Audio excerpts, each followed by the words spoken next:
The Picture of Dorian Gray by Oscar Wilde.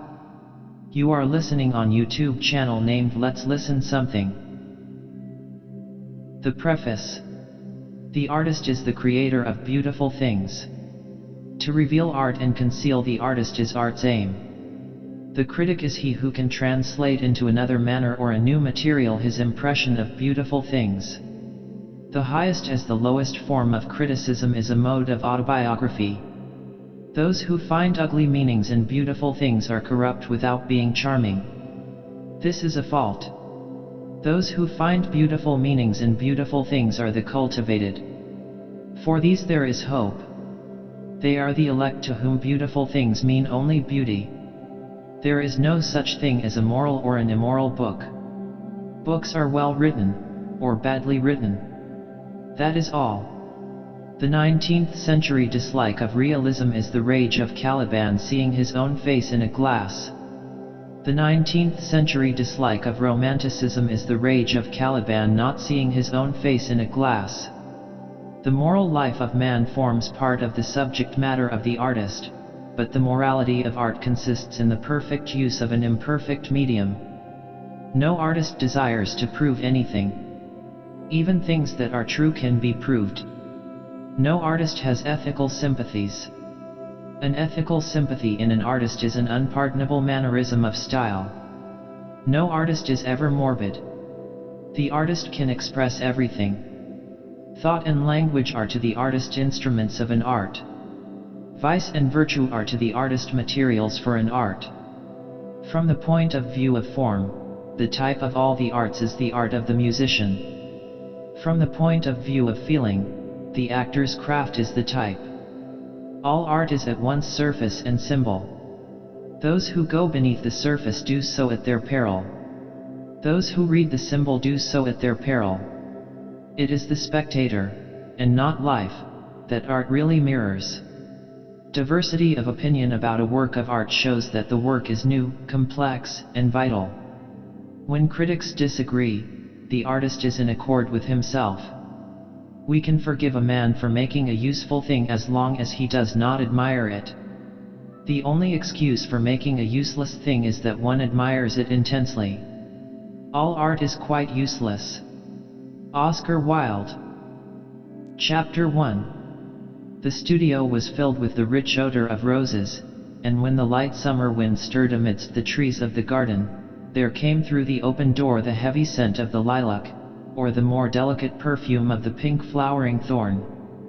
From the corner of the divan of Persian saddlebags on which he was lying, smoking, as was his custom, innumerable cigarettes, Lord Henry Wotton could just catch the gleam of the honey-sweet and honey-colored blossoms of a laburnum, whose tremulous branches seemed hardly able to bear the burden of a beauty so flame-like as theirs, and now and then the fantastic shadows of birds in flight flitted across the long tusse or silk curtains that were stretched in front of the huge window, producing a kind of momentary Japanese effect, and making him think of those pallid, jade-faced painters of Tokyo who, through the medium of an art that is necessarily immobile, seek to convey the sense of swiftness and motion. The sullen murmur of the bees shouldering their way through the long unmown grass, or circling with monotonous insistence round the dusty gilt horns of the straggling woodbine, seemed to make the stillness more oppressive.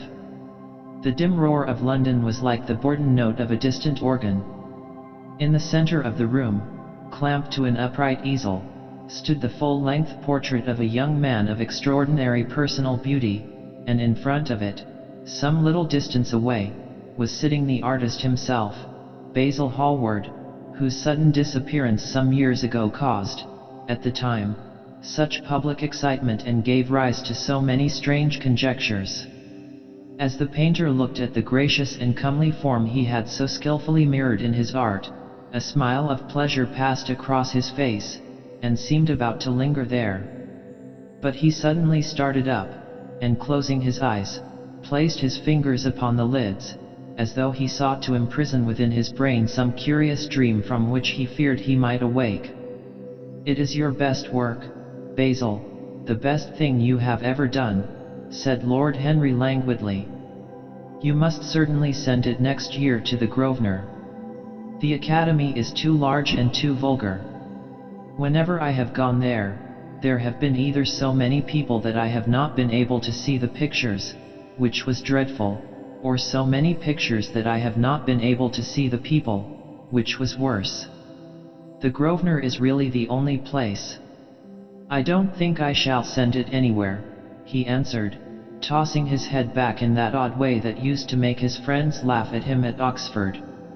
No, I won't send it anywhere. Lord Henry elevated his eyebrows and looked at him in amazement through the thin blue wreaths of smoke that curled up in such fanciful whirls from his heavy, opium-tainted cigarette. Not send it anywhere? My dear fellow, why? Have you any reason? What odd chaps you painters are. You do anything in the world to gain a reputation. As soon as you have one, you seem to want to throw it away. It is silly of you, for there is only one thing in the world worse than being talked about, and that is not being talked about. A portrait like this would set you far above all the young men in England, and make the old men quite jealous, if old men are ever capable of any emotion. I know you will laugh at me, he replied, but I really can't exhibit it. I have put too much of myself into it.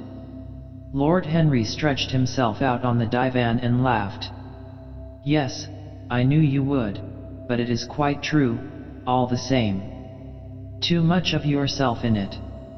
Upon my word, Basil, I didn't know you were so vain, and I really can't see any resemblance between you, with your rugged strong face and your coal-black hair, and this young Adonis, who looks as if he was made out of ivory and rose leaves. Why, my dear Basil, he is a Narcissus, and you well, of course you have an intellectual expression and all that. But beauty, real beauty, ends where an intellectual expression begins. Intellect is in itself a mode of exaggeration, and destroys the harmony of any face. The moment one sits down to think, one becomes all nose, or all forehead, or something horrid. Look at the successful men in any of the learned professions. How perfectly hideous they are. Except, of course, in the church. But then in the church they don't think. A bishop keeps on saying at the age of 80 what he was told to say when he was a boy of 18, and as a natural consequence he always looks absolutely delightful. Your mysterious young friend, whose name you have never told me, but whose picture really fascinates me, never thinks. I feel quite sure of that. He is some brainless beautiful creature who should be always here in winter when we have no flowers to look at, and always here in summer when we want something to chill our intelligence. Don't flatter yourself, Basil, you are not in the least like him. You don't understand me, Harry, answered the artist. Of course I am not like him. I know that perfectly well. Indeed, I should be sorry to look like him. You shrug your shoulders? I am telling you the truth. There is a fatality about all physical and intellectual distinction, the sort of fatality that seems to dog through history the faltering steps of kings. It is better not to be different from one's fellows. The ugly and the stupid have the best of it in this world. They can sit at their ease and gape at the play. If they know nothing of victory, they are at least spared the knowledge of defeat. They live as we all should live, undisturbed, indifferent, and without disquiet. They neither bring ruin upon others, nor ever receive it from alien hands. Your rank and wealth, Harry, my brains, such as they are my art, whatever it may be worth, Dorian Gray's good looks, we shall all suffer for what the gods have given us, suffer terribly. Dorian Gray? Is that his name? Asked Lord Henry, walking across the studio towards Basil Hallward. Yes, that is his name. I didn't intend to tell it to you. But why not? Oh, I can't explain. When I like people immensely, I never tell their names to anyone. It is like surrendering a part of them. I have grown to love secrecy. It seems to be the one thing that can make modern life mysterious or marvelous to us. The commonest thing is delightful if one only hides it. When I leave town now, I never tell my people where I am going. If I did, I would lose all my pleasure. It is a silly habit, I dare say, but somehow it seems to bring a great deal of romance into one's life. I suppose you think me awfully foolish about it. Not at all, answered Lord Henry, not at all, my dear Basil. You seem to forget that I am married, and the one charm of marriage is that it makes a life of deception absolutely necessary for both parties. I never know where my wife is, and my wife never knows what I am doing. When we do meet occasionally, when we dine out together, or go down to the Duke's, we tell each other the most absurd stories with the most serious faces. My wife is very good at it, much better, in fact, than I am. She never gets confused over her dates, and I always do. But when she does find me out, she makes no row at all. I sometimes wish she would, but she merely laughs at me. I hate the way you talk about your married life, Harry, said Basil Hallward, strolling towards the door that led into the garden. I believe that you are really a very good husband, but that you are thoroughly ashamed of your own virtues. You are an extraordinary fellow. You never say a moral thing, and you never do a wrong thing. Your cynicism is simply a pose. Being natural is simply a pose, and the most irritating pose I know, cried Lord Henry, laughing, and the two young men went out into the garden together and ensconced themselves on a long bamboo seat that stood in the shade of a tall laurel bush. The sunlight slipped over the polished leaves. In the grass, white daisies were tremulous. After a pause, Lord Henry pulled out his watch. I am afraid I must be going, Basil, he murmured, and before I go, I insist on your answering a question I put to you some time ago. What is that? Said the painter, keeping his eyes fixed on the ground. You know quite well. I do not, Harry. Well, I will tell you what it is. I want you to explain to me why you won't exhibit Dorian Gray's picture. I want the real reason. I told you the real reason. No, you did not. You said it was because there was too much of yourself in it. Now, that is childish. Harry, said Basil Hallward, looking him straight in the face, every portrait that is painted with feeling is a portrait of the artist, not of the sitter. The sitter is merely the accident, the occasion. It is not he who is revealed by the painter, it is rather the painter who, on the colored canvas, reveals himself.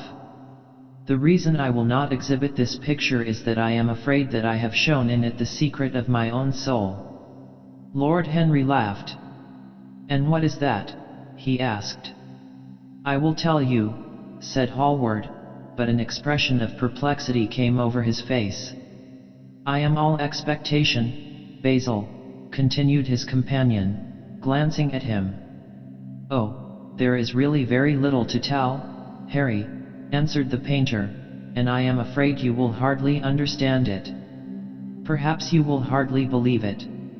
Lord Henry smiled, and leaning down, plucked a pink-petaled daisy from the grass and examined it.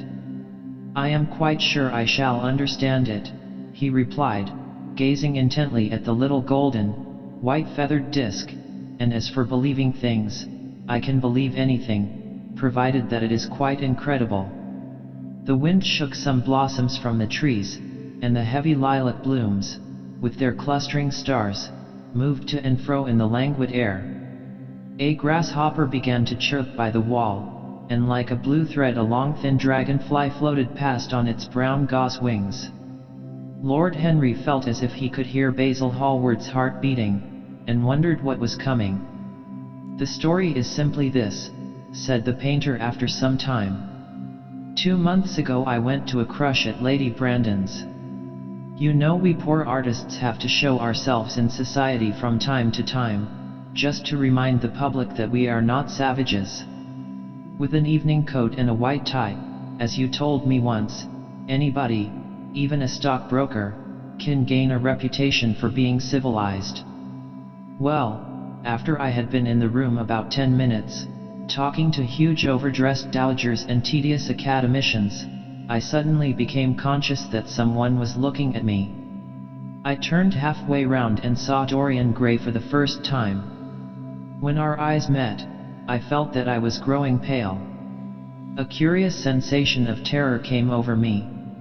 I knew that I had come face to face with someone whose mere personality was so fascinating that, if I allowed it to do so, it would absorb my whole nature, my whole soul, my very art itself. I did not want any external influence in my life. You know yourself, Harry, how independent I am by nature. I have always been my own master, had at least always been so, till I met Dorian Gray. Then but I don't know how to explain it to you. Something seemed to tell me that I was on the verge of a terrible crisis in my life.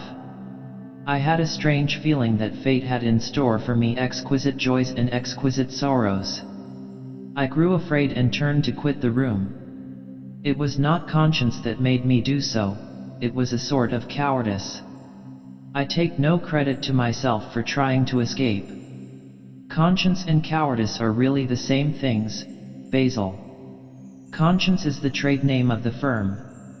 That is all. I don't believe that, Harry, and I don't believe you do either. However, whatever was my motive, and it may have been pride, for I used to be very proud, I certainly struggled to the door. There, of course, I stumbled against Lady Brandon. "You are not going to run away so soon, Mr. Hallward," she screamed out. You know her curiously shrill voice. "Yes, she is a peacock in everything but beauty," said Lord Henry, pulling the daisy to bits with his long nervous fingers. "I could not get rid of her. She brought me up to royalties, and people with stars and garters, and elderly ladies with gigantic tiaras and parrot noses. She spoke of me as her dearest friend. I had only met her once before, but she took it into her head to Leoneize me. I believe some picture of mine had made a great success at the time, at least had been chattered about in the penny newspapers, which is the 19th century standard of immortality. Suddenly I found myself face to face with the young man whose personality had so strangely stirred me. We were quite close, almost touching. Our eyes met again. It was reckless of me, but I asked Lady Brandon to introduce me to him. Perhaps it was not so reckless, after all. It was simply inevitable. We would have spoken to each other without any introduction. I am sure of that. Dorian told me so afterwards. He, too, felt that we were destined to know each other. "And how did Lady Brandon describe this wonderful young man?" asked his companion. "I know she goes in for giving a rapid précis of all her guests. I remember her bringing me up to a truculent and red-faced old gentleman covered all over with orders and ribbons, and hissing into my ear, in a tragic whisper which must have been perfectly audible to everybody in the room, the most astounding details. I simply fled. I like to find out people for myself. But Lady Brandon treats her guests exactly as an auctioneer treats his goods. She either explains them entirely away, or tells one everything about them except what one wants to know. Poor Lady Brandon. You are hard on her, Harry, said Hallward listlessly. My dear fellow, she tried to found a salon, and only succeeded in opening a restaurant. How could I admire her? But tell me, what did she say about Mr. Dorian Gray? Oh, something like, charming boy, poor dear mother and I absolutely inseparable. Quite forget what he does, afraid he doesn't do anything. Oh, yes, plays the piano, or is it the violin, dear Mr. Gray. Neither of us could help laughing, and we became friends at once. Laughter is not at all a bad beginning for a friendship, and it is far the best ending for one, said the young lord, plucking another daisy. Hallward shook his head. "You don't understand what friendship is, Harry," he murmured, "or what enmity is, for that matter. You like everyone, that is to say, you are indifferent to everyone." "How horribly unjust of you," cried Lord Henry, tilting his hat back and looking up at the little clouds that, like ravelled skeins of glossy white silk, were drifting across the hollowed turquoise of the summer sky. "Yes, horribly unjust of you. I make a great difference between people. I choose my friends for their good looks, my acquaintances for their good characters, and my enemies for their good intellects. A man cannot be too careful in the choice of his enemies. I have not got one who is a fool. They are all men of some intellectual power, and consequently they all appreciate me. Is that very vain of me? I think it is rather vain. I should think it was, Harry. But according to your category I must be merely an acquaintance. My dear old Basil, you are much more than an acquaintance. And much less than a friend. A sort of brother, I suppose." "Oh, brothers. I don't care for brothers. My elder brother won't die, and my younger brothers seem never to do anything else." "Harry," exclaimed Hallward, frowning.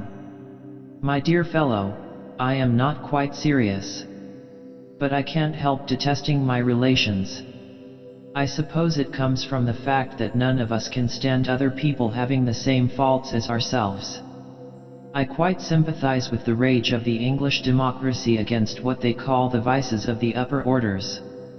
The masses feel that drunkenness, stupidity, and immorality should be their own special property, and that if any one of us makes an ass of himself, he is poaching on their preserves. When poor Southwark got into the divorce court, their indignation was quite magnificent. And yet I don't suppose that 10% of the proletariat live correctly. I don't agree with a single word that you have said, and, what is more, Harry, I feel sure you don't either." Lord Henry stroked his pointed brown beard and tapped the toe of his patent leather boot with a tasseled ebony cane. "How English you are, Basil. That is the second time you have made that observation. If one puts forward an idea to a true Englishman, always a rash thing to do, he never dreams of considering whether the idea is right or wrong. The only thing he considers of any importance is whether one believes it oneself. Now, the value of an idea has nothing whatsoever to do with the sincerity of the man who expresses it. Indeed, the probabilities are that the more insincere the man is, the more purely intellectual will the idea be, as in that case it will not be colored by either his wants, his desires, or his prejudices. However, I don't propose to discuss politics, sociology, or metaphysics with you. I like persons better than principles, and I like persons with no principles better than anything else in the world. Tell me more about Mr. Dorian Gray. How often do you see him?" "Every day. I couldn't be happy if I didn't see him every day. He is absolutely necessary to me." "How extraordinary. I thought you would never care for anything but your art." "He is all my art to me now," said the painter gravely. "I sometimes think, Harry, that there are only two eras of any importance in the world's history. The first is the appearance of a new medium for art, and the second is the appearance of a new personality for art also. What the invention of oil painting was to the Venetians, the face of Antinous was to late Greek sculpture, and the face of Dorian Gray will someday be to me. It is not merely that I paint from him, draw from him, sketch from him. Of course, I have done all that. But he is much more to me than a model or a sitter. I won't tell you that I am dissatisfied with what I have done of him, or that his beauty is such that art cannot express it. There is nothing that art cannot express, and I know that the work I have done, since I met Dorian Gray, is good work, is the best work of my life. But in some curious way I wonder will you understand me, his personality has suggested to me an entirely new manner in art, an entirely new mode of style. I see things differently, I think of them differently. I can now recreate life in a way that was hidden from me before. A dream of form in days of thought. Who is it who says that? I forget, but it is what Dorian Gray has been to me. The merely visible presence of this lad, for he seems to me little more than a lad, though he is really over 20. His merely visible presence, I wonder, can you realize all that that means? Unconsciously he defines for me the lines of a fresh school, a school that is to have in it all the passion of the romantic spirit, all the perfection of the spirit that is Greek. The harmony of soul and body, how much that is. We in our madness have separated the two, and have invented a realism that is vulgar, an ideality that is void. Harry, if you only knew what Dorian Gray is to me. You remember that landscape of mine, for which Agnew offered me such a huge price but which I would not part with. It is one of the best things I have ever done. And why is it so? Because, while I was painting it, Dorian Gray sat beside me. Some subtle influence passed from him to me, and for the first time in my life I saw in the plain woodland the wonder I had always looked for and always missed. Basil, this is extraordinary. I must see Dorian Gray. Hallward got up from the seat and walked up and down the garden. After some time he came back. Harry, he said, Dorian Gray is to me simply a motive in art. You might see nothing in him. I see everything in him. He is never more present in my work than when no image of him is there. He is a suggestion, as I have said, of a new manner. I find him in the curves of certain lines, in the loveliness and subtleties of certain colors. That is all. Then why won't you exhibit his portrait? Asked Lord Henry.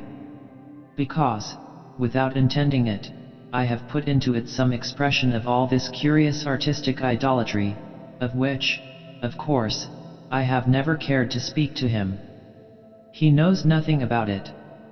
He shall never know anything about it. But the world might guess it, and I will not bare my soul to their shallow prying eyes.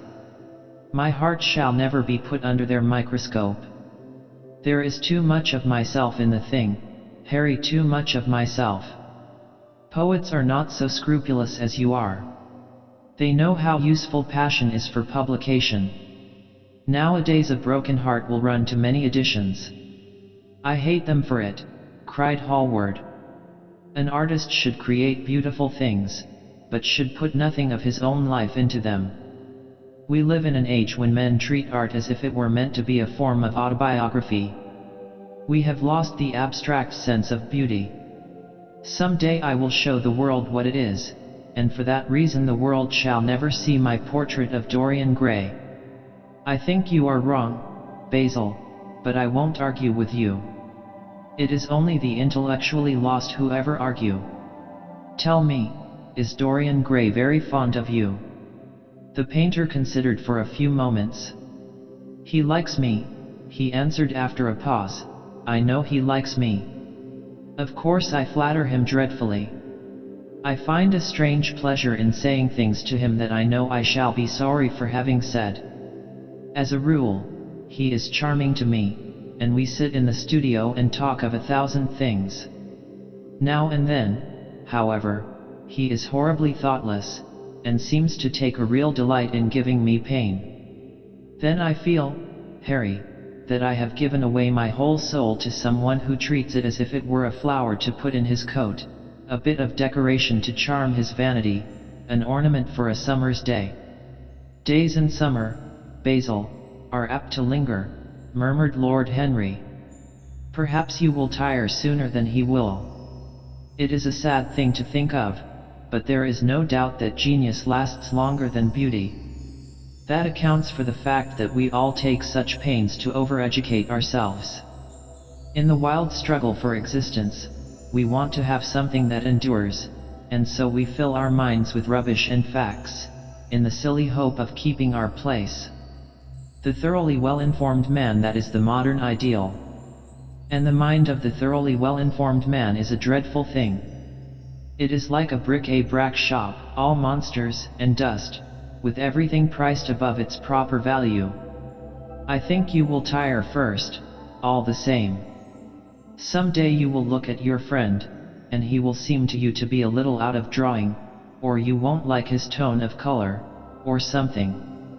You will bitterly reproach him in your own heart, and seriously think that he has behaved very badly to you. The next time he calls, you will be perfectly cold and indifferent. It will be a great pity, for it will alter you. What you have told me is quite a romance of art one might call it, and the worst of having a romance of any kind is that it leaves one so unromantic.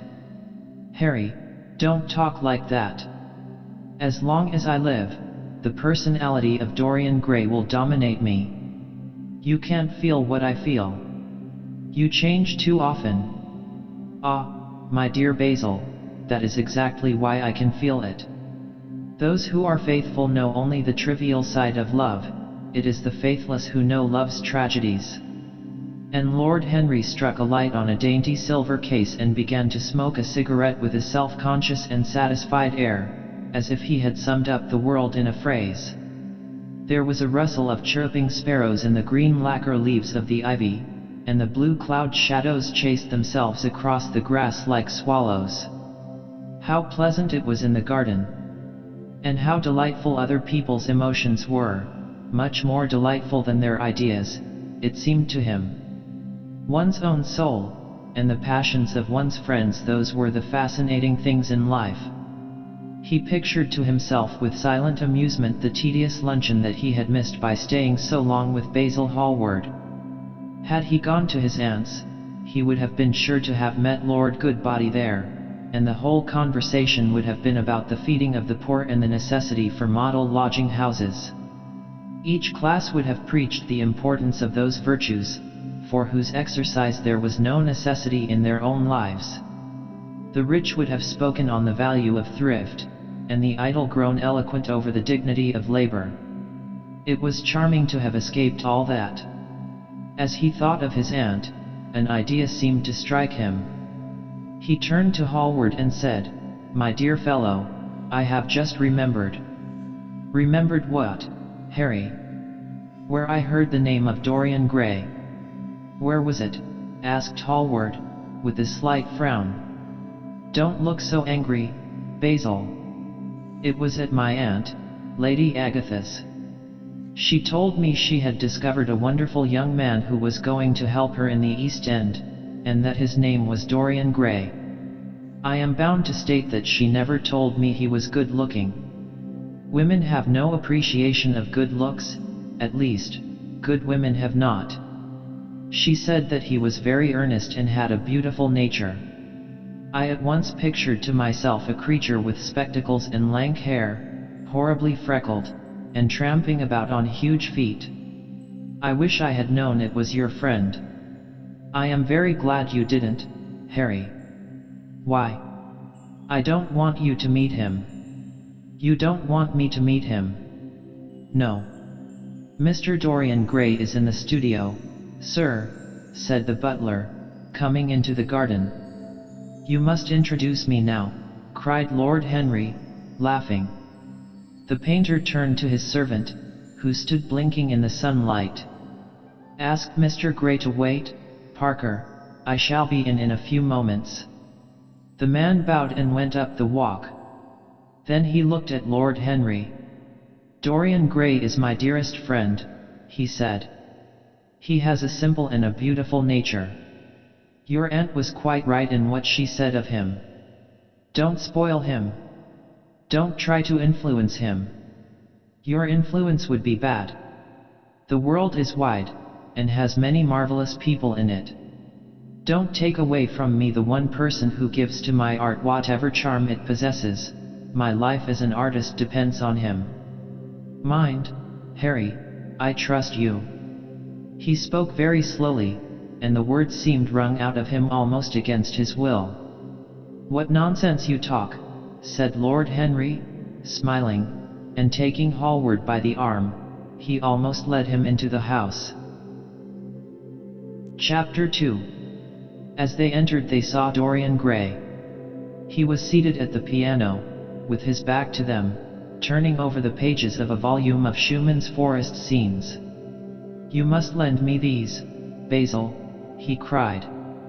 "I want to learn them. They are perfectly charming." "That entirely depends on how you sit today, Dorian." "Oh, I am tired of sitting, and I don't want a life-sized portrait of myself," answered the lad, swinging round on the music stool in a willful, petulant manner. When he caught sight of Lord Henry, a faint blush colored his cheeks for a moment, and he started up. "I beg your pardon, Basil, but I didn't know you had anyone with you." "This is Lord Henry Wotton, Dorian, an old Oxford friend of mine. I have just been telling him what a capital sitter you were, and now you have spoiled everything." "You have not spoiled my pleasure in meeting you, Mr. Gray," said Lord Henry, stepping forward and extending his hand. "My aunt has often spoken to me about you. You are one of her favorites, and, I am afraid, one of her victims also." "I am in Lady Agatha's black books at present," answered Dorian with a funny look of penitence. "I promised to go to a club in Whitechapel with her last Tuesday, and I really forgot all about it. We were to have played a duet together, 3 duets, I believe. I don't know what she will say to me. I am far too frightened to call. Oh, I will make your peace with my aunt. She is quite devoted to you. And I don't think it really matters about your not being there." The audience probably thought it was a duet. When Aunt Agatha sits down to the piano, she makes quite enough noise for 2 people. "That is very horrid to her, and not very nice to me," answered Dorian, laughing. Lord Henry looked at him. Yes, he was certainly wonderfully handsome, with his finely curved scarlet lips, his frank blue eyes, his crisp gold hair. There was something in his face that made one trust him at once. All the candor of youth was there, as well as all youth's passionate purity. One felt that he had kept himself unspotted from the world. No wonder Basil Hallward worshipped him. "You are too charming to go in for philanthropy, Mr. Gray, far too charming." And Lord Henry flung himself down on the divan and opened his cigarette case. The painter had been busy mixing his colors and getting his brushes ready.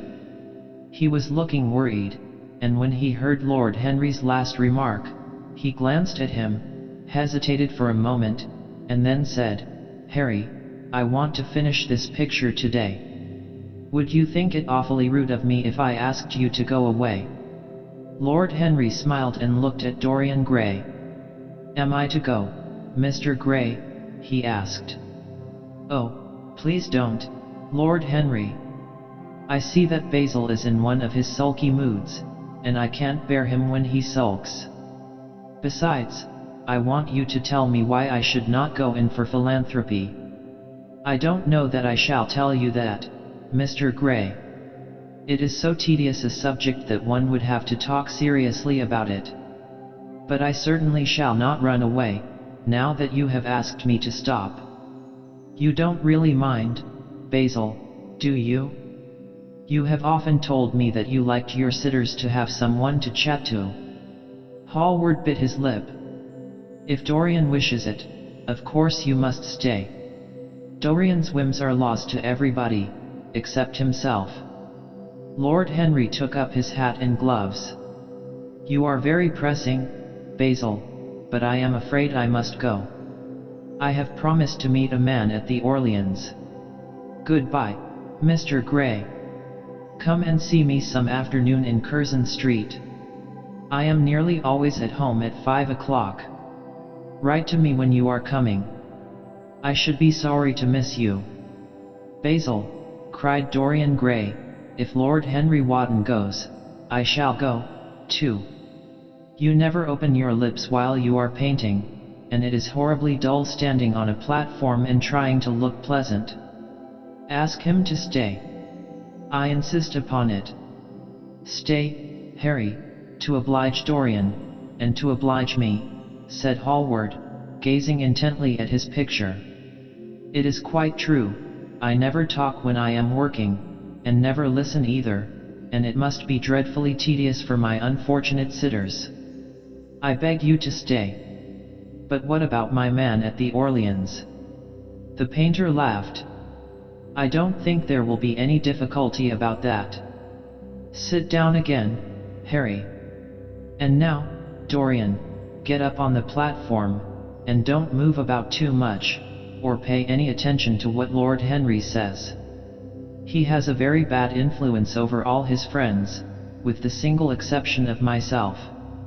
Dorian Gray stepped up on the dais with the air of a young Greek martyr, and made a little moue of discontent to Lord Henry, to whom he had rather taken a fancy. He was so unlike Basil. They made a delightful contrast. And he had such a beautiful voice. After a few moments he said to him, "Have you really a very bad influence, Lord Henry? As bad as Basil says? There is no such thing as a good influence, Mr. Gray. All influence is immoral from the scientific point of view. Why? Because to influence a person is to give him one's own soul. He does not think his natural thoughts, or burn with his natural passions. His virtues are not real to him. His sins, if there are such things as sins, are borrowed. He becomes an echo of someone else's music, an actor of a part that has not been written for him. The aim of life is self-development. To realize one's nature perfectly, that is what each of us is here for. People are afraid of themselves, nowadays. They have forgotten the highest of all duties, the duty that one owes to one's self. Of course, they are charitable. They feed the hungry and clothe the beggar. But their own souls starve, and are naked. Courage has gone out of our race. Perhaps we never really had it.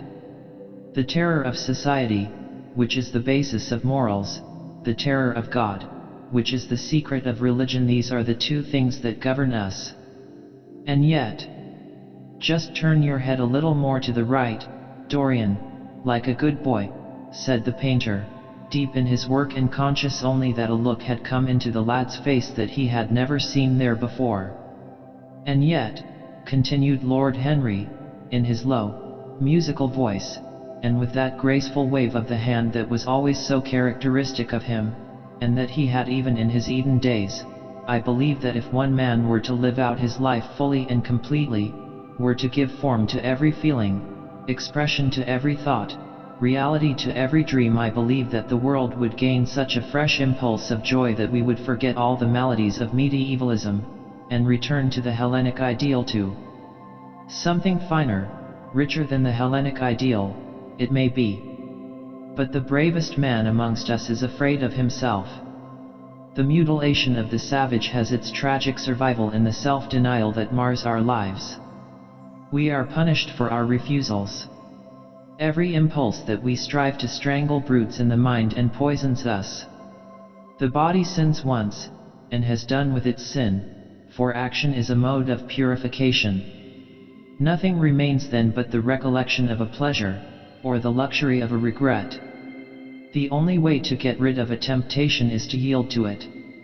Resist it, and your soul grows sick with longing for the things it has forbidden to itself, with desire for what its monstrous laws have made monstrous and unlawful. It has been said that the great events of the world take place in the brain. It is in the brain, and the brain only, that the great sins of the world take place also. You, Mr. Gray, you yourself, with your rose-red youth and your rose-white boyhood, you have had passions that have made you afraid, thoughts that have filled you with terror, daydreams and sleeping dreams whose mere memory might stain your cheek with shame. Stop, faltered Dorian Gray, stop, you bewilder me. I don't know what to say. There is some answer to you, but I cannot find it. Don't speak. Let me think. Or, rather, let me try not to think." For nearly 10 minutes he stood there, motionless, with parted lips and eyes strangely bright. He was dimly conscious that entirely fresh influences were at work within him. Yet they seemed to him to have come really from himself. The few words that Basil's friend had said to him, words spoken by chance, no doubt, and with willful paradox in them, had touched some secret chord that had never been touched before, but that he felt was now vibrating and throbbing to curious pulses. Music had stirred him like that. Music had troubled him many times. But music was not articulate. It was not a new world, but rather another chaos, that it created in us. Words. Mere words. How terrible they were! How clear, and vivid, and cruel! One could not escape from them. And yet what a subtle magic there was in them! They seemed to be able to give a plastic form to formless things, and to have a music of their own as sweet as that of viol or of lute. Mere words. Was there anything so real as words? Yes, there had been things in his boyhood that he had not understood. He understood them now. Life suddenly became fiery colored to him. It seemed to him that he had been walking in fire. Why had he not known it? With his subtle smile, Lord Henry watched him. He knew the precise psychological moment when to say nothing. He felt intensely interested. He was amazed at the sudden impression that his words had produced, and, remembering a book that he had read when he was 16, a book which had revealed to him much that he had not known before, he wondered whether Dorian Gray was passing through a similar experience. He had merely shot an arrow into the air. Had it hit the mark? How fascinating the lad was! Hallward painted away with that marvelous bold touch of his, that had the true refinement and perfect delicacy that in art, at any rate, comes only from strength. He was unconscious of the silence. "Basil, I am tired of standing," cried Dorian Gray suddenly. "I must go out and sit in the garden. The air is stifling here. My dear fellow, I am so sorry. When I am painting, I can't think of anything else. But you never sat better. You were perfectly still. And I have caught the effect I wanted, the half-parted lips and the bright look in the eyes. I don't know what Harry has been saying to you, but he has certainly made you have the most wonderful expression. I suppose he has been paying you compliments. You mustn't believe a word that he says. He has certainly not been paying me compliments. Perhaps that is the reason that I don't believe anything he has told me." "You know you believe it all," said Lord Henry, looking at him with his dreamy, languorous eyes. "I will go out to the garden with you. It is horribly hot in the studio. Basil, let us have something iced to drink, something with strawberries in it." "Certainly, Harry. Just touch the bell, and when Parker comes I will tell him what you want. I have got to work up this background, so I will join you later on. Don't keep Dorian too long. I have never been in better form for painting than I am today. This is going to be my masterpiece. It is my masterpiece as it stands." Lord Henry went out to the garden and found Dorian Gray burying his face in the great cool lilac blossoms, feverishly drinking in their perfume as if it had been wine. He came close to him and put his hand upon his shoulder. "You are quite right to do that," he murmured. "Nothing can cure the soul but the senses, just as nothing can cure the senses but the soul." The lad started and drew back. He was bareheaded, and the leaves had tossed his rebellious curls and tangled all their gilded threads. There was a look of fear in his eyes, such as people have when they are suddenly awakened. His finely chiseled nostrils quivered, and some hidden nerve shook the scarlet of his lips and left them trembling. "Yes," continued Lord Henry, "that is one of the great secrets of life, to cure the soul by means of the senses, and the senses by means of the soul. You are a wonderful creation. You know more than you think you know, just as you know less than you want to know. Dorian Gray frowned and turned his head away. He could not help liking the tall, graceful young man who was standing by him. His romantic, olive-colored face and worn expression interested him. There was something in his low languid voice that was absolutely fascinating. His cool, white, flower-like hands, even, had a curious charm. They moved, as he spoke, like music, and seemed to have a language of their own. But he felt afraid of him, and ashamed of being afraid. Why had it been left for a stranger to reveal him to himself? He had known Basil Hallward for months, but the friendship between them had never altered him. Suddenly there had come someone across his life who seemed to have disclosed to him life's mystery.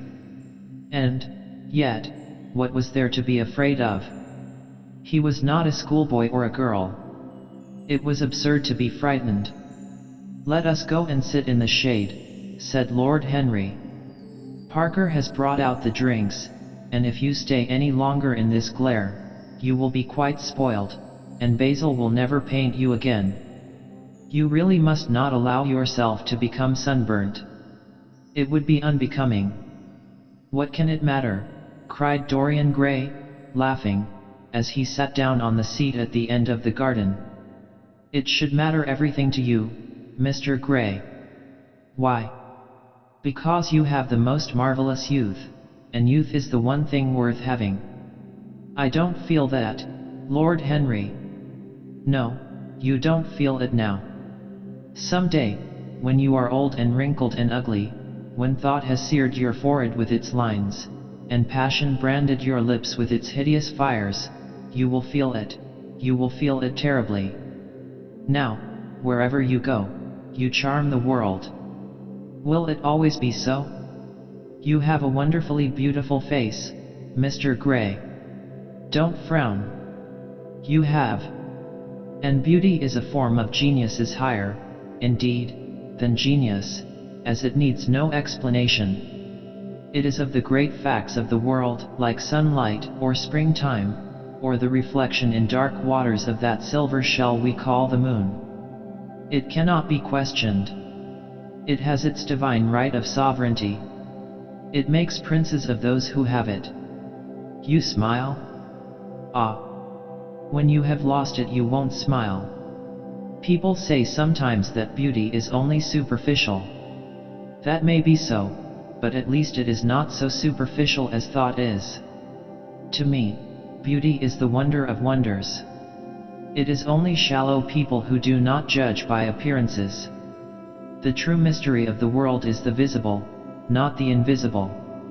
Yes, Mr. Gray, the gods have been good to you. But what the gods give they quickly take away. You have only a few years in which to live really, perfectly, and fully. When your youth goes, your beauty will go with it, and then you will suddenly discover that there are no triumphs left for you, or have to content yourself with those mean triumphs that the memory of your past will make more bitter than defeats. Every month as it wanes brings you nearer to something dreadful. Time is jealous of you, and wars against your lilies and your roses. You will become sallow, and hollow-cheeked, and dull-eyed. You will suffer horribly. Ah! Realize your youth while you have it. Don't squander the gold of your days, listening to the tedious, trying to improve the hopeless failure, or giving away your life to the ignorant, the common, and the vulgar. These are the sickly aims, the false ideals, of our age. Live the wonderful life that is in you. Let nothing be lost upon you. Be always searching for new sensations. Be afraid of nothing. A new hedonism, that is what our century wants. You might be its visible symbol. With your personality there is nothing you could not do. The world belongs to you for a season. The moment I met you I saw that you were quite unconscious of what you really are, of what you really might be. There was so much in you that charmed me that I felt I must tell you something about yourself. I thought how tragic it would be if you were wasted. for there is such a little time that your youth will last such a little time. The common hill flowers wither, but they blossom again. The laburnum will be as yellow next June as it is now. In a month there will be purple stars on the clematis, and year after year the green night of its leaves will hold its purple stars. But we never get back our youth. The pulse of joy that beats in us at 20 becomes sluggish. Our limbs fail, our senses rot. We degenerate into hideous puppets, haunted by the memory of the passions of which we were too much afraid, and the exquisite temptations that we had not the courage to yield to. Youth. Youth. There is absolutely nothing in the world but youth. Dorian Gray listened, open-eyed and wondering. The spray of lilac fell from his hand upon the gravel. A furry bee came and buzzed round it for a moment. Then it began to scramble all over the oval stellate globe of the tiny blossoms. He watched it with that strange interest in trivial things that we try to develop when things of high import make us afraid, or when we are stirred by some new emotion for which we cannot find expression, or when some thought that terrifies us lays sudden siege to the brain and calls on us to yield. After a time the bee flew away. He saw it creeping into the stained trumpet of a Tyrian convolvulus. The flower seemed to quiver, and then swayed gently to and fro. Suddenly the painter appeared at the door of the studio and made staccato signs for them to come in. They turned to each other and smiled. "I am waiting," he cried. "Do come in. The light is quite perfect, and you can bring your drinks." They rose up and sauntered down the walk together. 2 green and white butterflies fluttered past them, and in the pear tree at the corner of the garden a thrush began to sing. "You are glad you have met me, Mr. Gray," said Lord Henry, looking at him. "Yes, I am glad now. I wonder, shall I always be glad?" "Always. That is a dreadful word. It makes me shudder when I hear it. Women are so fond of using it. They spoil every romance by trying to make it last forever. It is a meaningless word, too. The only difference between a caprice and a lifelong passion is that the caprice lasts a little longer." As they entered the studio, Dorian Gray put his hand upon Lord Henry's arm. "In that case, let our friendship be a caprice," he murmured, flushing at his own boldness, then stepped up on the platform and resumed his pose. Lord Henry flung himself into a large wicker armchair and watched him.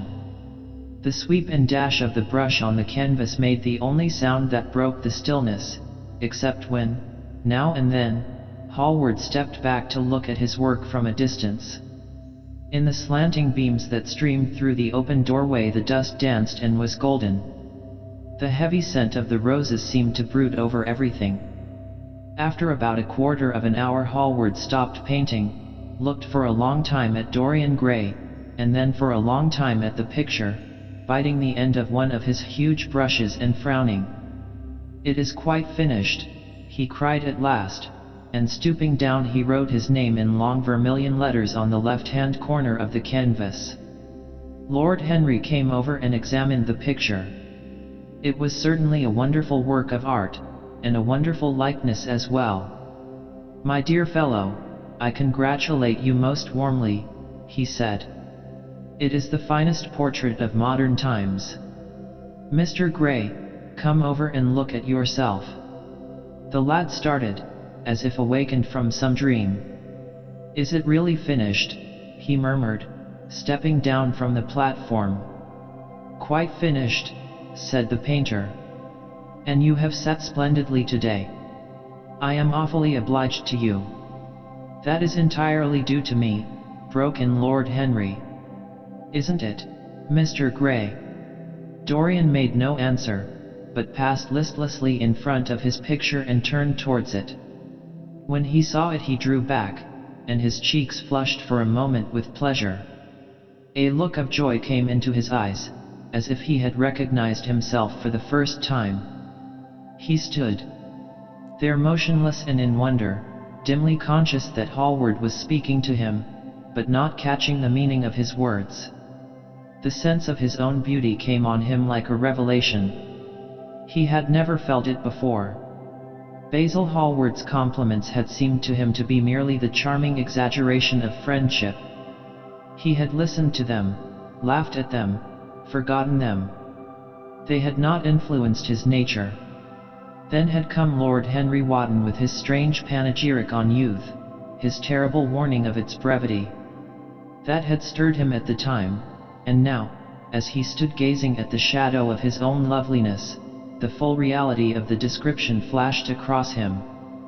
Yes, there would be a day when his face would be wrinkled and wizen, his eyes dim and colorless, the grace of his figure broken and deformed. The scarlet would pass away from his lips and the gold steal from his hair. The life that was to make his soul would mar his body. He would become dreadful, hideous, and uncouth. As he thought of it, a sharp pang of pain struck through him like a knife and made each delicate fiber of his nature quiver. His eyes deepened into amethyst, and across them came a mist of tears. He felt as if a hand of ice had been laid upon his heart. "Don't you like it?" cried Hallward at last, stung a little by the lad's silence, not understanding what it meant. "Of course he likes it," said Lord Henry. "Who wouldn't like it? It is one of the greatest things in modern art. I will give you anything you like to ask for it. I must have it. It is not my property, Harry." "Whose property is it?" "Dorian's, of course," answered the painter. "He is a very lucky fellow." "How sad it is," murmured Dorian Gray with his eyes still fixed upon his own portrait. "How sad it is. I shall grow old, and horrible, and dreadful. But this picture will remain always young. It will never be older than this particular day of June. If it were only the other way. If it were I who was to be always young, and the picture that was to grow old. For that I would give everything. Yes, there is nothing in the whole world I would not give. I would give my soul for that." "You would hardly care for such an arrangement, Basil," cried Lord Henry, laughing. "It would be rather hard lines on your work." "I should object very strongly, Harry," said Hallward. Dorian Gray turned and looked at him. "I believe you would, Basil. You like your art better than your friends. I am no more to you than a green bronze figure." "Hardly as much, I dare say." The painter stared in amazement. It was so unlike Dorian to speak like that. What had happened? He seemed quite angry. His face was flushed and his cheeks burning. "Yes," he continued, "I am less to you than your ivory Hermes or your silver fawn. You will like them always. How long will you like me? Till I have my first wrinkle, I suppose. I know, now, that when one loses one's good looks, whatever they may be, one loses everything. Your picture has taught me that. Lord Henry Wotton is perfectly right. Youth is the only thing worth having. When I find that I am growing old, I shall kill myself." Hallward turned pale and caught his hand. "Dorian! Dorian!" he cried, "don't talk like that. I have never had such a friend as you, and I shall never have such another. You are not jealous of material things, are you, you who are finer than any of them? I am jealous of everything whose beauty does not die. I am jealous of the portrait you have painted of me. Why should it keep what I must lose?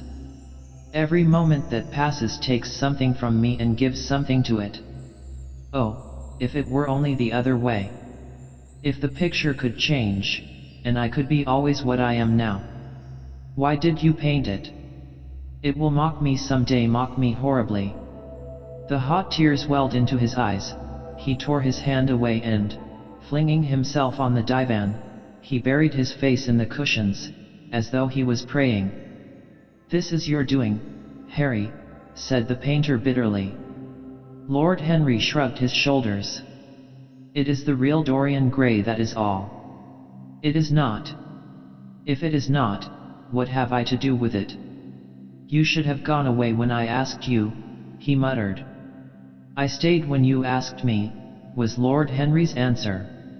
Harry, I can't quarrel with my two best friends at once, but between you both you have made me hate the finest piece of work I have ever done, and I will destroy it. What is it but canvas and color?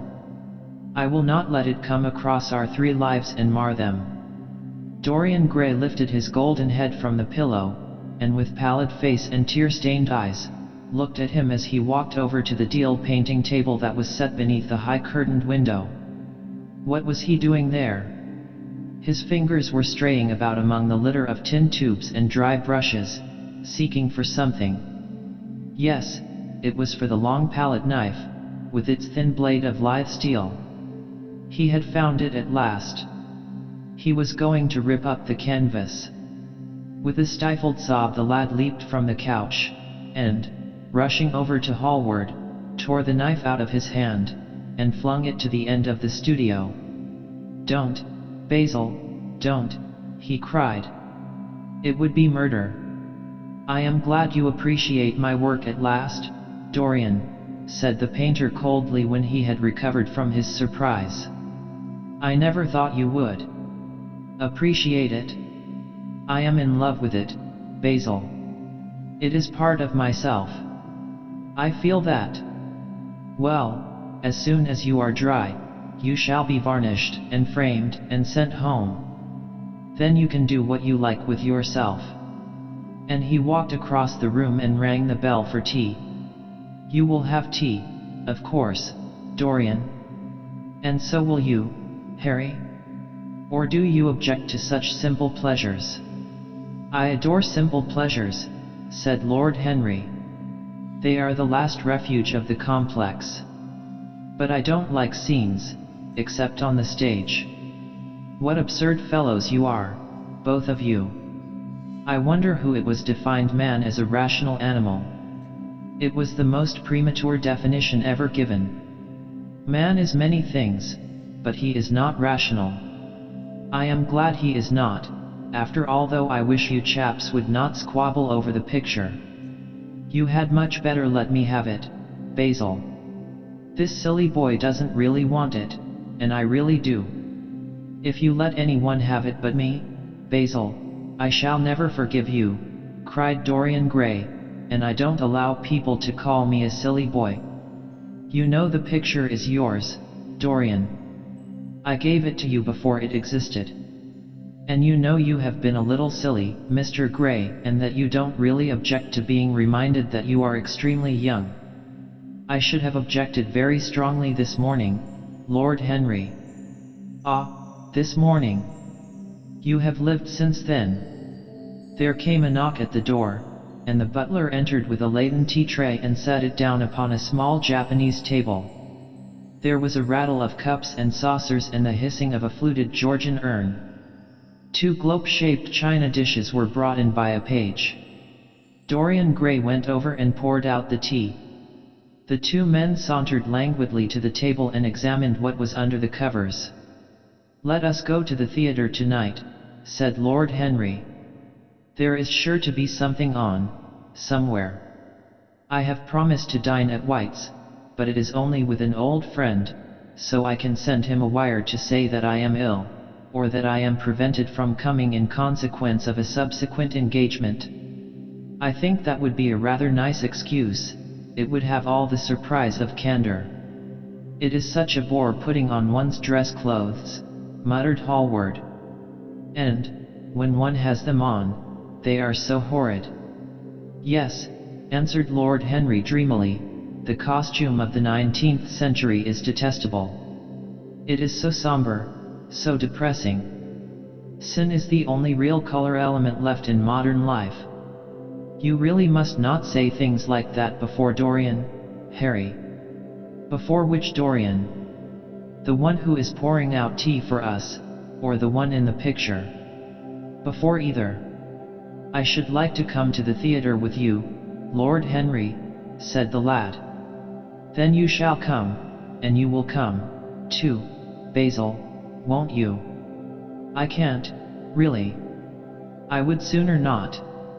I have a lot of work to do. Well, then, you and I will go alone, Mr. Gray. I should like that awfully. The painter bit his lip and walked over, cup in hand, to the picture. I shall stay with the real Dorian, he said, sadly.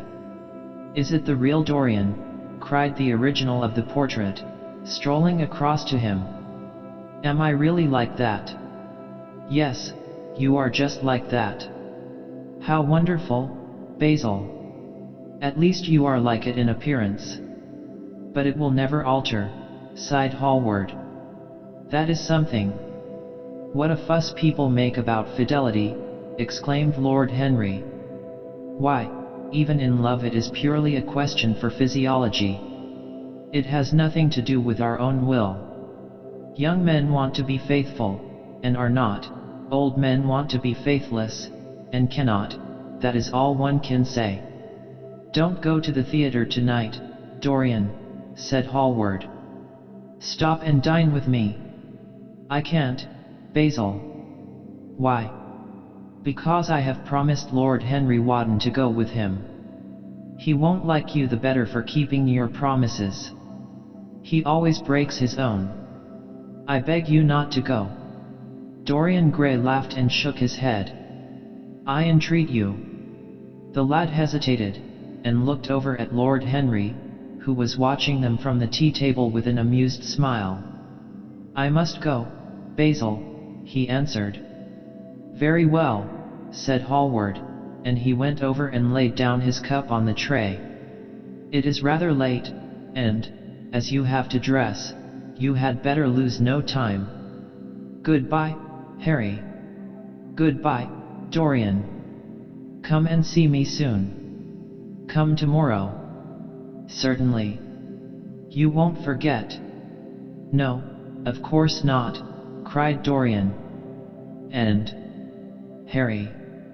Yes, Basil. Remember what I asked you, when we were in the garden this morning. I have forgotten it. I trust you. I wish I could trust myself, said Lord Henry, laughing. Come, Mr. Gray, my hansom is outside, and I can drop you at your own place. Goodbye, Basil. It has been a most interesting afternoon. As the door closed behind them, the painter flung himself down on a sofa, and a look of pain came into his face. Chapter 3. At 12:30 next day Lord Henry Wotton strolled from Curzon Street over to the Albany to call on his uncle, Lord Fermor, a genial if somewhat rough-mannered old bachelor, whom the outside world called selfish because it derived no particular benefit from him, but who was considered generous by society as he fed the people who amused him. His father had been our ambassador at Madrid when Isabella was young and prim unthought of, but had retired from the diplomatic service in a capricious moment of annoyance on not being offered the embassy at Paris, a post to which he considered that he was fully entitled by reason of his birth, his indolence, the good English of his dispatches, and his inordinate passion for pleasure. The son, who had been his father's secretary, had resigned along with his chief, somewhat foolishly as was thought at the time, and on succeeding some months later to the title, had set himself to the serious study of the great aristocratic art of doing absolutely nothing. He had 2 large town houses, but preferred to live in chambers as it was less trouble, and took most of his meals at his club. He paid some attention to the management of his collieries in the Midland counties, excusing himself for this taint of industry on the ground that the one advantage of having coal was that it enabled a gentleman to afford the decency of burning wood on his own hearth. In politics he was a Tory, except when the Tories were in office, during which period he roundly abused them for being a pack of radicals. He was a hero to his valet, who bullied him, and a terror to most of his relations, whom he bullied in turn. Only England could have produced him, and he always said that the country was going to the dogs. His principles were out of date, but there was a good deal to be said for his prejudices. When Lord Henry entered the room, he found his uncle sitting in a rough shooting coat, smoking a cheroot and grumbling over the Times. "Well, Harry," said the old gentleman, "what brings you out so early? I thought you dandies never got up till 2, and were not visible till 5. Pure family affection, I assure you, Uncle George. I want to get something out of you." "Money, I suppose," said Lord Fermor, making a wry face. "Well, sit down, and tell me all about it. Young people, nowadays, imagine that money is everything." "Yes," murmured Lord Henry, settling his buttonhole in his coat, "and when they grow older they know it. But I don't want money. It is only people who pay their bills who want that, Uncle George, and I never pay mine. Credit is the capital of a younger son, and one lives charmingly upon it. Besides, I always deal with Dartmoor's tradesmen, and consequently they never bother me. What I want is information, not useful information, of course, useless information. Well, I can tell you anything that is in an English blue book, Harry, although those fellows nowadays write a lot of nonsense. When I was in the diplomatic, things were much better. But I hear they let them in now by examination. What can you expect? Examinations, sir, are pure humbug from beginning to end. If a man is a gentleman, he knows quite enough, and if he is not a gentleman, whatever he knows is bad for him. Mr. Dorian Gray does not belong to blue books, Uncle George," said Lord Henry languidly. "Mr. Dorian Gray? Who is he?" asked Lord Fermor, knitting his bushy white eyebrows. "That is what I have come to learn, Uncle George. Or rather, I know who he is. He is the last Lord Kelso's grandson. His mother was a Devereux, Lady Margaret Devereux.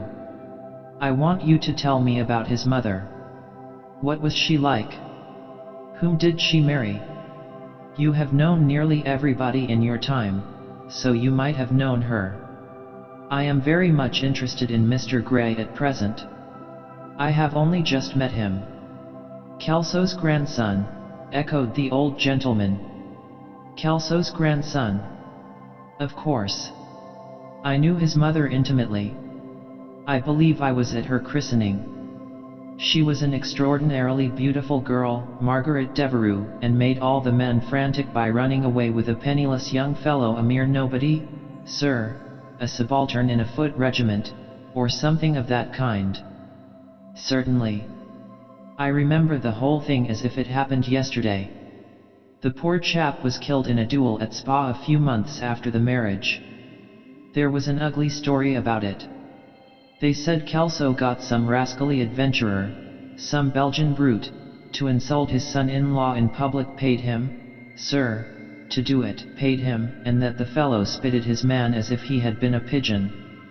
The thing was hushed up, but, egad, Kelso ate his chop alone at the club for some time afterwards. He brought his daughter back with him, I was told, and she never spoke to him again. Oh, yes, it was a bad business. The girl died, too, died within a year. So she left a son, did she? I had forgotten that. What sort of boy is he? If he is like his mother, he must be a good-looking chapter." "He is very good-looking," assented Lord Henry. "I hope he will fall into proper hands," continued the old man. "He should have a pot of money waiting for him if Kelso did the right thing by him. His mother had money, too. All the Selby property came to her, through her grandfather. Her grandfather hated Kelso, thought him a mean dog. He was, too. Came to Madrid once when I was there. Egad, I was ashamed of him. The Queen used to ask me about the English noble who was always quarrelling with the cabmen about their fares. They made quite a story of it. I didn't dare show my face at court for a month. I hope he treated his grandson better than he did the Jarvies. I don't know, answered Lord Henry. I fancy that the boy will be well off. He is not of age yet. He has Selby, I know. He told me so. And his mother was very beautiful. Margaret Devereux was one of the loveliest creatures I ever saw, Harry. What on earth induced her to behave as she did, I never could understand. She could have married anybody she chose.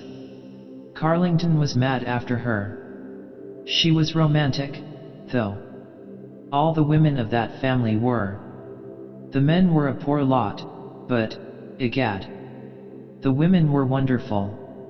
Carlington went on his knees to her. Told me so himself. She laughed at him, and there wasn't a girl in London at the time who wasn't after him. And by the way, Harry, talking about silly marriages, what is this humbug your father tells me about Dartmoor wanting to marry an American? Ain't English girls good enough for him? It is rather fashionable to marry Americans just now, Uncle George. I'll back English women against the world, Harry, said Lord Fermor, striking the table with his fist. The betting is on the Americans. They don't last, I am told, muttered his uncle. A long engagement exhausts them, but they are capital at a steeplechase. They take things flying. I don't think Dartmoor has a chance. Who are her people? Grumbled the old gentleman. Has she got any?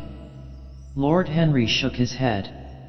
American girls are as clever at concealing their parents as English women are at concealing their past, he said, rising to go. They are pork packers, I suppose. I hope so, Uncle George, for Dartmoor's sake. I am told that pork packing is the most lucrative profession in America, after politics. Is she pretty? She behaves as if she was beautiful. Most American women do. It is the secret of their charm. Why can't these American women stay in their own country? They are always telling us that it is the paradise for women. It is. That is the reason why, like Eve, they are so excessively anxious to get out of it, said Lord Henry. Goodbye, Uncle George. I shall be late for lunch, if I stop any longer. Thanks for giving me the information I wanted. I always like to know everything about my new friends, and nothing about my old ones. Where are you lunching, Harry? At Aunt Agatha's. I have asked myself and Mr. Gray. He is her latest protege. Humph, tell your Aunt Agatha, Harry, not to bother me any more with her charity appeals. I am sick of them. Why, the good woman thinks that I have nothing to do but to write checks for her silly fads. All right, Uncle George, I'll tell her, but it won't have any effect. Philanthropic people lose all sense of humanity. It is their distinguishing characteristic. The old gentleman growled approvingly and rang the bell for his servant. Lord Henry passed up the low arcade into Burlington Street and turned his steps in the direction of Berkeley Square.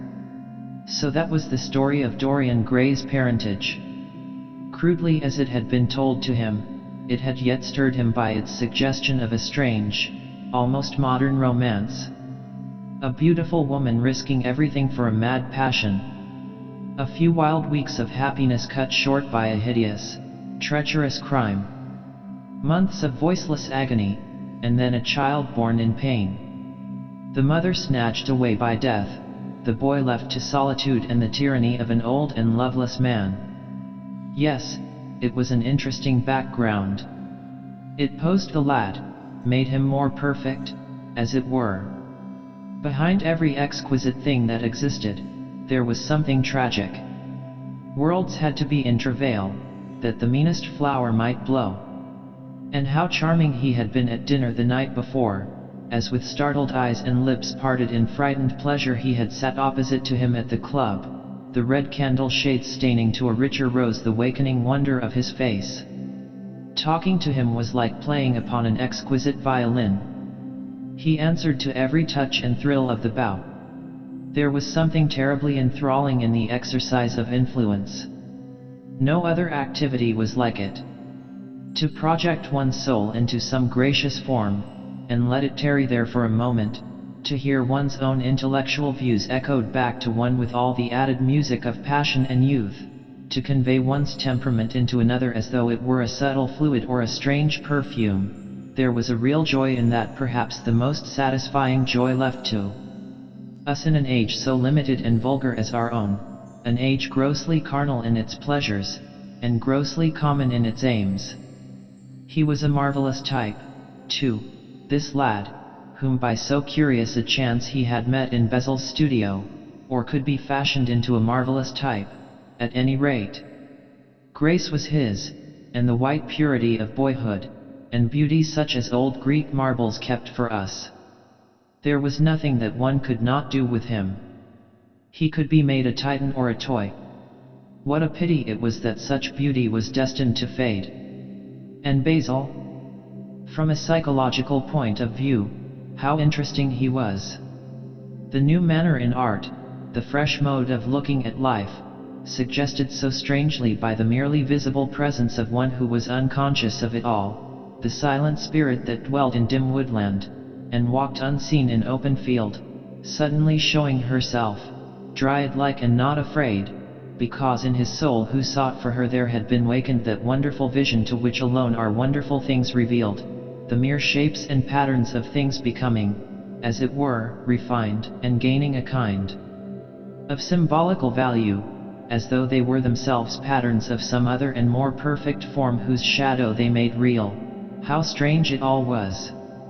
He remembered something like it in history.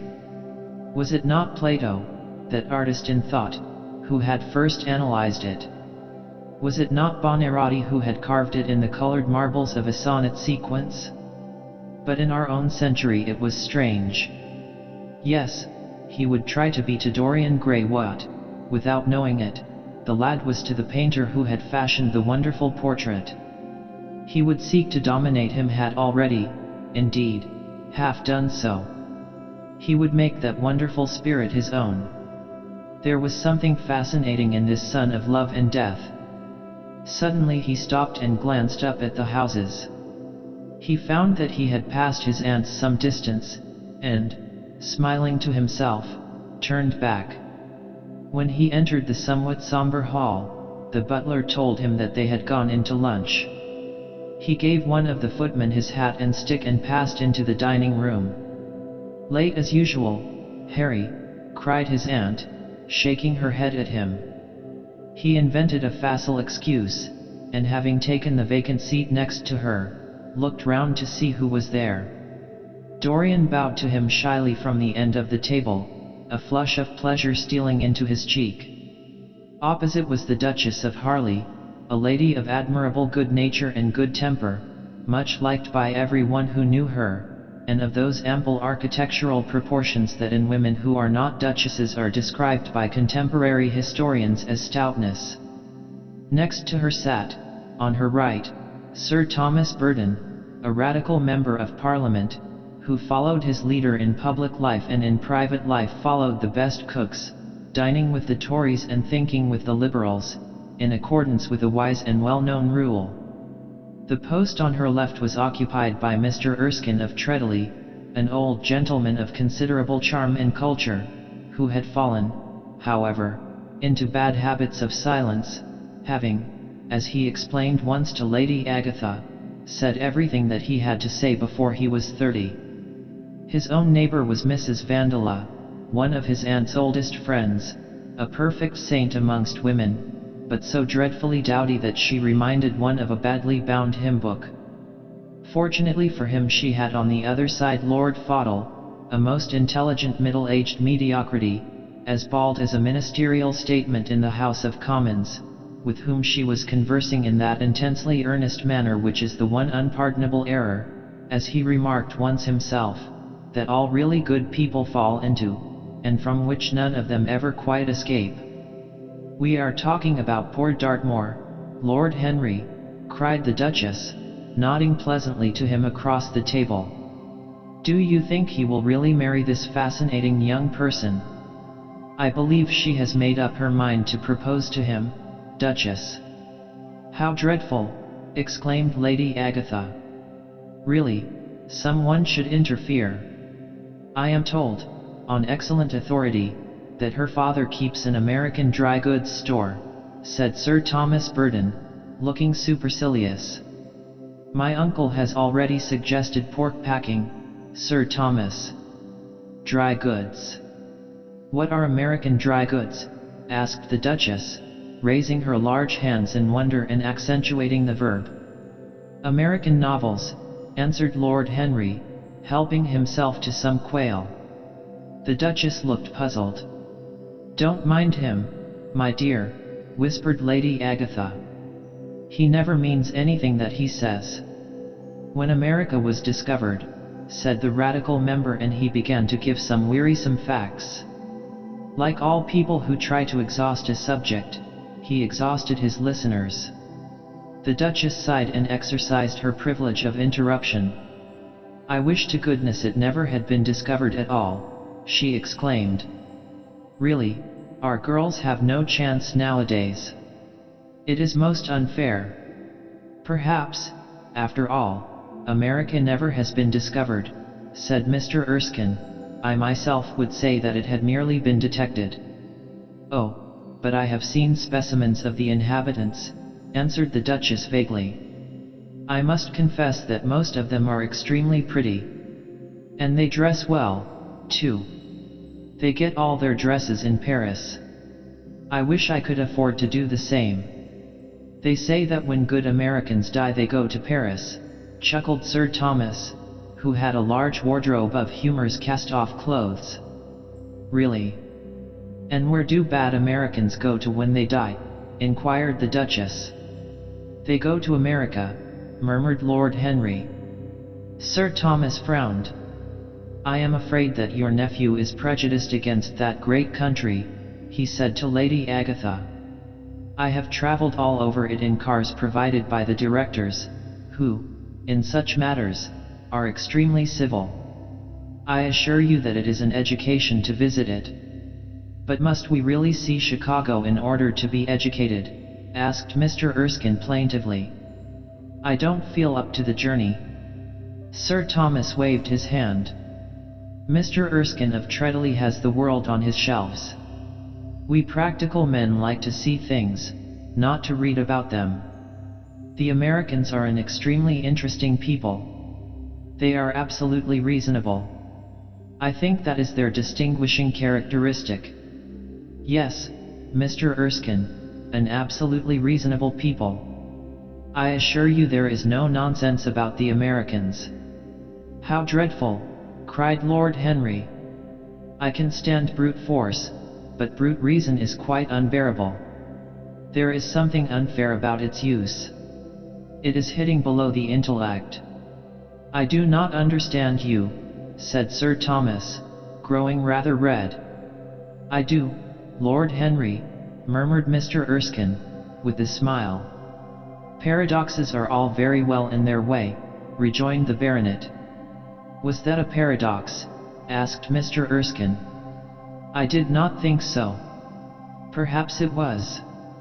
Well, the way of paradoxes is the way of truth. To test reality we must see it on the tightrope. When the verities become acrobats, we can judge them." "Dear me," said Lady Agatha, "how you men argue. I am sure I never can make out what you are talking about." "Oh, Harry, I am quite vexed with you. Why do you try to persuade our nice Mr. Dorian Gray to give up the East End? I assure you he would be quite invaluable. They would love his playing." "I want him to play to me," cried Lord Henry, smiling, and he looked down the table and caught a bright answering glance. "But they are so unhappy in Whitechapel," continued Lady Agatha. "I can sympathize with everything except suffering," said Lord Henry, shrugging his shoulders. I cannot sympathize with that. It is too ugly, too horrible, too distressing. There is something terribly morbid in the modern sympathy with pain. One should sympathize with the color, the beauty, the joy of life. The less said about life's sores, the better. Still, the East End is a very important problem, remarked Sir Thomas with a grave shake of the head. Quite so, answered the young lord. It is the problem of slavery, and we try to solve it by amusing the slaves. The politician looked at him keenly. What change do you propose, then? He asked. Lord Henry laughed. I don't desire to change anything in England except the weather, he answered. I am quite content with philosophic contemplation. But, as the 19th century has gone bankrupt through an over-expenditure of sympathy, I would suggest that we should appeal to science to put us straight. The advantage of the emotions is that they lead us astray, and the advantage of science is that it is not emotional. But we have such grave responsibilities, ventured Mrs. Vandeleur timidly. Terribly grave, echoed Lady Agatha. Lord Henry looked over at Mr. Erskine. Humanity takes itself too seriously. It is the world's original sin. If the caveman had known how to laugh, history would have been different. You are really very comforting, warbled the Duchess. I have always felt rather guilty when I came to see your dear aunt, for I take no interest at all in the East End. For the future I shall be able to look her in the face without a blush. A blush is very becoming, Duchess, remarked Lord Henry. Only when one is young, she answered. When an old woman like myself blushes, it is a very bad sign. Ah! Lord Henry, I wish you would tell me how to become young again. He thought for a moment. Can you remember any great error that you committed in your early days, Duchess? He asked, looking at her across the table. A great many, I fear, she cried. Then commit them over again, he said gravely. To get back one's youth, one has merely to repeat one's follies. A delightful theory, she exclaimed. I must put it into practice. A dangerous theory, came from Sir Thomas's tight lips. Lady Agatha shook her head, but could not help being amused. Mr. Erskine listened. Yes, he continued, that is one of the great secrets of life. Nowadays most people die of a sort of creeping common sense, and discover when it is too late that the only things one never regrets are one's mistakes. A laugh ran round the table. He played with the idea and grew willful, tossed it into the air and transformed it, let it escape and recaptured it, made it iridescent with fancy and winged it with paradox.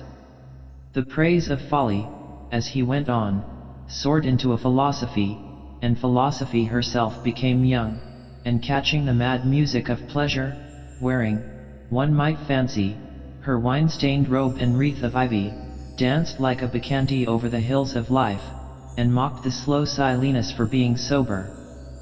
Facts fled before her like frightened forest things.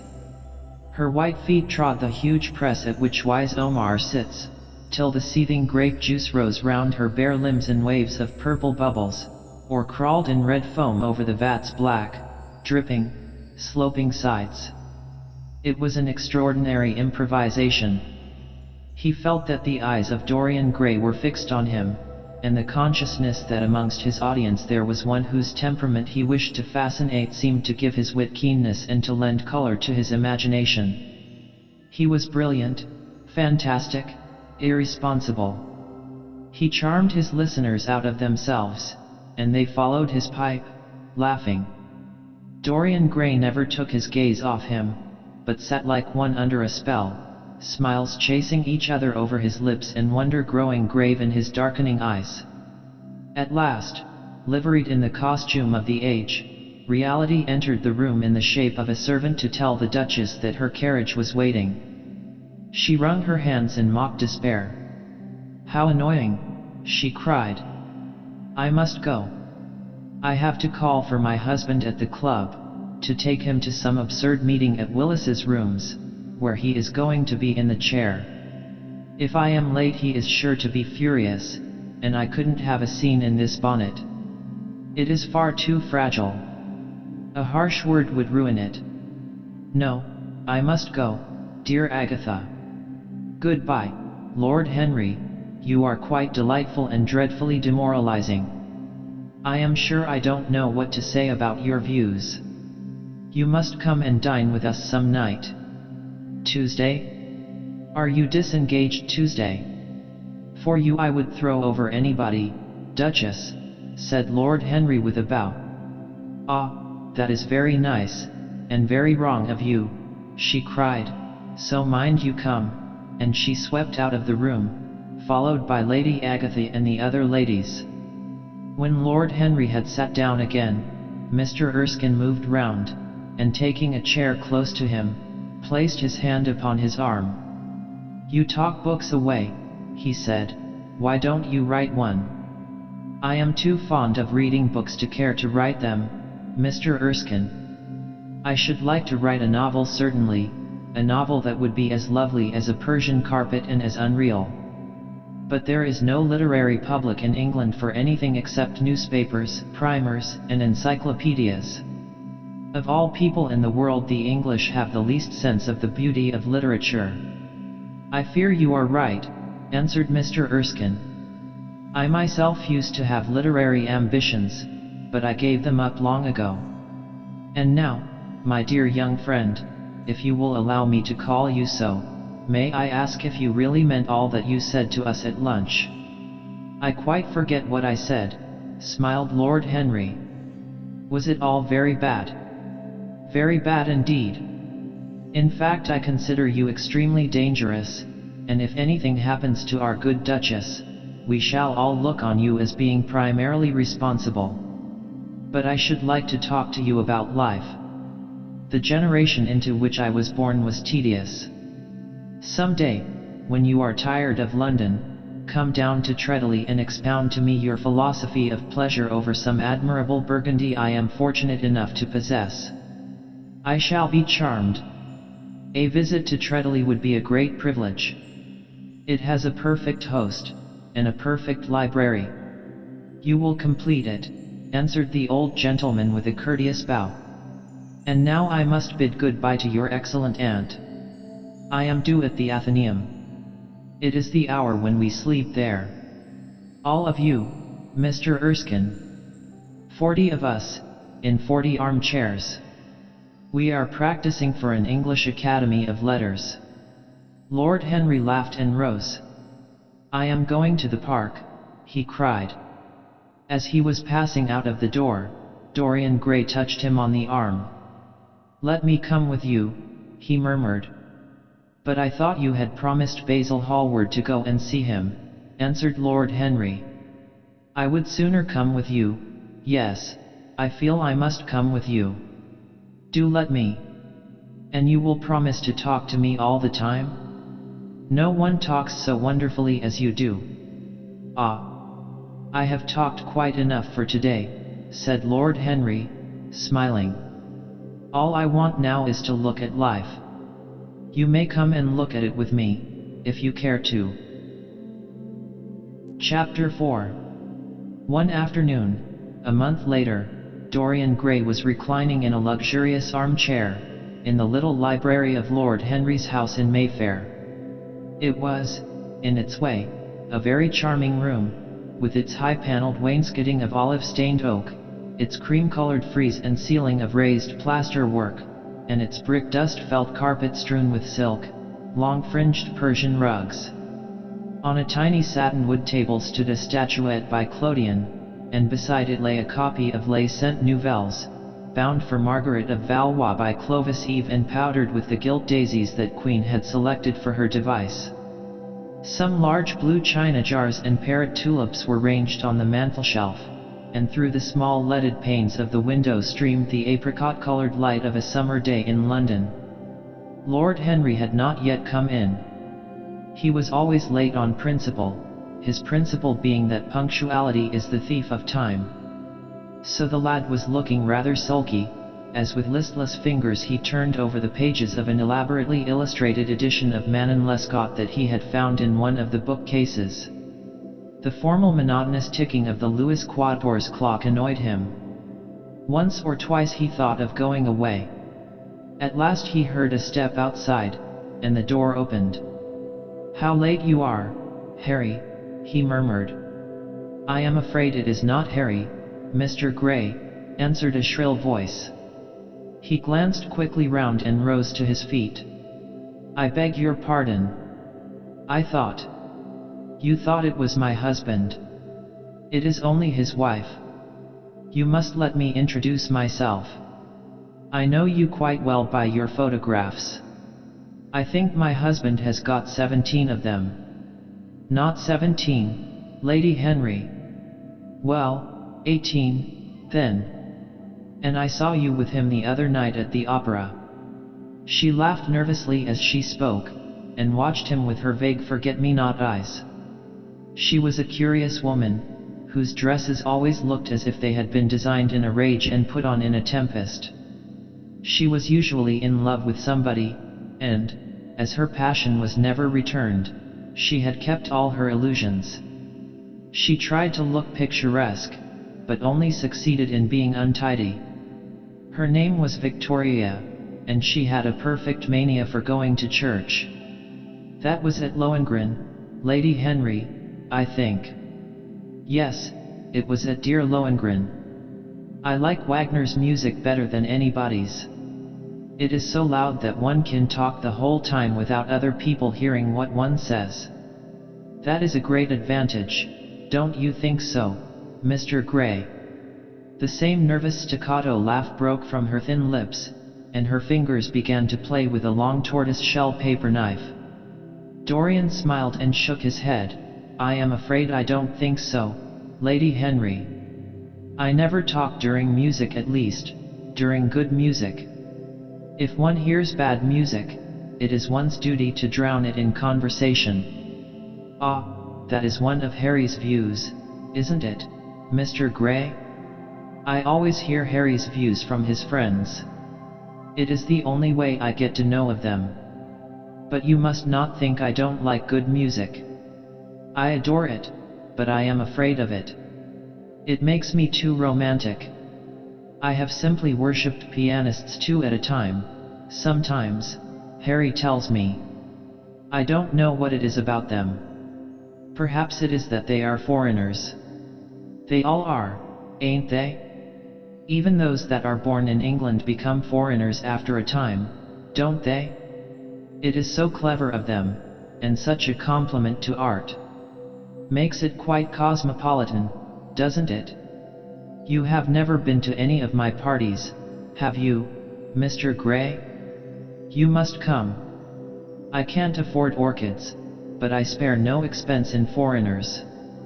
They make one's rooms look so picturesque. But here is Harry. Harry, I came in to look for you, to ask you something. I forget what it was, and I found Mr. Gray here. We have had such a pleasant chat about music. We have quite the same ideas. No, I think our ideas are quite different. But he has been most pleasant. I am so glad I've seen him. I am charmed, my love, quite charmed, said Lord Henry, elevating his dark, crescent-shaped eyebrows and looking at them both with an amused smile. So sorry I am late, Dorian. I went to look after a piece of old brocade in Wardour Street and had to bargain for hours for it. Nowadays people know the price of everything and the value of nothing. I am afraid I must be going, exclaimed Lady Henry, breaking an awkward silence with her silly sudden laugh. I have promised to drive with the Duchess. Goodbye, Mr. Gray. Goodbye, Harry. You are dining out, I suppose? So am I. Perhaps I shall see you at Lady Thornberry's. I dare say, my dear, said Lord Henry, shutting the door behind her as, looking like a bird of paradise that had been out all night in the rain, she flitted out of the room, leaving a faint odor of frangipani. Then he lit a cigarette and flung himself down on the sofa. "Never marry a woman with straw-colored hair, Dorian," he said after a few puffs. "Why, Harry?" "Because they are so sentimental." "But I like sentimental people." "Never marry at all, Dorian. Men marry because they are tired, women because they are curious. Both are disappointed. I don't think I am likely to marry, Harry. I am too much in love." "That is one of your aphorisms." "I am putting it into practice, as I do everything that you say." "Who are you in love with?" asked Lord Henry after a pause. "With an actress," said Dorian Gray, blushing. Lord Henry shrugged his shoulders. "That is a rather commonplace debut." "You would not say so if you saw her, Harry." "Who is she?" "Her name is Sybil Vane." "Never heard of her." "No one has. People will someday, however. She is a genius." "My dear boy, no woman is a genius. Women are a decorative sex. They never have anything to say, but they say it charmingly. Women represent the triumph of matter over mind, just as men represent the triumph of mind over morals." "Harry, how can you?" "My dear Dorian, it is quite true. I am analyzing women at present, so I ought to know. The subject is not so abstruse as I thought it was.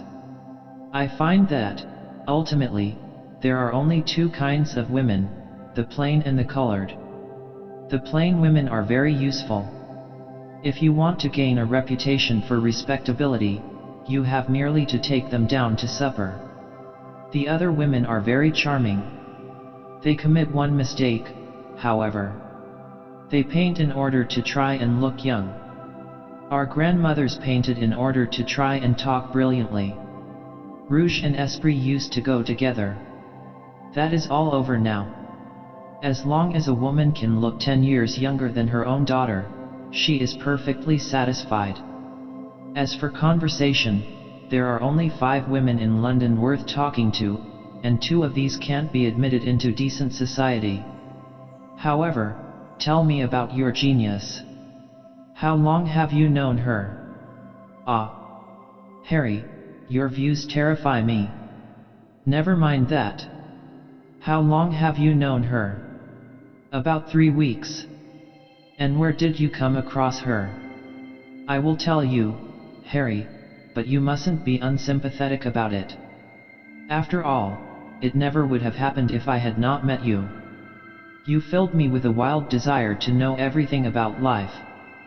4 days after I met you, something seemed to throb in my veins. As I lounged in the park, or strolled down Piccadilly, I used to look at everyone who passed me and wonder, with a mad curiosity, what sort of lives they led. Some of them fascinated me. Others filled me with terror. There was an exquisite poison in the air. I had a passion for sensations. Well, one evening about 7 o'clock, I determined to go out in search of some adventure. I felt that this grey monstrous London of ours, with its myriads of people, its sordid sinners, and its splendid sins, as you once phrased it, must have something in store for me. I fancied 1,000 things. The mere danger gave me a sense of delight. I remembered what you had said to me on that wonderful evening when we first dined together, about the search for beauty being the real secret of life. I don't know what I expected, but I went out and wandered eastward, soon losing my way in a labyrinth of grimy streets and black grassless squares. About 8:30 I passed by an absurd little theater, with great flaring gas jets and gaudy playbills.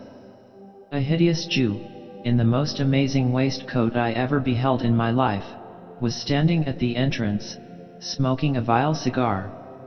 He had greasy ringlets, and an enormous diamond blazed in the center of a soiled shirt. "Have a box, my lord," he said, when he saw me. and he took off his hat with an air of gorgeous servility. There was something about him, Harry, that amused me. He was such a monster. You will laugh at me, I know, but I really went in and paid a whole guinea for the stage box. To the present day I can't make out why I did so, and yet if I hadn't, my dear Harry, if I hadn't, I should have missed the greatest romance of my life. I see you are laughing. It is horrid of you. I am not laughing, Dorian, at least I am not laughing at you. But you should not say the greatest romance of your life. You should say the first romance of your life. You will always be loved, and you will always be in love with love. A grande passion is the privilege of people who have nothing to do. That is the one use of the idle classes of a country. Don't be afraid. There are exquisite things in store for you. This is merely the beginning. Do you think my nature's so shallow? Cried Dorian Gray angrily. No, I think your nature's so deep. How do you mean? My dear boy, the people who love only once in their lives are really the shallow people. What they call their loyalty, and their fidelity, I call either the lethargy of custom or their lack of imagination. Faithfulness is to the emotional life what consistency is to the life of the intellect, simply a confession of failure. Faithfulness. I must analyze it someday. The passion for property is in it. There are many things that we would throw away if we were not afraid that others might pick them up. But I don't want to interrupt you. Go on with your story. Well, I found myself seated in a horrid little private box, with the vulgar drop scene staring me in the face. I looked out from behind the curtain and surveyed the house. It was a tawdry affair, all cupids and cornucopias, like a third-rate wedding cake. The gallery and pit were fairly full, but the 2 rows of dingy stalls were quite empty, and there was hardly a person in what I suppose they called the dress circle. Women went about with oranges and ginger beer, and there was a terrible consumption of nuts going on. It must have been just like the palmy days of the British drama. Just like, I should fancy, and very depressing. I began to wonder what on earth I should do when I caught sight of the playbill. What do you think the play was, Harry? I should think The Idiot Boy, or Dumb but Innocent. Our fathers used to like that sort of piece, I believe. The longer I live, Dorian, the more keenly I feel that whatever was good enough for our fathers is not good enough for us. In art, as in politics, les grands paris ont toujours tort. This play was good enough for us, Harry. It was Romeo and Juliet. I must admit that I was rather annoyed at the idea of seeing Shakespeare done in such a wretched hole of a place. Still, I felt interested, in a sort of way. At any rate, I determined to wait for the first act. There was a dreadful orchestra, presided over by a young Hebrew who sat at a cracked piano, that nearly drove me away, but at last the drop scene was drawn up and the play began. Romeo was a stout elderly gentleman, with corked eyebrows, a husky tragedy voice, and a figure like a beer barrel. Mercutio was almost as bad. He was played by the low comedian, who had introduced gags of his own and was on most friendly terms with the pit. They were both as grotesque as the scenery, and that looked as if it had come out of a country booth. But Juliet. Harry, imagine a girl, hardly 17 years of age, with a little, flower-like face, a small Greek head with plaited coils of dark brown hair, eyes that were violet wells of passion, lips that were like the petals of a rose. She was the loveliest thing I had ever seen in my life. You said to me once that pathos left you unmoved, but that beauty, mere beauty, could fill your eyes with tears. I tell you, Harry, I could hardly see this girl for the mist of tears that came across me. And her voice, I never heard such a voice. It was very low at first, with deep mellow notes that seemed to fall singly upon one's ear. Then it became a little louder, and sounded like a flute or a distant hautboy. In the garden scene it had all the tremulous ecstasy that one hears just before dawn when nightingales are singing. There were moments, later on, when it had the wild passion of violins. You know how a voice can stir one. Your voice and the voice of Sybil Vane are two things that I shall never forget. When I close my eyes, I hear them, and each of them says something different. I don't know which to follow. Why should I not love her? Harry, I do love her. She is everything to me in life. Night after night I go to see her play. One evening she is Rosalind, and the next evening she is Imogen. I have seen her die in the gloom of an Italian tomb, sucking the poison from her lover's lips. I have watched her wandering through the forest of Arden, disguised as a pretty boy in hose and doublet and dainty cap. She has been mad, and has come into the presence of a guilty king, and given him rue to wear and bitter herbs to taste of. She has been innocent, and the black hands of jealousy have crushed her reed-like throat. I have seen her in every age and in every costume. Ordinary women never appeal to one's imagination. They are limited to their century. No glamour ever transfigures them.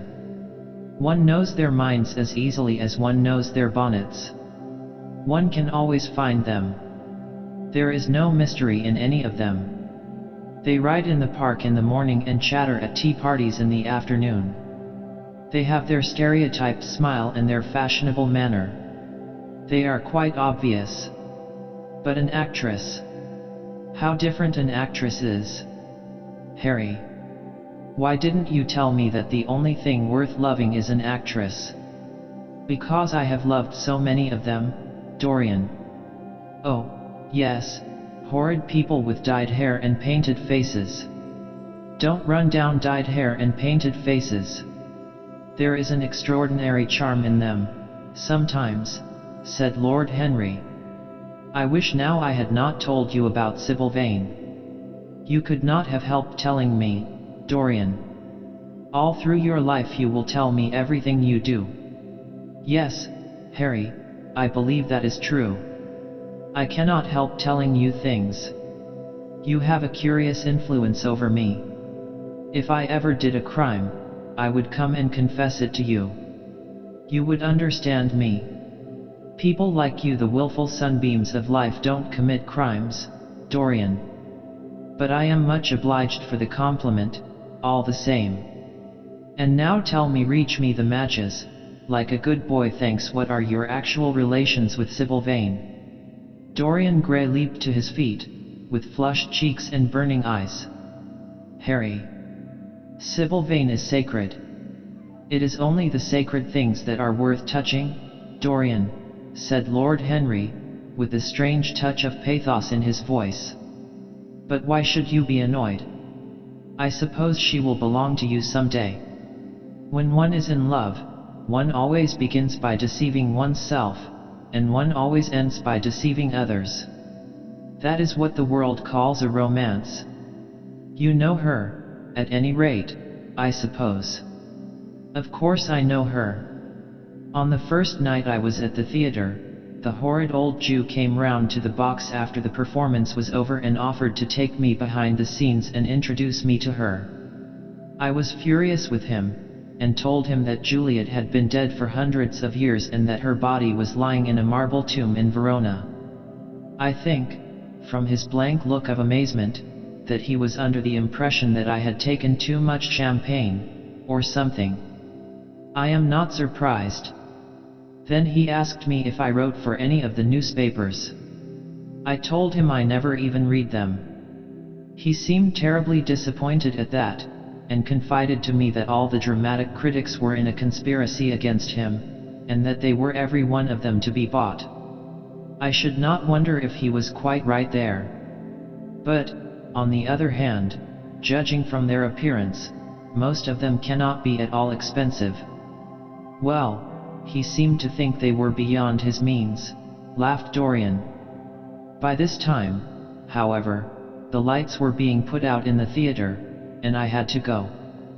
He wanted me to try some cigars that he strongly recommended. I declined. The next night, of course, I arrived at the place again. When he saw me, he made me a low bow and assured me that I was a munificent patron of art. He was a most offensive brute, though he had an extraordinary passion for Shakespeare.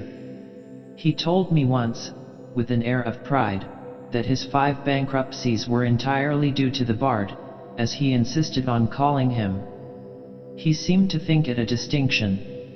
It was a distinction, my dear Dorian, a great distinction. Most people become bankrupt through having invested too heavily in the prose of life. To have ruined oneself over poetry is an honor.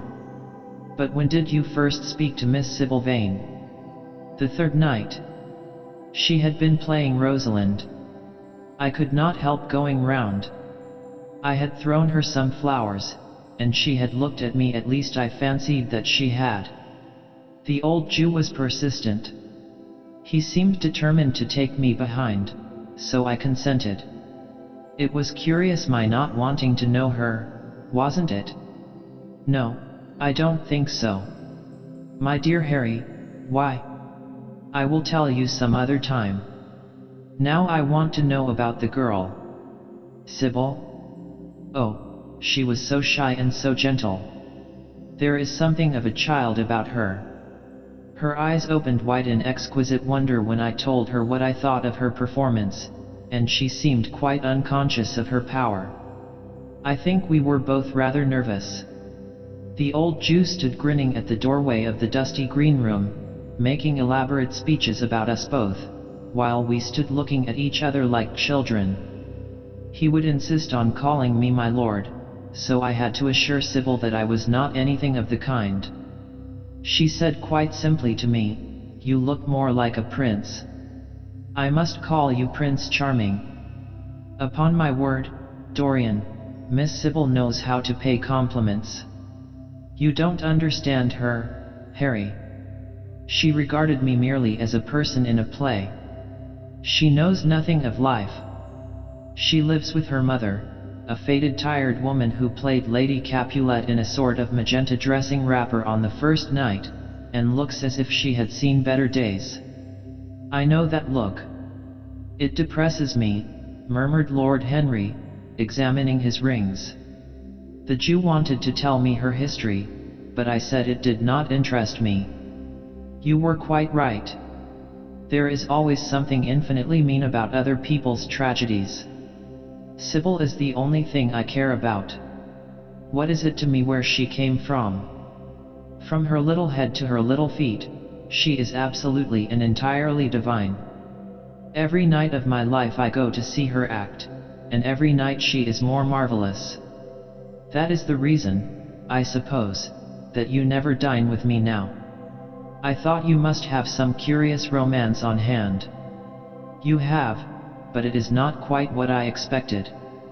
My dear Harry, we either lunch or sup together every day, and I have been to the opera with you several times, said Dorian, opening his blue eyes in wonder.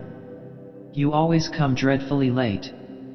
Well, I can't help going to see Sybil play, he cried, even if it is only for a single act.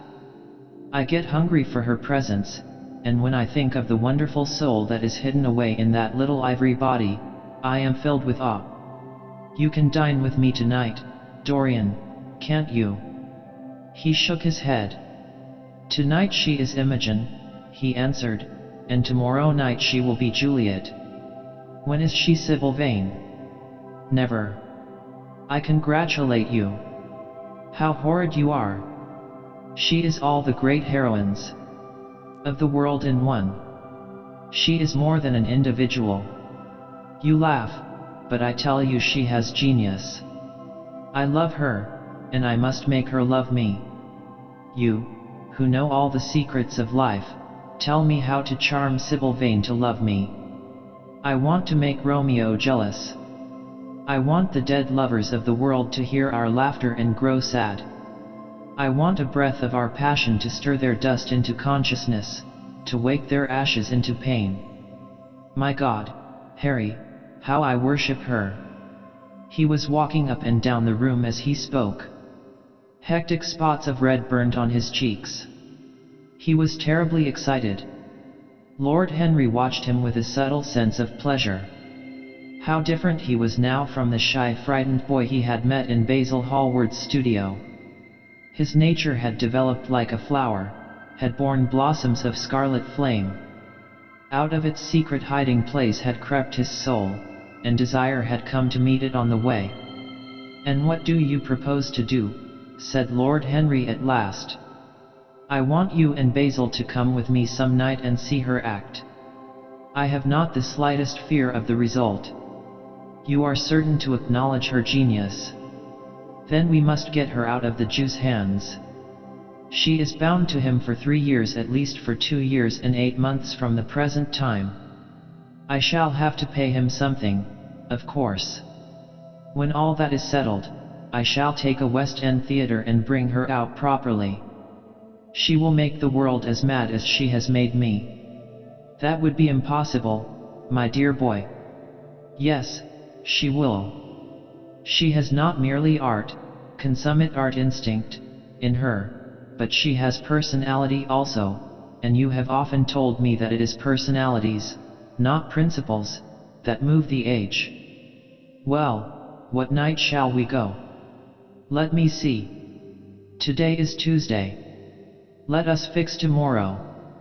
She plays Juliet tomorrow. All right. The Bristol at 8 o'clock, and I will get Basil. Not 8, Harry, please. 6:30. We must be there before the curtain rises. You must see her in the first act, where she meets Romeo. 6:30.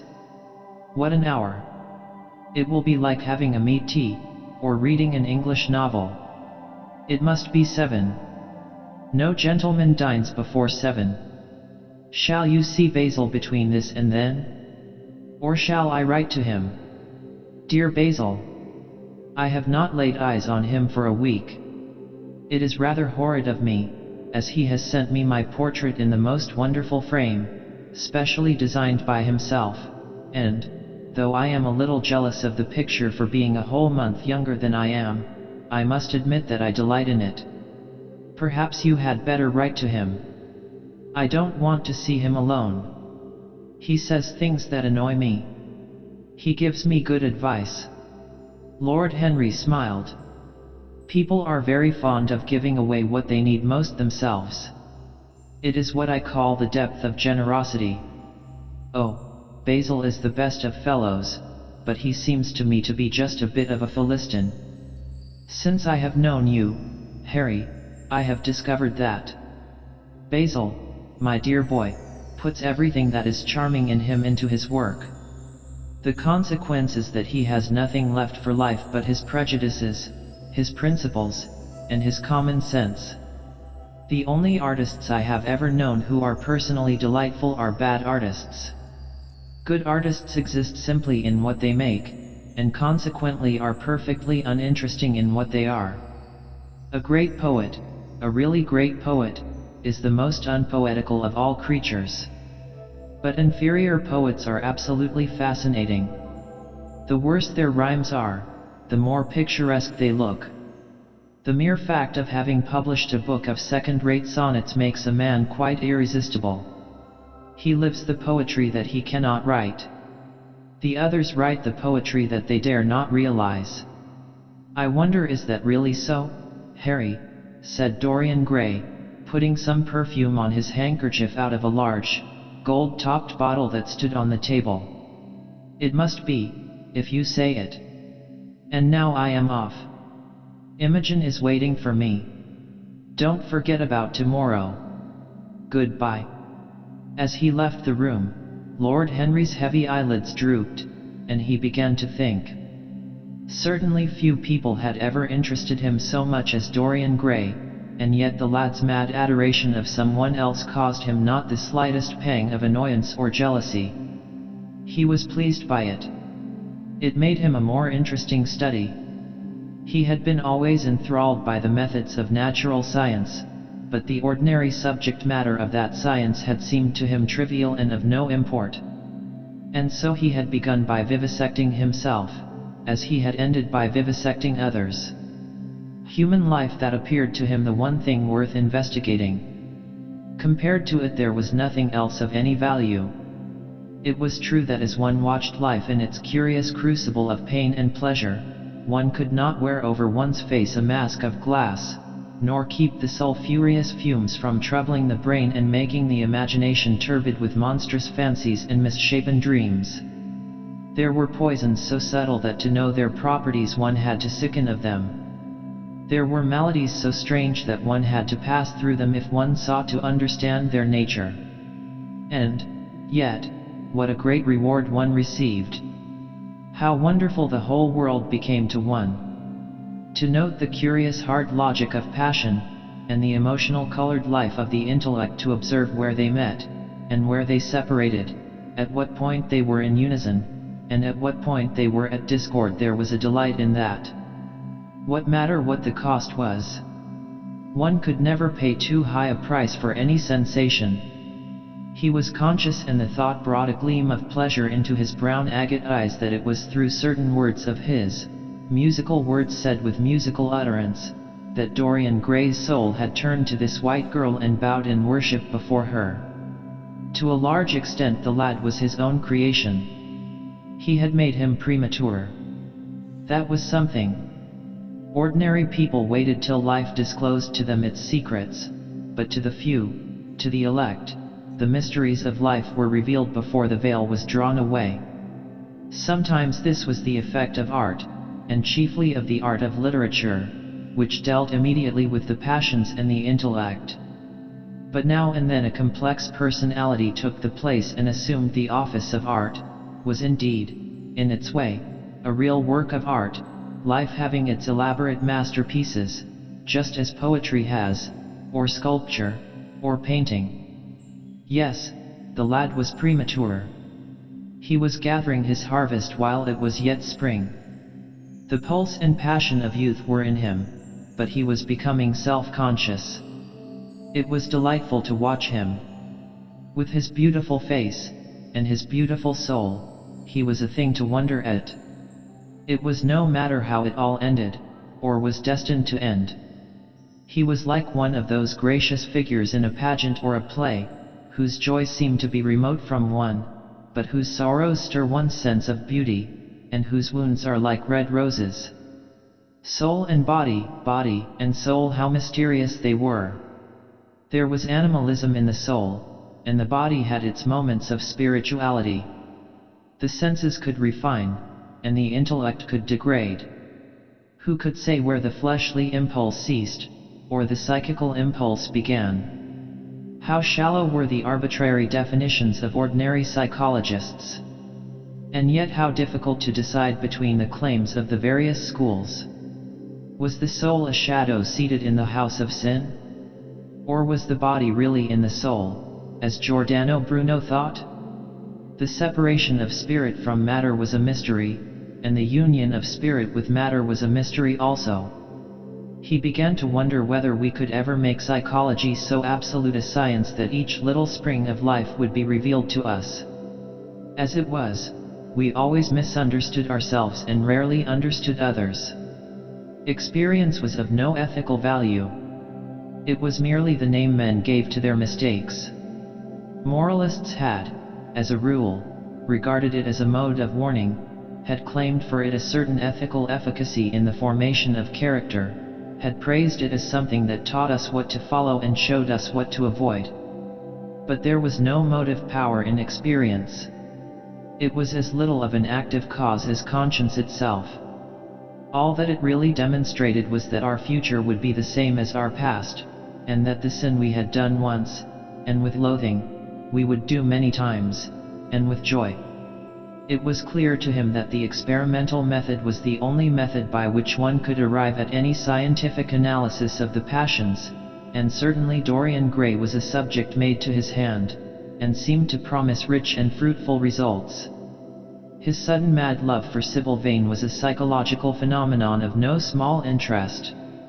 There was no doubt that curiosity had much to do with it, curiosity and the desire for new experiences, yet it was not a simple, but rather a very complex passion.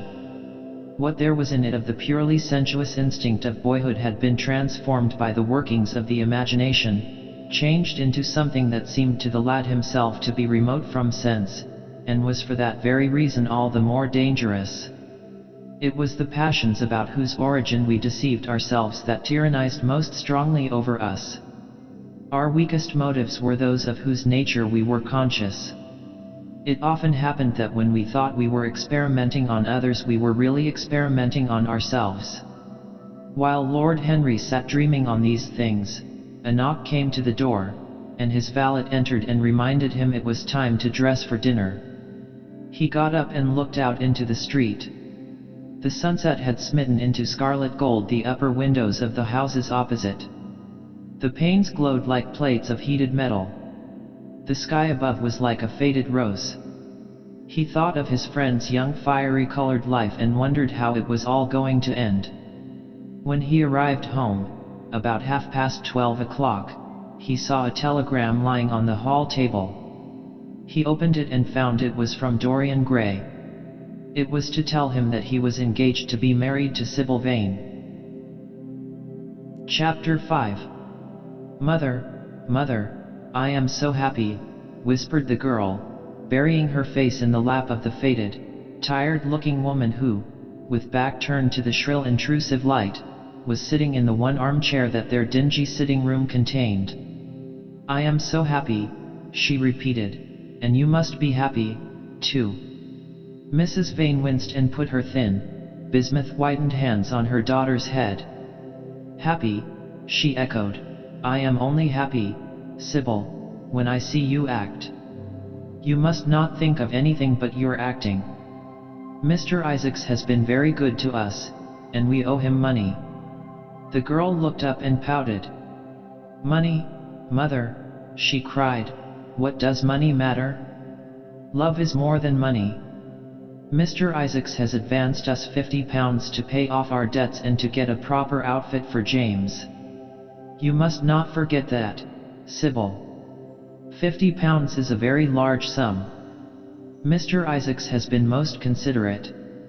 He is not a gentleman, mother, and I hate the way he talks to me," said the girl, rising to her feet and going over to the window. "I don't know how we could manage without him," answered the elder woman querulously. Sybil Vane tossed her head and laughed. "We don't want him any more, mother. Prince Charming rules life for us now." Then she paused. A rose shook in her blood and shadowed her cheeks. Quick breath parted the petals of her lips. They trembled. Some southern wind of passion swept over her and stirred the dainty folds of her dress. "I love him," she said simply. "Foolish child, was the parrot phrase flung in answer. The waving of crooked, false jeweled fingers gave grotesqueness to the words. The girl laughed again. The joy of a caged bird was in her voice. Her eyes caught the melody and echoed it in radiance, then closed for a moment, as though to hide their secret. When they opened, the mist of a dream had passed across them. Thin-lipped wisdom spoke at her from the worn chair, hinted at prudence, quoted from that book of cowardice whose author apes the name of common sense. She did not listen. She was free in her prison of passion. Her Prince Charming, was with her. She had called on memory to remake him. She had sent her soul to search for him, and it had brought him back. His kiss burned again upon her mouth. Her eyelids were warm with his breath. Then wisdom altered its method and spoke of espial and discovery. This young man might be rich. If so, marriage should be thought of. Against the shell of her ear broke the waves of worldly cunning. The arrows of craft shot by her. She saw the thin lips moving, and smiled. Suddenly she felt the need to speak. The wordy silence troubled her. "Mother, mother," she cried, "why does he love me so much? I know why I love him. I love him because he is like what love himself should be. But what does he see in me? I am not worthy of him. And yet why? I cannot tell, though I feel so much beneath him. I don't feel humble. I feel proud, terribly proud. Mother, did you love my father as I love Prince Charming? The elder woman grew pale beneath the coarse powder that daubed her cheeks, and her dry lips twitched with a spasm of pain. Sybil rushed to her, flung her arms round her neck, and kissed her. Forgive me, Mother. I know it pains you to talk about our father. But it only pains you because you loved him so much. Don't look so sad. I am as happy today as you were 20 years ago. Ah. Let me be happy forever. My child, you are far too young to think of falling in love. Besides, what do you know of this young man? You don't even know his name. The whole thing is most inconvenient, and really, when James is going away to Australia, and I have so much to think of, I must say that you should have shown more consideration. However, as I said before, if he is rich... Ah. Mother, Mother, let me be happy. Mrs. Vane glanced at her, and with one of those false theatrical gestures that so often become a mode of second nature to a stage player, clasped her in her arms. At this moment, the door opened and a young lad with rough brown hair came into the room. He was thick-set of figure, and his hands and feet were large and somewhat clumsy in movement. He was not so finely bred as his sister. One would hardly have guessed the close relationship that existed between them. Mrs. Vane fixed her eyes on him and intensified her smile. She mentally elevated her son to the dignity of an audience. She felt sure that the tableau was interesting. You might keep some of your kisses for me, Sybil, I think, said the lad with a good-natured grumble. Ah, but you don't like being kissed, Jim, she cried. You are a dreadful old bear. And she ran across the room and hugged him. James Vane looked into his sister's face with tenderness. I want you to come out with me for a walk, Sybil. I don't suppose I shall ever see this horrid London again. I am sure I don't want to. My son, don't say such dreadful things, murmured Mrs. Vane, taking up a tawdry theatrical dress, with a sigh, and beginning to patch it. She felt a little disappointed that he had not joined the group. It would have increased the theatrical picturesqueness of the situation. Why not, Mother? I mean it. You pain me, my son. I trust you will return from Australia in a position of affluence. I believe there is no society of any kind in the colonies, nothing that I would call society, so when you have made your fortune, you must come back and assert yourself in London. Society, muttered the lad. I don't want to know anything about that. I should like to make some money to take you and Sybil off the stage. I hate it. Oh, Jim, said Sybil, laughing, how unkind of you. But are you really going for a walk with me? That will be nice. I was afraid you were going to say goodbye to some of your friends, to Tom Hardy, who gave you that hideous pipe, or Ned Langton, who makes fun of you for smoking it. It is very sweet of you to let me have your last afternoon. Where shall we go? Let us go to the park. I am too shabby, he answered, frowning. Only swell people go to the park. Nonsense, Jim, she whispered, stroking the sleeve of his coat. He hesitated for a moment. Very well, he said at last, but don't be too long dressing. She danced out of the door. One could hear her singing as she ran upstairs. Her little feet pattered overhead. He walked up and down the room 2 or 3 times. Then he turned to the still figure in the chair. Mother, are my things ready? He asked. Quite ready, James, she answered, keeping her eyes on her work. For some months past she had felt ill at ease when she was alone with this rough, stern son of hers. Her shallow secret nature was troubled when their eyes met. She used to wonder if he suspected anything. The silence, for he made no other observation, became intolerable to her. She began to complain. Women defend themselves by attacking, just as they attack by sudden and strange surrenders. I hope you will be contented, James, with your seafaring life, she said. You must remember that it is your own choice. You might have entered a solicitor's office. Solicitors are a very respectable class, and in the country often dine with the best families. I hate offices, and I hate clerks, he replied. But you are quite right. I have chosen my own life. All I say is, watch over Sybil. Don't let her come to any harm. Mother, you must watch over her. James, you really talk very strangely. Of course I watch over Sybil. I hear a gentleman comes every night to the theater and goes behind to talk to her. Is that right? What about that? You are speaking about things you don't understand, James. In the profession we are accustomed to receive a great deal of most gratifying attention. I myself used to receive many bouquets at one time. That was when acting was really understood. As for Sybil, I do not know at present whether her attachment is serious or not. But there is no doubt that the young man in question is a perfect gentleman. He is always most polite to me. Besides, he has the appearance of being rich, and the flowers he sends are lovely. You don't know his name, though, said the lad harshly. No, answered his mother with a placid expression in her face. He has not yet revealed his real name. I think it is quite romantic of him. He is probably a member of the aristocracy. James Vane bit his lip.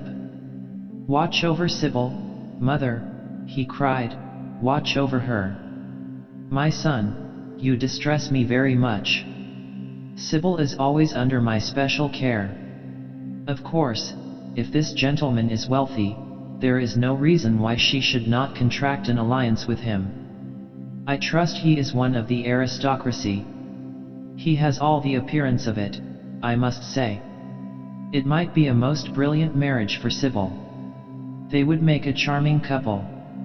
His good looks are really quite remarkable, everybody notices them. The lad muttered something to himself and drummed on the window pane with his coarse fingers. He had just turned round to say something when the door opened and Sybil ran in. How serious you both are, she cried. What is the matter? Nothing, he answered. I suppose one must be serious sometimes. Goodbye, mother, I will have my dinner at 5 o'clock.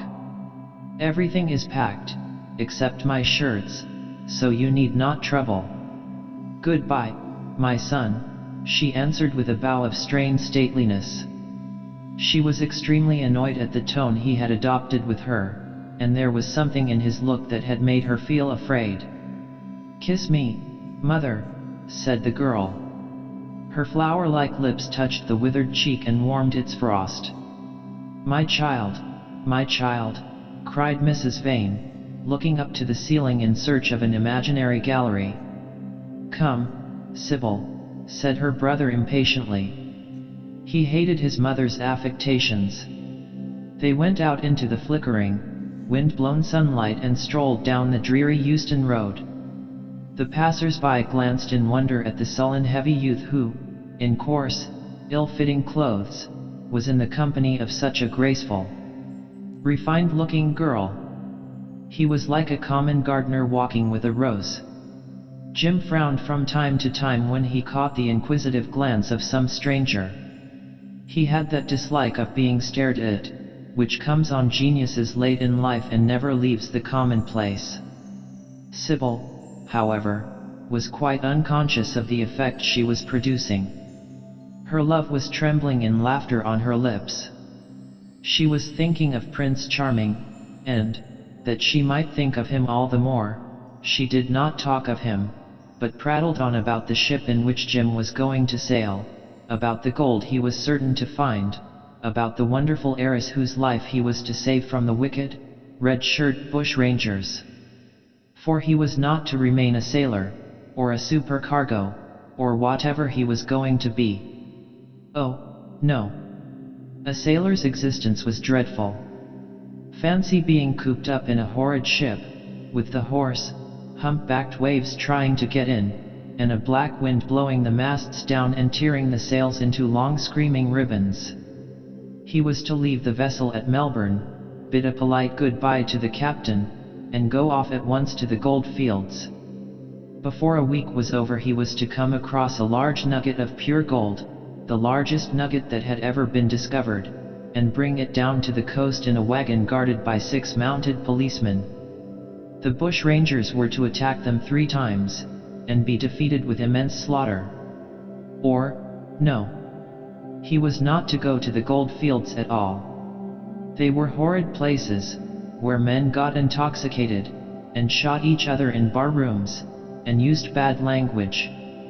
He was to be a nice sheep farmer, and one evening, as he was riding home, he was to see the beautiful heiress being carried off by a robber on a black horse, and give chase, and rescue her.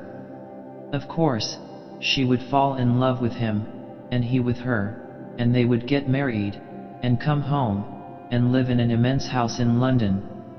Yes, there were delightful things in store for him.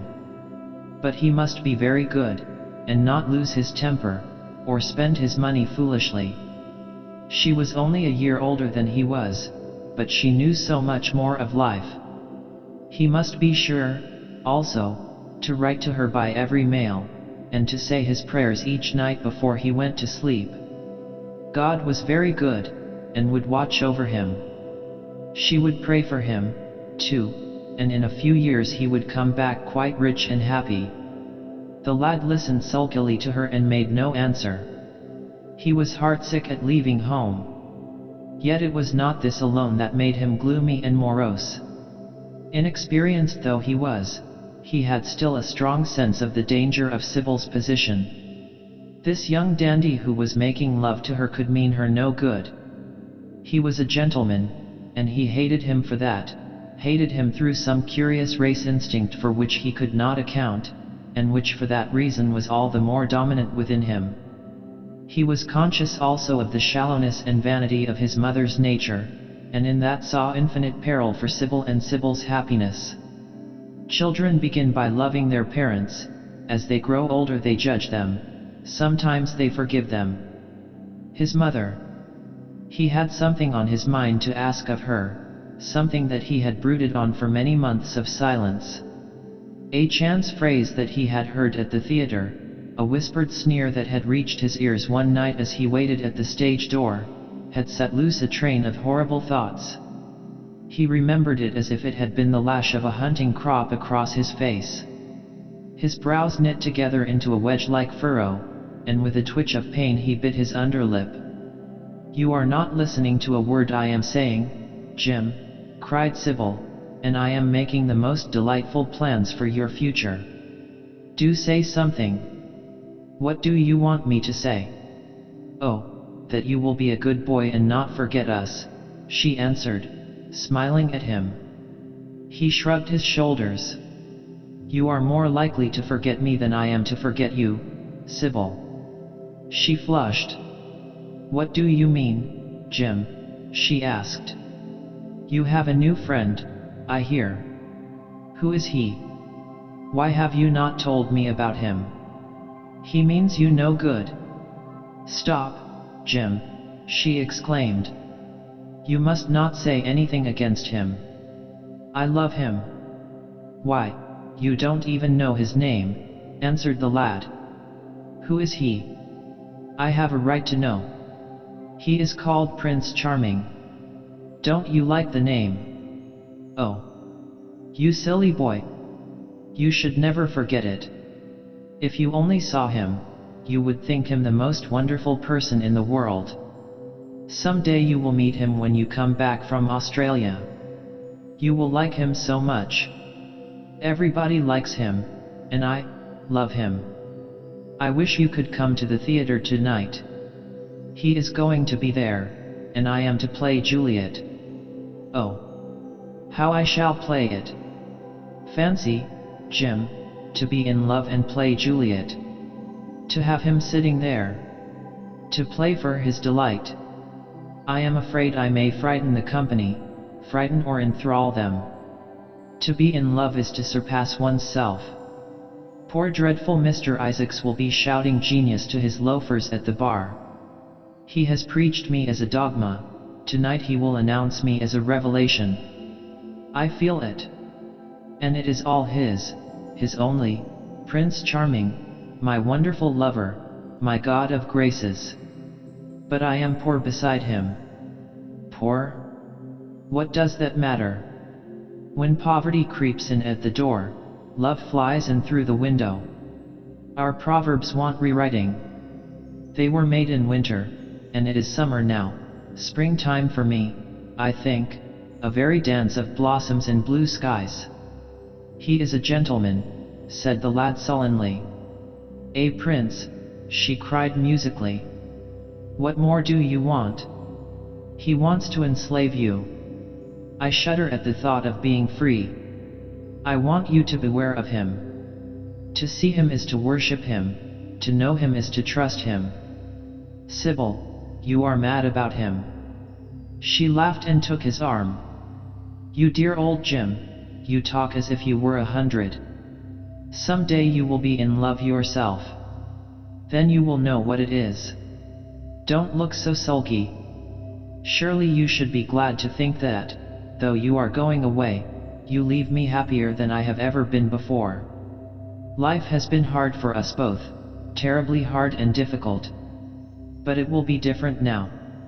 You are going to a new world, and I have found one. Here are 2 chairs, let us sit down and see the smart people go by. They took their seats amidst a crowd of watchers. The tulip beds across the road flamed like throbbing rings of fire. A white dust tremulous cloud of orris root it seemed hung in the panting air. The brightly colored parasols danced and dipped like monstrous butterflies. She made her brother talk of himself, his hopes, his prospects. He spoke slowly and with effort. They passed words to each other as players at a game pass counters. Sybil felt oppressed. She could not communicate her joy. A faint smile curving that sullen mouth was all the echo she could win. After some time she became silent. Suddenly she caught a glimpse of golden hair and laughing lips, and in an open carriage with 2 ladies Dorian Gray drove past. She started to her feet. There he is, she cried. Who? Said Jim Vane. Prince Charming, she answered, looking after the Victoria. He jumped up and seized her roughly by the arm. Show him to me. Which is he? Point him out. I must see him, he exclaimed, but at that moment the Duke of Berwick's 4-in-hand came between, and when it had left the space clear, the carriage had swept out of the park. He is gone, murmured Sybil sadly. I wish you had seen him. I wish I had, for as sure as there is a God in heaven, if he ever does you any wrong, I shall kill him. She looked at him in horror. He repeated his words. They cut the air like a dagger. The people round began to gape. A lady standing close to her tittered. Come away, Jim, come away, she whispered. He followed her doggedly as she passed through the crowd. He felt glad at what he had said. When they reached the Achilles statue, she turned round. There was pity in her eyes that became laughter on her lips. She shook her head at him. You are foolish, Jim, utterly foolish, a bad-tempered boy, that is all. How can you say such horrible things? You don't know what you are talking about. You are simply jealous and unkind. Ah! I wish you would fall in love. Love makes people good, and what you said was wicked. I am 16, he answered, and I know what I am about. Mother is no help to you. She doesn't understand how to look after you. I wish now that I was not going to Australia at all. I have a great mind to chuck the whole thing up. I would, if my articles hadn't been signed. Oh, don't be so serious, Jim. You are like one of the heroes of those silly melodramas Mother used to be so fond of acting in. I am not going to quarrel with you. I have seen him, and oh, to see him is perfect happiness. We won't quarrel. I know you would never harm anyone I love, would you? Not as long as you love him, I suppose, was the sullen answer. I shall love him forever, she cried. And he? Forever, too. He had better. She shrank from him. Then she laughed and put her hand on his arm. He was merely a boy. At the Marble Arch they hailed an omnibus, which left them close to their shabby home in the Euston Road. It was after 5 o'clock, and Sybil had to lie down for a couple of hours before acting. Jim insisted that she should do so. He said that he would sooner part with her when their mother was not present. She would be sure to make a scene, and he detested scenes of every kind. In Sybil's own room they parted. There was jealousy in the lad's heart, and a fierce murderous hatred of the stranger who, as it seemed to him, had come between them. Yet, when her arms were flung round his neck, and her fingers strayed through his hair, he softened and kissed her with real affection. There were tears in his eyes as he went downstairs. His mother was waiting for him below. She grumbled at his unpunctuality, as he entered. He made no answer, but sat down to his meager meal. The flies buzzed round the table and crawled over the stained cloth. Through the rumble of omnibuses, and the clatter of street cabs, he could hear the droning voice devouring each minute that was left to him. After some time, he thrust away his plate and put his head in his hands. He felt that he had a right to know. It should have been told to him before, if it was as he suspected. Leaden with fear, his mother watched him. Words dropped mechanically from her lips. A tattered lace handkerchief twitched in her fingers. When the clock struck 6, he got up and went to the door. Then he turned back and looked at her. Their eyes met. In hers he saw a wild appeal for mercy. It enraged him. "Mother, I have something to ask you," he said. Her eyes wandered vaguely about the room. She made no answer. "Tell me the truth. I have a right to know. Were you married to my father?" She heaved a deep sigh. It was a sigh of relief. The terrible moment, the moment that night and day, for weeks and months, she had dreaded, had come at last, and yet she felt no terror. Indeed, in some measure it was a disappointment to her. The vulgar directness of the question called for a direct answer. The situation had not been gradually led up to. It was crude. It reminded her of a bad rehearsal. "No," she answered, wondering at the harsh simplicity of life. "My father was a scoundrel then," cried the lad, clenching his fists. She shook her head. "I knew he was not free. We loved each other very much. If he had lived, he would have made provision for us. Don't speak against him, my son. He was your father, and a gentleman. Indeed, he was highly connected." An oath broke from his lips. "I don't care for myself," he exclaimed, "but don't let Sybil. It is a gentleman, isn't it, who is in love with her, or says he is. Highly connected, too, I suppose." For a moment a hideous sense of humiliation came over the woman. Her head drooped. She wiped her eyes with shaking hands. "Sybil has a mother," she murmured. "I had none." The lad was touched. He went towards her, and stooping down, he kissed her. "I am sorry if I have pained you by asking about my father," he said, "but I could not help it. I must go now. Goodbye. Don't forget that you will have only one child now to look after, and believe me that if this man wrongs my sister, I will find out who he is, track him down, and kill him like a dog. I swear it." The exaggerated folly of the threat, the passionate gesture that accompanied it, the mad melodramatic words, made life seem more vivid to her. She was familiar with the atmosphere. She breathed more freely, and for the first time for many months she really admired her son. She would have liked to have continued the scene on the same emotional scale, but he cut her short. Trunks had to be carried down and mufflers looked for. The lodging house drudge bustled in and out. There was the bargaining with the cabman. The moment was lost in vulgar details. It was with a renewed feeling of disappointment that she waved the tattered lace handkerchief from the window, as her son drove away. She was conscious that a great opportunity had been wasted.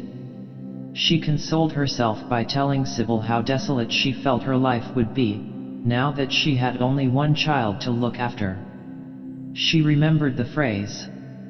It had pleased her. Of the threat she said nothing. It was vividly and dramatically expressed. She felt that they would all laugh at it someday. Chapter 6. "I suppose you have heard the news, Basil," said Lord Henry that evening as Hallward was shown into a little private room at the Bristol where dinner had been laid for three. "No, Harry," answered the artist, giving his hat and coat to the bowing waiter. "What is it?" "Nothing about politics, I hope." "They don't interest me. There is hardly a single person in the House of Commons worth painting, though many of them would be the better for a little whitewashing." "Dorian Gray is engaged to be married," said Lord Henry, watching him as he spoke. Hallward started and then frowned. "Dorian engaged to be married," he cried. "Impossible." "It is perfectly true." "To whom?" "To some little actress or other." "I can't believe it. Dorian is far too sensible. Dorian is far too wise not to do foolish things now and then, my dear Basil. Marriage is hardly a thing that one can do now and then, Harry." "Except in America," rejoined Lord Henry languidly. "But I didn't say he was married. I said he was engaged to be married. There is a great difference. I have a distinct remembrance of being married, but I have no recollection at all of being engaged. I am inclined to think that I never was engaged. But think of Dorian's birth, and position, and wealth.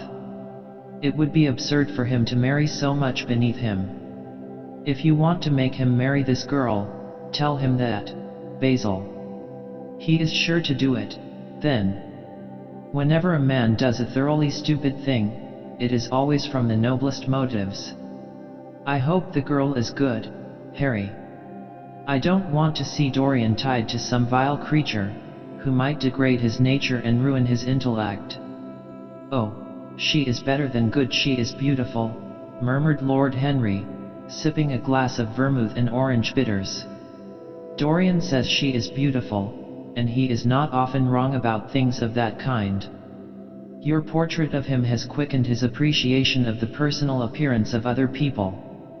It has had that excellent effect, amongst others. We are to see her tonight, if that boy doesn't forget his appointment." "Are you serious?" "Quite serious, Basil. I should be miserable if I thought I should ever be more serious than I am at the present moment." "But do you approve of it, Harry?" asked the painter, walking up and down the room and biting his lip. "You can't approve of it, possibly. It is some silly infatuation. I never approve, or disapprove, of anything now. It is an absurd attitude to take towards life. We are not sent into the world to air our moral prejudices. I never take any notice of what common people say, and I never interfere with what charming people do. If a personality fascinates me, whatever mode of expression that personality selects is absolutely delightful to me. Dorian Gray falls in love with a beautiful girl who acts Juliet, and proposes to marry her. Why not? If he wedded Messalina, he would be none the less interesting. You know I am not a champion of marriage. The real drawback to marriage is that it makes one unselfish. And unselfish people are colorless. They lack individuality. Still, there are certain temperaments that marriage makes more complex. They retain their egotism, and add to it many other egos. They are forced to have more than one life. They become more highly organized, and to be highly organized is, I should fancy, the object of man's existence. Besides, every experience is of value, and whatever one may say against marriage, it is certainly an experience. I hope that Dorian Gray will make this girl his wife, passionately adore her for 6 months, and then suddenly become fascinated by someone else. He would be a wonderful study. You don't mean a single word of all that, Harry, you know you don't. If Dorian Gray's life were spoiled, no one would be sorrier than yourself. You are much better than you pretend to be. Lord Henry laughed. The reason we all like to think so well of others is that we are all afraid for ourselves. The basis of optimism is sheer terror. We think that we are generous because we credit our neighbor with the possession of those virtues that are likely to be a benefit to us. We praise the banker that we may overdraw our account, and find good qualities in the highwayman in the hope that he may spare our pockets. I mean everything that I have said. I have the greatest contempt for optimism. As for a spoiled life, no life is spoiled but one whose growth is arrested. If you want to mar a nature, you have merely to reform it. As for marriage, of course that would be silly, but there are other and more interesting bonds between men and women. I will certainly encourage them. They have the charm of being fashionable. But here is Dorian himself. He will tell you more than I can. My dear Harry, my dear Basil, you must both congratulate me, said the lad, throwing off his evening cape with its satin-lined wings and shaking each of his friends by the hand in turn. I have never been so happy. Of course, it is sudden all really delightful things are. And yet it seems to me to be the one thing I have been looking for all my life. He was flushed with excitement and pleasure, and looked extraordinarily handsome. I hope you will always be very happy, Dorian, said Hallward, but I don't quite forgive you for not having let me know of your engagement. You let Harry know. And I don't forgive you for being late for dinner, broke in Lord Henry, putting his hand on the lad's shoulder and smiling as he spoke.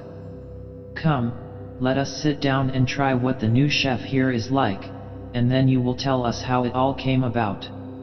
There is really not much to tell, cried Dorian as they took their seats at the small round table. What happened was simply this. After I left you yesterday evening, Harry, I dressed, had some dinner at that little Italian restaurant in Rupert Street you introduced me to, and went down at 8 o'clock to the theater. Sybil was playing Rosalind. Of course, the scenery was dreadful and the Orlando absurd. But Sybil, you should have seen her. When she came on in her boy's clothes, she was perfectly wonderful. She wore a moss-colored velvet jerkin with cinnamon sleeves, slim, brown, cross-gartered hose, a dainty little green cap with a hawk's feather caught in a jewel, and a hooded cloak lined with dull red. She had never seemed to me more exquisite. She had all the delicate grace of that Tanagra figurine that you have in your studio, Basil. Her hair clustered round her face like dark leaves round a pale rose. As for her acting, well, you shall see her tonight. She is simply a born artist. I sat in the dingy box absolutely enthralled. I forgot that I was in London and in the 19th century. I was away with my love in a forest that no man had ever seen. After the performance was over, I went behind and spoke to her. As we were sitting together, suddenly there came into her eyes a look that I had never seen there before. My lips moved towards hers. We kissed each other. I can't describe to you what I felt at that moment. It seemed to me that all my life had been narrowed to one perfect point of rose-colored joy. She trembled all over and shook like a white narcissus.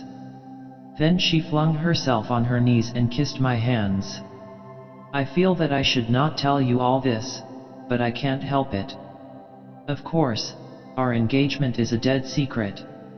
She has not even told her own mother. I don't know what my guardians will say. Lord Radley is sure to be furious. I don't care. I shall be of age in less than a year, and then I can do what I like. I have been right, Basil, haven't I, to take my love out of poetry and to find my wife in Shakespeare's plays? Lips that Shakespeare taught to speak have whispered their secret in my ear. I have had the arms of Rosalind around me, and kissed Juliet on the mouth. Yes, Dorian, I suppose you were right, said Hallward slowly. Have you seen her today? Asked Lord Henry. Dorian Gray shook his head. I left her in the forest of Arden. I shall find her in an orchard in Verona.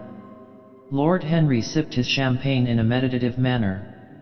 At what particular point did you mention the word marriage, Dorian? And what did she say in answer? Perhaps you forgot all about it.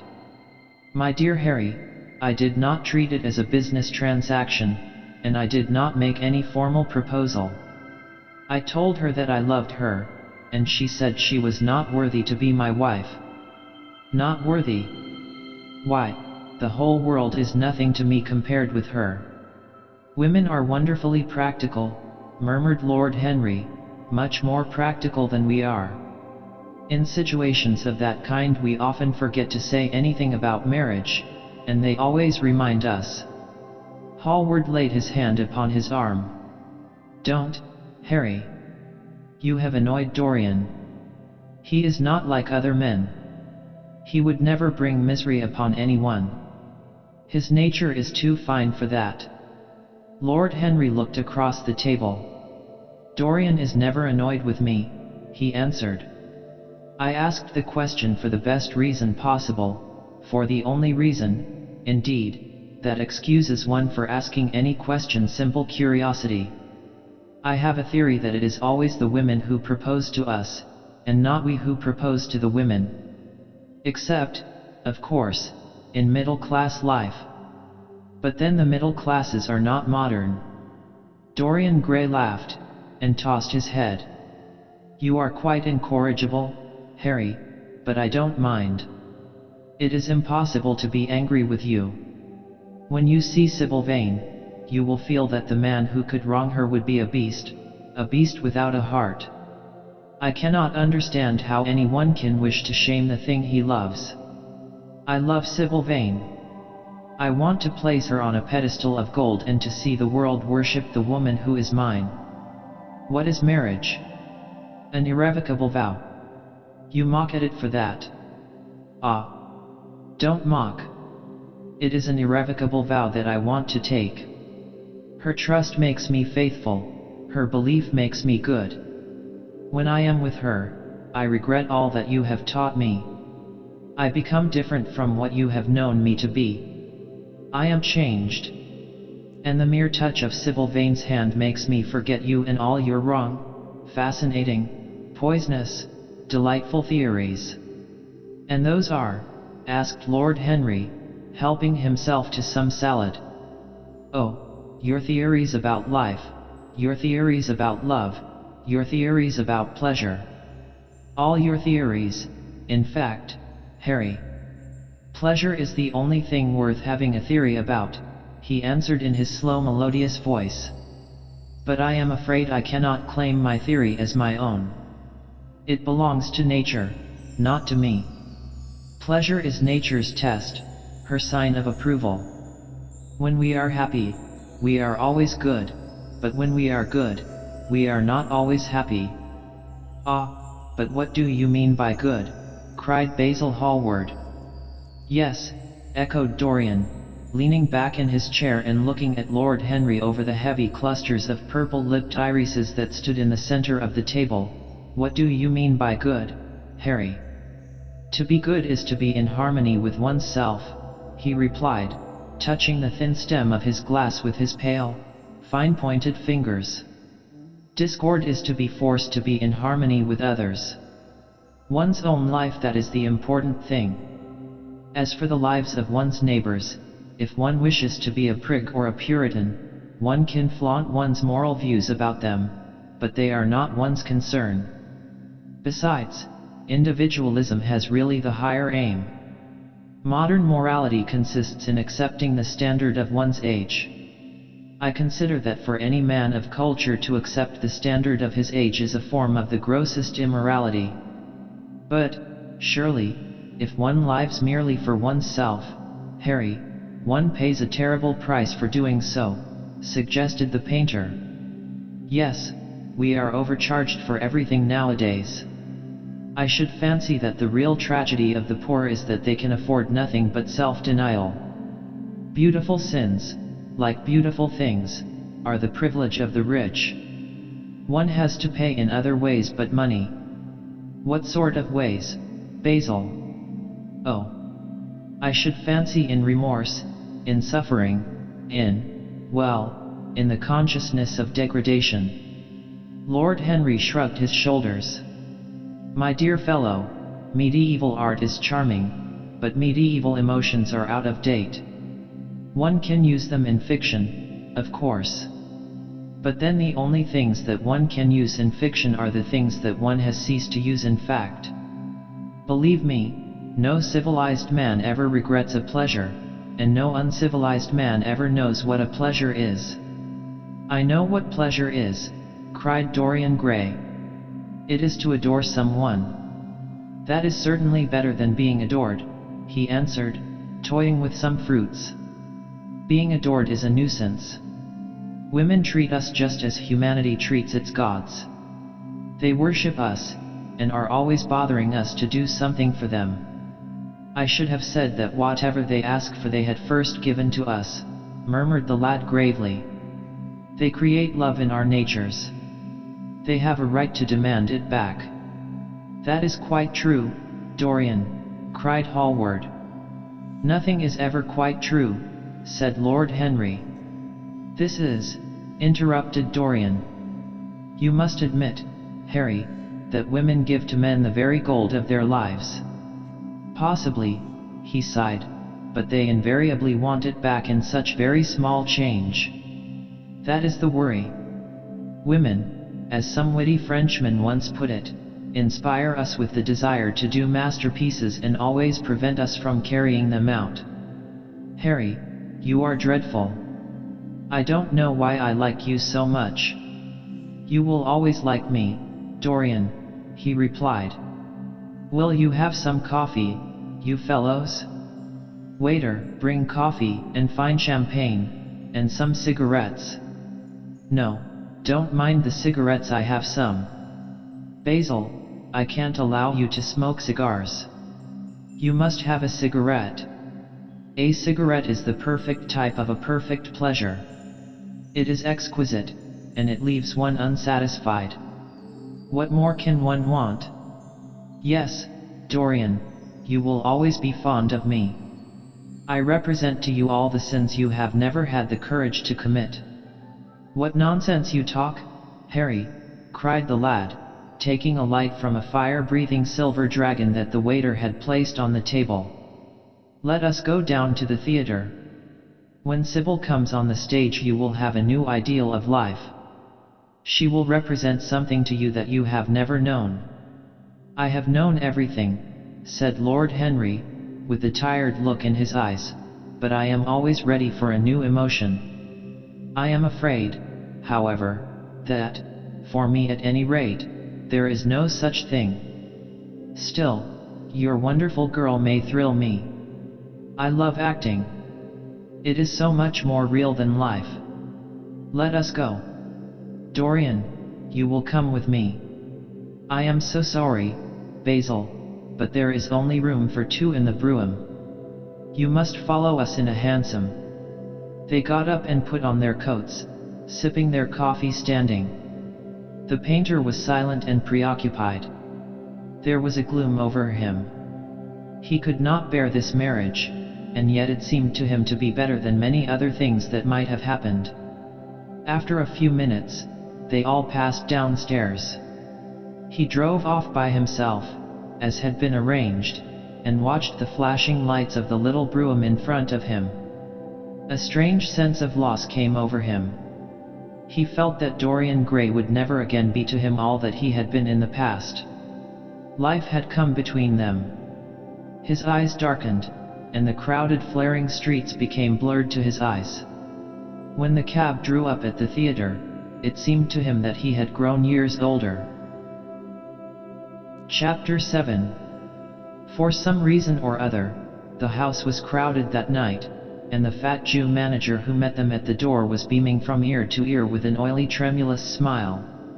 He escorted them to their box with a sort of pompous humility, waving his fat jeweled hands and talking at the top of his voice. Dorian Gray loathed him more than ever. He felt as if he had come to look for Miranda and had been met by Caliban. Lord Henry, upon the other hand, rather liked him. At least he declared he did, and insisted on shaking him by the hand and assuring him that he was proud to meet a man who had discovered a real genius and gone bankrupt over a poet. Hallward amused himself with watching the faces in the pit. The heat was terribly oppressive, and the huge sunlight flamed like a monstrous dahlia with petals of yellow fire. The youths in the gallery had taken off their coats and waistcoats and hung them over the side. They talked to each other across the theater and shared their oranges with the tawdry girls who sat beside them. Some women were laughing in the pit. Their voices were horribly shrill and discordant. The sound of the popping of corks came from the bar. "What a place to find one's divinity in," said Lord Henry. "Yes," answered Dorian Gray. "It was here I found her, and she is divine beyond all living things. When she acts, you will forget everything. These common rough people, with their coarse faces and brutal gestures, become quite different when she is on the stage. They sit silently and watch her. They weep and laugh as she wills them to do. She makes them as responsive as a violin. She spiritualizes them, and one feels that they are of the same flesh and blood as oneself. The same flesh and blood as oneself." "Oh, I hope not," exclaimed Lord Henry, who was scanning the occupants of the gallery through his opera glass. "Don't pay any attention to him, Dorian," said the painter. "I understand what you mean, and I believe in this girl. Anyone you love must be marvelous, and any girl who has the effect you describe must be fine and noble. To spiritualize one's age, that is something worth doing. If this girl can give a soul to those who have lived without one, if she can create the sense of beauty in people whose lives have been sordid and ugly, if she can strip them of their selfishness and lend them tears for sorrows that are not their own, she is worthy of all your adoration, worthy of the adoration of the world. This marriage is quite right. I did not think so at first, but I admit it now. The gods made Sybil Vane for you. Without her you would have been incomplete." "Thanks, Basil," answered Dorian Gray, pressing his hand. "I knew that you would understand me. Harry is so cynical, he terrifies me. But here is the orchestra. It is quite dreadful, but it only lasts for about 5 minutes. Then the curtain rises, and you will see the girl to whom I am going to give all my life, to whom I have given everything that is good in me." A quarter of an hour afterwards, amidst an extraordinary turmoil of applause, Sybil Vane stepped onto the stage. Yes, she was certainly lovely to look at, one of the loveliest creatures, Lord Henry thought, that he had ever seen. There was something of the fawn in her shy grace and startled eyes. A faint blush, like the shadow of a rose in a mirror of silver, came to her cheeks as she glanced at the crowded, enthusiastic house. She stepped back a few paces and her lips seemed to tremble. Basil Hallward leaped to his feet and began to applaud. Motionless, and as one in a dream, sat Dorian Gray, gazing at her. Lord Henry peered through his glasses, murmuring, "Charming, charming." The scene was the hall of Capulet's house, and Romeo in his pilgrim's dress had entered with Mercutio and his other friends. The band, such as it was, struck up a few bars of music, and the dance began. Through the crowd of ungainly, shabbily dressed actors, Sybil Vane moved like a creature from a finer world. Her body swayed, while she danced, as a plant sways in the water.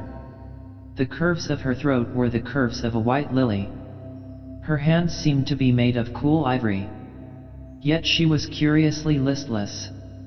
She showed no sign of joy when her eyes rested on Romeo. The few words she had to speak. "Good pilgrim, you do wrong your hand too much. Which mannerly devotion shows in this? For saints have hands that pilgrims' hands do touch. And palm to palm is holy palmer's kiss." With the brief dialogue that follows, were spoken in a thoroughly artificial manner. The voice was exquisite, but from the point of view of tone it was absolutely false. It was wrong in color. It took away all the life from the verse. It made the passion unreal. Dorian Gray grew pale as he watched her. He was puzzled and anxious. Neither of his friends dared to say anything to him. She seemed to them to be absolutely incompetent. They were horribly disappointed. Yet they felt that the true test of any Juliet is the balcony scene of the second act. They waited for that. If she failed there was nothing in her. She looked charming as she came out in the moonlight. That could not be denied. But the stodginess of her acting was unbearable, and grew worse as she went on. Her gestures became absurdly artificial. She overemphasized everything that she had to say. The beautiful passage, "Thou knowest the mask of night is on my face. Else would a maiden blush bepaint my cheek. For that which thou hast heard me speak tonight," was declaimed with the painful precision of a schoolgirl who has been taught to recite by some second-rate professor of elocution. When she leaned over the balcony and came to those wonderful lines, "Although I joy in thee, I have no joy of this contract tonight. It is too rash, too unadvised, too sudden, too like the lightning, which doth cease to be. Ere one can say, it lightens. Sweet, good night. This bud of love by summer's ripening breath may prove a beauteous flower when next we meet." She spoke the words as though they conveyed no meaning to her. It was not nervousness. Indeed, so far from being nervous, she was absolutely self-contained. It was simply bad art. She was a complete failure. Even the common uneducated audience of the pit and gallery lost their interest in the play. They got restless, and began to talk loudly and to whistle. The Jew manager, who was standing at the back of the dress circle, stamped and swore with rage. The only person unmoved was the girl herself. When the second act was over, there came a storm of hisses, and Lord Henry got up from his chair and put on his coat. "She is quite beautiful, Dorian," he said, "but she can't act. Let us go." "I am going to see the play through," answered the lad, in a hard, bitter voice. "I am awfully sorry that I have made you waste an evening, Harry. I apologize to you both." "My dear Dorian, I should think Miss Vane was ill," interrupted Hallward. "We will come some other night." "I wish she were ill," he rejoined. "But she seems to me to be simply callous and cold. She has entirely altered. Last night she was a great artist. This evening she is merely a commonplace, mediocre actress. Don't talk like that about anyone you love, Dorian. Love is a more wonderful thing than art. They are both simply forms of imitation, remarked Lord Henry. But do let us go. Dorian, you must not stay here any longer. It is not good for one's morals to see bad acting. Besides, I don't suppose you will want your wife to act, so what does it matter if she plays Juliet like a wooden doll? She is very lovely, and if she knows as little about life as she does about acting, she will be a delightful experience. There are only two kinds of people who are really fascinating: people who know absolutely everything, and people who know absolutely nothing. Good heavens, my dear boy, don't look so tragic. The secret of remaining young is never to have an emotion that is unbecoming. Come to the club with Basil and myself. We will smoke cigarettes and drink to the beauty of Sybil Vane. She is beautiful. What more can you want? Go away, Harry, cried the lad. I want to be alone. Basil, you must go. Ah! Can't you see that my heart is breaking? The hot tears came to his eyes. His lips trembled, and rushing to the back of the box, he leaned up against the wall, hiding his face in his hands. Let us go, Basil, said Lord Henry with a strange tenderness in his voice, and the two young men passed out together. A few moments afterwards the footlights flared up and the curtain rose on the third act. Dorian Gray went back to his seat. He looked pale, and proud, and indifferent. The play dragged on, and seemed interminable. Half of the audience went out, tramping in heavy boots and laughing. The whole thing was a fiasco. The last act was played to almost empty benches. The curtain went down on a titter and some groans. As soon as it was over, Dorian Gray rushed behind the scenes into the green room. The girl was standing there alone, with a look of triumph on her face. Her eyes were lit with an exquisite fire. There was a radiance about her. Her parted lips were smiling over some secret of their own. When he entered, she looked at him, and an expression of infinite joy came over her. How badly I acted tonight, Dorian, she cried.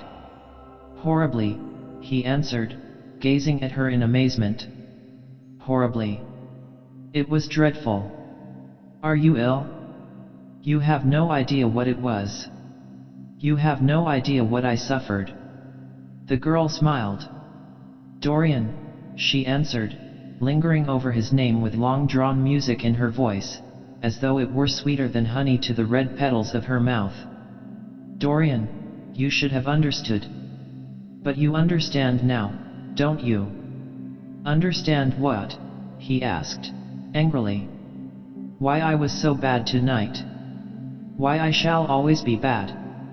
Why I shall never act well again. He shrugged his shoulders. You are ill, I suppose. When you are ill you shouldn't act. You make yourself ridiculous. My friends were bored. I was bored. She seemed not to listen to him. She was transfigured with joy. An ecstasy of happiness dominated her. Dorian, Dorian, she cried, before I knew you, acting was the one reality of my life. It was only in the theater that I lived. I thought that it was all true. I was Rosalind one night and Portia the other. The joy of Beatrice was my joy, and the sorrows of Cordelia were mine also. I believed in everything. The common people who acted with me seemed to me to be godlike. The painted scenes were my world. I knew nothing but shadows, and I thought them real. You came, oh, my beautiful love, and you freed my soul from prison. You taught me what reality really is. Tonight, for the first time in my life, I saw through the hollowness, the sham, the silliness of the empty pageant in which I had always played. Tonight, for the first time, I became conscious that the Romeo was hideous and old and painted, that the moonlight in the orchard was false, that the scenery was vulgar, and that the words I had to speak were unreal, were not my words, were not what I wanted to say.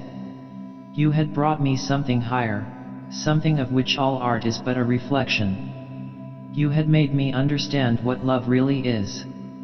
My love. My love. Prince Charming. Prince of Life. I have grown sick of shadows. You are more to me than all art can ever be. What have I to do with the puppets of a play? When I came on tonight, I could not understand how it was that everything had gone from me. I thought that I was going to be wonderful. I found that I could do nothing. Suddenly it dawned on my soul what it all meant. The knowledge was exquisite to me. I heard them hissing, and I smiled. What could they know of love such as ours? Take me away, Dorian, take me away with you, where we can be quite alone. I hate the stage. I might mimic a passion that I do not feel, but I cannot mimic one that burns me like fire. Oh, Dorian, Dorian, you understand now what it signifies? Even if I could do it, it would be profanation for me to play at being in love. You have made me see that. He flung himself down on the sofa and turned away his face. You have killed my love, he muttered. She looked at him in wonder and laughed. He made no answer. She came across to him, and with her little fingers stroked his hair. She knelt down and pressed his hands to her lips. He drew them away, and a shudder ran through him. Then he leaped up and went to the door. Yes, he cried, you have killed my love. You used to stir my imagination. Now you don't even stir my curiosity. You simply produce no effect. I loved you because you were marvelous, because you had genius and intellect, because you realized the dreams of great poets and gave shape and substance to the shadows of art. You have thrown it all away. You are shallow and stupid. My God! How mad I was to love you! What a fool I have been! You are nothing to me now. I will never see you again. I will never think of you. I will never mention your name. You don't know what you were to me, once. Why, once. Oh, I can't bear to think of it. I wish I had never laid eyes upon you. You have spoiled the romance of my life. How little you can know of love, if you say it mars your art. Without your art, you are nothing. I would have made you famous, splendid, magnificent. The world would have worshipped you, and you would have borne my name. What are you now? A third-rate actress with a pretty face. The girl grew white, and trembled. She clenched her hands together, and her voice seemed to catch in her throat. You are not serious, Dorian, she murmured. You are acting. Acting. I leave that to you. You do it so well, he answered bitterly. She rose from her knees and, with a piteous expression of pain in her face, came across the room to him. She put her hand upon his arm and looked into his eyes. He thrust her back. Don't touch me, he cried. A low moan broke from her, and she flung herself at his feet and lay there like a trampled flower. Dorian, Dorian, don't leave me, she whispered. I am so sorry I didn't act well. I was thinking of you all the time. But I will try indeed, I will try. It came so suddenly across me, my love for you. I think I should never have known it if you had not kissed me, if we had not kissed each other. Kiss me again, my love. Don't go away from me. I couldn't bear it. Oh. Don't go away from me. My brother. No, never mind. He didn't mean it. He was in jest. But you, oh. Can't you forgive me for tonight? I will work so hard and try to improve. Don't be cruel to me, because I love you better than anything in the world. After all, it is only once that I have not pleased you. But you are quite right, Dorian. I should have shown myself more of an artist. It was foolish of me, and yet I couldn't help it. Oh, don't leave me, don't leave me. A fit of passionate sobbing choked her. She crouched on the floor like a wounded thing, and Dorian Gray, with his beautiful eyes, looked down at her, and his chiseled lips curled in exquisite disdain. There is always something ridiculous about the emotions of people whom one has ceased to love. Sybil Vane seemed to him to be absurdly melodramatic. Her tears and sobs annoyed him. "I am going," he said at last in his calm, clear voice. "I don't wish to be unkind, but I can't see you again. You have disappointed me." She wept silently, and made no answer, but crept nearer. Her little hands stretched blindly out, and appeared to be seeking for him. He turned on his heel and left the room. In a few moments he was out of the theater.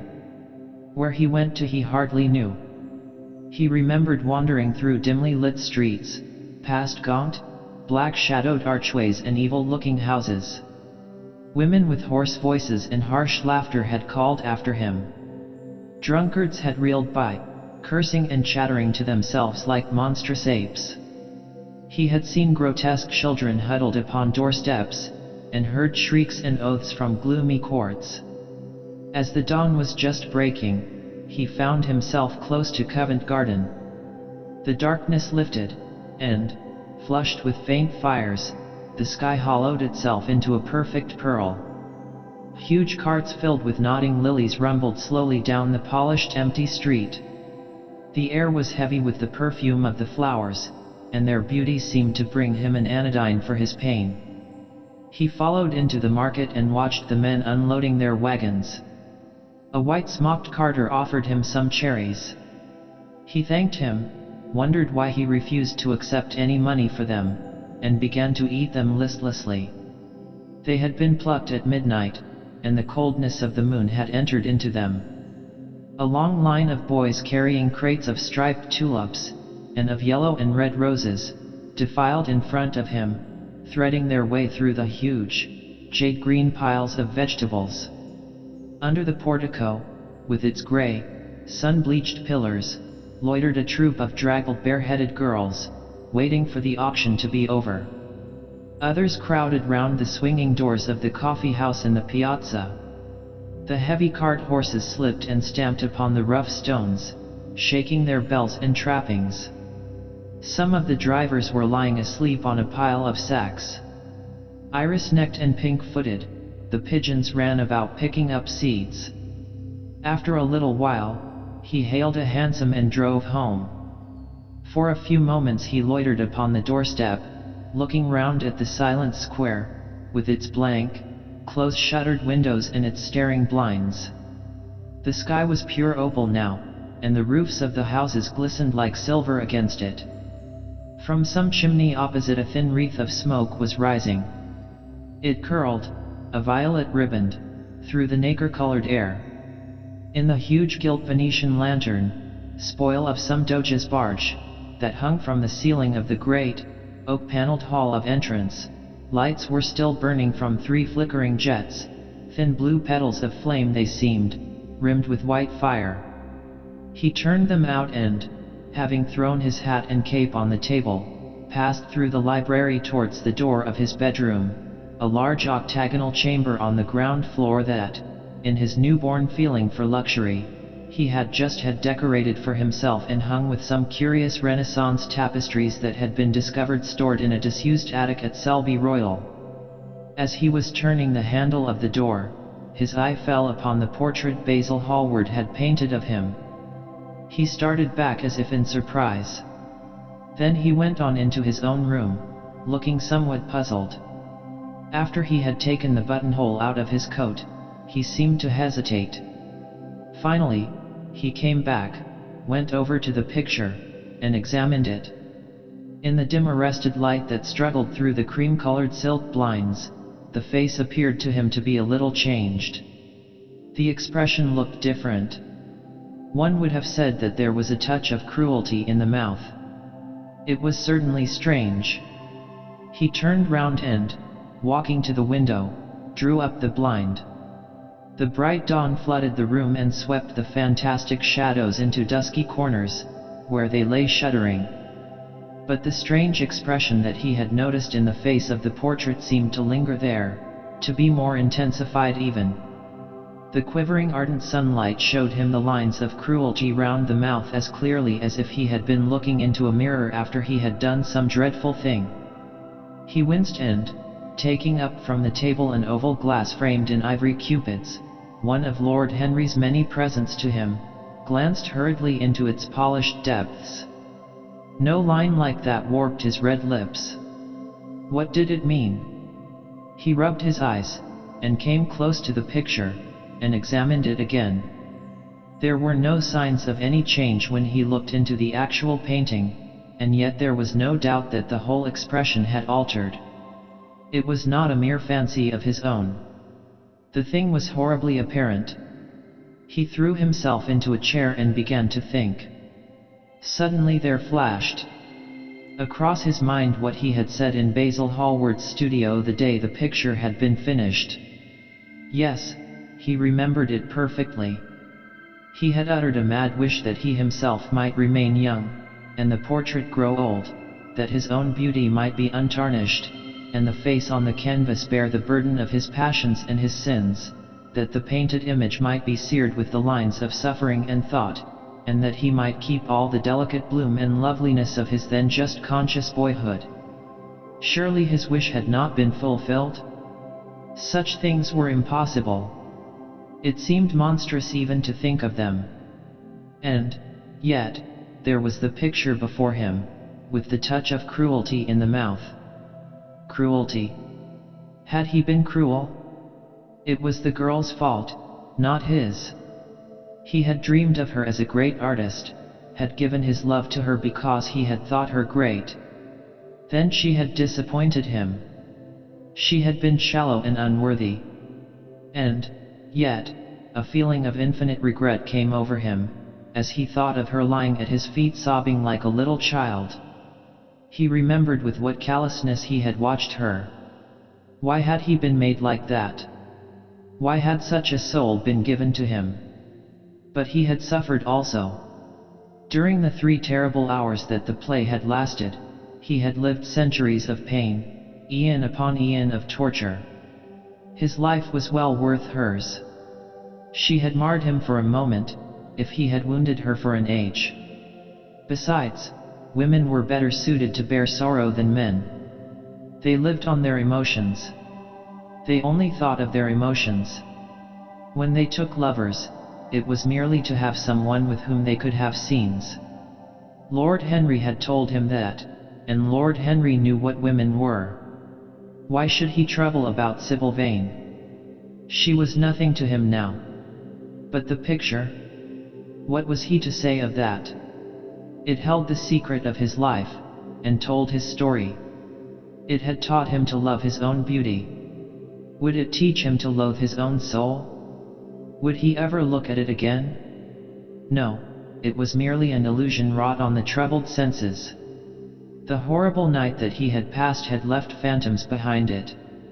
Suddenly there had fallen upon his brain that tiny scarlet speck that makes men mad. The picture had not changed. It was folly to think so. Yet it was watching him, with its beautiful marred face and its cruel smile.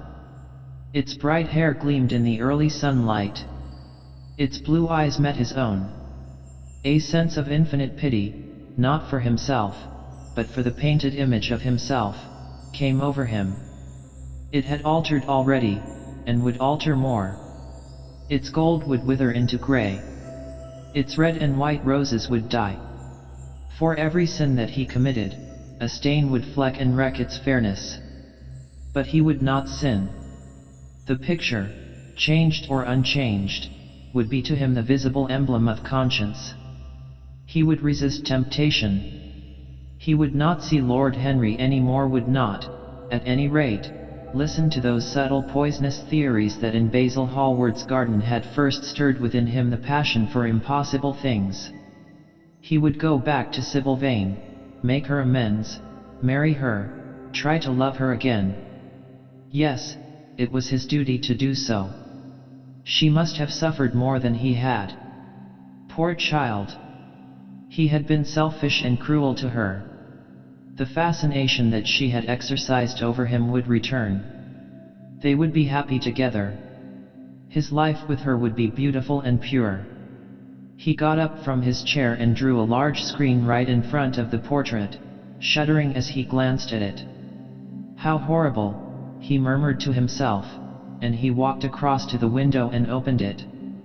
When he stepped out onto the grass, he drew a deep breath. The fresh morning air seemed to drive away all his somber passions. He thought only of Sybil. A faint echo of his love came back to him. He repeated her name over and over again. The birds that were singing in the dew-drenched garden seemed to be telling the flowers about her. Chapter 8.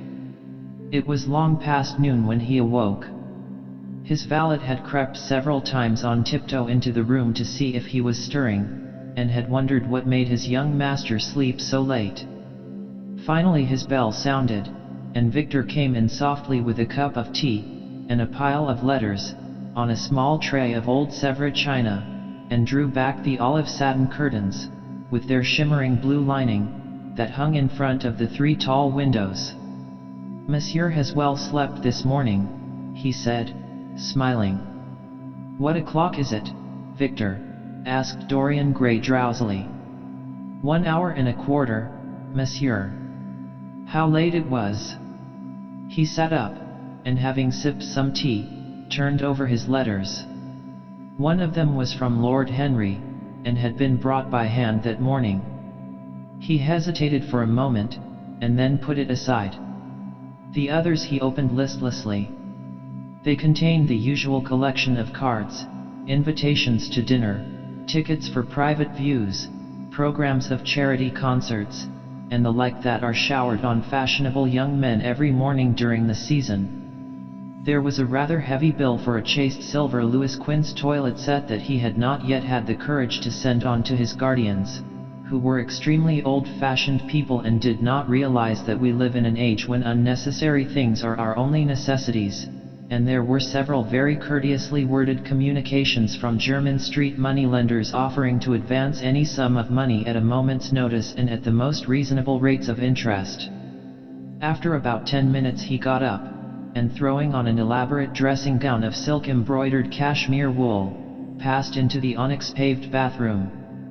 The cool water refreshed him after his long sleep. He seemed to have forgotten all that he had gone through.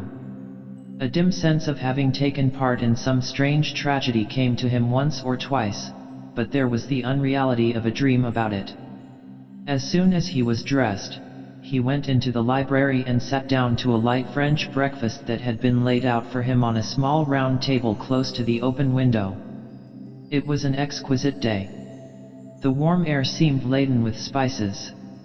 A bee flew in and buzzed round the blue dragon bowl that, filled with sulphur-yellow roses, stood before him. He felt perfectly happy. Suddenly his eye fell on the screen that he had placed in front of the portrait, and he started.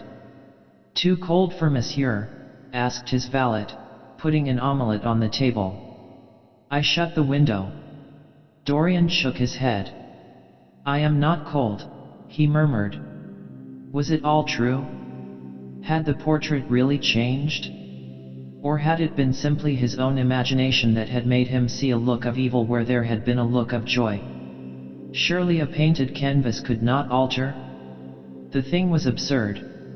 It would serve as a tale to tell Basil some day. It would make him smile. And, yet, how vivid was his recollection of the whole thing. First in the dim twilight, and then in the bright dawn, he had seen the touch of cruelty round the warped lips. He almost dreaded his valet leaving the room. He knew that when he was alone he would have to examine the portrait. He was afraid of certainty. When the coffee and cigarettes had been brought and the man turned to go, he felt a wild desire to tell him to remain. As the door was closing behind him, he called him back. The man stood waiting for his orders. Dorian looked at him for a moment. "I am not at home to anyone, Victor," he said with a sigh. The man bowed and retired. Then he rose from the table, lit a cigarette, and flung himself down on a luxuriously cushioned couch that stood facing the screen. The screen was an old one, of gilt Spanish leather, stamped and wrought with a rather florid Louis XIV pattern. He scanned it curiously, wondering if ever before it had concealed the secret of a man's life. Should he move it aside, after all? Why not let it stay there? What was the use of knowing? If the thing was true, it was terrible. If it was not true, why trouble about it? But what if, by some fate or deadlier chance, eyes other than his spied behind and saw the horrible change? What should he do if Basil Hallward came and asked to look at his own picture? Basil would be sure to do that. No, the thing had to be examined, and at once. Anything would be better than this dreadful state of doubt. He got up and locked both doors. At least he would be alone when he looked upon the mask of his shame. Then he drew the screen aside and saw himself face to face. It was perfectly true. The portrait had altered. As he often remembered afterwards, and always with no small wonder, he found himself at first gazing at the portrait with a feeling of almost scientific interest. That such a change should have taken place was incredible to him. And yet it was a fact. Was there some subtle affinity between the chemical atoms that shaped themselves into form and color on the canvas and the soul that was within him? Could it be that what that soul thought, they realized, that what it dreamed, they made true? Or was there some other, more terrible reason? He shuddered, and felt afraid, and, going back to the couch, lay there, gazing at the picture in sickened horror. One thing, however, he felt that it had done for him. It had made him conscious how unjust, how cruel, he had been to Sybil Vane. It was not too late to make reparation for that. She could still be his wife. His unreal and selfish love would yield to some higher influence, would be transformed into some nobler passion, and the portrait that Basil Hallward had painted of him would be a guide to him through life, would be to him what holiness is to some, and conscience to others, and the fear of God to us all. There were opiates for remorse, drugs that could lull the moral sense to sleep. But here was a visible symbol of the degradation of sin. Here was an ever-present sign of the ruin men brought upon their souls. 3 o'clock struck, and 4, and the half-hour rang its double chime, but Dorian Gray did not stir. He was trying to gather up the scarlet threads of life and to weave them into a pattern, to find his way through the sanguine labyrinth of passion through which he was wandering. He did not know what to do, or what to think. Finally, he went over to the table and wrote a passionate letter to the girl he had loved, imploring her forgiveness and accusing himself of madness. He covered page after page with wild words of sorrow and wilder words of pain. There is a luxury in self-reproach. When we blame ourselves, we feel that no one else has a right to blame us. It is the confession, not the priest, that gives us absolution. When Dorian had finished the letter, he felt that he had been forgiven. Suddenly there came a knock to the door, and he heard Lord Henry's voice outside. "My dear boy, I must see you. Let me in at once. I can't bear your shutting yourself up like this." He made no answer at first, but remained quite still. The knocking still continued and grew louder. Yes, it was better to let Lord Henry in, and to explain to him the new life he was going to lead, to quarrel with him if it became necessary to quarrel, to part if parting was inevitable. He jumped up, drew the screen hastily across the picture, and unlocked the door. "I am so sorry for it all, Dorian," said Lord Henry as he entered. "But you must not think too much about it." "Do you mean about Sybil Vane?" asked the lad. "Yes, of course," answered Lord Henry, sinking into a chair and slowly pulling off his yellow gloves. "It is dreadful, from one point of view, but it was not your fault.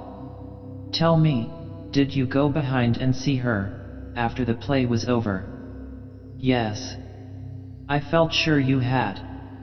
"Did you make a scene with her?" "I was brutal, Harry, perfectly brutal. But it is all right now. I am not sorry for anything that has happened. It has taught me to know myself better." "Ah, Dorian, I am so glad you take it in that way. I was afraid I would find you plunged in remorse and tearing that nice curly hair of yours." "I have got through all that," said Dorian, shaking his head and smiling. "I am perfectly happy now. I know what conscience is, to begin with. It is not what you told me it was. It is the divinest thing in us. Don't sneer at it, Harry, any more, at least not before me. I want to be good. I can't bear the idea of my soul being hideous." "A very charming artistic basis for ethics, Dorian. I congratulate you on it.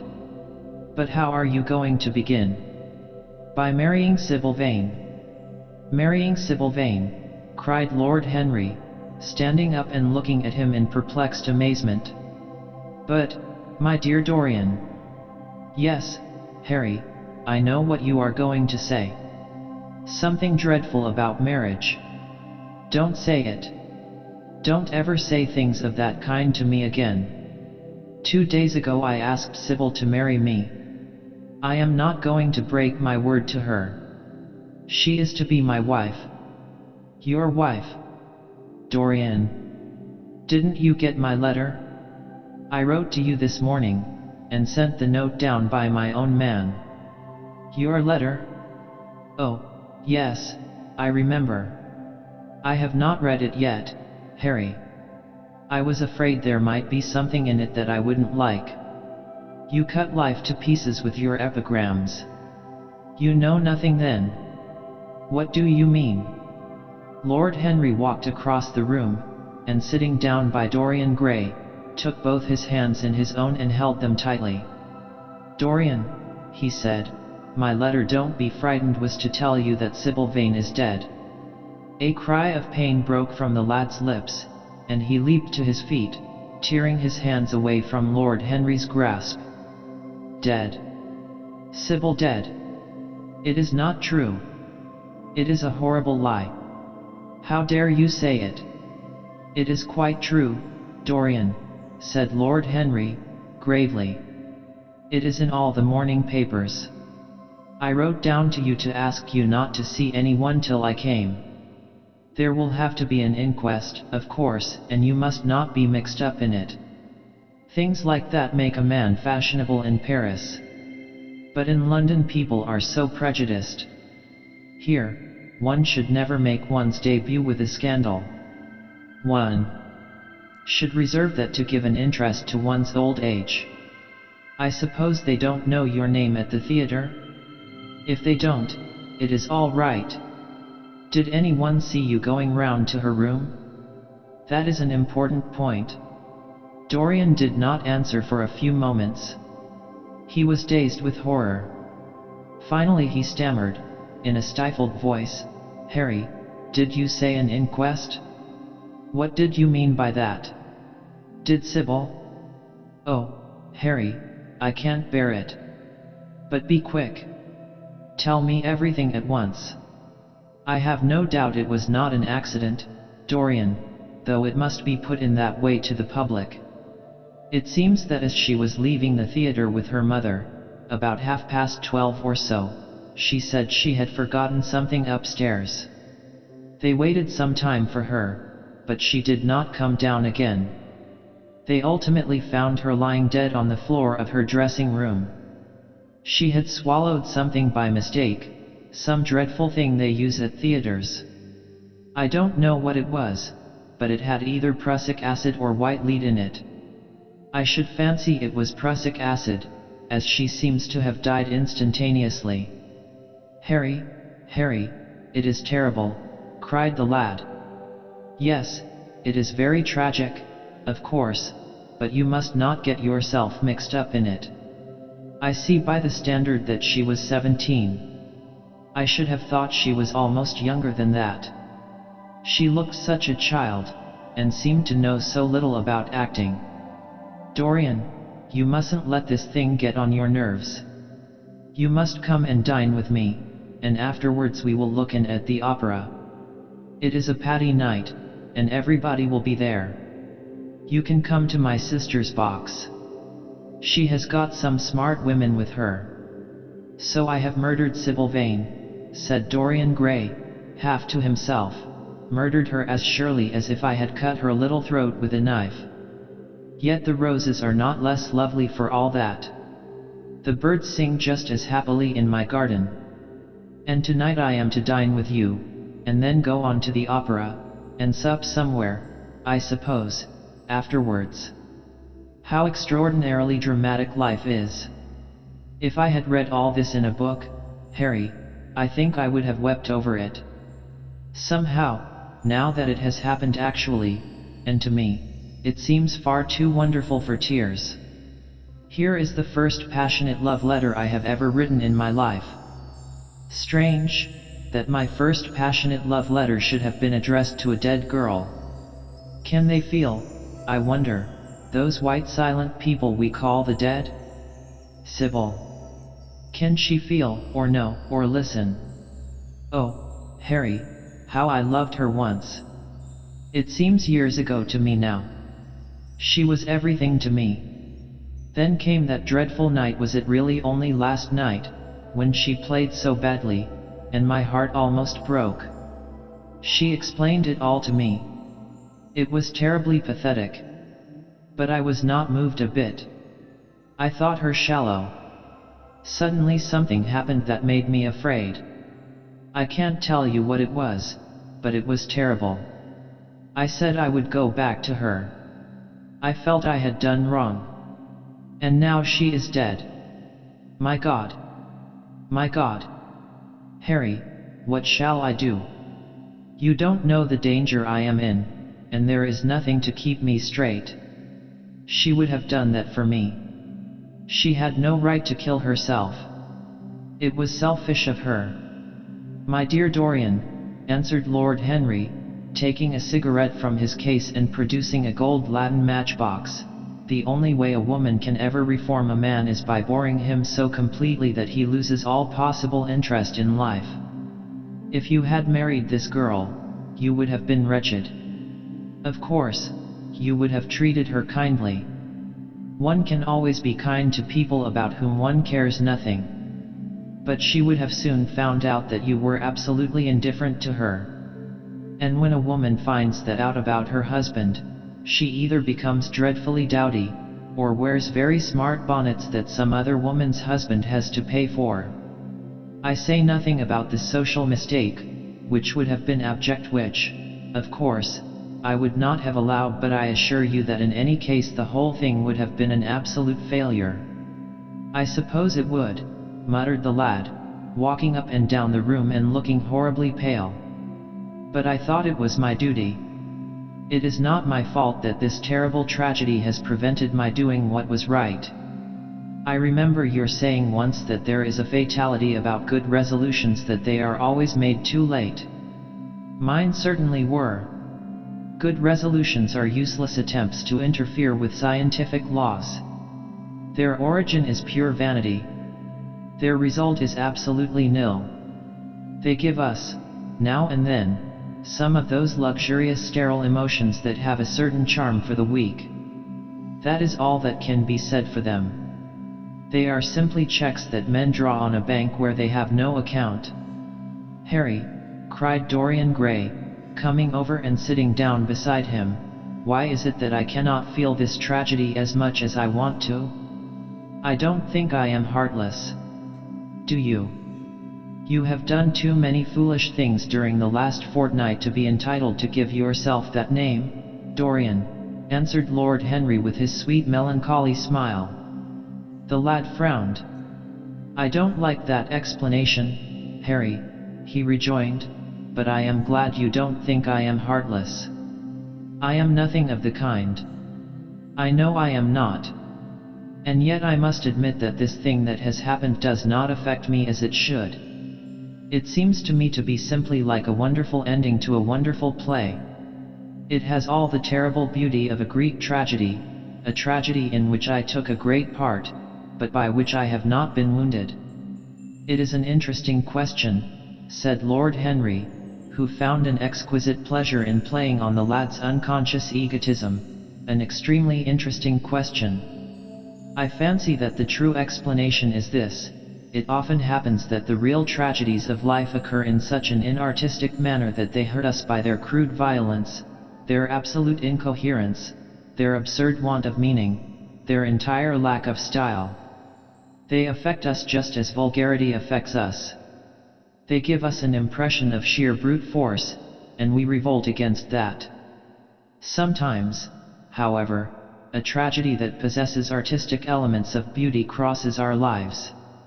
If these elements of beauty are real, the whole thing simply appeals to our sense of dramatic effect. Suddenly we find that we are no longer the actors, but the spectators of the play. Or rather, we are both. We watch ourselves, and the mere wonder of the spectacle enthralls us. In the present case, what is it that has really happened? Someone has killed herself for love of you.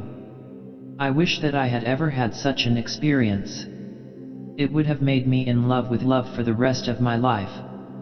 The people who have adored me, there have not been very many, but there have been some have always insisted on living on, long after I had ceased to care for them, or they to care for me.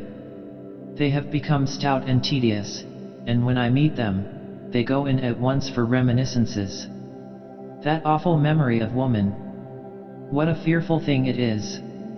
And what an utter intellectual stagnation it reveals. One should absorb the color of life, but one should never remember its details. Details are always vulgar.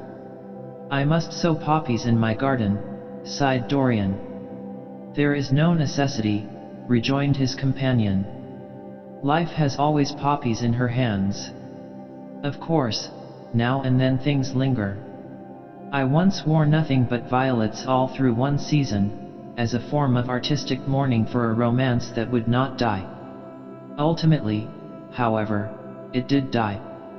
I forget what killed it. I think it was her proposing to sacrifice the whole world for me. That is always a dreadful moment. It fills one with the terror of eternity. Well, would you believe it, a week ago, at Lady Hampshire's, I found myself seated at dinner next the lady in question, and she insisted on going over the whole thing again, and digging up the past, and raking up the future. I had buried my romance in a bed of asphodel. She dragged it out again and assured me that I had spoiled her life.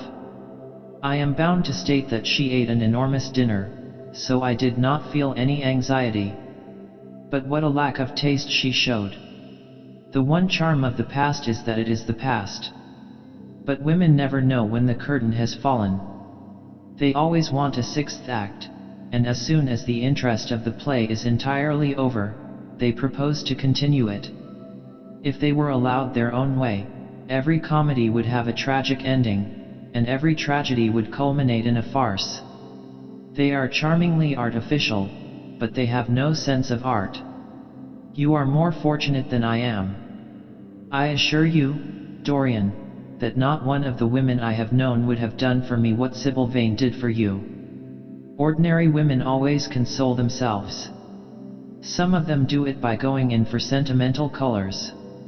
Never trust a woman who wears mauve, whatever her age may be, or a woman over 35 who is fond of pink ribbons.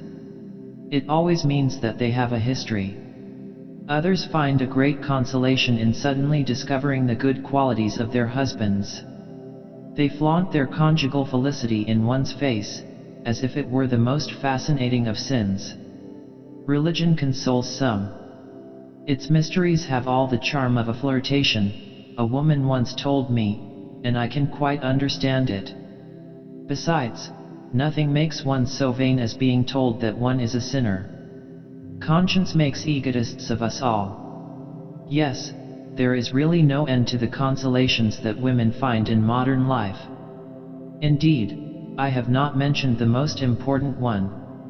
What is that, Harry? Said the lad listlessly. Oh, the obvious consolation. Taking someone else's admirer when one loses one's own. In good society that always whitewashes a woman. But really, Dorian, how different Sybil Vane must have been from all the women one meets. There is something to me quite beautiful about her death. I am glad I am living in a century when such wonders happen. They make one believe in the reality of the things we all play with, such as romance, passion, and love. I was terribly cruel to her. You forget that. I am afraid that women appreciate cruelty, downright cruelty, more than anything else. They have wonderfully primitive instincts. We have emancipated them, but they remain slaves looking for their masters, all the same. They love being dominated. I am sure you were splendid. I have never seen you really and absolutely angry, but I can fancy how delightful you looked. And, after all, you said something to me the day before yesterday that seemed to me at the time to be merely fanciful, but that I see now was absolutely true, and it holds the key to everything. What was that, Harry?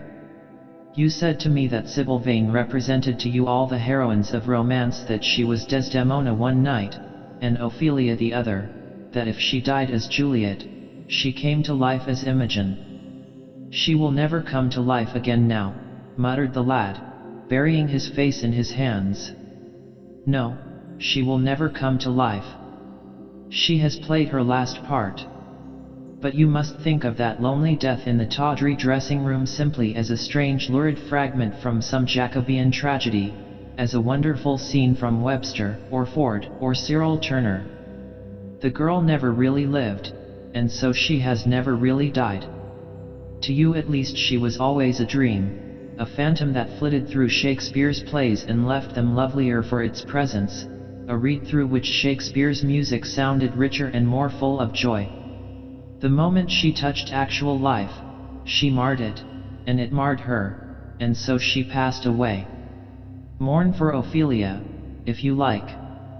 Put ashes on your head because Cordelia was strangled. Cry out against heaven because the daughter of Brabantio died. But don't waste your tears over Sybil Vane. She was less real than they are. There was a silence. The evening darkened in the room. Noiselessly, and with silver feet, the shadows crept in from the garden. The colors faded wearily out of things. After some time Dorian Gray looked up. You have explained me to myself, Harry, he murmured with something of a sigh of relief. I felt all that you have said, but somehow I was afraid of it, and I could not express it to myself. How well you know me! But we will not talk again of what has happened. It has been a marvelous experience. That is all. I wonder if life has still in store for me anything as marvelous. Life has everything in store for you, Dorian. There is nothing that you, with your extraordinary good looks, will not be able to do. But suppose, Harry, I became haggard and old and wrinkled? What then? Ah, then, said Lord Henry, rising to go, then, my dear Dorian, you would have to fight for your victories. As it is, they are brought to you. No, you must keep your good looks. We live in an age that reads too much to be wise, and that thinks too much to be beautiful. We cannot spare you. And now you had better dress and drive down to the club. We are rather late, as it is.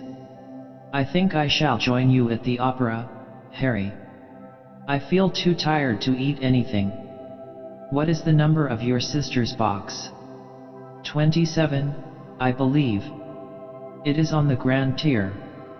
You will see her name on the door. But I am sorry you won't come and dine. I don't feel up to it, said Dorian listlessly. But I am awfully obliged to you for all that you have said to me. You are certainly my best friend. No one has ever understood me as you have. We are only at the beginning of our friendship, Dorian, answered Lord Henry, shaking him by the hand. Goodbye. I shall see you before 9:30, I hope. Remember, Patty is singing. As he closed the door behind him, Dorian Gray touched the bell, and in a few minutes Victor appeared with the lamps and drew the blinds down. He waited impatiently for him to go. The man seemed to take an interminable time over everything.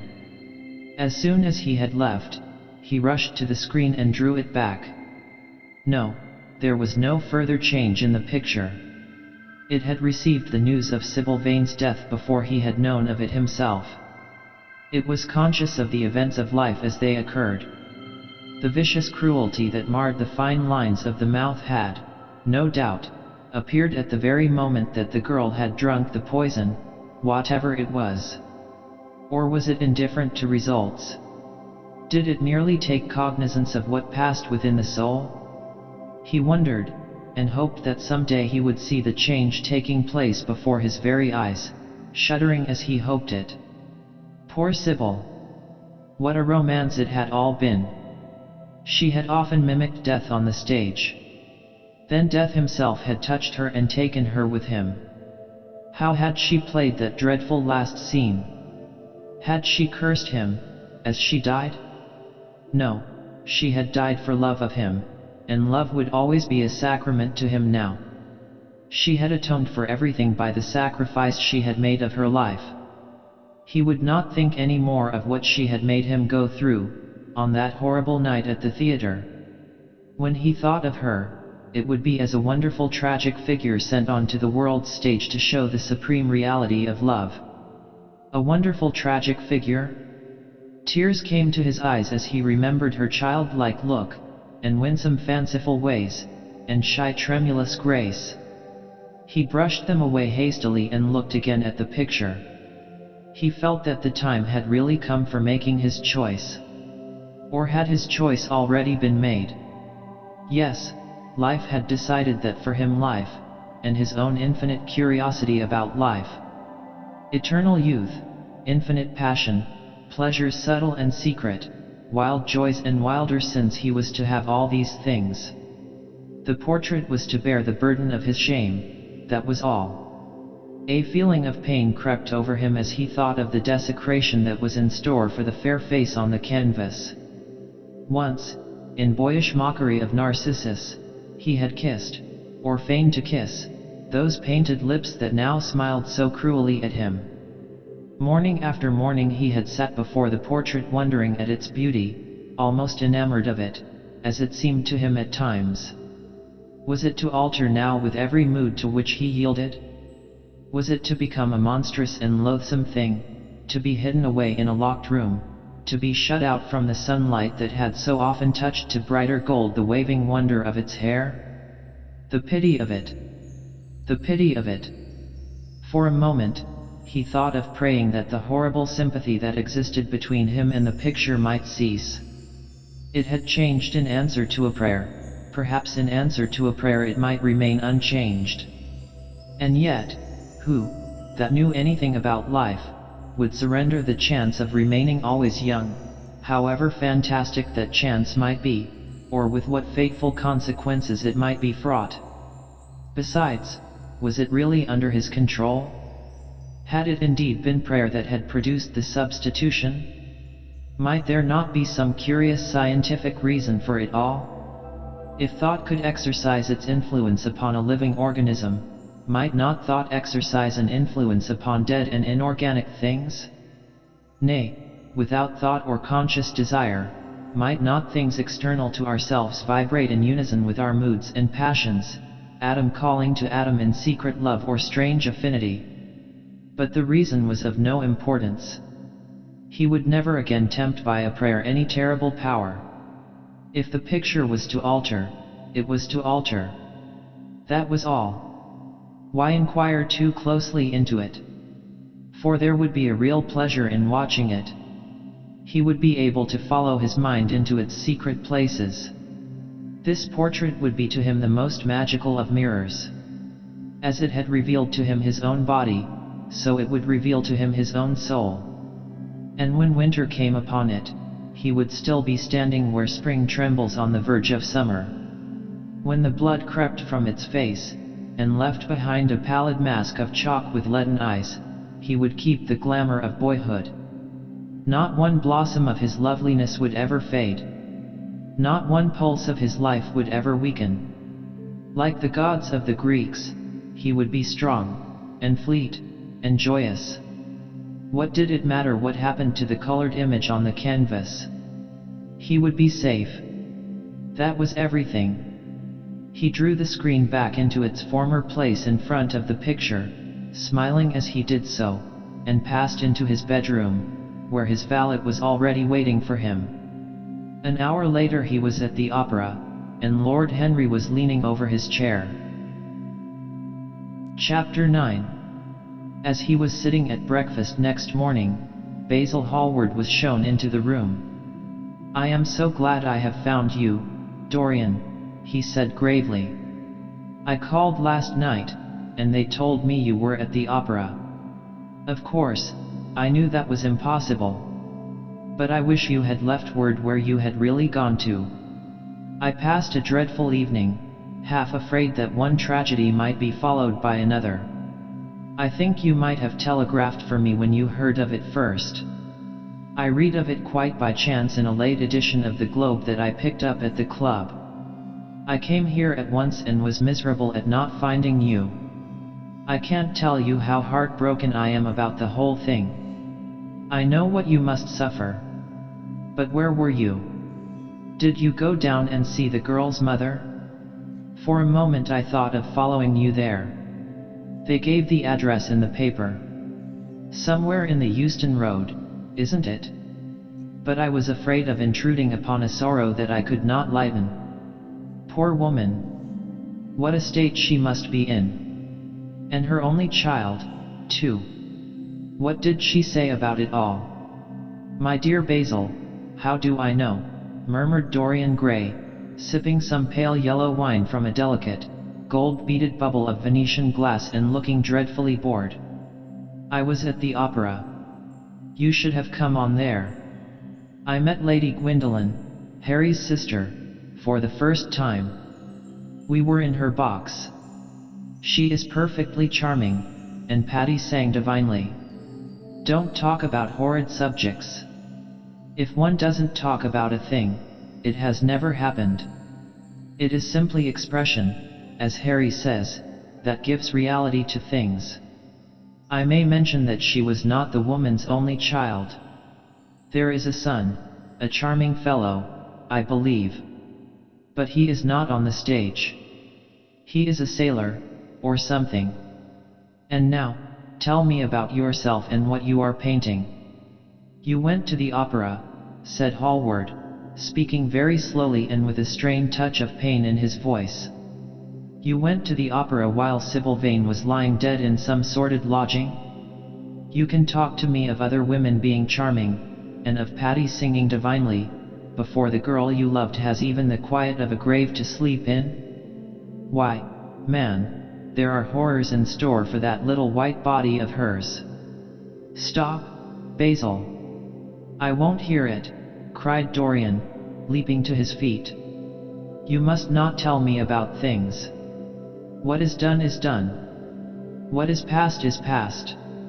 You call yesterday the past. What has the actual lapse of time got to do with it? It is only shallow people who require years to get rid of an emotion. A man who is master of himself can end a sorrow as easily as he can invent a pleasure. I don't want to be at the mercy of my emotions. I want to use them, to enjoy them, and to dominate them. Dorian, this is horrible. Something has changed you completely. You look exactly the same wonderful boy who, day after day, used to come down to my studio to sit for his picture. But you were simple, natural, and affectionate then. You were the most unspoiled creature in the whole world. Now, I don't know what has come over you. You talk as if you had no heart, no pity in you. It is all Harry's influence. I see that. The lad flushed up and, going to the window, looked out for a few moments on the green, flickering, sun-lashed garden. I owe a great deal to Harry, Basil, he said at last, more than I owe to you. You only taught me to be vain. Well, I am punished for that, Dorian, or shall be someday. I don't know what you mean, Basil, he exclaimed, turning round. I don't know what you want. What do you want? I want the Dorian Gray I used to paint, said the artist sadly. Basil, said the lad, going over to him and putting his hand on his shoulder, you have come too late. Yesterday, when I heard that Sybil Vane had killed herself. Killed herself? Good heavens! Is there no doubt about that? Cried Hallward, looking up at him with an expression of horror. My dear Basil, surely you don't think it was a vulgar accident? Of course she killed herself. The elder man buried his face in his hands. How fearful, he muttered, and a shudder ran through him. No, said Dorian Gray, there is nothing fearful about it. It is one of the great romantic tragedies of the age. As a rule, people who act lead the most commonplace lives. They are good husbands, or faithful wives, or something tedious. You know what I mean, middle-class virtue and all that kind of thing. How different Sybil was. She lived her finest tragedy. She was always a heroine. The last night she played the night you saw her, she acted badly because she had known the reality of love. When she knew its unreality, she died, as Juliet might have died. She passed again into the sphere of art. There is something of the martyr about her. Her death has all the pathetic uselessness of martyrdom, all its wasted beauty. But, as I was saying, you must not think I have not suffered. If you had come in yesterday at a particular moment about 5:30, perhaps, or 5:45, you would have found me in tears. Even Harry, who was here, who brought me the news, in fact, had no idea what I was going through. I suffered immensely. Then it passed away. I cannot repeat an emotion. No one can, except sentimentalists. And you are awfully unjust, Basil. You come down here to console me. That is charming of you. You find me consoled, and you are furious. How like a sympathetic person. You remind me of a story Harry told me about a certain philanthropist who spent 20 years of his life in trying to get some grievance redressed, or some unjust law altered, I forget exactly what it was. Finally he succeeded, and nothing could exceed his disappointment. He had absolutely nothing to do, almost died of ennui, and became a confirmed misanthrope. And besides, my dear old Basil, if you really want to console me, teach me rather to forget what has happened, or to see it from a proper artistic point of view. Was it not Gautier who used to write about La Consolation des Arts? I remember picking up a little vellum-covered book in your studio one day and chancing on that delightful phrase. Well, I am not like that young man you told me of when we were down at Marlow together, the young man who used to say that yellow satin could console one for all the miseries of life. I love beautiful things that one can touch and handle. Old brocades, green bronzes, lacquer work, carved ivories, exquisite surroundings, luxury, pomp. There is much to be got from all these. But the artistic temperament that they create, or at any rate reveal, is still more to me. To become the spectator of one's own life, as Harry says, is to escape the suffering of life. I know you are surprised at my talking to you like this. You have not realized how I have developed. I was a schoolboy when you knew me. I am a man now. I have new passions, new thoughts, new ideas. I am different, but you must not like me less. I am changed, but you must always be my friend. Of course, I am very fond of Harry. But I know that you are better than he is. You are not stronger, you are too much afraid of life, but you are better. And how happy we used to be together. Don't leave me, Basil, and don't quarrel with me. I am what I am. There is nothing more to be said. The painter felt strangely moved. The lad was infinitely dear to him, and his personality had been the great turning point in his art. He could not bear the idea of reproaching him any more. After all, his indifference was probably merely a mood that would pass away. There was so much in him that was good, so much in him that was noble. "Well, Dorian," he said at length, with a sad smile, "I won't speak to you again about this horrible thing, after today. I only trust your name won't be mentioned in connection with it. The inquest is to take place this afternoon. Have they summoned you?" Dorian shook his head, and a look of annoyance passed over his face at the mention of the word inquest. There was something so crude and vulgar about everything of the kind. "They don't know my name," he answered. "But surely she did. Only my Christian name, and that I am quite sure she never mentioned to anyone. She told me once that they were all rather curious to learn who I was, and that she invariably told them my name was Prince Charming. It was pretty of her. You must do me a drawing of Sybil, Basil. I should like to have something more of her than the memory of a few kisses and some broken pathetic words. I will try and do something, Dorian, if it would please you. But you must come and sit to me yourself again. I can't get on without you. I can never sit to you again, Basil. It is impossible," he exclaimed, starting back. The painter stared at him. "My dear boy, what nonsense," he cried. "Do you mean to say you don't like what I did of you? Where is it? Why have you pulled the screen in front of it? Let me look at it. It is the best thing I have ever done. Do take the screen away, Dorian. It is simply disgraceful of your servant hiding my work like that. I felt the room looked different as I came in. My servant has nothing to do with it, Basil. You don't imagine I let him arrange my room for me? He settles my flowers for me sometimes, that is all. No, I did it myself. The light was too strong on the portrait." "Too strong? Surely not, my dear fellow. It is an admirable place for it. Let me see it." And Hallward walked towards the corner of the room. A cry of terror broke from Dorian Gray's lips, and he rushed between the painter and the screen. "Basil," he said, looking very pale, "you must not look at it. I don't wish you to. Not look at my own work. You are not serious." "Why shouldn't I look at it?" exclaimed Hallward, laughing. "If you try to look at it, Basil, on my word of honor I will never speak to you again as long as I live. I am quite serious. I don't offer any explanation, and you are not to ask for any. But, remember, if you touch this screen, everything is over between us."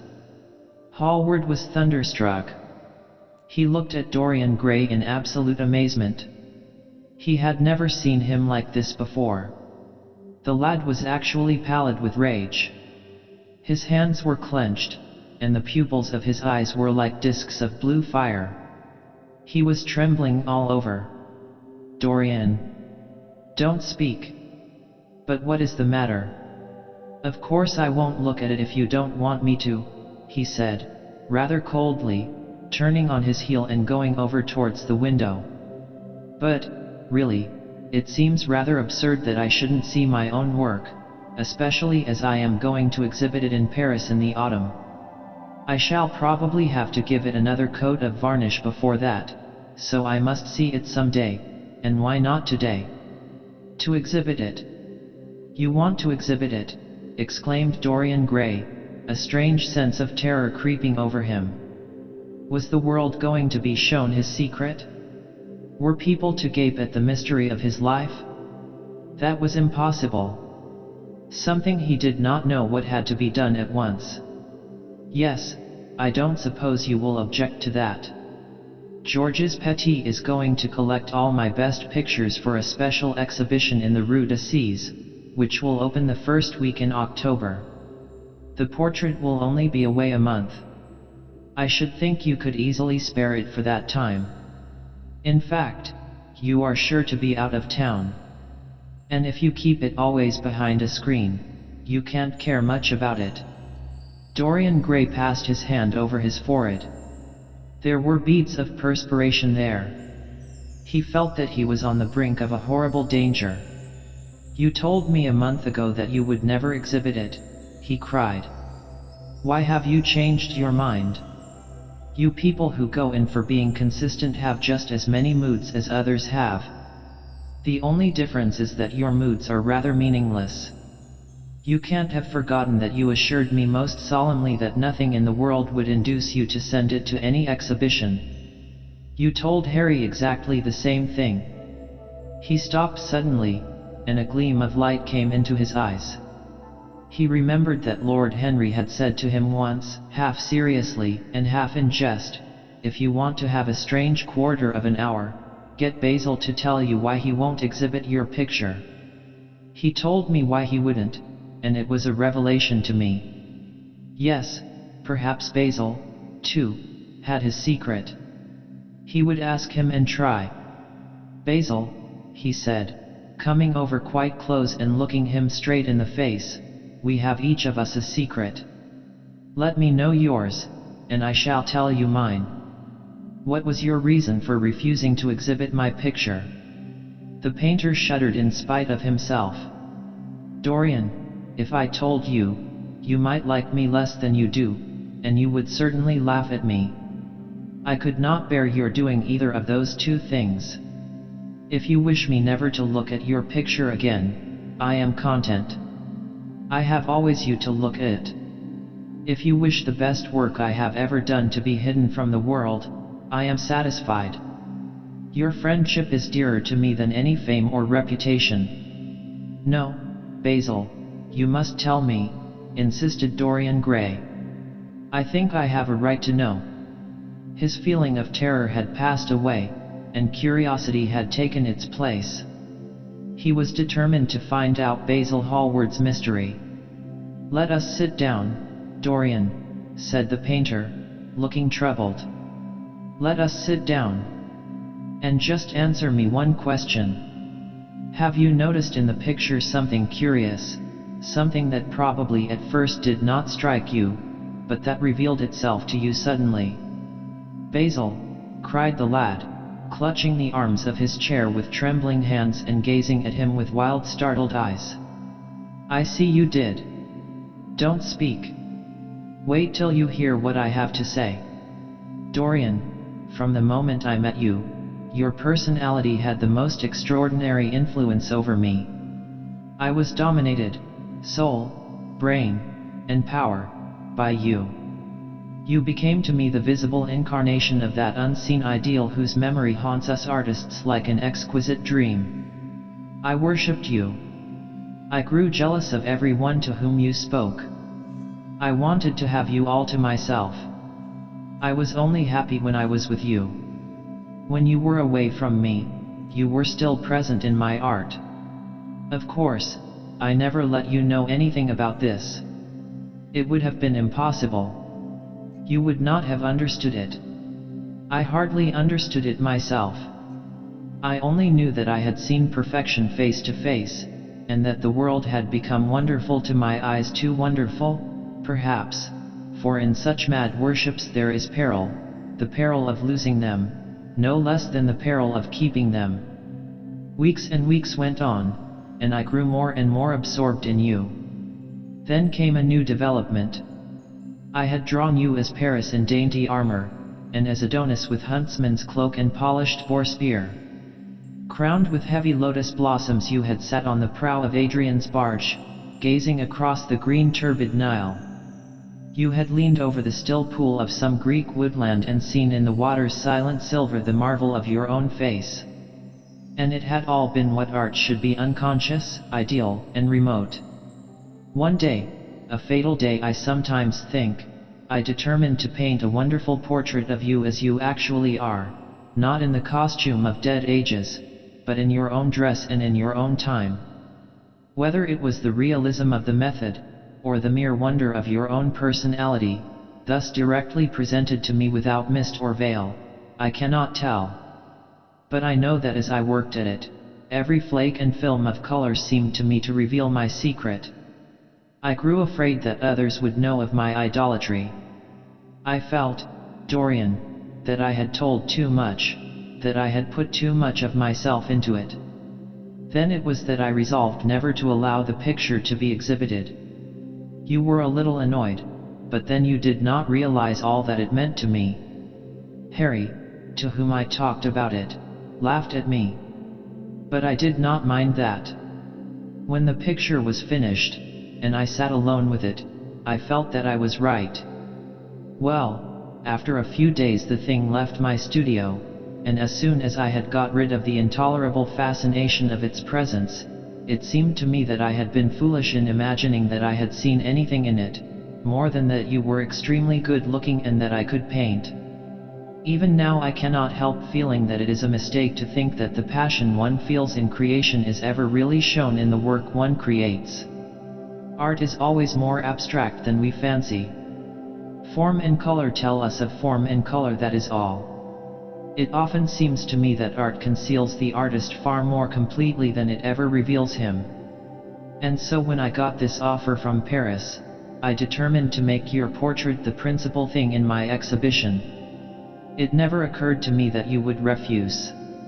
I see now that you were right. The picture cannot be shown.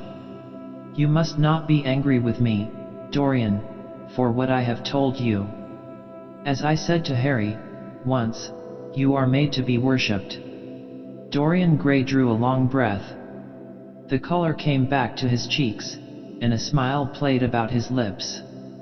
The peril was over. He was safe for the time. Yet he could not help feeling infinite pity for the painter who had just made this strange confession to him, and wondered if he himself would ever be so dominated by the personality of a friend. Lord Henry had the charm of being very dangerous.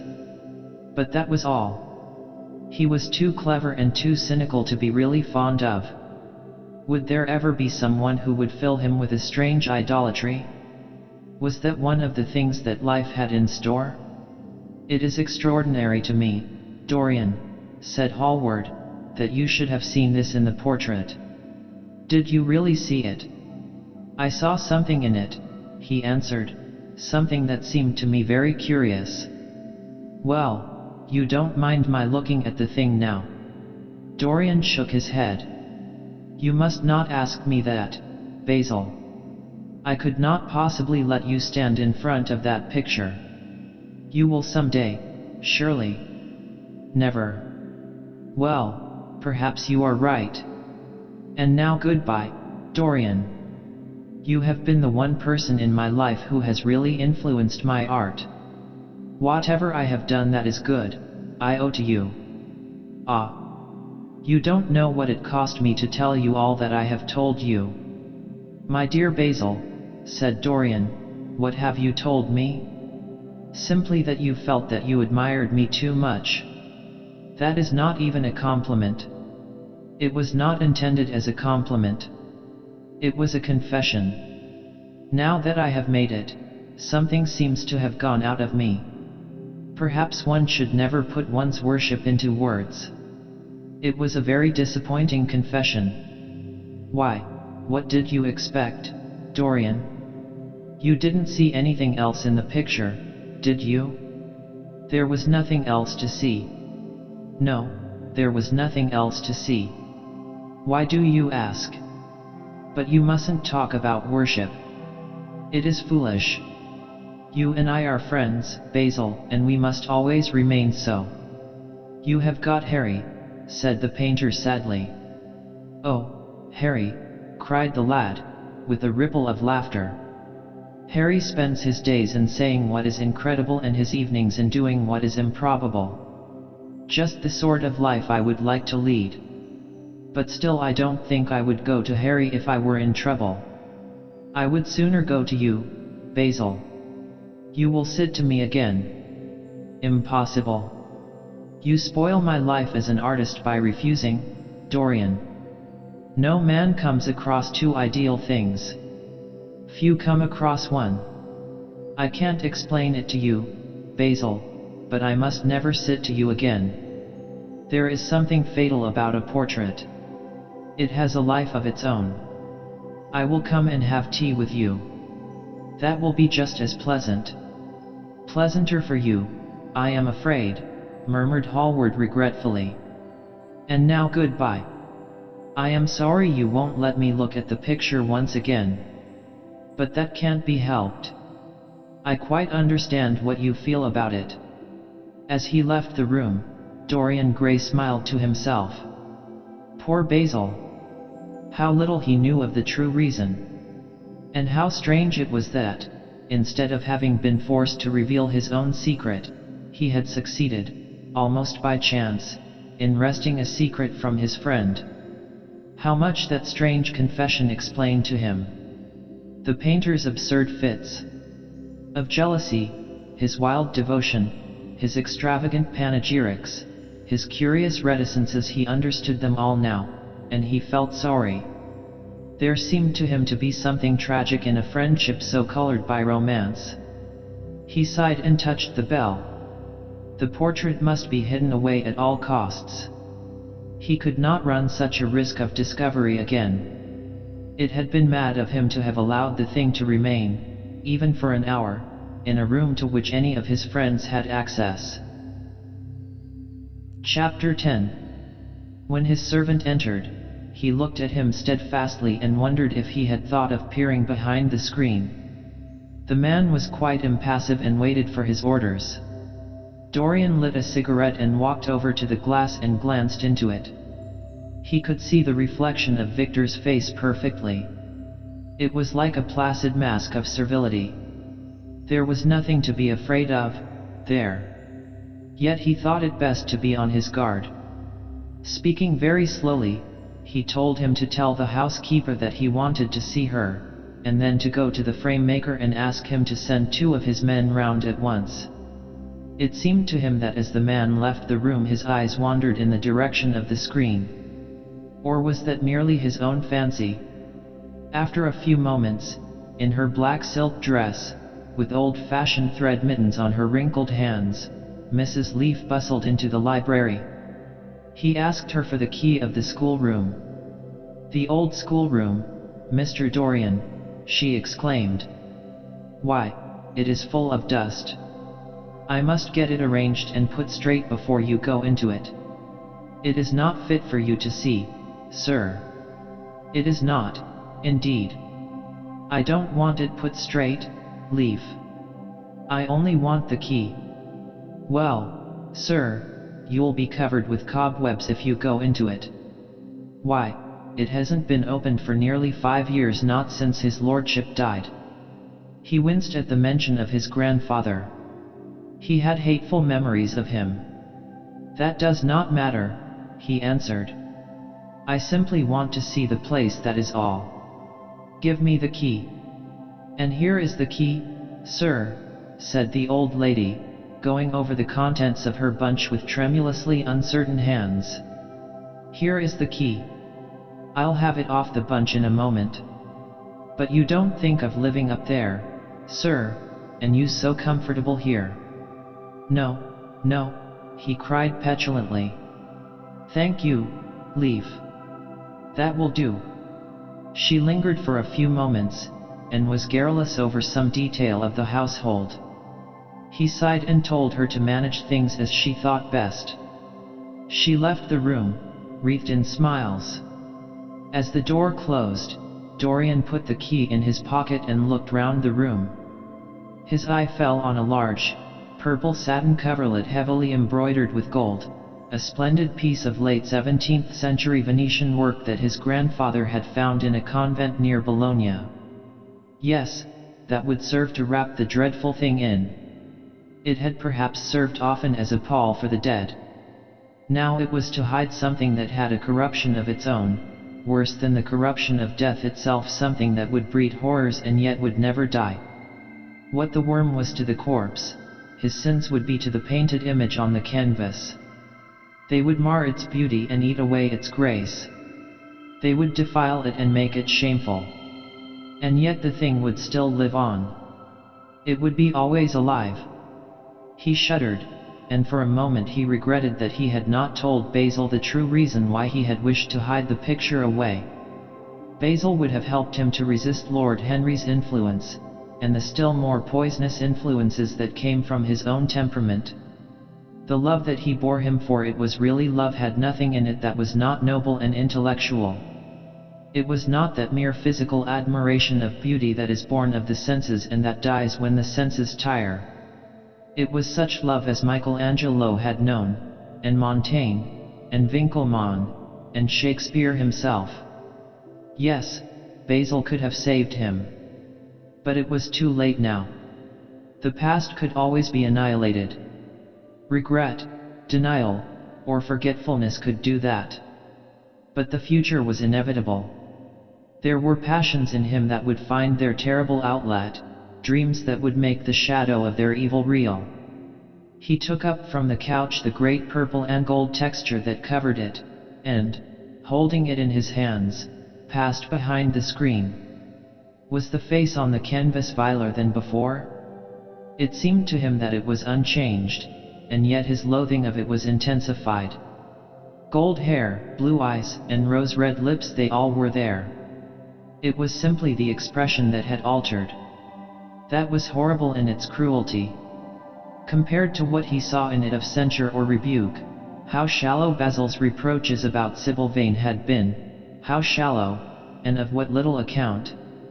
His own soul was looking out at him from the canvas and calling him to judgment. A look of pain came across him, and he flung the rich pall over the picture. As he did so, a knock came to the door. He passed out as his servant entered. "The persons are here, monsieur." He felt that the man must be got rid of at once. He must not be allowed to know where the picture was being taken to. There was something sly about him, and he had thoughtful, treacherous eyes. Sitting down at the writing table, he scribbled a note to Lord Henry, asking him to send him round something to read and reminding him that they were to meet at 8:15 that evening. "Wait for an answer," he said, handing it to him, "and show the men in here." In 2 or 3 minutes there was another knock, and Mr. Hubbard himself, the celebrated frame maker of South Audley Street, came in with a somewhat rough-looking young assistant. Mr. Hubbard was a florid, red-whiskered little man, whose admiration for art was considerably tempered by the inveterate impecuniosity of most of the artists who dealt with him. As a rule, he never left his shop. He waited for people to come to him. But he always made an exception in favor of Dorian Gray. There was something about Dorian that charmed everybody. It was a pleasure even to see him. "What can I do for you, Mr. Gray?" he said, rubbing his fat freckled hands. "I thought I would do myself the honor of coming round in person. I have just got a beauty of a frame, sir. Picked it up at a sale. Old Florentine. Came from Fonthill, I believe. Admirably suited for a religious subject, Mr. Gray. I am so sorry you have given yourself the trouble of coming round, Mr. Hubbard. I shall certainly drop in and look at the frame, though I don't go in much at present for religious art, but today I only want a picture carried to the top of the house for me. It is rather heavy, so I thought I would ask you to lend me a couple of your men." "No trouble at all, Mr. Gray. I am delighted to be of any service to you." "Which is the work of art, sir?" "This," replied Dorian, moving the screen back. "Can you move it, covering and all, just as it is? I don't want it to get scratched going upstairs." "There will be no difficulty, sir," said the genial frame-maker, beginning, with the aid of his assistant, to unhook the picture from the long brass chains by which it was suspended. "And, now, where shall we carry it to, Mr. Gray?" "I will show you the way, Mr. Hubbard, if you will kindly follow me. Or perhaps you had better go in front. I am afraid it is right at the top of the house. We will go up by the front staircase, as it is wider." He held the door open for them, and they passed out into the hall and began the ascent. The elaborate character of the frame had made the picture extremely bulky, and now and then, in spite of the obsequious protests of Mr. Hubbard, who had the true tradesman's spirited dislike of seeing a gentleman doing anything useful, Dorian put his hand to it so as to help them. "Something of a load to carry, sir," gasped the little man when they reached the top landing. And he wiped his shiny forehead. "I am afraid it is rather heavy," murmured Dorian as he unlocked the door that opened into the room that was to keep for him the curious secret of his life and hide his soul from the eyes of men. He had not entered the place for more than 4 years, not, indeed, since he had used it first as a playroom when he was a child, and then as a study when he grew somewhat older. It was a large, well-proportioned room, which had been specially built by the last Lord Kelso for the use of the little grandson whom, for his strange likeness to his mother, and also for other reasons, he had always hated and desired to keep at a distance. It appeared to Dorian to have but little changed. There was the huge Italian cassone, with its fantastically painted panels and its tarnished gilt moldings, in which he had so often hidden himself as a boy. There the satinwood bookcase filled with his dog-eared schoolbooks. On the wall behind it was hanging the same ragged Flemish tapestry where a faded king and queen were playing chess in a garden, while a company of hawkers rode by, carrying hooded birds on their gauntlet wrists. How well he remembered it all! Every moment of his lonely childhood came back to him as he looked round. He recalled the stainless purity of his boyish life, and it seemed horrible to him that it was here the fatal portrait was to be hidden away. How little he had thought, in those dead days, of all that was in store for him. But there was no other place in the house so secure from prying eyes as this. He had the key, and no one else could enter it. Beneath its purple pall, the face painted on the canvas could grow bestial, sodden, and unclean. What did it matter? No one could see it. He himself would not see it. Why should he watch the hideous corruption of his soul? He kept his youth, that was enough. And, besides, might not his nature grow finer, after all? There was no reason that the future should be so full of shame. Some love might come across his life, and purify him, and shield him from those sins that seemed to be already stirring in spirit and in flesh, those curious unpictured sins whose very mystery lent them their subtlety and their charm. Perhaps, some day, the cruel look would have passed away from the scarlet sensitive mouth, and he might show to the world Basil Hallward's masterpiece. No, that was impossible. Hour by hour, and week by week, the thing upon the canvas was growing old. It might escape the hideousness of sin, but the hideousness of age was in store for it. The cheeks would become hollow or flaccid. Yellow crow's feet would creep round the fading eyes, and make them horrible.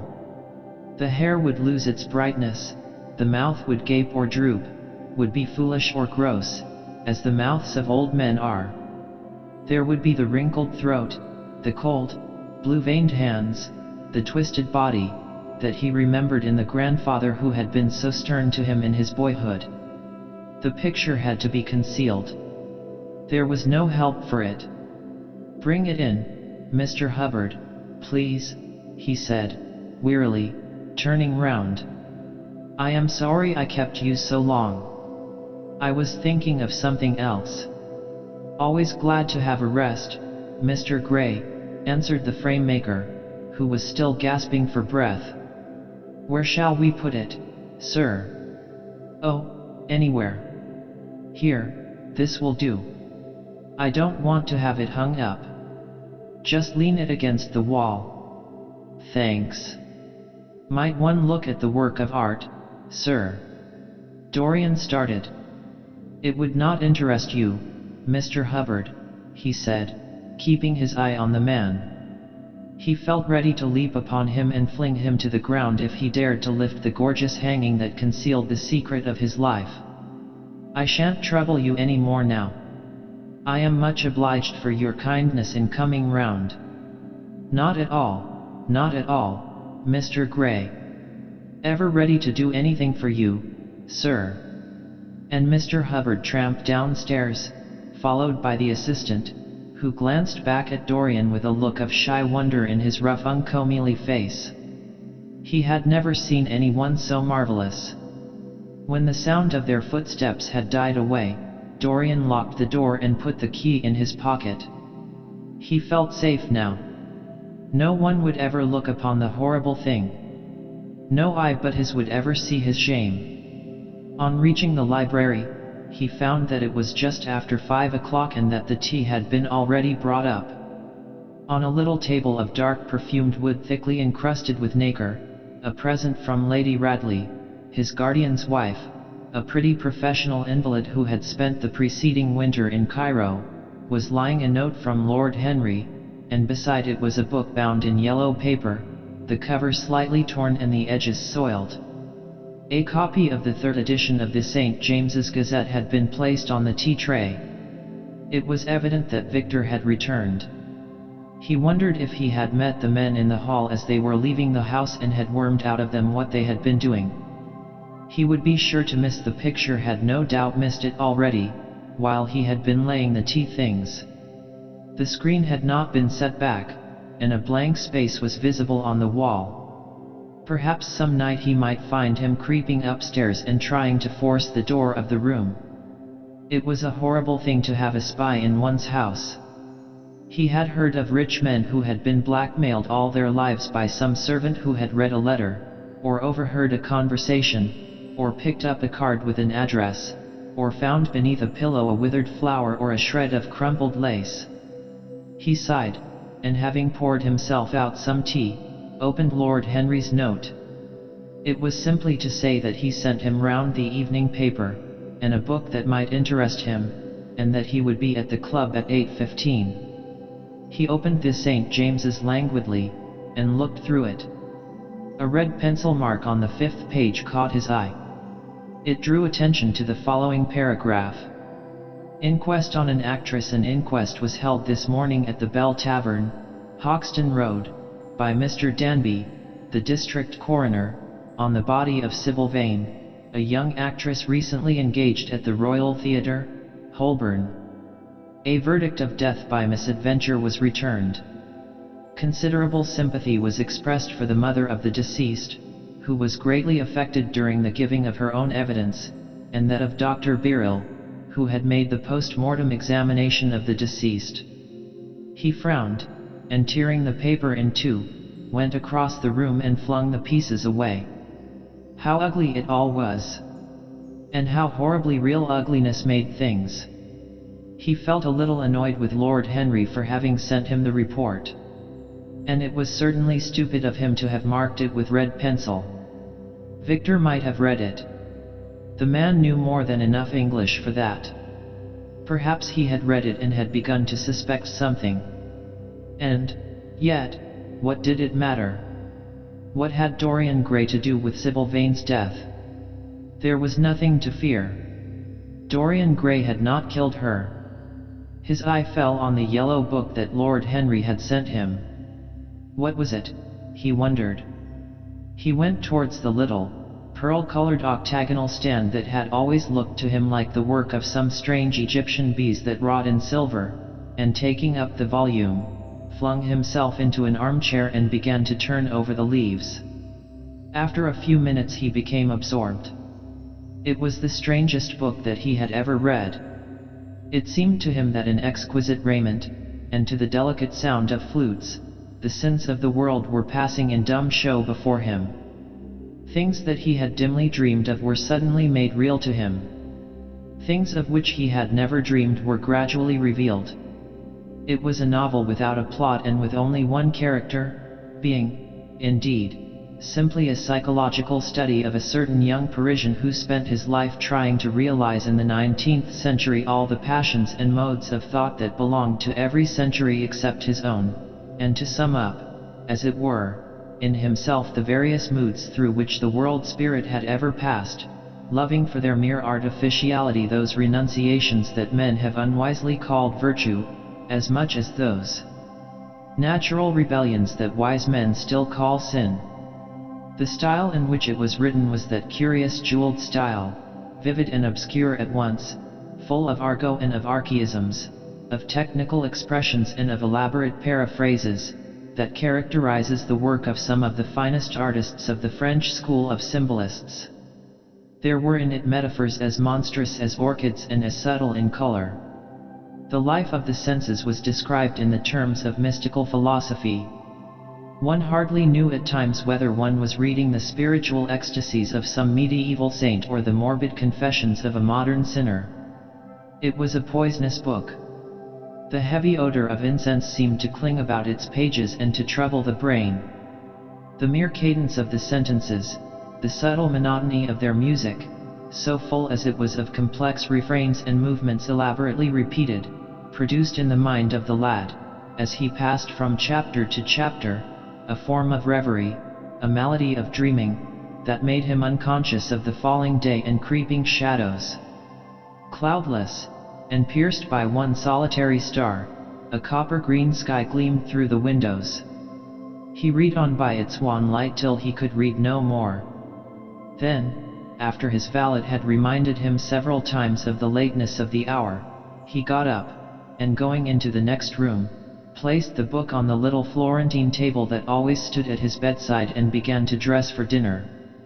It was almost 9 o'clock before he reached the club, where he found Lord Henry sitting alone, in the morning room, looking very much bored.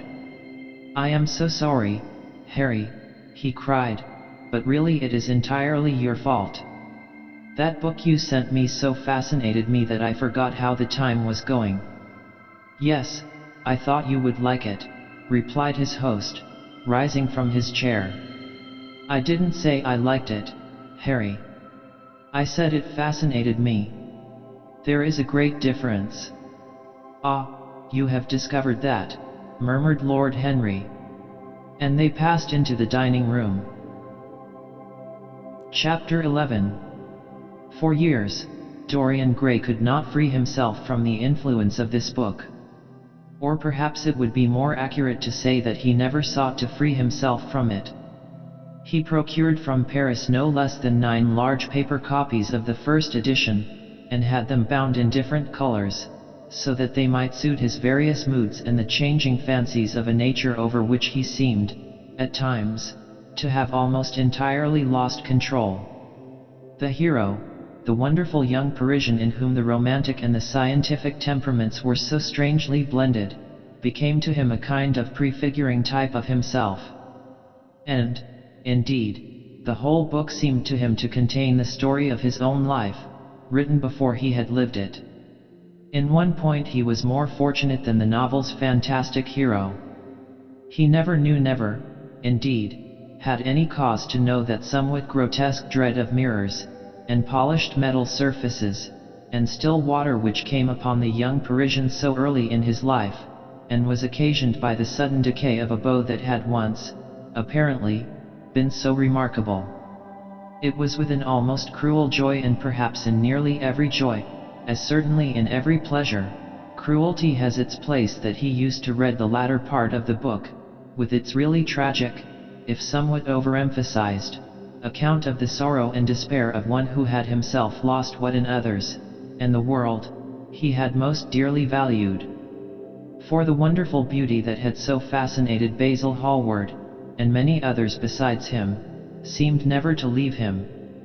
Even those who had heard the most evil things against him, and from time to time strange rumors about his mode of life crept through London and became the chatter of the clubs, could not believe anything to his dishonor when they saw him. He had always the look of one who had kept himself unspotted from the world. Men who talked grossly became silent when Dorian Gray entered the room. There was something in the purity of his face that rebuked them. His mere presence seemed to recall to them the memory of the innocence that they had tarnished. They wondered how one so charming and graceful as he was could have escaped the stain of an age that was at once sordid and sensual.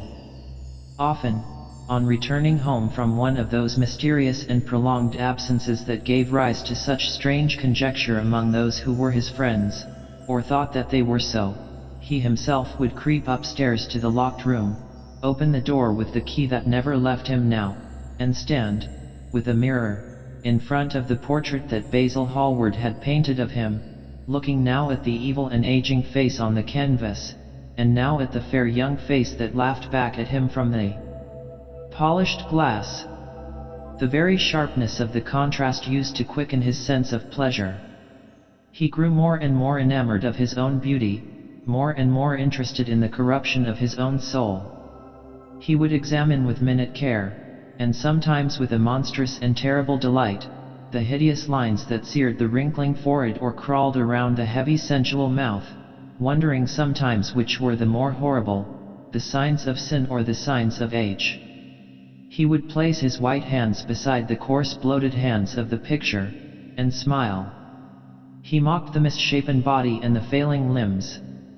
There were moments, indeed, at night, when, lying sleepless in his own delicately scented chamber, or in the sordid room of the little ill-famed tavern near the docks which, under an assumed name and in disguise, it was his habit to frequent, he would think of the ruin he had brought upon his soul with a pity that was all the more poignant because it was purely selfish. But moments such as these were rare. That curiosity about life which Lord Henry had first stirred in him, as they sat together in the garden of their friend, seemed to increase with gratification. The more he knew, the more he desired to know. He had mad hungers that grew more ravenous as he fed them. Yet he was not really reckless, at any rate in his relations to society. Once or twice every month during the winter, and on each Wednesday evening while the season lasted, he would throw open to the world his beautiful house and have the most celebrated musicians of the day to charm his guests with the wonders of their art. His little dinners, in the settling of which Lord Henry always assisted him, were noted as much for the careful selection and placing of those invited, as for the exquisite taste shown in the decoration of the table, with its subtle symphonic arrangements of exotic flowers, and embroidered cloths, and antique plate of gold and silver. Indeed, there were many, especially among the very young men, who saw, or fancied that they saw, in Dorian Gray the true realization of a type of which they had often dreamed in Eton or Oxford days, a type that was to combine something of the real culture of the scholar with all the grace and distinction and perfect manner of a citizen of the world. To them he seemed to be of the company of those whom Dante describes as having sought to make themselves perfect by the worship of beauty. Like Gautier, he was one for whom the visible world existed. And, certainly, to him life itself was the first, the greatest, of the arts, and for it all the other arts seemed to be but a preparation. Fashion, by which what is really fantastic becomes for a moment universal, and dandyism, which, in its own way, is an attempt to assert the absolute modernity of beauty, had, of course, their fascination for him. His mode of dressing, and the particular styles that from time to time he affected, had their marked influence on the young exquisites of the Mayfair balls and Pall Mall club windows, who copied him in everything that he did, and tried to reproduce the accidental charm of his graceful, though to him only half-serious, fopperies. For, while he was but too ready to accept the position that was almost immediately offered to him on his coming of age, and found, indeed, a subtle pleasure in the thought that he might really become to the London of his own day what to imperial Neronian Rome the author of the Satyricon once had been, yet in his inmost heart he desired to be something more than a mere arbiter elegantiarum, to be consulted on the wearing of a jewel, or the knotting of a necktie, or the conduct of a cane. He sought to elaborate some new scheme of life that would have its reasoned philosophy and its ordered principles, and find in the spiritualizing of the senses its highest realization. The worship of the senses has often, and with much justice, been decried, men feeling a natural instinct of terror about passions and sensations that seem stronger than themselves, and that they are conscious of sharing with the less highly organized forms of existence.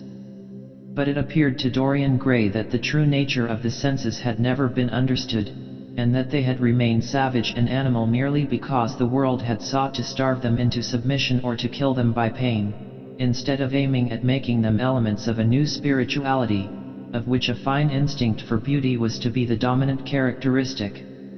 As he looked back upon man moving through history, he was haunted by a feeling of loss. So much had been surrendered, and to such little purpose. There had been mad willful rejections, monstrous forms of self-torture and self-denial, whose origin was fear and whose result was a degradation infinitely more terrible than that fancied degradation from which, in their ignorance, they had sought to escape. Nature, in her wonderful irony, driving out the anchorite to feed with the wild animals of the desert and giving to the hermit the beasts of the field as his companions. Yes, there was to be, as Lord Henry had prophesied, a new hedonism that was to recreate life and to save it from that harsh uncomely puritanism that is having, in our own day, its curious revival. It was to have its service of the intellect, certainly, yet it was never to accept any theory or system that would involve the sacrifice of any mode of passionate experience. Its aim, indeed, was to be experience itself, and not the fruits of experience, sweet or bitter as they might be. Of the asceticism that deadens the senses, as of the vulgar profligacy that dulls them, it was to know nothing. But it was to teach man to concentrate himself upon the moments of a life that is itself but a moment.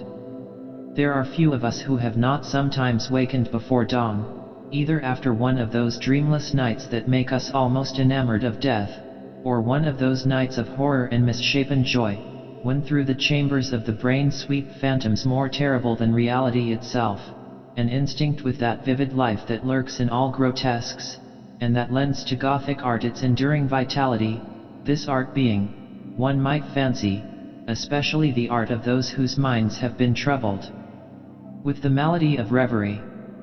Gradually white fingers creep through the curtains, and they appear to tremble. In black fantastic shapes, dumb shadows crawl into the corners of the room and crouch there. Outside, there is the stirring of birds among the leaves, or the sound of men going forth to their work, or the sigh and sob of the wind coming down from the hills and wandering round the silent house, as though it feared to wake the sleepers and yet must needs call forth sleep from her purple cave. Veil after veil of thin dusky gauze is lifted, and by degrees the forms and colors of things are restored to them, and we watch the dawn remaking the world in its antique pattern. The wan mirrors get back their mimic life. The flameless tapers stand where we had left them, and beside them lies the half-cut book that we had been studying, or the wired flower that we had worn at the ball, or the letter that we had been afraid to read, or that we had read too often. Nothing seems to us changed.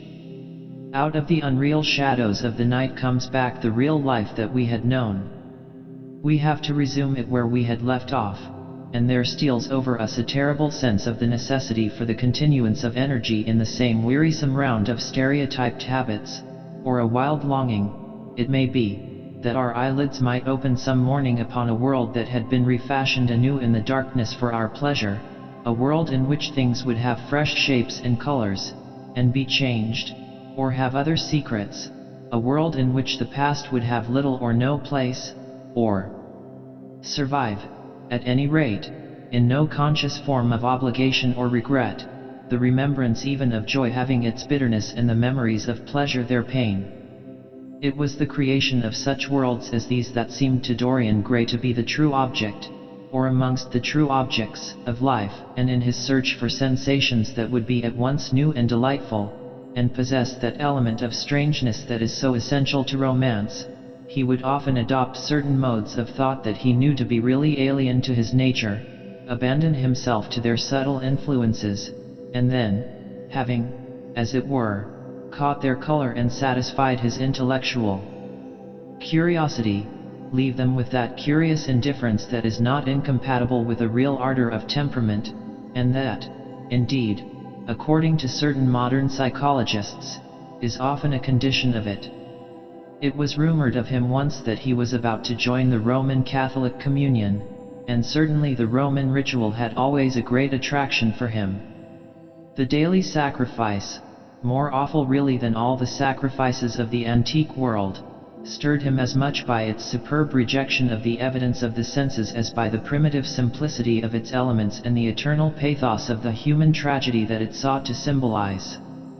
He loved to kneel down on the cold marble pavement and watch the priest, in his stiff-flowered dalmatic, slowly and with white hands moving aside the veil of the tabernacle, or raising aloft the jeweled, lantern-shaped monstrance with that pallid wafer that at times, one would fain think, is indeed the panis caelestis, the bread of angels, or, robed in the garments of the Passion of Christ, breaking the host into the chalice and smiting his breast for his sins. The fuming censers that the grave boys, in their lace and scarlet, tossed into the air like great gilt flowers had their subtle fascination for him. As he passed out, he used to look with wonder at the black confessionals and long to sit in the dim shadow of one of them and listen to men and women whispering through the worn grating the true story of their lives. But he never fell into the error of arresting his intellectual development by any formal acceptance of creed or system, or of mistaking, for a house in which to live, an inn that is but suitable for the sojourn of a night, or for a few hours of a night in which there are no stars and the moon is in travail.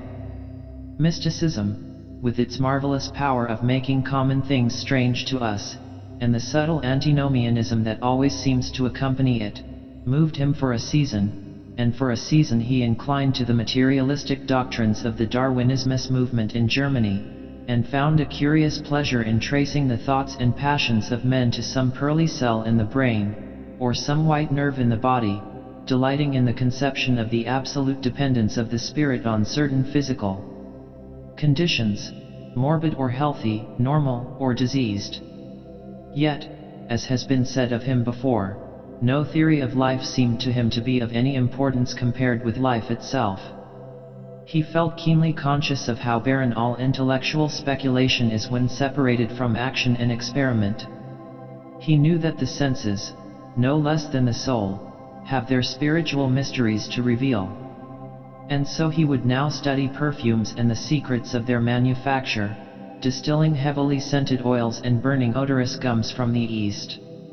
He saw that there was no mood of the mind that had not its counterpart in the sensuous life, and set himself to discover their true relations, wondering what there was in frankincense that made one mystical, and in ambergris that stirred one's passions, and in violets that woke the memory of dead romances, and in musk that troubled the brain, and in champak that stained the imagination, and seeking often to elaborate a real psychology of perfumes, and to estimate the several influences of sweet smelling roots and scented, pollen-laden flowers, of aromatic balms and of dark and fragrant woods, of spikenard, that sickens, of havania, that makes men mad, and of aloes, that are said to be able to expel melancholy from the soul.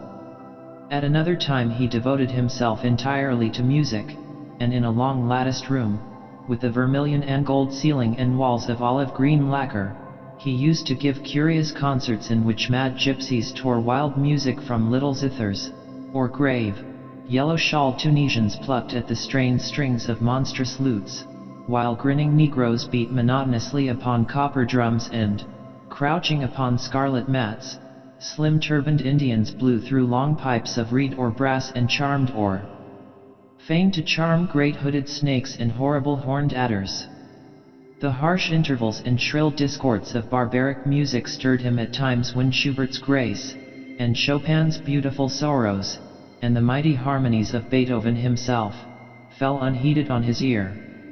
He collected together from all parts of the world the strangest instruments that could be found, either in the tombs of dead nations or among the few savage tribes that have survived contact with Western civilizations, and loved to touch and try them.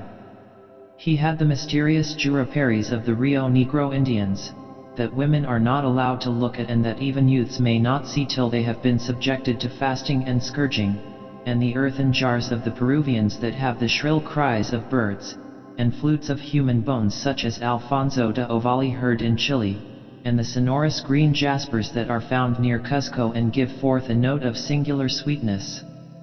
He had painted gourds filled with pebbles that rattled when they were shaken, the long clarin of the Mexicans, into which the performer does not blow, but through which he inhales the air, the harsh tour of the Amazon tribes, that is sounded by the sentinels who sit all day long in high trees, and can be heard, it is said, at a distance of 3 leagues, the tepanashli, that has 2 vibrating tongues of wood and is beaten with sticks that are smeared with an elastic gum obtained from the milky juice of plants, the yodel bells of the Aztecs, that are hung in clusters like grapes, and a huge cylindrical drum, covered with the skins of great serpents, like the one that Bernal Diaz saw when he went with Cortez into the Mexican temple, and of whose doleful sound he has left us so vivid a description.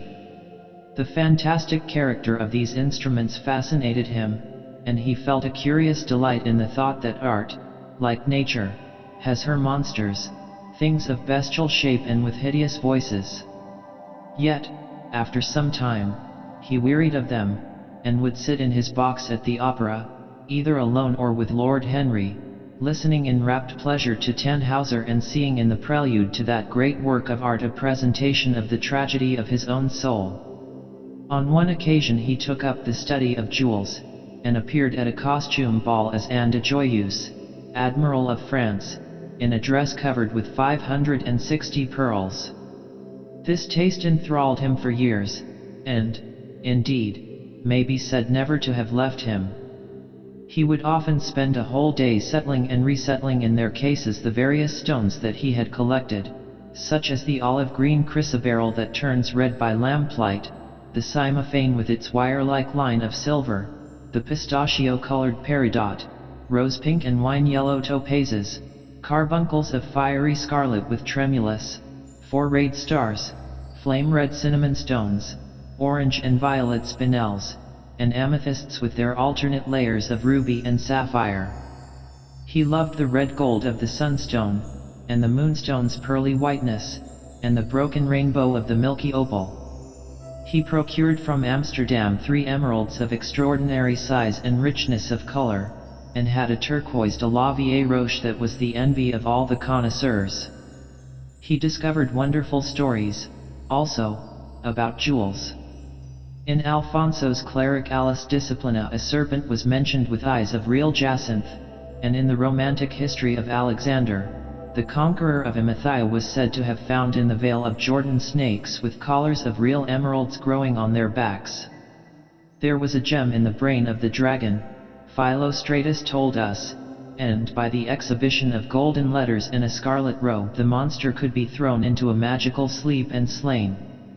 According to the great alchemist, Pierre de Boniface, the diamond rendered a man invisible, and the agate of India made him eloquent. The cornelian appeased anger, and the hyacinth provoked sleep, and the amethyst drove away the fumes of wine. The garnet cast out demons, and the hydropicus deprived the moon of her color. The selenite waxed and waned with the moon, and the melosurs, that discovers thieves, could be affected only by the blood of kids. Leonardus Camillus had seen a white stone taken from the brain of a newly killed toad, that was a certain antidote against poison. The bezoar, that was found in the heart of the Arabian deer, was a charm that could cure the plague. In the nests of Arabian birds was the asp lates, that, according to Democritus, kept the wearer from any danger by fire. The king of Ceylon rode through his city with a large ruby in his hand, as the ceremony of his coronation. The gates of the palace of John the priest were made of sardius, with the horn of the horned snake inwrought, so that no man might bring poison within. Over the gable were 2 golden apples, in which were 2 carbuncles, so that the gold might shine by day and the carbuncles by night. In Lodge's strange romance A Marguerite of America, it was stated that in the chamber of the queen one could behold all the chaste ladies of the world, enchest out of silver, looking through fair mirrors of chrysolites, carbuncles, sapphires, and green emeralds. Marco Polo had seen the inhabitants of Zipangu place rose-colored pearls in the mouths of the dead. A sea monster had been enamored of the pearl that the diver brought to King Perozes, and had slain the thief, and mourned for 7 moons over its loss. When the Huns lured the king into the great pit, he flung it away. Procopius tells the story, nor was it ever found again, though the Emperor Anastasius offered 500 weight of gold pieces for it. The King of Malabar had shown to a certain Venetian a rosary of 304 pearls, one for every god that he worshipped. When the Duc de Valentinois, son of Alexander VI, visited Louis XII of France, his horse was loaded with gold leaves, according to Brantome, and his cap had double rows of rubies that threw out a great light. Charles of England had ridden in stirrups hung with 421 diamonds. Richard II had a coat, valued at 30,000 marks, which was covered with balas rubies. Hall described Henry VIII, on his way to the Tower previous to his coronation, as wearing a jacket of raised gold, the placard embroidered with diamonds and other rich stones, and a great baldric about his neck of large balasses. The favorites of James I wore earrings of emeralds set in gold filigrane. Edward II gave to Piers Gaveston a suit of red gold armor studded with jacinths, a collar of gold roses set with turquoise stones, and a skull-cap parsemé with pearls. Henry II wore jeweled gloves reaching to the elbow, and had a hawk glove sewn with 12 rubies and 52 great orients. The ducal hat of Charles the Rash, the last Duke of Burgundy of his race, was hung with pear-shaped pearls and studded with sapphires. How exquisite life had once been! How gorgeous in its pomp and decoration! Even to read of the luxury of the dead was wonderful. Then he turned his attention to embroideries and to the tapestries that performed the office of frescoes in the chill rooms of the northern nations of Europe. As he investigated the subject, and he always had an extraordinary faculty of becoming absolutely absorbed for the moment in whatever he took up, he was almost saddened by the reflection of the ruin that time brought on beautiful and wonderful things. He, at any rate, had escaped that. Summer followed summer, and the yellow jonquils bloomed and died many times, and nights of horror repeated the story of their shame, but he was unchanged. No winter marred his face or stained his flower-like bloom. How different it was with material things! Where had they passed to? Where was the great crocus-colored robe, on which the gods fought against the giants, that had been worked by brown girls for the pleasure of Athena? Where the huge velarium that Nero had stretched across the Colosseum at Rome, that Titan sail of purple on which was represented the starry sky, and Apollo driving a chariot drawn by white, gilt-reined steeds? He longed to see the curious table napkins wrought for the priest of the sun, on which were displayed all the dainties and viands that could be wanted for a feast, the mortuary cloth of King Chilperic, with its 300 golden bees, the fantastic robes that excited the indignation of the Bishop of Pontus and were figured with lions, panthers, bears, dogs, forests, rocks, hunters, all, in fact, that a painter can copy from nature, and the coat that Charles of Orleans once wore, on the sleeves of which were embroidered the verses of a song beginning Madame, Je suis tout joyeux, the musical accompaniment of the words being wrought in gold thread, and each note, of square shape in those days, formed with 4 pearls. He read of the room that was prepared at the palace at Reims for the use of Queen Joan of Burgundy, and was decorated with 1,321 parrots, made in broidery, and blazoned with the king's arms, and 561 butterflies, whose wings were similarly ornamented with the arms of the queen, the whole worked in gold. Catherine de Medicis had a morning bed made for her of black velvet powdered with crescents and suns. Its curtains were of damask, with leafy wreaths and garlands, figured upon a gold and silver ground, and fringed along the edges with broideries of pearls, and it stood in a room hung with rows of the Queen's devices in cut black velvet upon cloth of silver. Louis XIV had gold embroidered caryatids 15 feet high in his apartment. The state bed of Sobieski, King of Poland, was made of Smyrna gold brocade embroidered in turquoises with verses from the Koran. Its supports were of silver gilt, beautifully chased, and profusely set with enameled and jeweled medallions. It had been taken from the Turkish camp before Vienna, and the standard of Mohammed had stood beneath the tremulous gilt of its canopy.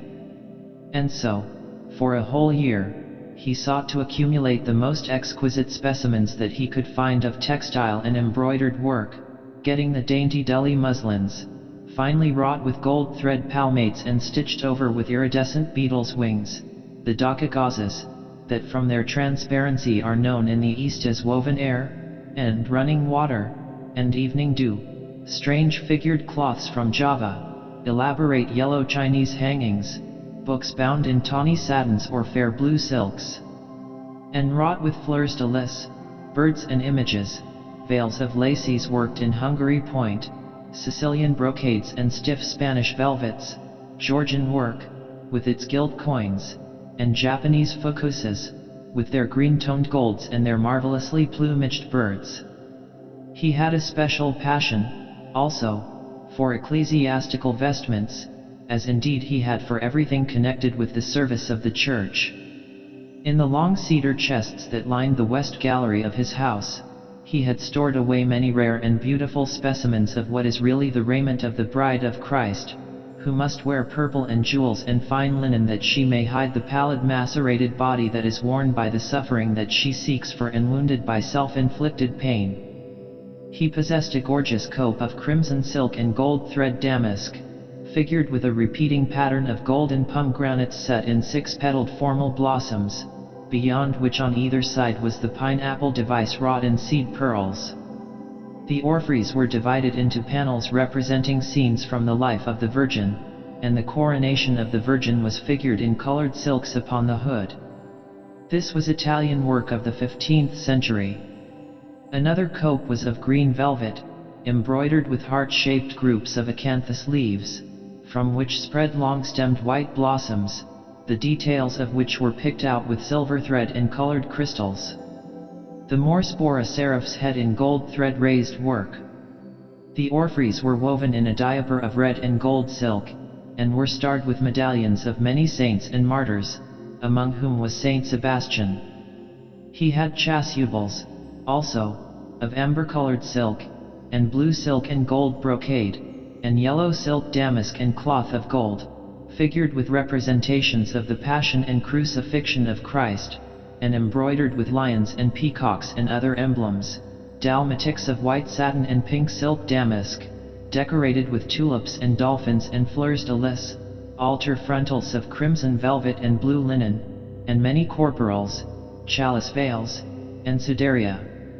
In the mystic offices to which such things were put, there was something that quickened his imagination. For these treasures, and everything that he collected in his lovely house, were to be to him means of forgetfulness, modes by which he could escape, for a season, from the fear that seemed to him at times to be almost too great to be borne.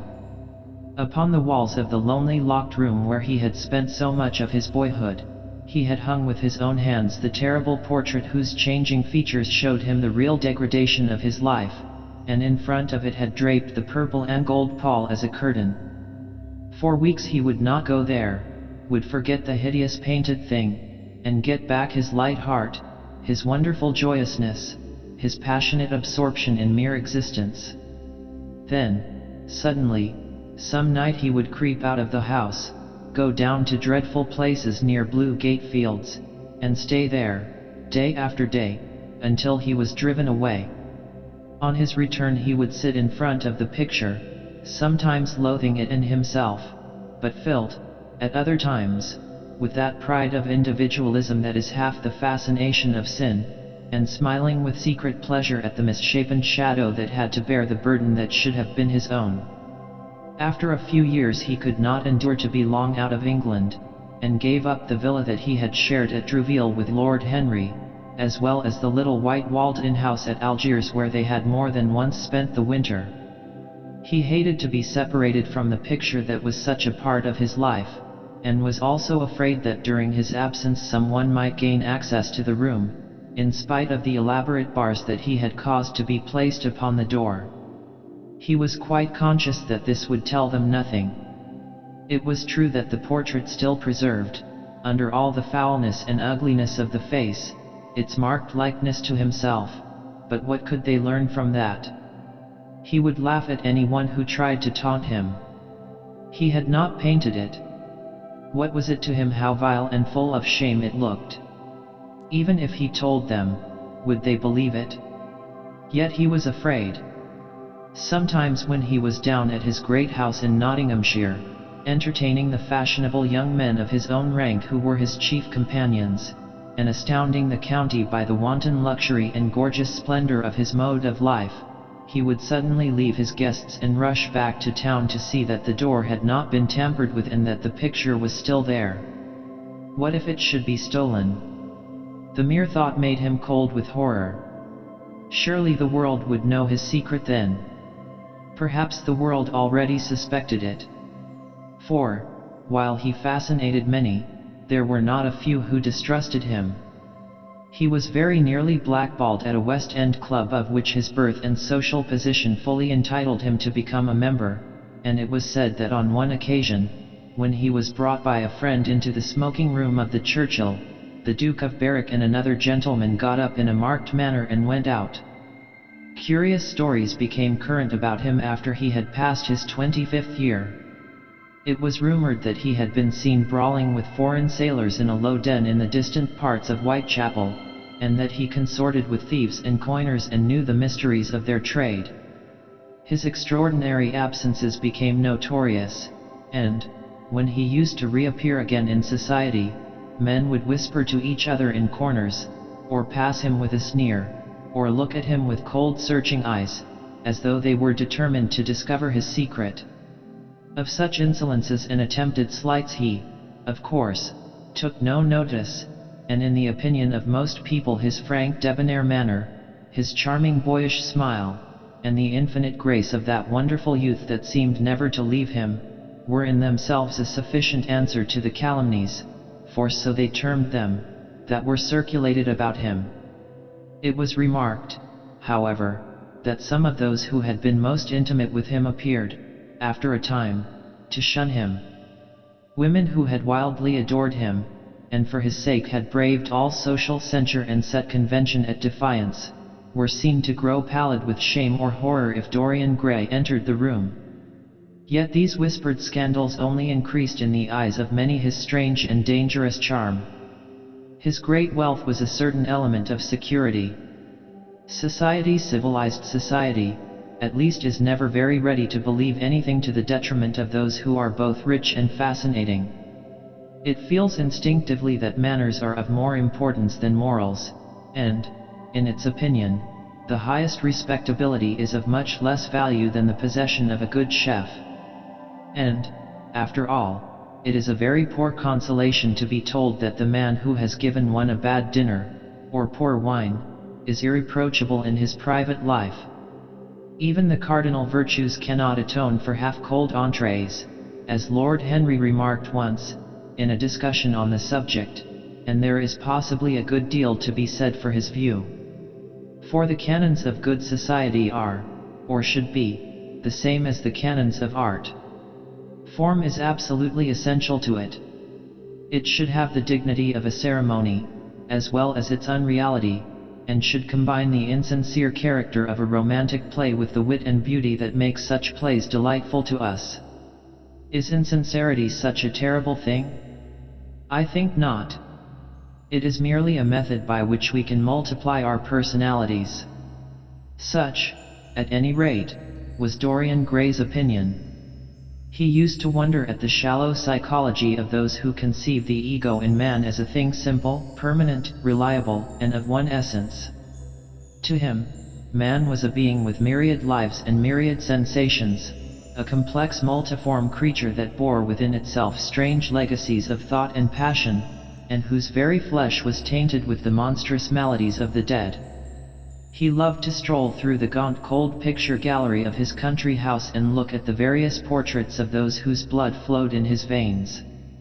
Here was Philip Herbert, described by Francis Osborne, in his memoirs on the reigns of Queen Elizabeth and King James, as one who was caressed by the court for his handsome face, which kept him not long company. Was it young Herbert's life that he sometimes led? Had some strange poisonous germ crept from body to body till it had reached his own? Was it some dim sense of that ruined grace that had made him so suddenly, and almost without cause, give utterance, in Basil Hallward's studio, to the mad prayer that had so changed his life? Here, in gold-embroidered red doublet, jeweled surcoat, and gilt-edged ruff and wristbands, stood Sir Anthony Sherard, with his silver and black armor piled at his feet. What had this man's legacy been? Had the lover of Giovanna of Naples bequeathed him some inheritance of sin and shame? Were his own actions merely the dreams that the dead man had not dared to realize? Here, from the fading canvas, smiled Lady Elizabeth Devereux, in her gauze hood, pearl stomacher, and pink-slashed sleeves. A flower was in her right hand, and her left clasped an enameled collar of white and damask roses. On a table by her side lay a mandolin and an apple. There were large green rosettes upon her little pointed shoes. He knew her life, and the strange stories that were told about her lovers. Had he something of her temperament in him? These oval, heavy-lidded eyes seemed to look curiously at him. What of George Willoughby, with his powdered hair and fantastic patches? How evil he looked! The face was saturnine and swarthy, and the sensual lips seemed to be twisted with disdain. Delicate lace ruffles fell over the lean yellow hands that were so overladen with rings. He had been a macaroni of the 18th century, and the friend, in his youth, of Lord Ferrars. What of the second Lord Beckenham, the companion of the Prince Regent in his wildest days, and one of the witnesses at the secret marriage with Mrs. Fitzherbert? How proud and handsome he was, with his chestnut curls and insolent pose! What passions had he bequeathed? The world had looked upon him as infamous. He had led the orgies at Carlton House. The Star of the Garter glittered upon his breast. Beside him hung the portrait of his wife, a pallid, thin-lipped woman in black. Her blood, also, stirred within him. How curious it all seemed!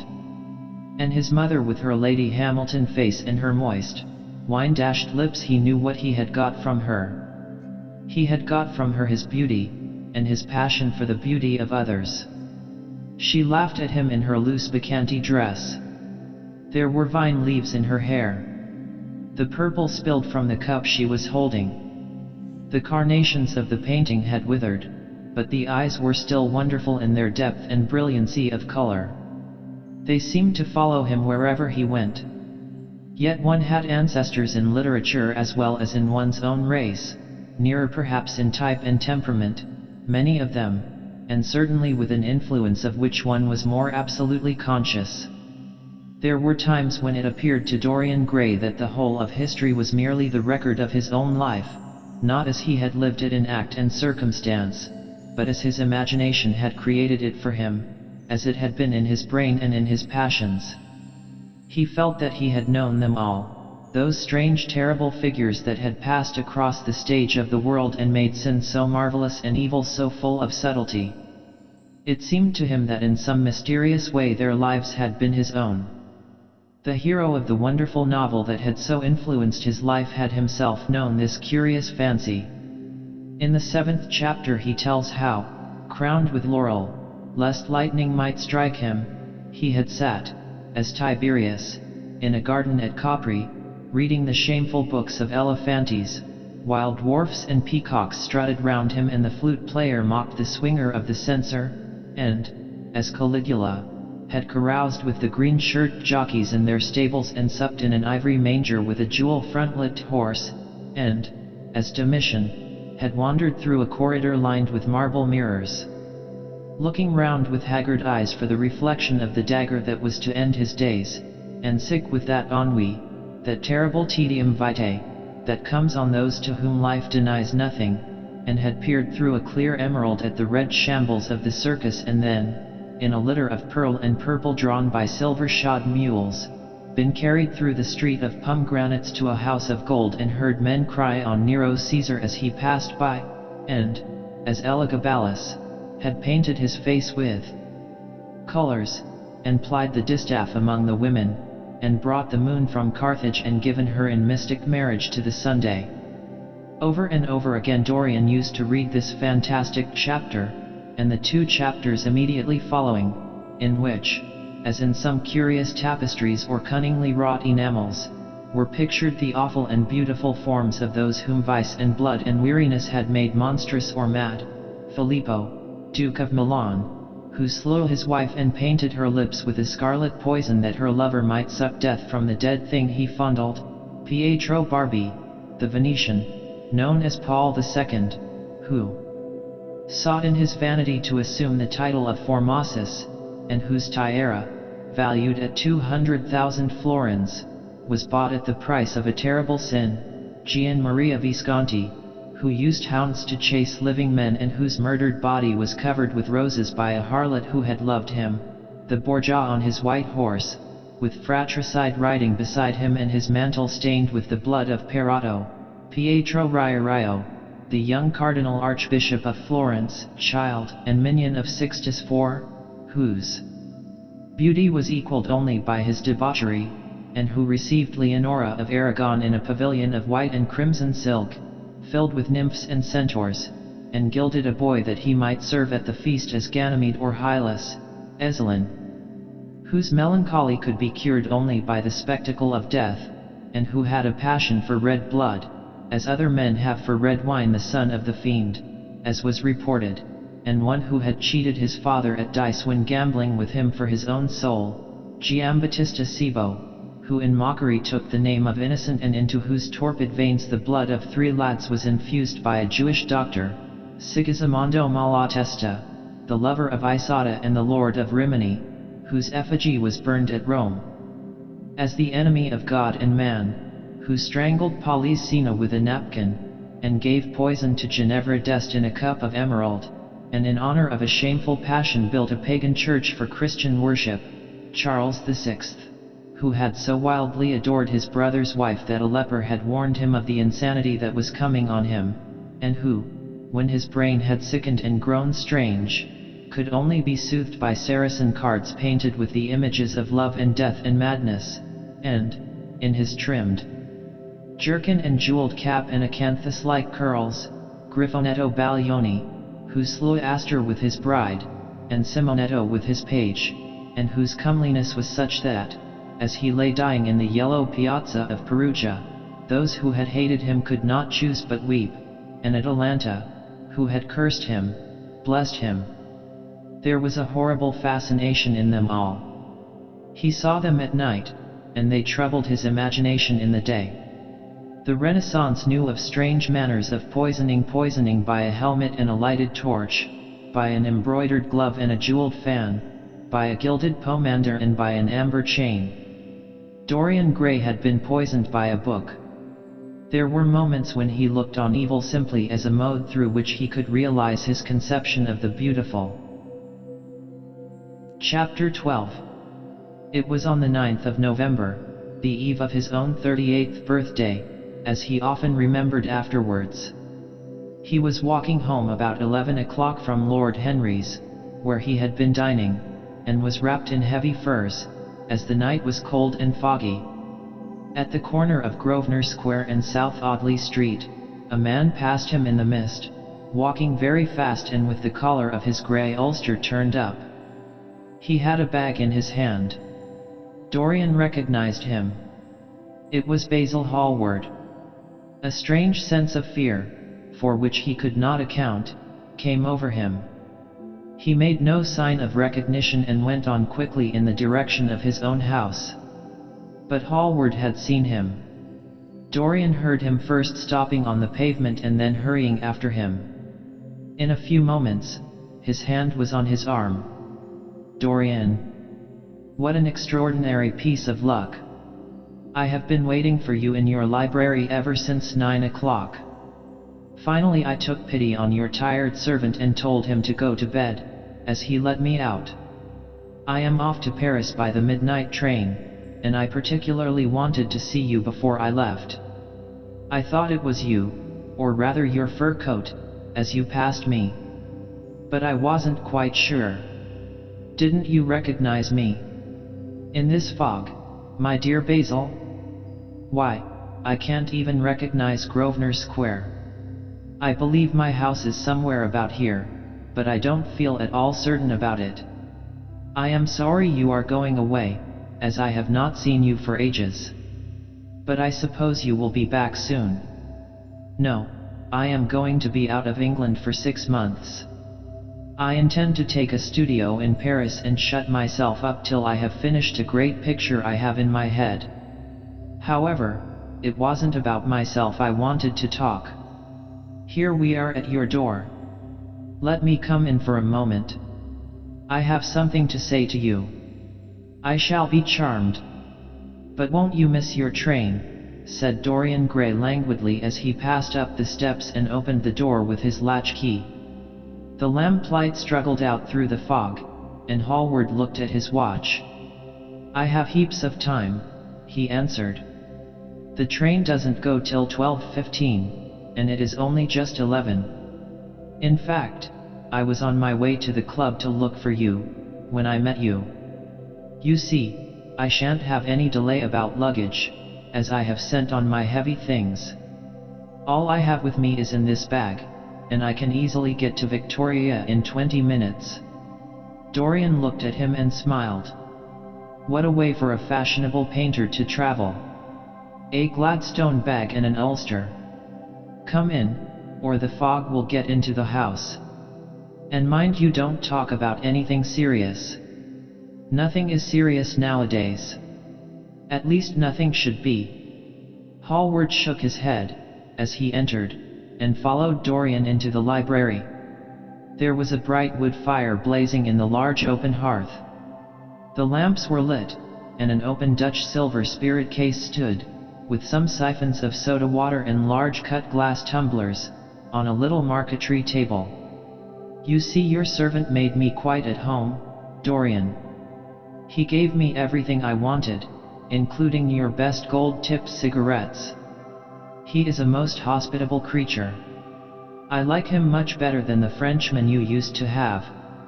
"What has become of the Frenchman, by the by?" Dorian shrugged his shoulders. "I believe he married Lady Radley's maid, and has established her in Paris as an English dressmaker.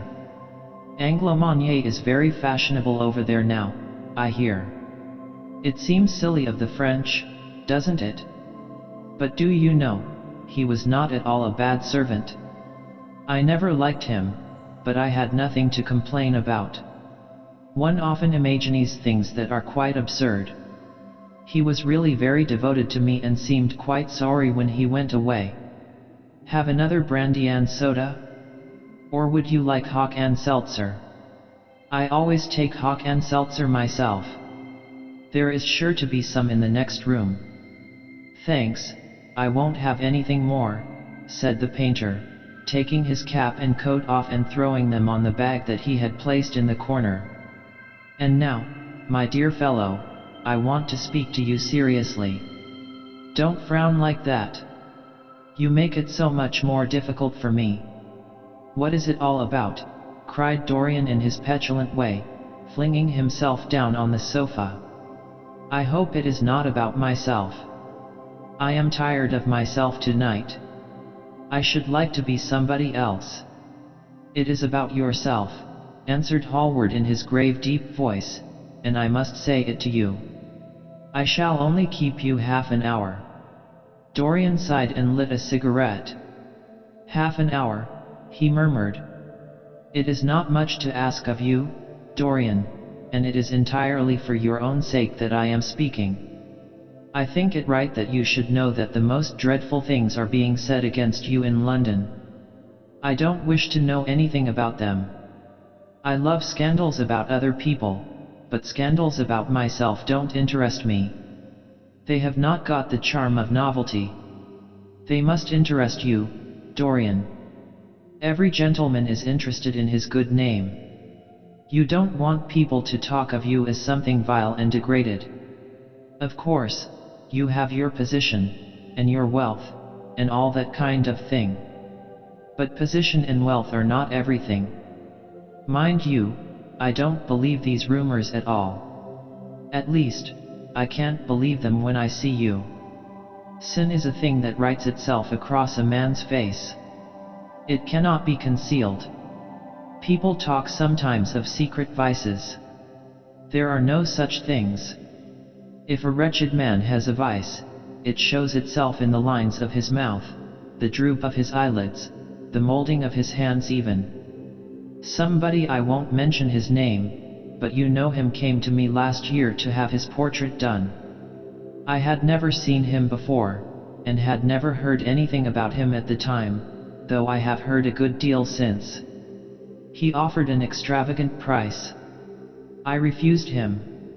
There was something in the shape of his fingers that I hated. I know now that I was quite right in what I fancied about him. His life is dreadful. But you, Dorian, with your pure, bright, innocent face, and your marvelous untroubled youth, I can't believe anything against you. And yet I see you very seldom, and you never come down to the studio now, and when I am away from you, and I hear all these hideous things that people are whispering about you, I don't know what to say. Why is it, Dorian, that a man like the Duke of Berwick leaves the room of a club when you enter it? Why is it that so many gentlemen in London will neither go to your house or invite you to theirs? You used to be a friend of Lord Staveley. I met him at dinner last week. Your name happened to come up in conversation, in connection with the miniatures you have lent to the exhibition at the Dudley. Staveley curled his lip and said that you might have the most artistic tastes, but that you were a man whom no pure-minded girl should be allowed to know, and whom no chaste woman should sit in the same room with.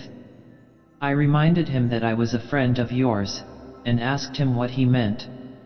He told me right out before everybody. It was horrible. Why is your friendship so fatal to young men? There was that wretched boy in the Guards who committed suicide. You were his great friend. There was Sir Henry Ashton, who had to leave England with a tarnished name. You and he were inseparable. What about Adrian Singleton and his dreadful end? What about Lord Kent's only son and his career? I met his father yesterday in St. James's Street. He seemed broken with shame and sorrow. What about the young Duke of Perth? What sort of life has he got now? What gentleman would associate with him? Stop, Basil. You are talking about things of which you know nothing, said Dorian Gray, biting his lip, and with a note of infinite contempt in his voice. You ask me why Berwick leaves a room when I enter it. It is because I know everything about his life, not because he knows anything about mine. With such blood as he has in his veins, how could his record be clean? You ask me about Henry Ashton and young Perth. Did I teach the one his vices, and the other his debauchery? If Kent's silly son takes his wife from the streets, what is that to me? If Adrian Singleton writes his friend's name across a bill, am I his keeper? I know how people chatter in England. The middle classes air their moral prejudices over their gross dinner tables, and whisper about what they call the profligacies of their betters in order to try and pretend that they are in smart society and on intimate terms with the people they slander. In this country, it is enough for a man to have distinction and brains for every common tongue to wag against him. And what sort of lives do these people, who pose as being moral, lead themselves. My dear fellow, you forget that we are in the native land of the hypocrite. Dorian, cried Hallward, that is not the question. England is bad enough, I know, and English society is all wrong. That is the reason why I want you to be fine. You have not been fine. One has a right to judge of a man by the effect he has over his friends. Yours seem to lose all sense of honor, of goodness, of purity. You have filled them with a madness for pleasure. They have gone down into the depths. You led them there. Yes, you led them there, and yet you can smile, as you are smiling now. And there is worse behind. I know you and Harry are inseparable. Surely for that reason, if for none other, you should not have made his sister's name a byword. Take care, Basil. You go too far. I must speak, and you must listen. You shall listen. When you met Lady Gwendolen, not a breath of scandal had ever touched her. Is there a single decent woman in London now who would drive with her in the park? Why, even her children are not allowed to live with her.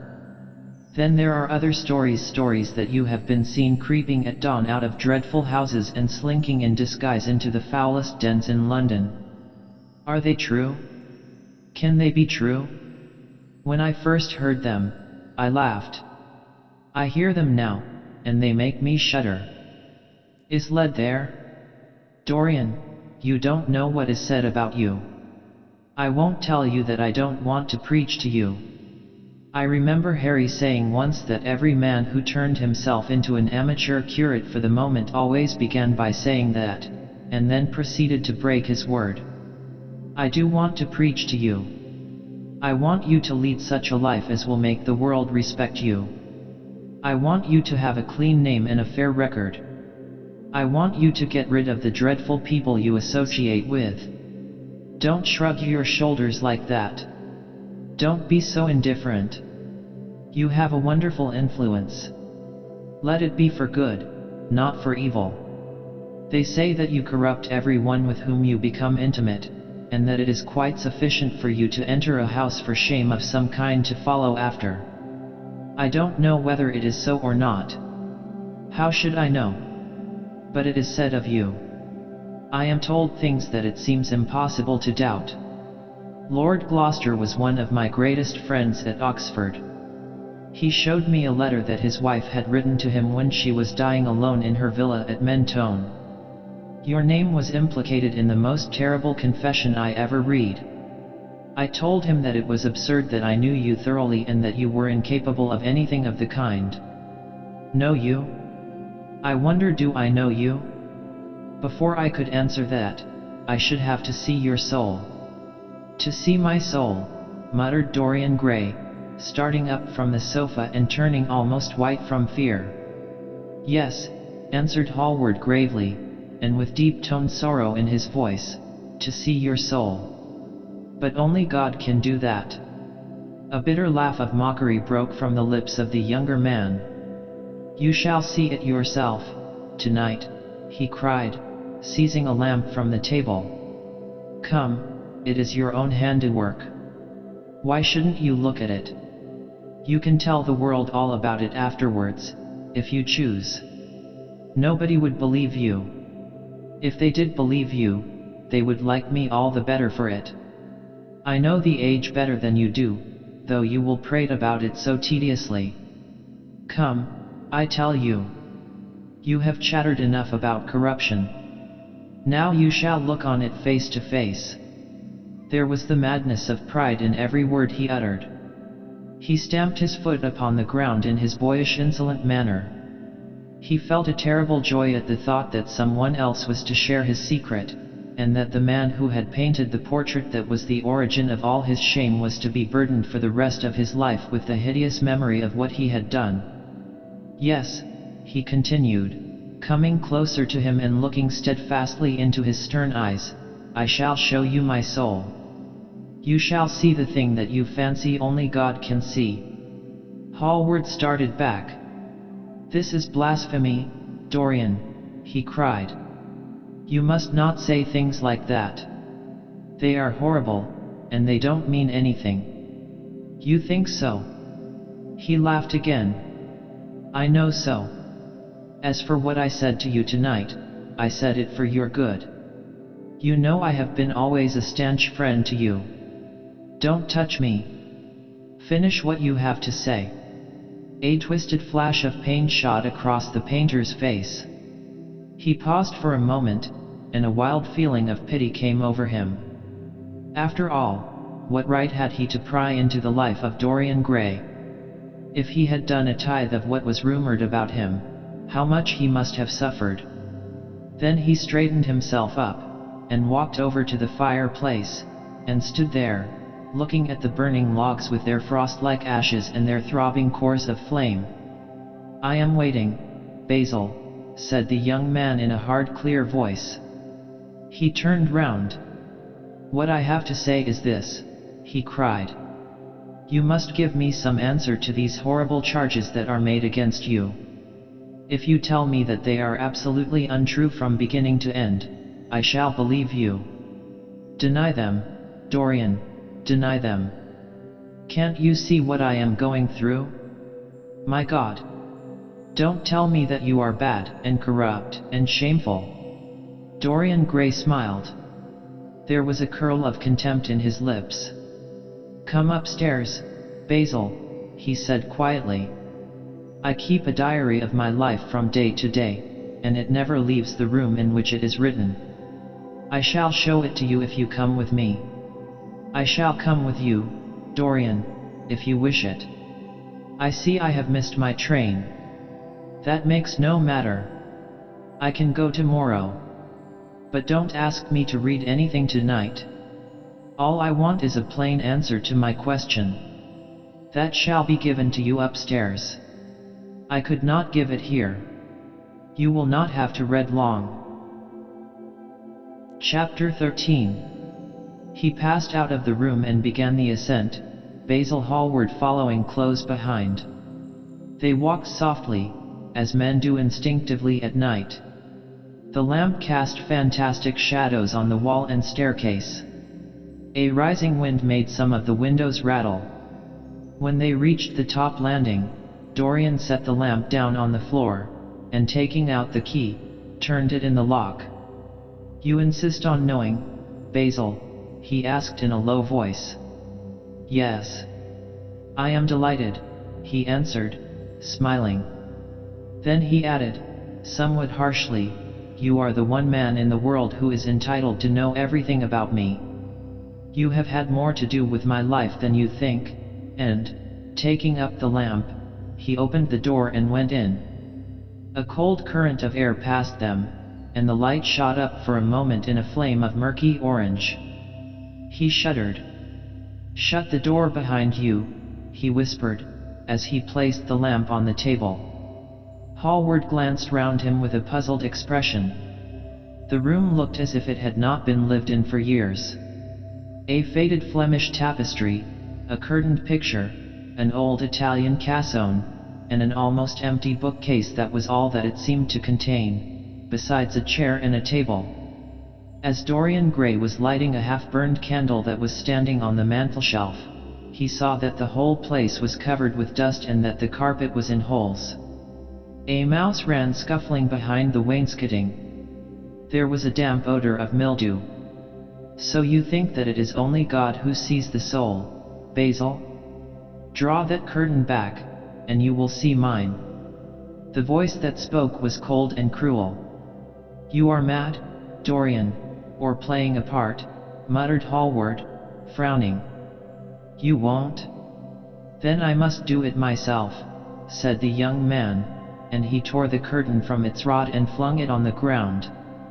An exclamation of horror broke from the painter's lips as he saw in the dim light the hideous face on the canvas grinning at him. There was something in its expression that filled him with disgust and loathing. Good heavens! It was Dorian Gray's own face that he was looking at. The horror, whatever it was, had not yet entirely spoiled that marvelous beauty. There was still some gold in the thinning hair and some scarlet on the sensual mouth. The sodden eyes had kept something of the loveliness of their blue, the noble curves had not yet completely passed away from chiseled nostrils and from plastic throat.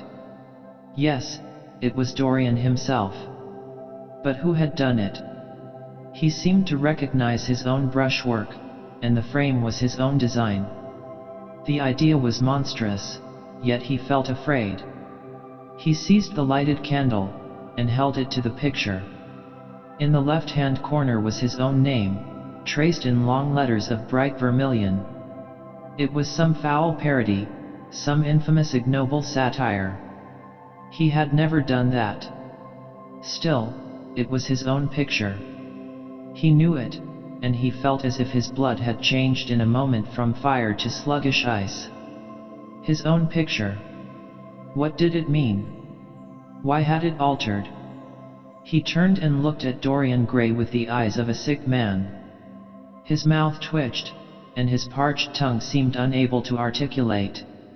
He passed his hand across his forehead. It was dank with clammy sweat.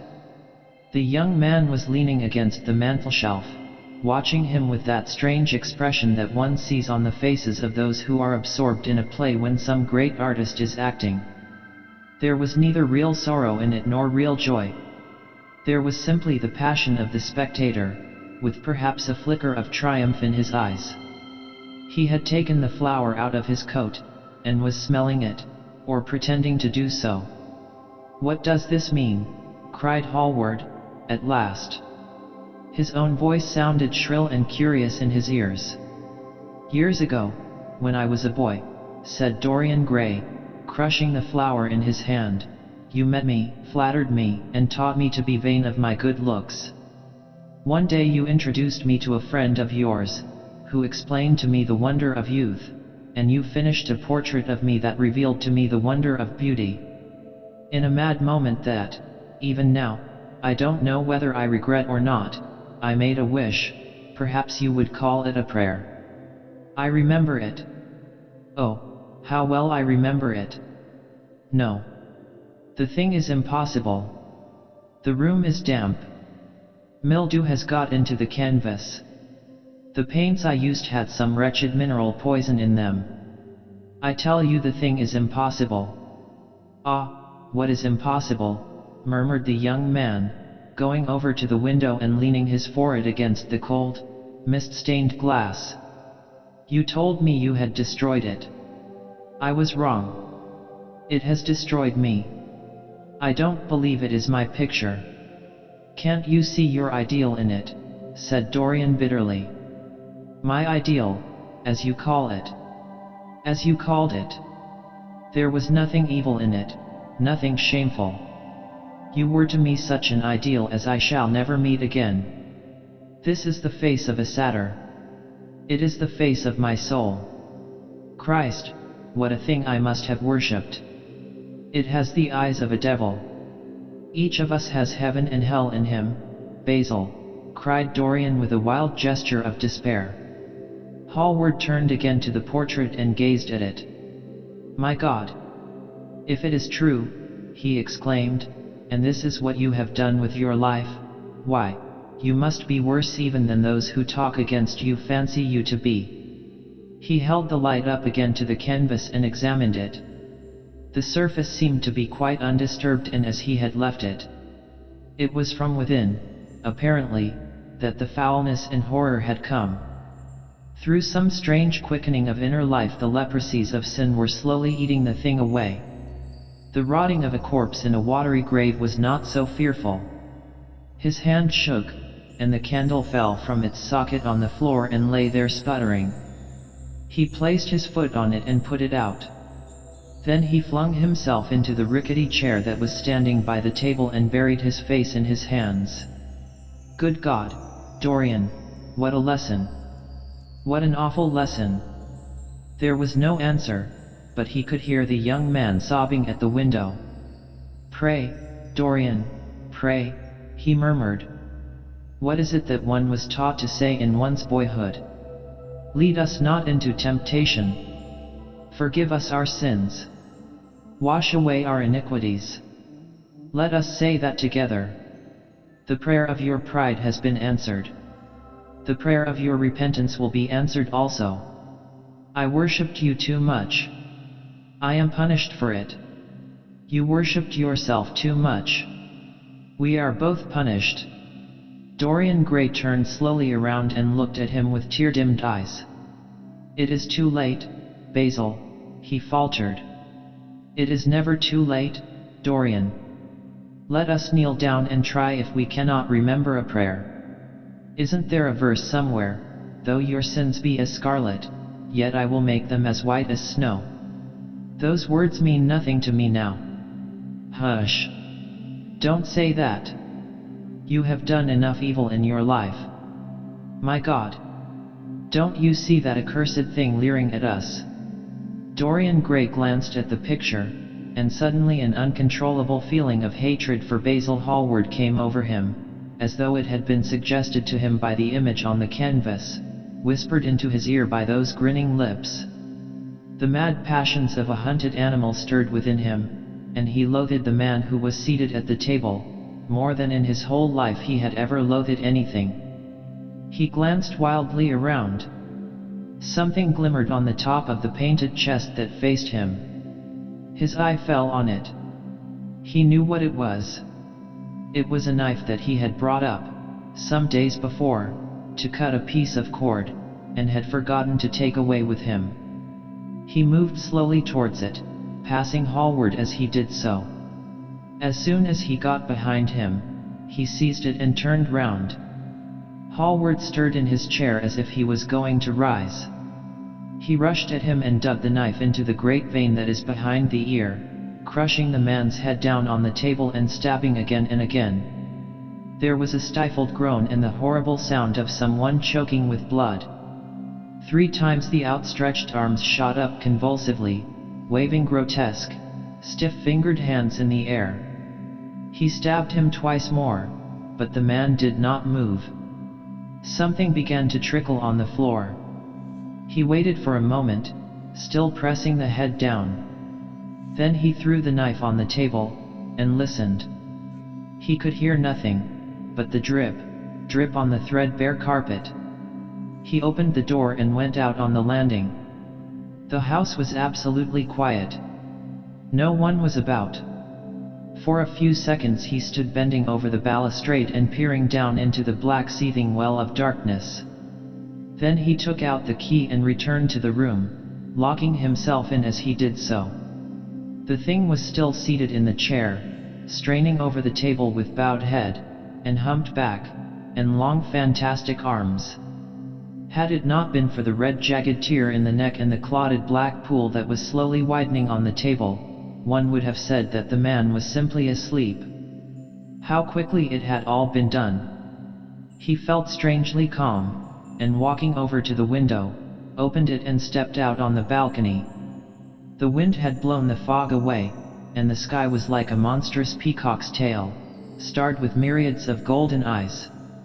He looked down and saw the policeman going his rounds and flashing the long beam of his lantern on the doors of the silent houses.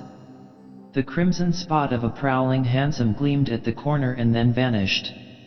A woman in a fluttering shawl was creeping slowly by the railings, staggering as she went. Now and then she stopped and peered back. Once, she began to sing in a hoarse voice. The policeman strolled over and said something to her. She stumbled away, laughing.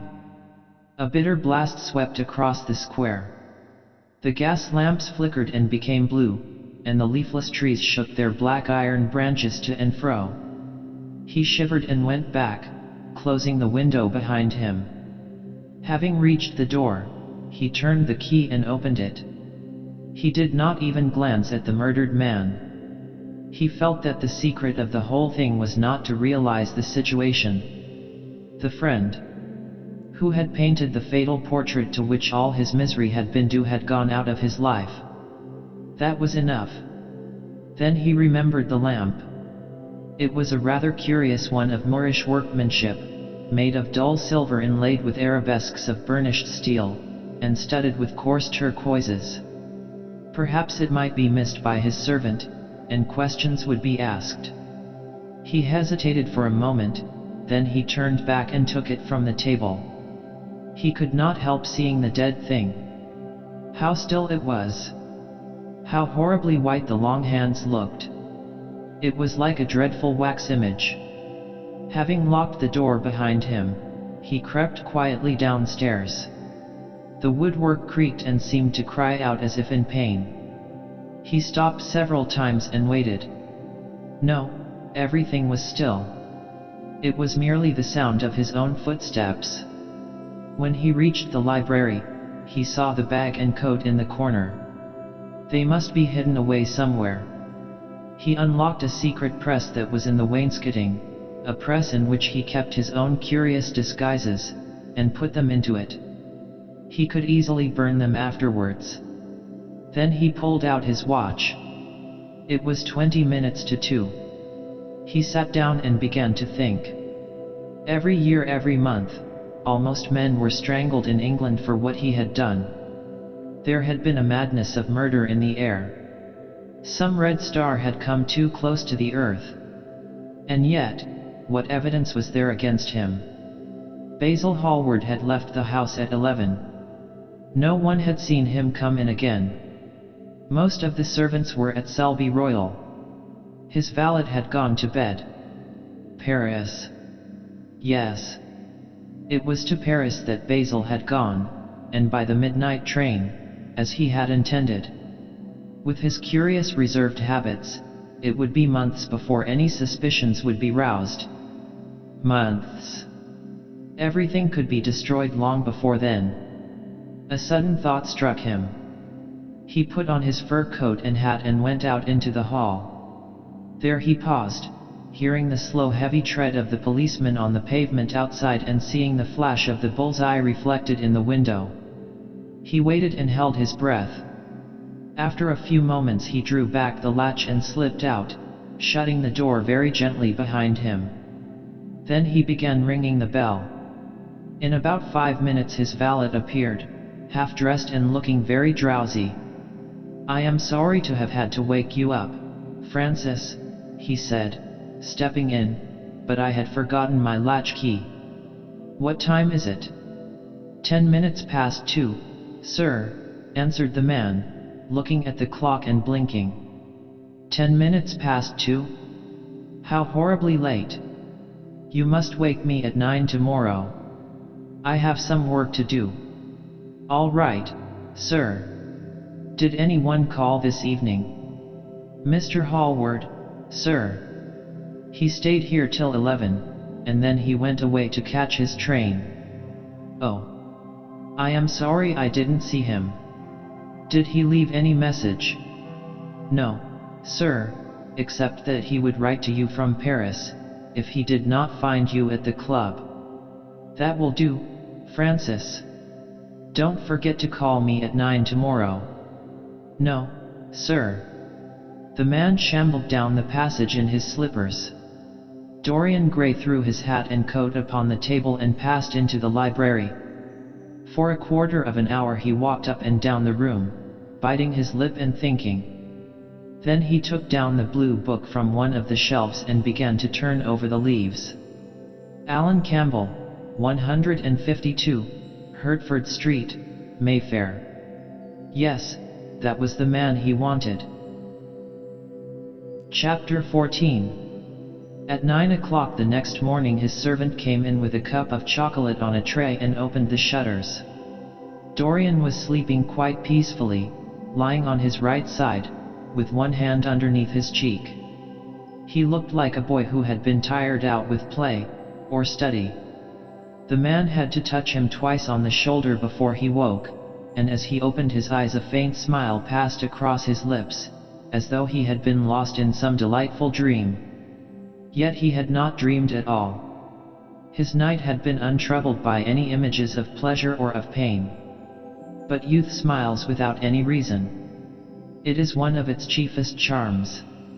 He turned round, and leaning upon his elbow, began to sip his chocolate. The mellow November sun came streaming into the room. The sky was bright, and there was a genial warmth in the air. It was almost like a morning in May. Gradually the events of the preceding night crept with silent, blood-stained feet into his brain and reconstructed themselves there with terrible distinctness. He winced at the memory of all that he had suffered, and for a moment the same curious feeling of loathing for Basil Hallward that had made him kill him as he sat in the chair came back to him, and he grew cold with passion. The dead man was still sitting there, too, and in the sunlight now. How horrible that was! Such hideous things were for the darkness, not for the day. He felt that if he brooded on what he had gone through he would sicken or grow mad. There were sins whose fascination was more in the memory than in the doing of them, strange triumphs that gratified the pride more than the passions, and gave to the intellect a quickened sense of joy, greater than any joy they brought, or could ever bring, to the senses. But this was not one of them. It was a thing to be driven out of the mind, to be drugged with poppies, to be strangled lest it might strangle one itself. When the half-hour struck, he passed his hand across his forehead, and then got up hastily and dressed himself with even more than his usual care, giving a good deal of attention to the choice of his necktie and scarf-pin and changing his rings more than once. He spent a long time also over breakfast, tasting the various dishes, talking to his valet about some new liveries that he was thinking of getting made for the servants at Selby, and going through his correspondence. At some of the letters, he smiled. 3 of them bored him. One he read several times over and then tore up with a slight look of annoyance in his face. That awful thing, a woman's memory, as Lord Henry had once said.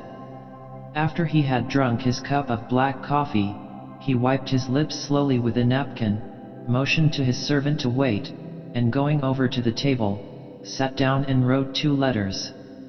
One he put in his pocket, the other he handed to the valet. Take this round to 152, Hertford Street, Francis, and if Mr. Campbell is out of town, get his address. As soon as he was alone, he lit a cigarette and began sketching upon a piece of paper, drawing first flowers and bits of architecture, and then human faces.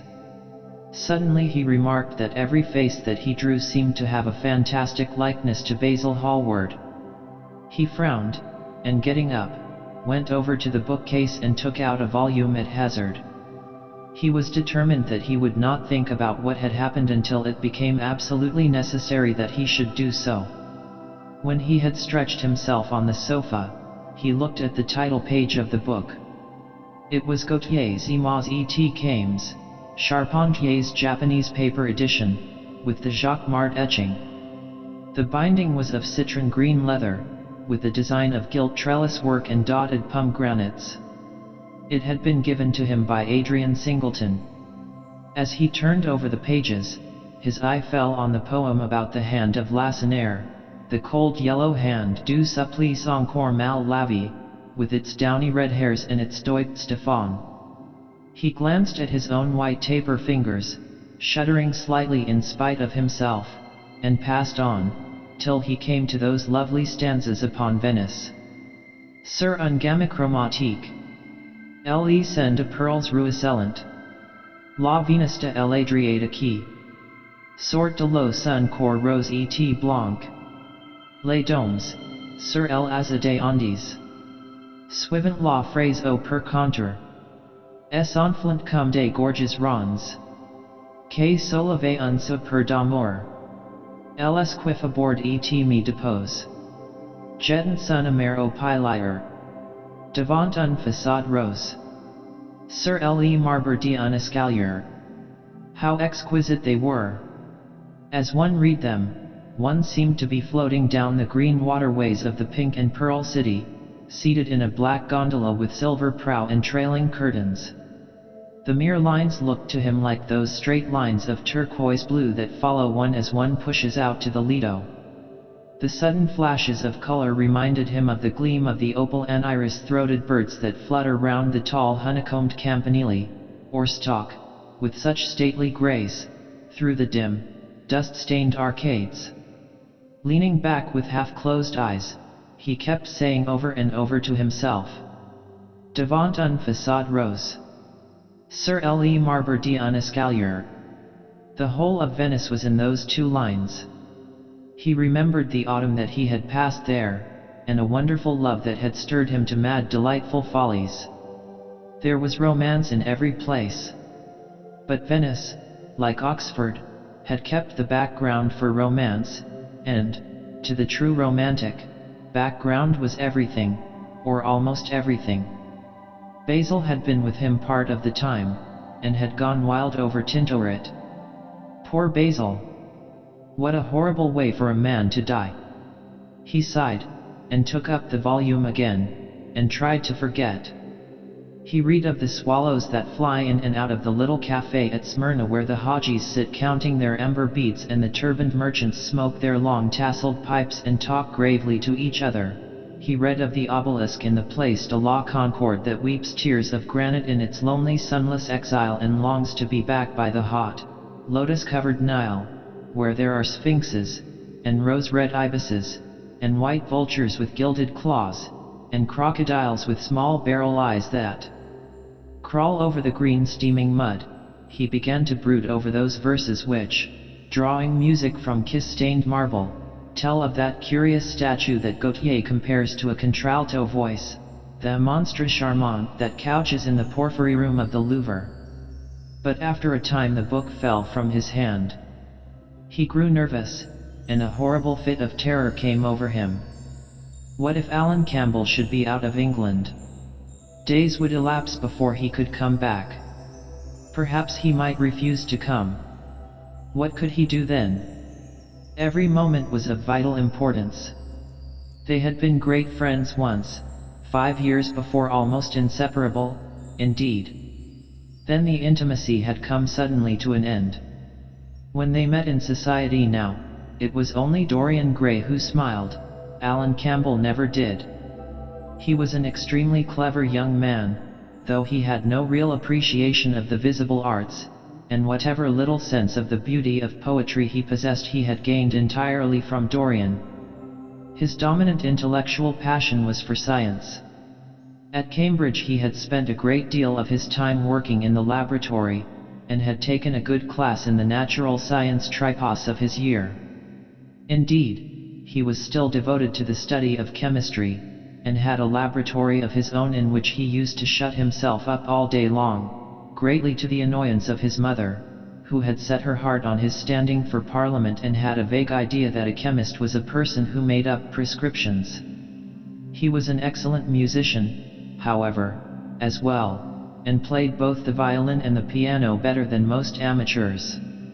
In fact, it was music that had first brought him and Dorian Gray together, music and that indefinable attraction that Dorian seemed to be able to exercise whenever he wished and, indeed, exercised often without being conscious of it.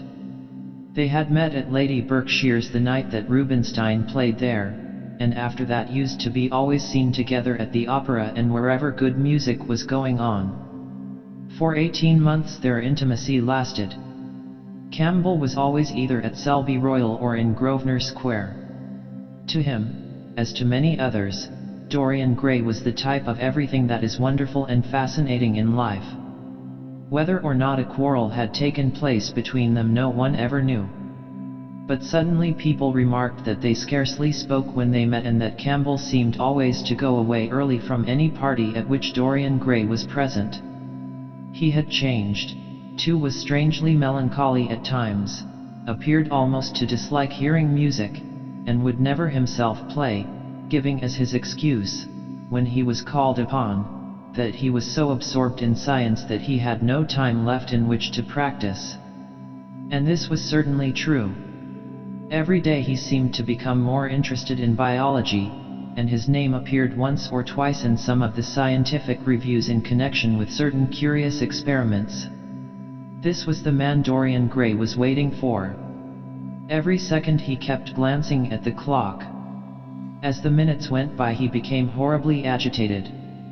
At last he got up and began to pace up and down the room, looking like a beautiful caged thing. He took long stealthy strides. His hands were curiously cold. The suspense became unbearable. Time seemed to him to be crawling with feet of lead, while he by monstrous winds was being swept towards the jagged edge of some black cleft of precipice. He knew what was waiting for him there, saw it, indeed, and, shuddering, crushed with dank hands his burning lids as though he would have robbed the very brain of sight and driven the eyeballs back into their cave. It was useless. The brain had its own food on which it battened, and the imagination, made grotesque by terror, twisted and distorted as a living thing by pain, danced like some foul puppet on a stand and grinned through moving masks. Then, suddenly, time stopped for him.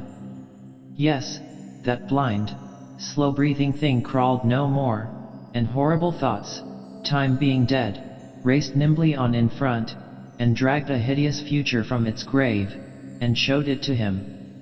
He stared at it. Its very horror made him stone. At last the door opened and his servant entered. He turned glazed eyes upon him. "Mr. Campbell, sir," said the man. A sigh of relief broke from his parched lips, and the color came back to his cheeks. "Ask him to come in at once, Francis." He felt that he was himself again. His mood of cowardice had passed away. The man bowed and retired. In a few moments, Alan Campbell walked in, looking very stern and rather pale, his pallor being intensified by his coal-black hair and dark eyebrows. "Alan, this is kind of you. I thank you for coming. I had intended never to enter your house again, Gray. But you said it was a matter of life and death." His voice was hard and cold. He spoke with slow deliberation. There was a look of contempt in the steady searching gaze that he turned on Dorian. He kept his hands in the pockets of his astrakhan coat, and seemed not to have noticed the gesture with which he had been greeted. "Yes, it is a matter of life and death, Alan, and to more than one person. Sit down." Campbell took a chair by the table, and Dorian sat opposite to him. The two men's eyes met. In Dorian's there was infinite pity. He knew that what he was going to do was dreadful. After a strained moment of silence, he leaned across and said, very quietly, but watching the effect of each word upon the face of him he had sent for, "Alan, in a locked room at the top of this house, a room to which nobody but myself has access, a dead man is seated at a table. He has been dead 10 hours now. Don't stir, and don't look at me like that. Who the man is, why he died, how he died, are matters that do not concern you. What you have to do is this. Stop, Gray. I don't want to know anything further. Whether what you have told me is true or not true doesn't concern me. I entirely decline to be mixed up in your life. Keep your horrible secrets to yourself. They don't interest me anymore. Alan, they will have to interest you. This one will have to interest you. I am awfully sorry for you, Alan. But I can't help myself. You are the one man who is able to save me. I am forced to bring you into the matter. I have no option. Alan, you are scientific. You know about chemistry and things of that kind. You have made experiments. What you have got to do is to destroy the thing that is upstairs, to destroy it so that not a vestige of it will be left. Nobody saw this person come into the house. Indeed, at the present moment he is supposed to be in Paris. He will not be missed for months. When he is missed, there must be no trace of him found here. You, Alan, you must change him, and everything that belongs to him, into a handful of ashes that I may scatter in the air. You are mad, Dorian. Ah. I was waiting for you to call me Dorian. You are mad. I tell you, mad to imagine that I would raise a finger to help you, mad to make this monstrous confession. I will have nothing to do with this matter, whatever it is. Do you think I am going to peril my reputation for you? What is it to me what devil's work you are up to? It was suicide, Alan. I am glad of that. But who drove him to it? You, I should fancy. Do you still refuse to do this for me? Of course I refuse. I will have absolutely nothing to do with it. I don't care what shame comes on you. You deserve it all. I should not be sorry to see you disgraced, publicly disgraced. How dare you ask me, of all men in the world, to mix myself up in this horror? I should have thought you knew more about people's characters. Your friend Lord Henry Wotton can't have taught you much about psychology, whatever else he has taught you. Nothing will induce me to stir a step to help you. You have come to the wrong man. Go to some of your friends. Don't come to me. Alan, it was murder. I killed him. You don't know what he had made me suffer. Whatever my life is, he had more to do with the making or the marring of it than poor Harry has had. He may not have intended it, the result was the same. Murder. Good God, Dorian, is that what you have come to? I shall not inform upon you. It is not my business. Besides, without my stirring in the matter, you are certain to be arrested. Nobody ever commits a crime without doing something stupid. But I will have nothing to do with it. You must have something to do with it. Wait a moment, listen to me. Only listen, Alan. All I ask of you is to perform a certain scientific experiment. You go to hospitals and dead houses, and the horrors that you do there don't affect you. If in some hideous dissecting room or fetid laboratory you found this man lying on a leaden table with red gutters scooped out in it for the blood to flow through, you would simply look upon him as an admirable subject. You would not turn a hair. You would not believe that you were doing anything wrong. On the contrary, you would probably feel that you were benefiting the human race, or increasing the sum of knowledge in the world, or gratifying intellectual curiosity, or something of that kind. What I want you to do is merely what you have often done before. Indeed, to destroy a body must be far less horrible than what you are accustomed to work at. And, remember, it is the only piece of evidence against me. If it is discovered, I am lost, and it is sure to be discovered unless you help me. I have no desire to help you. You forget that. I am simply indifferent to the whole thing. It has nothing to do with me. Alan, I entreat you. Think of the position I am in. Just before you came I almost fainted with terror. You may know terror yourself someday. No. Don't think of that. Look at the matter purely from the scientific point of view. You don't inquire where the dead things on which you experiment come from. Don't inquire now. I have told you too much as it is. But I beg of you to do this. We were friends once, Alan. Don't speak about those days, Dorian, they are dead. The dead linger sometimes. The man upstairs will not go away. He is sitting at the table with bowed head and outstretched arms. Alan. Alan. If you don't come to my assistance, I am ruined. Why, they will hang me, Alan. Don't you understand? They will hang me for what I have done. There is no good in prolonging this scene. I absolutely refuse to do anything in the matter. It is insane of you to ask me. You refuse. Yes. I entreat you, Alan. It is useless. The same look of pity came into Dorian Gray's eyes. Then he stretched out his hand, took a piece of paper, and wrote something on it. He read it over twice, folded it carefully, and pushed it across the table. Having done this, he got up and went over to the window. Campbell looked at him in surprise, and then took up the paper, and opened it. As he read it, his face became ghastly pale and he fell back in his chair. A horrible sense of sickness came over him.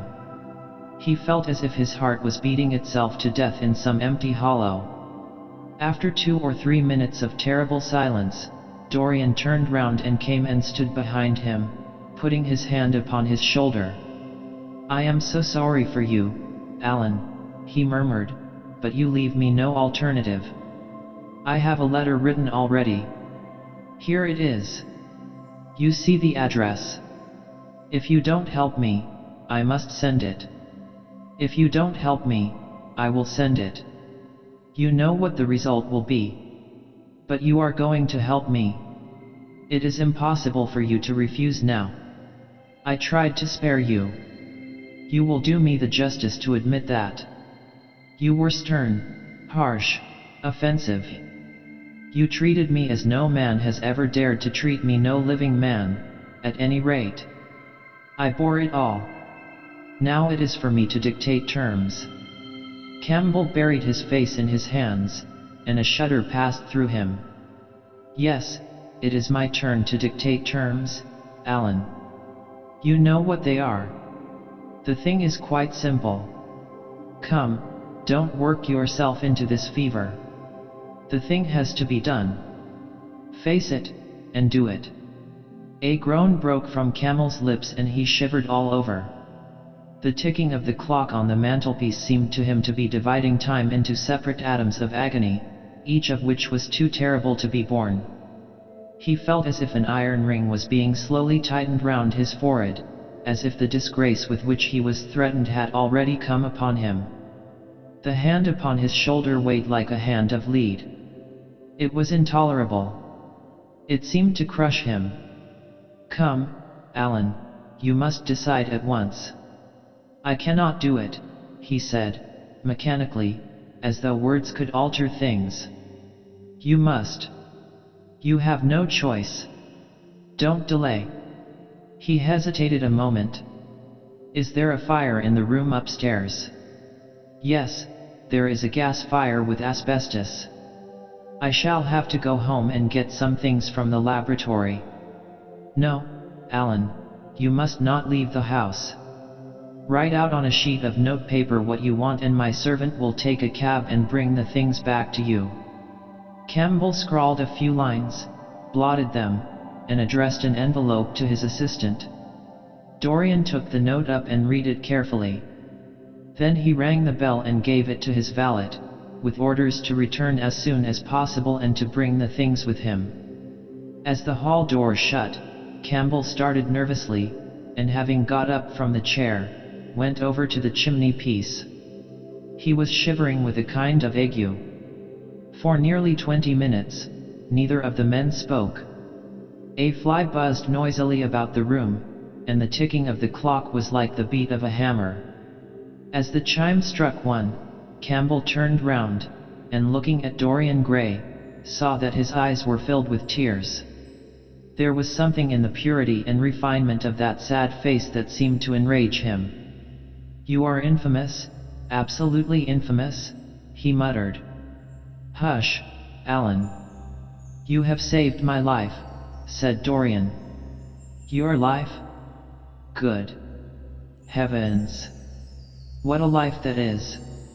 You have gone from corruption to corruption, and now you have culminated in crime. In doing what I am going to do, what you force me to do, it is not of your life that I am thinking." "Ah, Alan," murmured Dorian with a sigh, "I wish you had 1,000th part of the pity for me that I have for you." He turned away as he spoke and stood looking out at the garden. Campbell made no answer.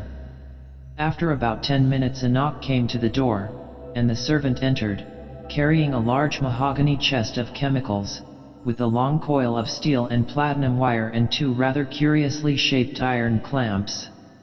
"Shall I leave the things here, sir?" he asked Campbell. "Yes," said Dorian. "And I am afraid, Francis, that I have another errand for you. What is the name of the man at Richmond who supplies Selby with orchids?" "Harden, sir." "Yes, Harden. You must go down to Richmond at once, see Harden personally, and tell him to send twice as many orchids as I ordered, and to have as few white ones as possible." In fact, I don't want any white ones. It is a lovely day, Francis, and Richmond is a very pretty place, otherwise I wouldn't bother you about it. No trouble, sir. At what time shall I be back? Dorian looked at Campbell. How long will your experiment take, Alan? He said in a calm, indifferent voice. The presence of a third person in the room seemed to give him extraordinary courage. Campbell frowned and bit his lip. It will take about 5 hours, he answered. It will be time enough, then, if you are back at 7:30, Francis. Or stay, just leave my things out for dressing. You can have the evening to yourself.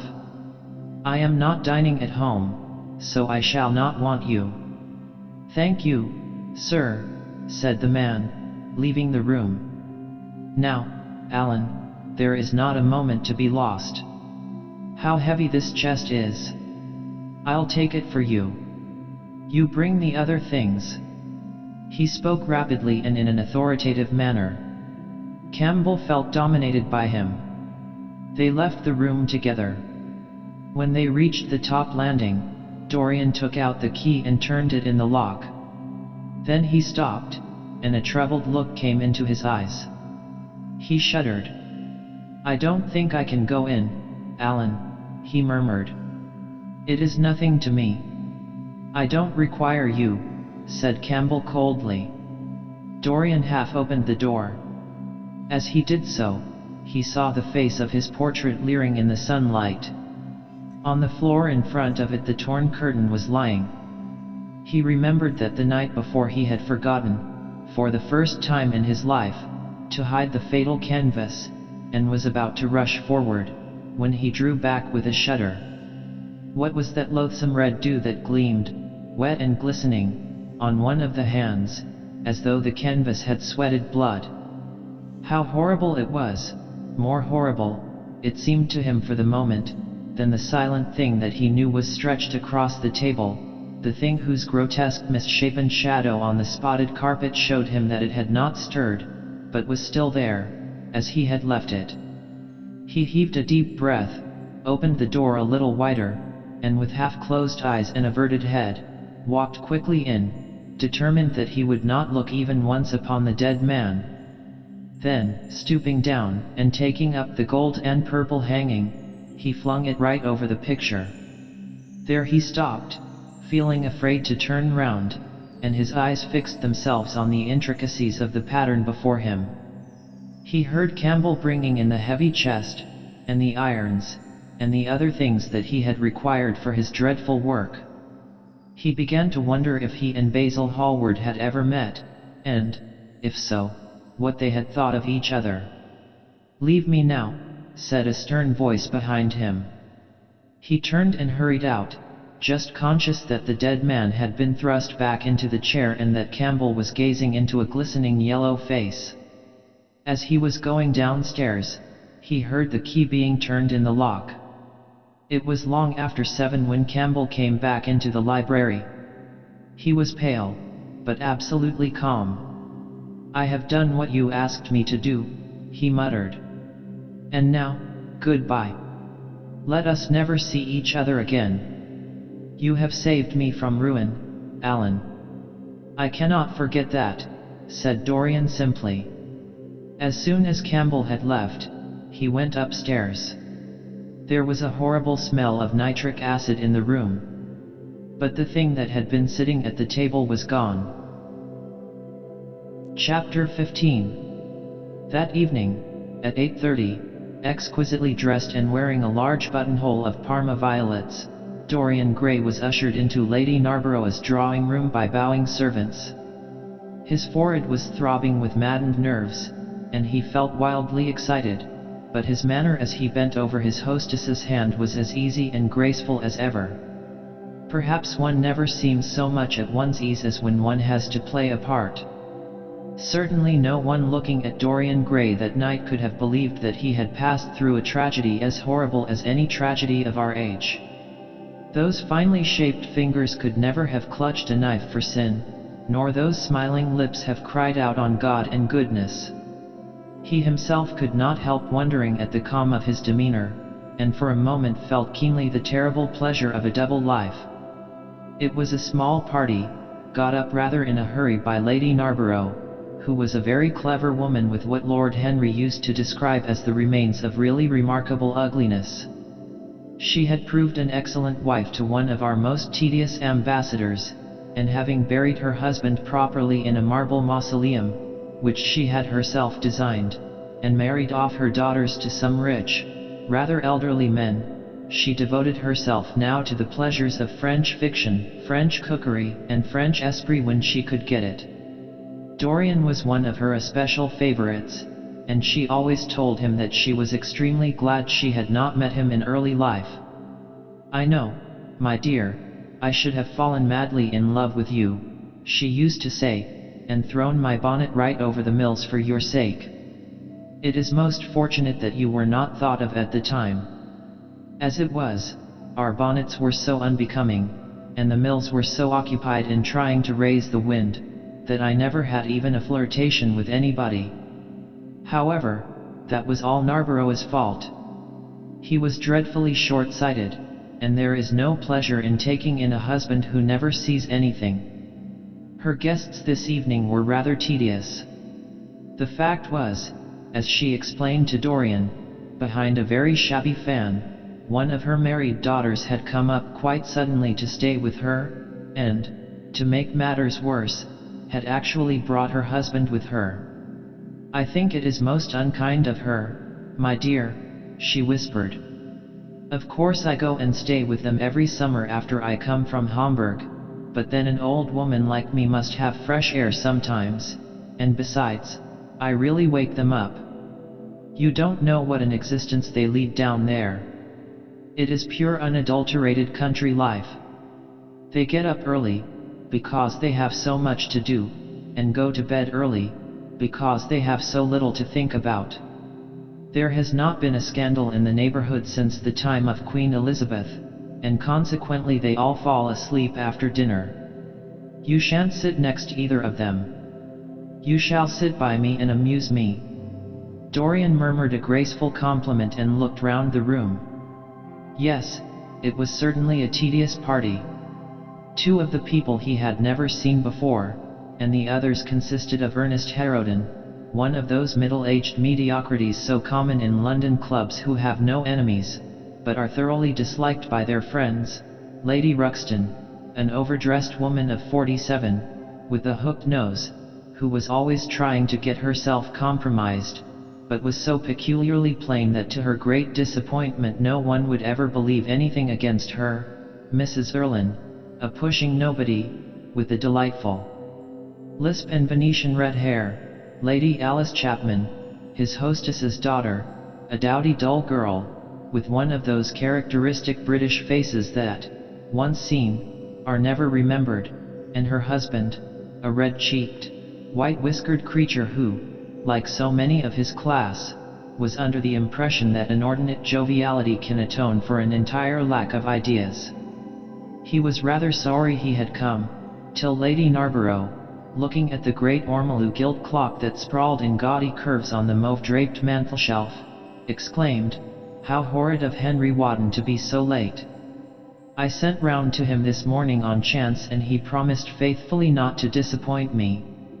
It was some consolation that Harry was to be there, and when the door opened and he heard his slow musical voice lending charm to some insincere apology, he ceased to feel bored.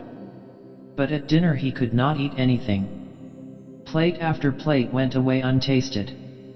Lady Narborough kept scolding him for what she called an insult to poor Adolphe, who invented the menu specially for you, and now and then Lord Henry looked across at him, wondering at his silence and abstracted manner. From time to time the butler filled his glass with champagne. He drank eagerly, and his thirst seemed to increase. "Dorian," said Lord Henry at last, as the chaudfroid was being handed round, "what is the matter with you tonight? You are quite out of sorts." "I believe he is in love," cried Lady Narborough, "and that he is afraid to tell me for fear I should be jealous." "He is quite right. I certainly should. "Dear Lady Narborough," murmured Dorian, smiling, "I have not been in love for a whole week, not, in fact, since Madame de Ferrol left town." "How you men can fall in love with that woman," exclaimed the old lady. "I really cannot understand it." "It is simply because she remembers you when you were a little girl, Lady Narborough," said Lord Henry. "She is the one link between us and your short frocks." "She does not remember my short frocks at all, Lord Henry. But I remember her very well at Vienna 30 years ago, and how décolleée she was then." "She is still décolleée," he answered, taking an olive in his long fingers, "and when she is in a very smart gown she looks like an edition de luxe of a bad French novel. She is really wonderful, and full of surprises. Her capacity for family affection is extraordinary. When her third husband died, her hair turned quite gold from grief." "How can you, Harry?" cried Dorian. "It is a most romantic explanation," laughed the hostess. "But her third husband, Lord Henry? You don't mean to say Ferrol is the fourth?" "Certainly, Lady Narborough. I don't believe a word of it." "Well, ask Mr. Gray. He is one of her most intimate friends." "Is it true, Mr. Gray?" "She assures me so, Lady Narborough," said Dorian. "I asked her whether, like Marguerite de Navarre, she had their hearts embalmed and hung at her girdle. She told me she didn't, because none of them had had any hearts at all. 4 husbands. Upon my word, that is trop de zèle. Trop d'audace, I tell her," said Dorian. "Oh, she is audacious enough for anything, my dear." "And what is Ferrol like?" "I don't know him. The husbands of very beautiful women belong to the criminal classes," said Lord Henry, sipping his wine. Lady Narborough hit him with her fan. "Lord Henry, I am not at all surprised that the world says that you are extremely wicked." "But what world says that?" asked Lord Henry, elevating his eyebrows. "It can only be the next world. This world and I are on excellent terms." "Everybody I know says you are very wicked," cried the old lady, shaking her head.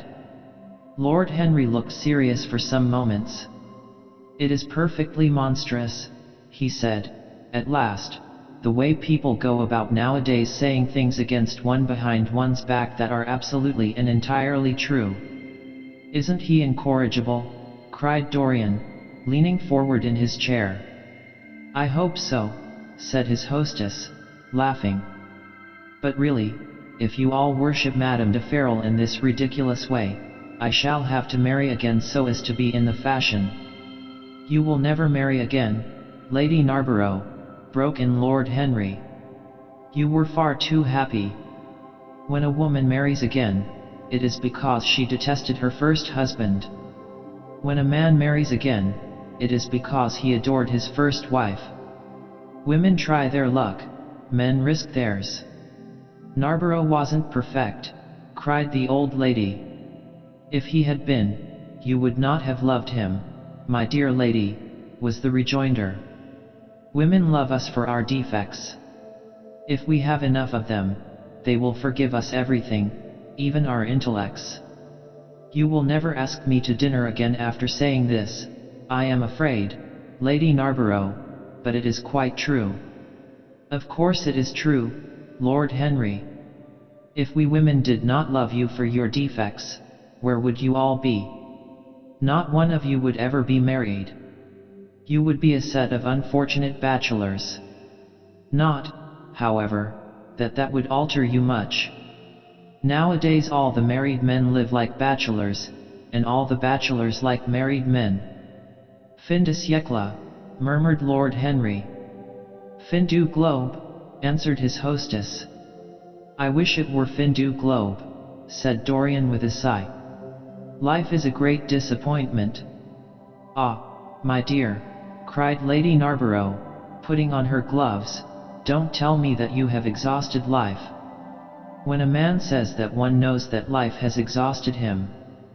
Lord Henry is very wicked, and I sometimes wish that I had been, but you are made to be good, you look so good. I must find you a nice wife.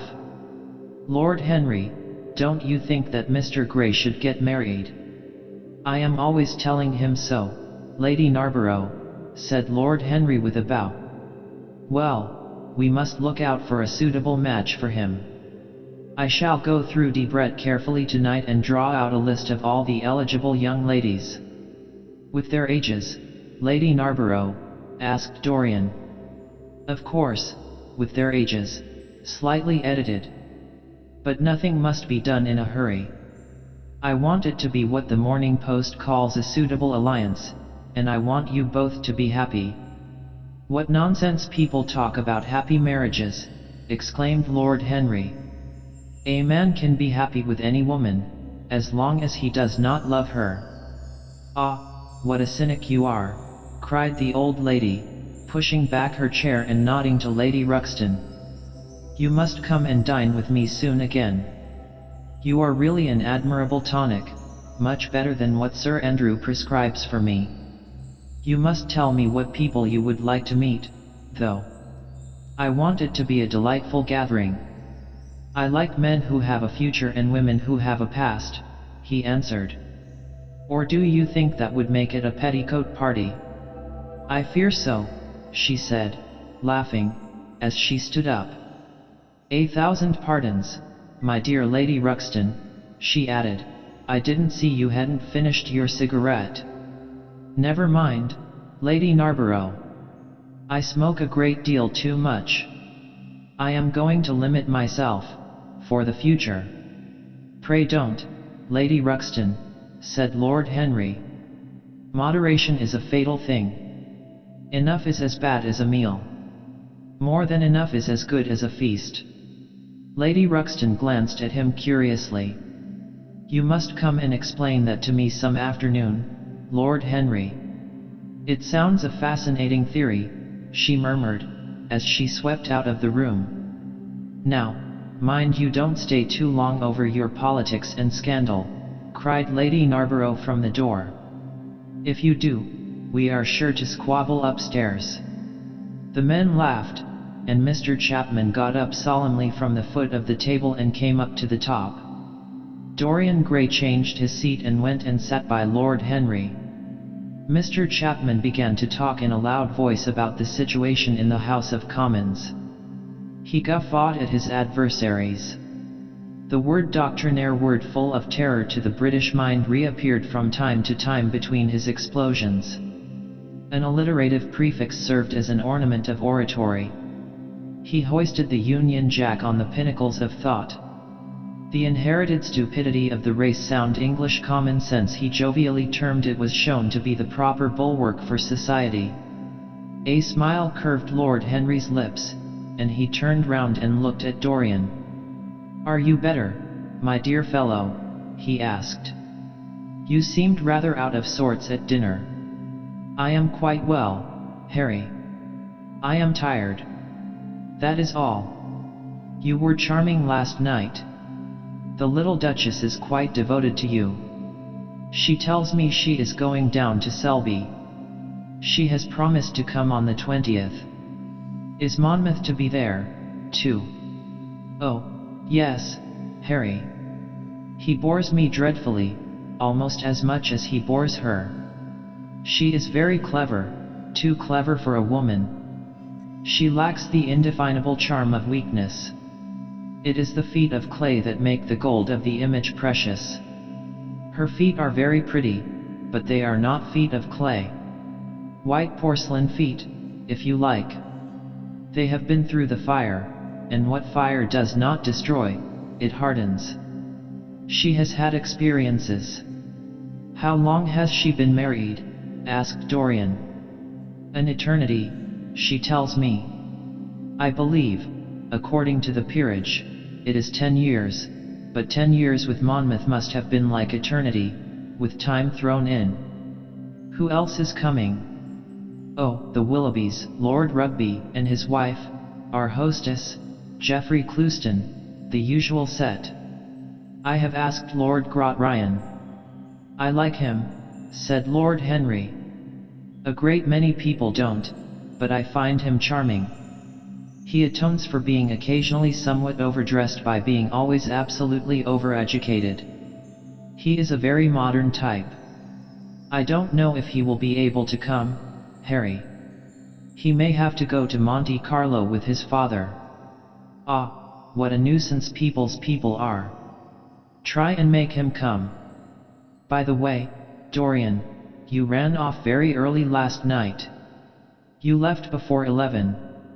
What did you do afterwards? Did you go straight home? Dorian glanced at him hurriedly and frowned. No, Harry, he said at last, I did not get home till nearly 3. Did you go to the club? Yes, he answered. Then he bit his lip. No, I don't mean that. I didn't go to the club. I walked about. I forget what I did. How inquisitive you are, Harry. You always want to know what one has been doing. I always want to forget what I have been doing. I came in at 2:30, if you wish to know the exact time. I had left my latchkey at home, and my servant had to let me in. If you want any corroborative evidence on the subject, you can ask him. Lord Henry shrugged his shoulders. My dear fellow, as if I cared. Let us go up to the drawing room. No sherry, thank you, Mr. Chapman. Something has happened to you, Dorian. Tell me what it is. You are not yourself tonight. Don't mind me, Harry. I am irritable, and out of temper. I shall come round and see you tomorrow, or next day. Make my excuses to Lady Narborough. I shan't go upstairs. I shall go home. I must go home. All right, Dorian. I dare say I shall see you tomorrow at tea time. The Duchess is coming. I will try to be there, Harry, he said, leaving the room. As he drove back to his own house, he was conscious that the sense of terror he thought he had strangled had come back to him. Lord Henry's casual questioning had made him lose his nerve for the moment, and he wanted his nerve still. Things that were dangerous had to be destroyed. He winced. He hated the idea of even touching them. Yet it had to be done. He realized that, and when he had locked the door of his library, he opened the secret press into which he had thrust Basil Hallward's coat and bag. A huge fire was blazing. He piled another log on it. The smell of the singeing clothes and burning leather was horrible. It took him 3/4 of an hour to consume everything. At the end he felt faint and sick, and having lit some Algerian pastilles in a pierced copper brazier, he bathed his hands and forehead with a cool musk-scented vinegar. Suddenly he started. His eyes grew strangely bright, and he gnawed nervously at his underlip. Between two of the windows stood a large Florentine cabinet, made out of ebony and inlaid with ivory and blue lapis. He watched it as though it were a thing that could fascinate and make afraid, as though it held something that he longed for and yet almost loathed. His breath quickened. A mad craving came over him. He lit a cigarette and then threw it away. His eyelids drooped till the long fringed lashes almost touched his cheek. But he still watched the cabinet. At last he got up from the sofa on which he had been lying, went over to it, and having unlocked it, touched some hidden spring. A triangular drawer passed slowly out. His fingers moved instinctively towards it, dipped in, and closed on something. It was a small Chinese box of black and gold dust lacquer, elaborately wrought, the sides patterned with curved waves, and the silken cords hung with round crystals and tasseled in plated metal threads. He opened it. Inside was a green paste, waxy in luster, the odor curiously heavy and persistent. He hesitated for some moments, with a strangely immobile smile upon his face. Then shivering, though the atmosphere of the room was terribly hot, he drew himself up and glanced at the clock. It was 20 minutes to 12. He put the box back, shutting the cabinet doors as he did so, and went into his bedroom. As midnight was striking bronze blows upon the dusky air, Dorian Gray, dressed commonly, and with a muffler wrapped round his throat, crept quietly out of his house. In Bond Street he found a hansom with a good horse. He hailed it and in a low voice gave the driver an address. The man shook his head. "It is too far for me," he muttered. "Here is a sovereign for you," said Dorian. "You shall have another if you drive fast." "All right, sir," answered the man, "you will be there in an hour," and after his fare had gotten he turned his horse round and drove rapidly towards the river. Chapter 16. A cold rain began to fall, and the blurred street lamps looked ghastly in the dripping mist. The public houses were just closing, and dim men and women were clustering in broken groups round their doors. From some of the bars came the sound of horrible laughter. In others, drunkards brawled and screamed. Lying back in the hansom, with his hat pulled over his forehead, Dorian Gray watched with listless eyes the sordid shame of the great city, and now and then he repeated to himself the words that Lord Henry had said to him on the first day they had met, to cure the soul by means of the senses, and the senses by means of the soul. Yes, that was the secret. He had often tried it, and would try it again now.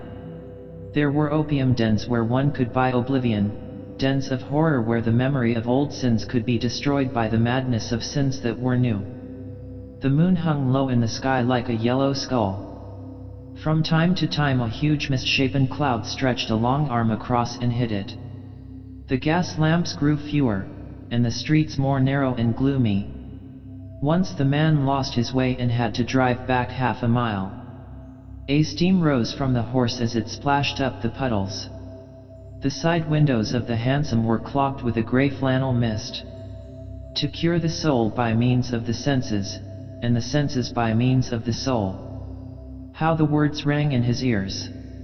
His soul, certainly, was sick to death.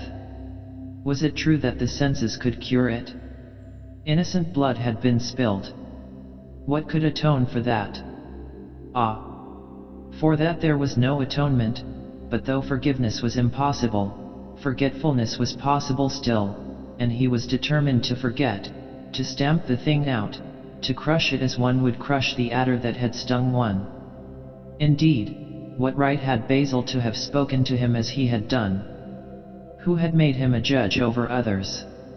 He had said things that were dreadful, horrible, not to be endured. On and on plodded the hansom, going slower, it seemed to him, at each step. He thrust up the trap and called to the man to drive faster. The hideous hunger for opium began to gnaw at him. His throat burned and his delicate hands twitched nervously together. He struck at the horse madly with his stick. The driver laughed and whipped up. He laughed in answer, and the man was silent. The way seemed interminable, and the streets like the black web of some sprawling spider. The monotony became unbearable, and as the mist thickened, he felt afraid. Then they passed by lonely brick fields. The fog was lighter here, and he could see the strange, bottle-shaped kills with their orange, fan-like tongues of fire. A dog barked as they went by, and far away in the darkness some wandering seagull screamed. The horse stumbled in a rut, then swerved aside and broke into a gallop. After some time they left the clay road and rattled again over rough-paven streets. Most of the windows were dark, but now and then fantastic shadows were silhouetted against some lamplit blind. He watched them curiously. They moved like monstrous marionettes and made gestures like live things. He hated them. A dull rage was in his heart.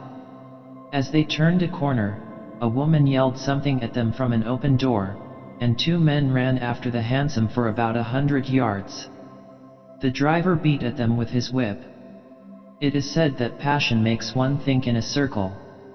Certainly with hideous iteration the bitten lips of Dorian Gray shaped and reshaped those subtle words that dealt with soul and sense, till he had found in them the full expression, as it were, of his mood, and justified, by intellectual approval, passions that without such justification would still have dominated his temper.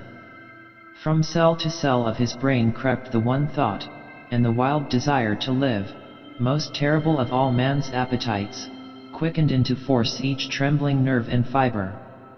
Ugliness that had once been hateful to him because it made things real, became dear to him now for that very reason. Ugliness was the one reality. The coarse brawl, the loathsome den, the crude violence of disordered life, the very vileness of thief and outcast, were more vivid, in their intense actuality of impression, than all the gracious shapes of art, the dreamy shadows of song. They were what he needed for forgetfulness. In 3 days he would be free. Suddenly the man drew up with a jerk at the top of a dark lane. Over the low roofs and jagged chimney stacks of the houses rose the black masts of ships. Wreaths of white mist clung like ghostly sails to the yards. "Somewhere about here, sir, ain't it?" he asked huskily through the trap. Dorian started and peered round. "This will do," he answered, and having got out hastily and given the driver the extra fare he had promised him, he walked quickly in the direction of the quay. Here and there a lantern gleamed at the stern of some huge merchantman. The light shook and splintered in the puddles.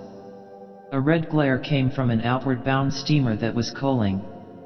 The slimy pavement looked like a wet mackintosh.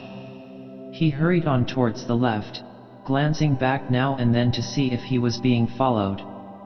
In about 7 or 8 minutes he reached a small shabby house that was wedged in between 2 gaunt factories. In one of the top windows stood a lamp.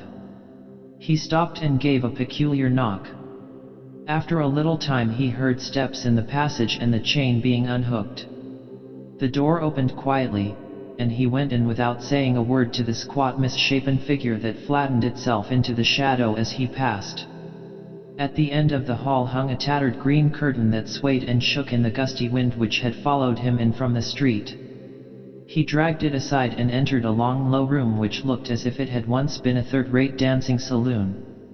Shrill flaring gas jets, dulled and distorted in the fly-blown mirrors that faced them, were ranged round the walls. Greasy reflectors of ribbed tin backed them, making quivering discs of light.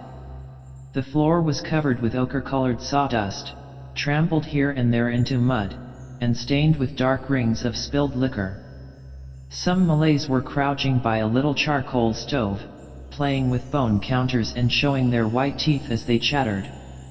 In one corner, with his head buried in his arms, a sailor sprawled over a table, and by the tawdrily painted bar that ran across one complete side stood 2 haggard women, mocking an old man who was brushing the sleeves of his coat with an expression of disgust. "He thinks he's got red ants on him," laughed one of them, as Dorian passed by. The man looked at her in terror and began to whimper. At the end of the room there was a little staircase, leading to a darkened chamber. As Dorian hurried up its 3 rickety steps, the heavy odor of opium met him. He heaved a deep breath, and his nostrils quivered with pleasure. When he entered, a young man with smooth yellow hair, who was bending over a lamp lighting a long thin pipe, looked up at him and nodded in a hesitating manner. "You here, Adrian?" muttered Dorian. "Where else should I be?" he answered, listlessly. "None of the chaps will speak to me now. I thought you had left England. Darlington is not going to do anything. My brother paid the bill at last. George doesn't speak to me either. I don't care," he added with a sigh. "As long as one has this stuff, one doesn't want friends.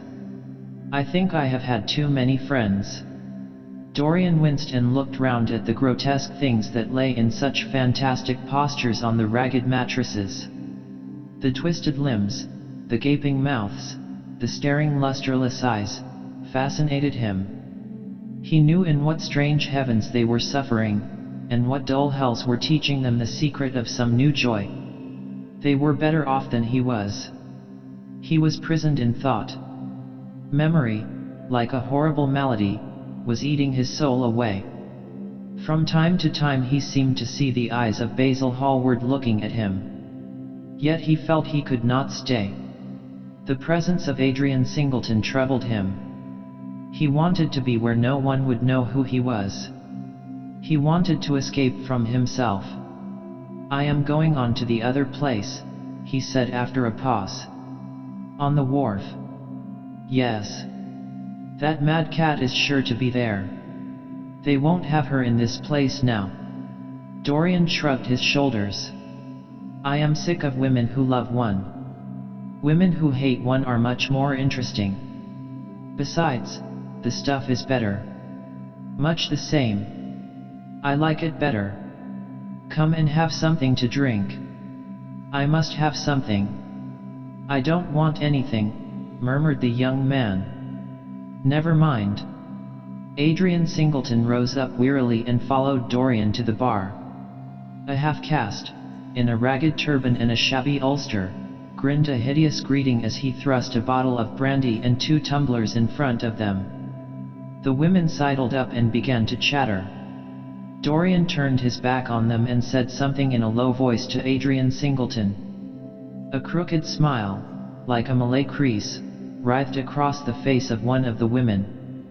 "We are very proud tonight," she sneered. "For God's sake, don't talk to me," cried Dorian, stamping his foot on the ground. "What do you want? Money? Here it is. Don't ever talk to me again." 2 red sparks flashed for a moment in the woman's sodden eyes, then flickered out and left them dull and glazed. She tossed her head and raked the coins off the counter with greedy fingers. Her companion watched her enviously. "It's no use," sighed Adrian Singleton. "I don't care to go back. What does it matter? I am quite happy here. You will write to me if you want anything, won't you?" said Dorian, after a pause. "Perhaps. Good night, then." "Good night," answered the young man, passing up the steps and wiping his parched mouth with a handkerchief. Dorian walked to the door with a look of pain in his face. As he drew the curtain aside, a hideous laugh broke from the painted lips of the woman who had taken his money. "There goes the devil's bargain," she hiccuped, in a hoarse voice. "Curse you," he answered, "don't call me that." She snapped her fingers. "Prince Charming is what you like to be called, ain't it?" she yelled after him. The drowsy sailor leaped to his feet as she spoke, and looked wildly round. The sound of the shutting of the hall door fell on his ear. He rushed out as if in pursuit. Dorian Gray hurried along the quay through the drizzling rain. His meeting with Adrian Singleton had strangely moved him, and he wondered if the ruin of that young life was really to be laid at his door, as Basil Hallward had said to him with such infamy of insult.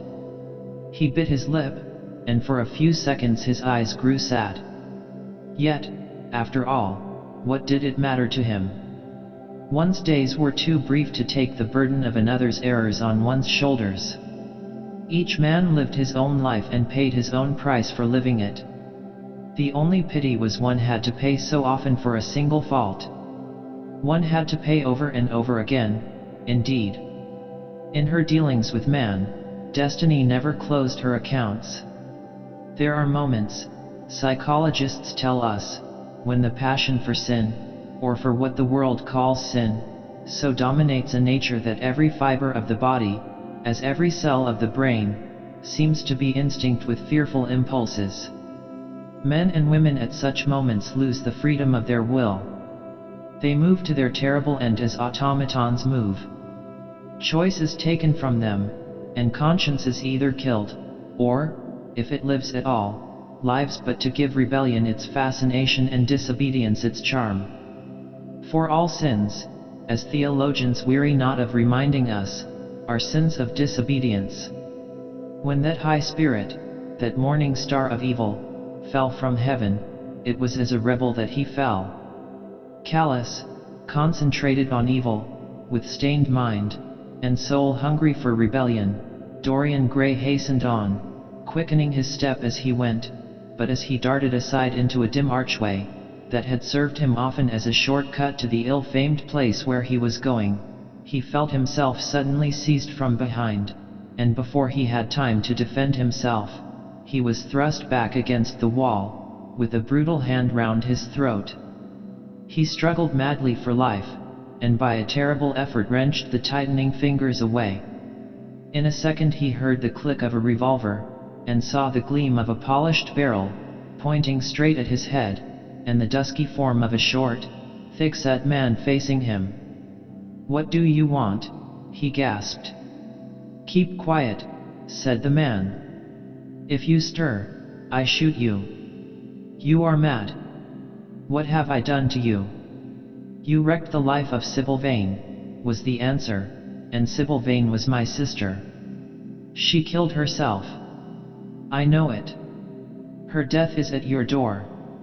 I swore I would kill you in return. For years I have sought you. I had no clue, no trace. The two people who could have described you were dead. I knew nothing of you but the pet name she used to call you. I heard it tonight by chance. Make your peace with God, for tonight you are going to die." Dorian Gray grew sick with fear. "I never knew her," he stammered. "I never heard of her." "You are mad. You had better confess your sin, for as sure as I am James Vane, you are going to die." There was a horrible moment. Dorian did not know what to say or do. "Down on your knees," growled the man. "I give you 1 minute to make your peace, no more. I go on board tonight for India, and I must do my job first. 1 minute. That's all." Dorian's arms fell to his side. Paralyzed with terror, he did not know what to do. Suddenly a wild hope flashed across his brain. "Stop," he cried. "How long ago is it since your sister died? Quick, tell me." 18 years, said the man. "Why do you ask me? What do years matter?" 18 years, laughed Dorian Gray, with a touch of triumph in his voice. 18 years. Set me under the lamp and look at my face. James Vane hesitated for a moment, not understanding what was meant. Then he seized Dorian Gray and dragged him from the archway. Dim and wavering as was the wind-blown light, yet it served to show him the hideous error, as it seemed, into which he had fallen, for the face of the man he had sought to kill had all the bloom of boyhood, all the unstained purity of youth. He seemed little more than a lad of 20 summers, hardly older, if older indeed at all, than his sister had been when they had parted so many years ago. It was obvious that this was not the man who had destroyed her life. He loosened his hold and reeled back. My God, he cried, and I would have murdered you." Dorian Gray drew a long breath. "You have been on the brink of committing a terrible crime, my man," he said, looking at him sternly. "Let this be a warning to you not to take vengeance into your own hands." "Forgive me, sir," muttered James Vane. "I was deceived. A chance word I heard in that damned den set me on the wrong track. You had better go home and put that pistol away, or you may get into trouble," said Dorian, turning on his heel and going slowly down the street. James Vane stood on the pavement in horror. He was trembling from head to foot. After a little while, a black shadow that had been creeping along the dripping wall moved out into the light and came close to him with stealthy footsteps. He felt a hand laid on his arm and looked round with a start. It was one of the women who had been drinking at the bar. "Why didn't you kill him?" she hissed out, putting haggard face quite close to his. "I knew you were following him when you rushed out from Daly's. You fool. You should have killed him. He has lots of money, and he's as bad as bad. He is not the man I am looking for, he answered, and I want no man's money. I want a man's life. The man whose life I want must be nearly 40 now. This one is little more than a boy. Thank God, I have not got his blood upon my hands. The woman gave a bitter laugh. Little more than a boy, she sneered. Why, man, it's nigh on 18 years since Prince Charming made me what I am. You lie, cried James Vane. She raised her hand up to heaven. Before God I am telling the truth, she cried. Before God. Strike me dumb if it ain't so. He is the worst one that comes here. They say he has sold himself to the devil for a pretty face. It's nigh on 18 years since I met him. He hasn't changed much since then. I have, though, she added, with a sickly leer. You swear this? I swear it, came in hoarse echo from her flat mouth. But don't give me away to him, she whined. I am afraid of him. Let me have some money for my night's lodging. He broke from her with an oath and rushed to the corner of the street, but Dorian Gray had disappeared. When he looked back, the woman had vanished also. Chapter 17.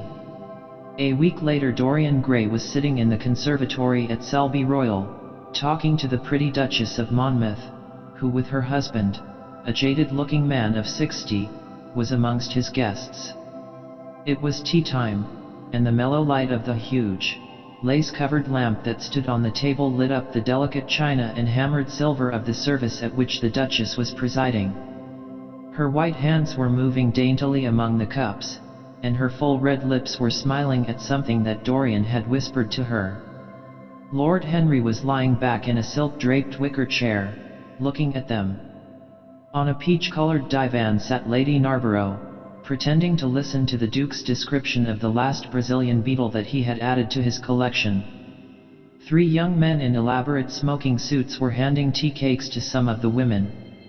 The house party consisted of 12 people, and there were more expected to arrive on the next day.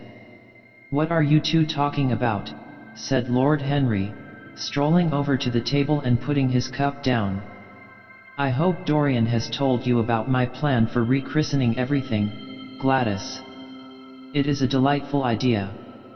But I don't want to be rechristened, Harry, rejoined the Duchess, looking up at him with her wonderful eyes. I am quite satisfied with my own name, and I am sure Mr. Gray should be satisfied with his. My dear Gladys, I would not alter either name for the world. They are both perfect. I was thinking chiefly of flowers. Yesterday I cut an orchid, for my buttonhole. It was a marvelous spotted thing, as effective as the 7 deadly sins. In a thoughtless moment I asked one of the gardeners what it was called. He told me it was a fine specimen of Robinsoniana, or something dreadful of that kind. It is a sad truth, but we have lost the faculty of giving lovely names to things. Names are everything. I never quarrel with actions. My one quarrel is with words. That is the reason I hate vulgar realism in literature. The man who could call a spade should be compelled to use one. It is the only thing he is fit for. Then what should we call you, Harry? She asked. His name is Prince Paradox, said Dorian. I recognize him in a flash, exclaimed the Duchess. I won't hear of it, laughed Lord Henry, sinking into a chair. From a label there is no escape. I refuse the title. Royalties may not abdicate, fell as a warning from pretty lips. You wish me to defend my throne, then? Yes. I give the truths of tomorrow. I prefer the mistakes of today, she answered. You disarm me, Gladys, he cried, catching the willfulness of her mood. Of your shield, Harry, not of your spear. I never tilt against beauty, he said, with a wave of his hand. That is your error, Harry, believe me. You value beauty far too much. How can you say that? I admit that I think that it is better to be beautiful than to be good. But on the other hand, no one is more ready than I am to acknowledge that it is better to be good than to be ugly. Ugliness is one of the 7 deadly sins, then, cried the Duchess. What becomes of your simile about the orchid? Ugliness is one of the 7 deadly virtues, Gladys. You, as a good Tory, must not underrate them. Beer, the Bible, and the 7 deadly virtues have made our England what she is. You don't like your country, then? She asked. I live in it. That you may censure it the better. Would you have me take the verdict of Europe on it? He inquired. What do they say of us? That Tartuffe has emigrated to England and opened a shop. Is that yours, Harry? I give it to you. I could not use it. It is too true. You need not be afraid. Our countrymen never recognize a description. They are practical. They are more cunning than practical. When they make up their ledger, they balance stupidity by wealth, and vice by hypocrisy. Still, we have done great things. Great things have been thrust on us, Gladys. We have carried their burden. Only as far as the stock exchange. She shook her head. I believe in the race, she cried. It represents the survival of the pushing. It has development. Decay fascinates me more. What of art? She asked. It is a malady. Love. An illusion. Religion. The fashionable substitute for belief. You are a skeptic. Never. Skepticism is the beginning of faith. What are you? To define is to limit. Give me a clue. Threads snap. You would lose your way in the labyrinth. You bewilder me. Let us talk of someone else. Our host is a delightful topic. Years ago he was christened Prince Charming. Ah, don't remind me of that, cried Dorian Gray. Our host is rather horrid this evening, answered the Duchess, coloring. I believe he thinks that Monmouth married me on purely scientific principles as the best specimen he could find of a modern butterfly. Well, I hope he won't stick pins into you, Duchess, laughed Dorian. Oh, my maid does that already, Mr. Gray, when she is annoyed with me. And what does she get annoyed with you about, Duchess? For the most trivial things, Mr. Gray, I assure you. Usually because I come in at 10 minutes to 9 and tell her that I must be dressed by 8:30. How unreasonable of her. You should give her warning. I daren't, Mr. Gray. Why, she invents hats for me. You remember the one I wore at Lady Hillstone's garden party? You don't, but it is nice of you to pretend that you do. Well, she made it out of nothing. All good hats are made out of nothing. Like all good reputations, Gladys, interrupted Lord Henry. Every effect that one produces gives one an enemy. To be popular one must be a mediocrity. Not with women, said the Duchess, shaking her head, and women rule the world. I assure you we can't bear mediocrities. We women, as someone says, love with our ears, just as you men love with your eyes, if you ever love at all. It seems to me that we never do anything else, murmured Dorian. Ah, then, you never really love, Mr. Gray, answered the Duchess with mock sadness. My dear Gladys, cried Lord Henry. How can you say that? Romance lives by repetition, and repetition converts an appetite into an art. Besides, each time that one loves is the only time one has ever loved. Difference of object does not alter singleness of passion. It merely intensifies it. We can have in life but one great experience at best, and the secret of life is to reproduce that experience as often as possible. Even when one has been wounded by it, Harry, asked the Duchess after a pause. Especially when one has been wounded by it, answered Lord Henry. The Duchess turned and looked at Dorian Gray with a curious expression in her eyes. "What do you say to that, Mr. Gray?" she inquired. Dorian hesitated for a moment. Then he threw his head back and laughed. "I always agree with Harry, Duchess. Even when he is wrong." "Harry is never wrong, Duchess." "And does his philosophy make you happy?" "I have never searched for happiness." "Who wants happiness?" "I have searched for pleasure." "And found it, Mr. Gray?" "Often. Too often." The Duchess sighed. "I am searching for peace," she said, "and if I don't go and dress, I shall have none this evening." "Let me get you some orchids, Duchess," cried Dorian, starting to his feet and walking down the conservatory. "You are flirting disgracefully with him," said Lord Henry to his cousin. "You had better take care. He is very fascinating. If he were not, there would be no battle. Greek meets Greek, then. I am on the side of the Trojans. They fought for a woman. They were defeated." "There are worse things than capture," she answered. "You gallop with a loose rein." "Pace gives life," was the riposte. "I shall write it in my diary tonight." "What?" "That a burnt child loves the fire. I am not even singed. My wings are untouched.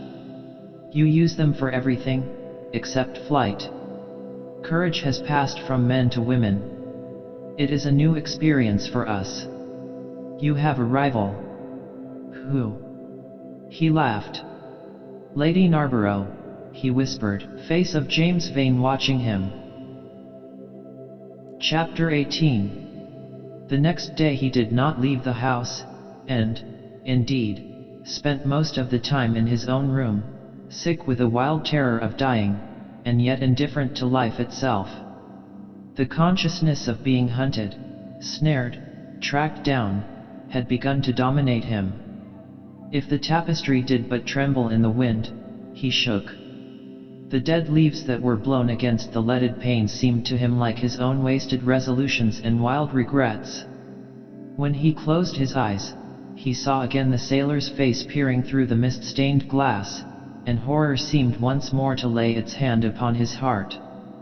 But perhaps it had been only his fancy that had called vengeance out of the night and set the hideous shapes of punishment before him. Actual life was chaos, but there was something terribly logical in the imagination. It was the imagination that set remorse to dog the feet of sin. It was the imagination that made each crime bear its misshapen brood. In the common world of fact the wicked were not punished, nor the good rewarded. Success was given to the strong, failure thrust upon the weak. That was all. Besides, had any stranger been prowling round the house, he would have been seen by the servants or the keepers. Had any footmarks been found on the flower beds, the gardeners would have reported it. Yes, it had been merely fancy. Sybil Vane's brother had not come back to kill him. He had sailed away in his ship to founder in some winter sea. From him, at any rate, he was safe. Why, the man did not know who he was, could not know who he was. The mask of youth had saved him. And yet if it had been merely an illusion, how terrible it was to think that conscience could raise such fearful phantoms, and give them visible form, and make them move before one. What sort of life would his be if, day and night, shadows of his crime were to peer at him from silent corners, to mock him from secret places, to whisper in his ear as he sat at the feast, to wake him with icy fingers as he lay asleep? As the thought crept through his brain, he grew pale with terror, and the air seemed to him to have become suddenly colder. Oh! In what a wild hour of madness he had killed his friend! How ghastly the mere memory of the scene! He saw it all again. Each hideous detail came back to him with added horror. Out of the black cave of time, terrible and swathed in scarlet, rose the image of his sin. When Lord Henry came in at 6 o'clock, he found him crying as one whose heart will break. It was not till the third day that he ventured to go out. There was something in the clear, pine-scented air of that winter morning that seemed to bring him back his joyousness and his ardor for life. But it was not merely the physical conditions of environment that had caused the change. His own nature had revolted against the excess of anguish that had sought to maim and mar the perfection of its calm. With subtle and finely wrought temperaments it is always so. Their strong passions must either bruise or bend. They either slay the man, or themselves die. Shallow sorrows and shallow loves live on. The loves and sorrows that are great are destroyed by their own plenitude. Besides, he had convinced himself that he had been the victim of a terror-stricken imagination, and looked back now on his fears with something of pity and not a little of contempt. After breakfast, he walked with the Duchess for an hour in the garden and then drove across the park to join the shooting party. The crisp frost lay like salt upon the grass. The sky was an inverted cup of blue metal. A thin film of ice bordered the flat, reed-grown lake. At the corner of the pinewood he caught sight of Sir Geoffrey Clouston, the Duchess's brother, jerking 2 spent cartridges out of his gun. He jumped from the cart, and having told the groom to take the mare home, made his way towards his guest through the withered bracken and rough undergrowth. "Have you had good sport, Geoffrey?" he asked. "Not very good, Dorian. I think most of the birds have gone to the open. I dare say it will be better after lunch, when we get to new ground." Dorian strolled along by his side. The keen aromatic air, the brown and red lights that glimmered in the wood, the hoarse cries of the beaters ringing out from time to time, and the sharp snaps of the guns that followed, fascinated him and filled him with a sense of delightful freedom. He was dominated by the carelessness of happiness, by the high indifference of joy. Suddenly from a lumpy tussock of old grass some 20 yards in front of them, with black-tipped ears erect and long hinder limbs throwing it forward, started a hare. It bolted for a thicket of alders. Sir Geoffrey put his gun to his shoulder, but there was something in the animal's grace of movement that strangely charmed Dorian Gray, and he cried out at once, "Don't shoot it, Geoffrey. Let it live." "What nonsense, Dorian," laughed his companion, and as the hare bounded into the thicket, he fired. There were 2 cries heard, the cry of a hare in pain, which is dreadful, the cry of a man in agony, which is worse. "Good heavens! I have hit a beater," exclaimed Sir Geoffrey. What an ass the man was to get in front of the guns. "Stop shooting there," he called out at the top of his voice. "A man is hurt." The head keeper came running up with a stick in his hand. "Where, sir? Where is he?" he shouted. At the same time, the firing ceased along the line. "Here," answered Sir Geoffrey angrily, hurrying towards the thicket. "Why on earth don't you keep your men back? Spoiled my shooting for the day." Dorian watched them as they plunged into the alder clump, brushing the lithe swinging branches aside. In a few moments they emerged, dragging a body after them into the sunlight. He turned away in horror. It seemed to him that misfortune followed wherever he went. He heard Sir Geoffrey ask if the man was really dead, and the affirmative answer of the keeper.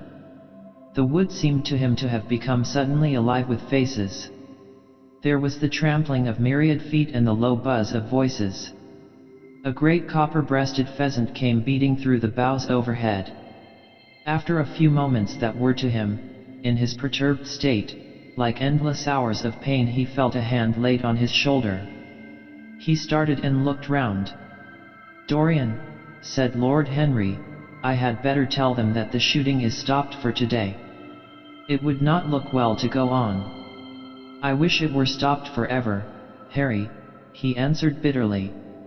The whole thing is hideous and cruel. Is the man? He could not finish the sentence. I am afraid so, rejoined Lord Henry. He got the whole charge of shot in his chest. He must have died almost instantaneously. Come, let us go home. They walked side by side in the direction of the avenue for nearly 50 yards without speaking. Then Dorian looked at Lord Henry and said, with a heavy sigh, "It is a bad omen, Harry, a very bad omen." "What is?"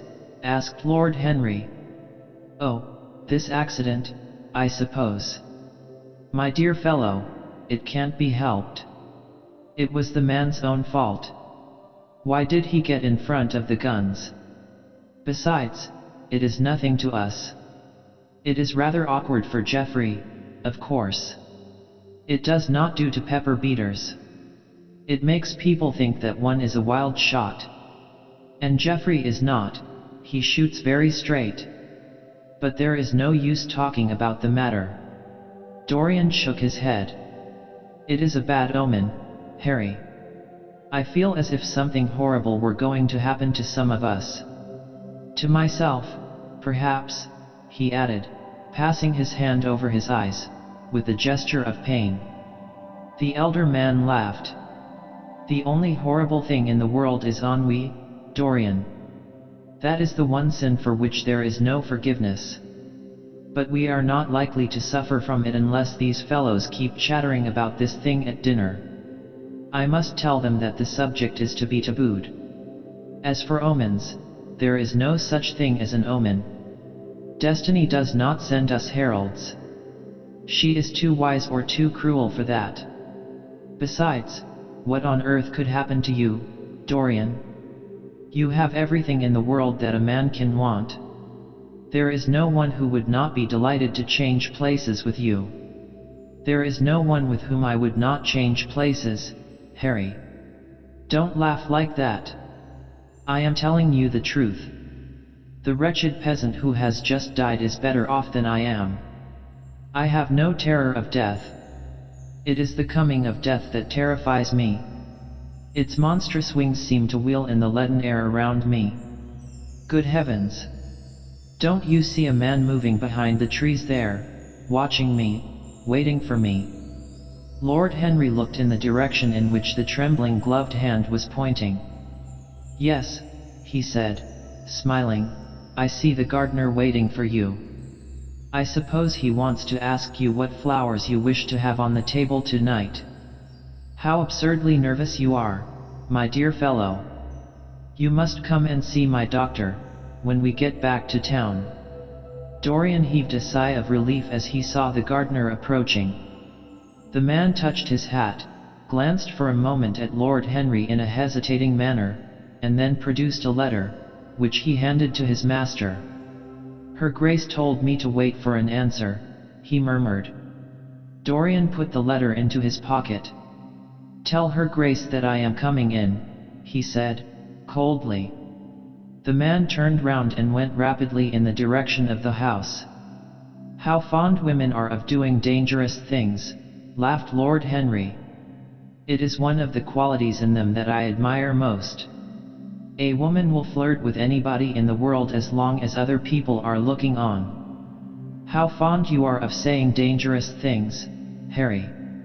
In the present instance, you are quite astray. I like the Duchess very much, but I don't love her. And the Duchess loves you very much, but she likes you less, so you are excellently matched. You are talking scandal, Harry, and there is never any basis for scandal." "The basis of every scandal is an immoral certainty," said Lord Henry, lighting a cigarette. "You would sacrifice anybody, Harry, for the sake of an epigram." "The world goes to the altar of its own accord," was the answer. "I wish I could love," cried Dorian Gray with a deep note of pathos in his voice. "But I seem to have lost the passion and forgotten the desire. I am too much concentrated on myself. My own personality has become a burden to me. I want to escape, to go away, to forget. It was silly of me to come down here at all. I think I shall send a wire to Harvey to have the yacht got ready. On a yacht one is safe. Safe from what, Dorian? You are in some trouble. Why not tell me what it is? You know I would help you. I can't tell you, Harry, he answered sadly. And I dare say it is only a fancy of mine. This unfortunate accident has upset me. I have a horrible presentiment that something of the kind may happen to me. What nonsense! I hope it is, but I can't help feeling it. Ah! Here is the Duchess, looking like Artemis in a tailor-made gown. You see we have come back, Duchess. I have heard all about it, Mr. Gray, she answered. Poor Geoffrey is terribly upset. And it seems that you asked him not to shoot the hare. How curious. Yes, it was very curious. I don't know what made me say it. Some whim, I suppose. It looked the loveliest of little live things. But I am sorry they told you about the man. It is a hideous subject. It is an annoying subject, broke in Lord Henry. It has no psychological value at all. Now if Geoffrey had done the thing on purpose, how interesting he would be. I should like to know someone who had committed a real murder. How horrid of you, Harry, cried the Duchess. Isn't it, Mr. Gray? Harry, Mr. Gray is ill again. He is going to faint. Dorian drew himself up with an effort and smiled. It is nothing, Duchess, he murmured, my nerves are dreadfully out of order. That is all. I am afraid I walked too far this morning. I didn't hear what Harry said. Was it very bad? You must tell me some other time. I think I must go and lie down. You will excuse me, won't you? They had reached the great flight of steps that led from the conservatory onto the terrace. As the glass door closed behind Dorian, Lord Henry turned and looked at the Duchess with his slumberous eyes. Are you very much in love with him? He asked. She did not answer for some time, but stood gazing at the landscape.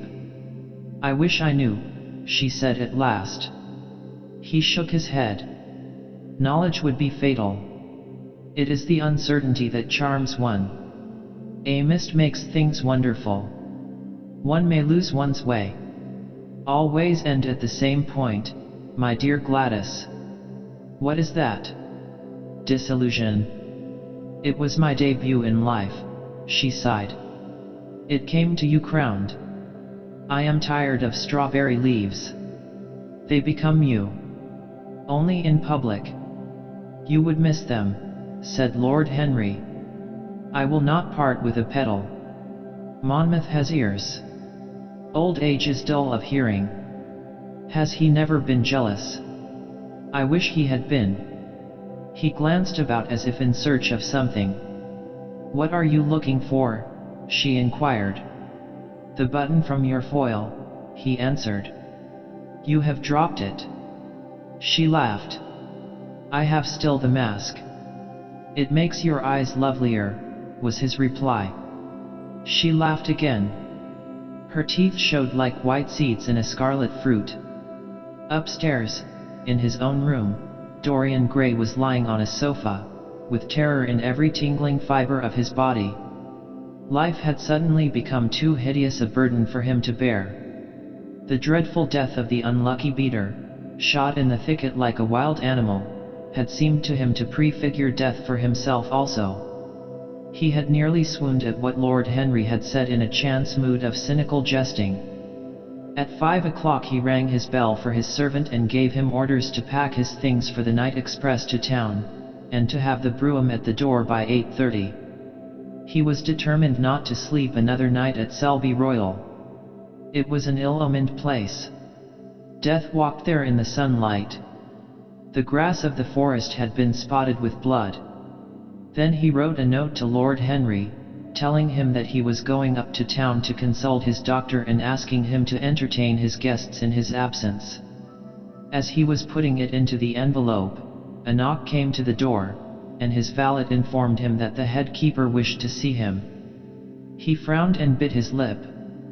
"Send him in," he muttered, after some moments' hesitation. As soon as the man entered, Dorian pulled his checkbook out of a drawer and spread it out before him. "I suppose you have come about the unfortunate accident of this morning, Thornton," he said, taking up a pen. "Yes, sir," answered the gamekeeper. "Was the poor fellow married? Had he any people dependent on him?" asked Dorian, looking bored. "If so, I should not like them to be left in want, and will send them any sum of money you may think necessary." "We don't know who he is, sir. That is what I took the liberty of coming to you about." "Don't know who he is," said Dorian, listlessly. "What do you mean? Wasn't he one of your men?" "No, sir. Never saw him before." "Seems like a sailor, sir." The pen dropped from Dorian Gray's hand, and he felt as if his heart had suddenly stopped beating. "A sailor?" he cried out. "Did you say a sailor?" "Yes, sir. He looks as if he had been a sort of sailor, tattooed on both arms, and that kind of thing." "Was there anything found on him?" said Dorian, leaning forward and looking at the man with startled eyes. "Anything that would tell his name?" "Some money, sir, not much, and a 6-shooter. There was no name of any kind. A decent-looking man, sir, but rough-like. A sort of sailor, we think." Dorian started to his feet. A terrible hope fluttered past him. He clutched at it madly. "Where is the body?" he exclaimed. "Quick! I must see it at once." "It is in an empty stable in the home farm, sir. The folk don't like to have that sort of thing in their houses. They say a corpse brings bad luck." "The home farm? Go there at once and meet me. Tell one of the grooms to bring my horse round." "No. Never mind. I'll go to the stables myself. It will save time." In less than a quarter of an hour, Dorian Gray was galloping down the long avenue as hard as he could go. The trees seemed to sweep past him in spectral procession, and wild shadows to fling themselves across his path. Once the mare swerved at a white gatepost and nearly threw him. He lashed her across the neck with his crop. She cleft the dusky air like an arrow. The stones flew from her hoofs. At last he reached the home farm. 2 men were loitering in the yard. He leaped from the saddle and threw the reins to one of them. In the farthest stable a light was glimmering. Something seemed to tell him that the body was there, and he hurried to the door and put his hand upon the latch. There he paused for a moment, feeling that he was on the brink of a discovery that would either make or mar his life. Then he thrust the door open and entered. On a heap of sacking in the far corner was lying the dead body of a man dressed in a coarse shirt and a pair of blue trousers. A spotted handkerchief had been placed over the face. A coarse candle, stuck in a bottle, sputtered beside it. Dorian Gray shuddered. He felt that his could not be the hand to take the handkerchief away, and called out to one of the farm servants to come to him. "Take that thing off the face. I wish to see it," he said, clutching at the doorpost for support. When the farm servant had done so, he stepped forward. A cry of joy broke from his lips. The man who had been shot in the thicket was James Vane. He stood there for some minutes looking at the dead body. As he rode home, his eyes were full of tears, for he knew he was safe. Chapter 19. "There is no use your telling me that you are going to be good," cried Lord Henry, dipping his white fingers into a red copper bowl filled with rose water. "You are quite perfect. Pray, Don't change. Dorian Gray shook his head. No, Harry, I have done too many dreadful things in my life. I am not going to do any more. I began my good actions yesterday. Where were you yesterday? In the country, Harry. I was staying at a little inn by myself. My dear boy, said Lord Henry, smiling, anybody can be good in the country. There are no temptations there. That is the reason why people who live out of town are so absolutely uncivilized. Civilization is not by any means an easy thing to attain to. There are only two ways by which man can reach it. One is by being cultured, the other by being corrupt. Country people have no opportunity of being either, so they stagnate. Culture and corruption, echoed Dorian. I have known something of both. It seems terrible to me now that they should ever be found together. For I have a new ideal, Harry. I am going to alter. I think I have altered. You have not yet told me what your good action was. Or did you say you had done more than one? Asked his companion as he spilled into his plate a little crimson pyramid of seeded strawberries and, through a perforated, shell-shaped spoon, snowed white sugar upon them. I can tell you, Harry. It is not a story I could tell to anyone else. I spared somebody. It sounds vain, but you understand what I mean. She was quite beautiful and wonderfully like Sybil Vane. I think it was that which first attracted me to her. You remember Sybil, don't you? How long ago that seems. Well, Hetty was not one of our own class, of course. She was simply a girl in a village. But I really loved her. I am quite sure that I loved her. All during this wonderful May that we have been having, I used to run down and see her 2 or 3 times a week. Yesterday she met me in a little orchard. The apple blossoms kept tumbling down on her hair, and she was laughing. We were to have gone away together this morning at dawn. Suddenly I determined to leave her as flower-like as I had found her. I should think the novelty of the emotion must have given you a thrill of real pleasure, Dorian, interrupted Lord Henry. But I can finish your idyll for you. You gave her good advice and broke her heart. That was the beginning of your reformation. Harry, you are horrible. You mustn't say these dreadful things. Hetty's heart is not broken. Of course, she cried and all that. But there is no disgrace upon her. She can live, like Perdita, in her garden of mint and marigold. And weep over a faithless Florizel, said Lord Henry, laughing, as he leaned back in his chair.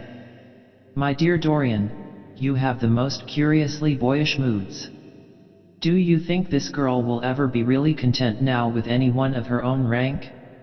I suppose she will be married someday to a rough carter or a grinning plowman. Well, the fact of having met you, and loved you, will teach her to despise her husband, and she will be wretched. From a moral point of view, I cannot say that I think much of your great renunciation. Even as a beginning, it is poor. Besides, how do you know that Hetty isn't floating at the present moment in some starlit mill pond, with lovely water lilies round her, like Ophelia? I can't bear this, Harry. You mock at everything, and then suggest the most serious tragedies. I am sorry I told you now. I don't care what you say to me. I know I was right in acting as I did. Poor Hetty. As I rode past the farm this morning, I saw her white face at the window, like a spray of jasmine. Don't let us talk about it any more, and don't try to persuade me that the first good action I have done for years, the first little bit of self-sacrifice I have ever known, is really a sort of sin. I want to be better. I am going to be better. Tell me something about yourself. What is going on in town? I have not been to the club for days. The people are still discussing poor Basil's disappearance. I should have thought they had got tired of that by this time, said Dorian, pouring himself out some wine and frowning slightly. My dear boy, they have only been talking about it for 6 weeks, and the British public are really not equal to the mental strain of having more than one topic every 3 months. They have been very fortunate lately, however. They have had my own divorce case and Alan Campbell's suicide. Now they have got the mysterious disappearance of an artist. Scotland Yard still insists that the man in the grey ulster who left for Paris by the midnight train on the 9th of November was poor Basil, and the French police declare that Basil never arrived in Paris at all. I suppose in about a fortnight we shall be told that he has been seen in San Francisco. It is an odd thing, but everyone who disappears is said to be seen at San Francisco. It must be a delightful city, and possess all the attractions of the next world. What do you think has happened to Basil? Asked Dorian, holding up his burgundy against the light and wondering how it was that he could discuss the matter so calmly. I have not the slightest idea. If Basil chooses to hide himself, it is no business of mine. If he is dead, I don't want to think about him. Death is the only thing that ever terrifies me. I hate it. Why? Said the younger man wearily. Because, said Lord Henry, passing beneath his nostrils the gilt trellis of an open vinaigrette box, one can survive everything nowadays except that. Death and vulgarity are the only 2 facts in the 19th century that one cannot explain away. Let us have our coffee in the music room, Dorian. You must play Chopin to me. The man with whom my wife ran away played Chopin exquisitely. Poor Victoria. I was very fond of her. The house is rather lonely without her. Of course, married life is merely a habit, a bad habit. But then one regrets the loss even of one's worst habits. Perhaps one regrets them the most. They are such an essential part of one's personality. Dorian said nothing, but rose from the table, and passing into the next room, sat down to the piano and let his fingers stray across the white and black ivory of the keys. After the coffee had been brought in, he stopped, and looking over at Lord Henry, said, Harry, did it ever occur to you that Basil was murdered? Lord Henry yawned. Basil was very popular, and always wore a Waterbury watch. Why should he have been murdered? He was not clever enough to have enemies. Of course, he had a wonderful genius for painting. But a man can paint like Velasquez and yet be as dull as possible. Basil was really rather dull. He only interested me once, and that was when he told me, years ago, that he had a wild adoration for you and that you were the dominant motive of his art. I was very fond of Basil, said Dorian with a note of sadness in his voice. But don't people say that he was murdered? Oh, some of the papers do. It does not seem to me to be at all probable. I know there are dreadful places in Paris, but Basil was not the sort of man to have gone to them. He had no curiosity. It was his chief defect. What would you say, Harry, if I told you that I had murdered Basil? Said the younger man. He watched him intently after he had spoken. I would say, my dear fellow, that you were posing for a character that doesn't suit you. All crime is vulgar, just as all vulgarity is crime. It is not in you, Dorian, to commit a murder. I am sorry if I hurt your vanity by saying so, but I assure you it is true. Crime belongs exclusively to the lower orders. I don't blame them in the smallest degree. I should fancy that crime was to them what art is to us, simply a method of procuring extraordinary sensations. A method of procuring sensations? Do you think, then, that a man who has once committed a murder could possibly do the same crime again? Don't tell me that. Oh, anything becomes a pleasure if one does it too often, cried Lord Henry, laughing. That is one of the most important secrets of life. I should fancy, however, that murder is always a mistake. One should never do anything that one cannot talk about after dinner. But let us pass from poor Basil. I wish I could believe that he had come to such a really romantic end as you suggest, but I can't. I dare say he fell into the Seine off an omnibus and that the conductor hushed up the scandal. Yes, I should fancy that was his end. I see him lying now on his back under those dull green waters, with the heavy barges floating over him and long weeds catching in his hair. Do you know, I don't think he would have done much more good work. During the last 10 years his painting had gone off very much. Dorian heaved a sigh, and Lord Henry strolled across the room and began to stroke the head of a curious Java parrot, a large, grey-plumaged bird with pink crest and tail, that was balancing itself upon a bamboo perch. As his pointed fingers touched it, it dropped the white scarf of crinkled lids over black, glass-like eyes and began to sway backwards and forwards. Yes, he continued, turning round and taking his handkerchief out of his pocket, his painting had quite gone off. It seemed to me to have lost something. It had lost an ideal. When you and he ceased to be great friends, he ceased to be a great artist. What was it separated you? I suppose he bored you. If so, he never forgave you. It's a habit bores have. By the way, what has become of that wonderful portrait he did of you? I don't think I have ever seen it since he finished it. Oh. I remember your telling me years ago that you had sent it down to Selby, and that it had got mislaid or stolen on the way. You never got it back? What a pity. It was really a masterpiece. I remember I wanted to buy it. I wish I had now. It belonged to Basil's best period. Since then, his work was that curious mixture of bad painting and good intentions that always entitles a man to be called a representative British artist. Did you advertise for it? You should. I forget, said Dorian. I suppose I did. But I never really liked it. I am sorry I sat for it. The memory of the thing is hateful to me. Why do you talk of it? It used to remind me of those curious lines in some play Hamlet, I think how do they run? Like the painting of a sorrow. A face without a heart. Yes, that is what it was like. Lord Henry laughed. If a man treats life artistically, his brain is his heart, he answered, sinking into an armchair. Dorian Gray shook his head and struck some soft chords on the piano. Like the painting of a sorrow, he repeated, a face without a heart. The elder man lay back and looked at him with half-closed eyes.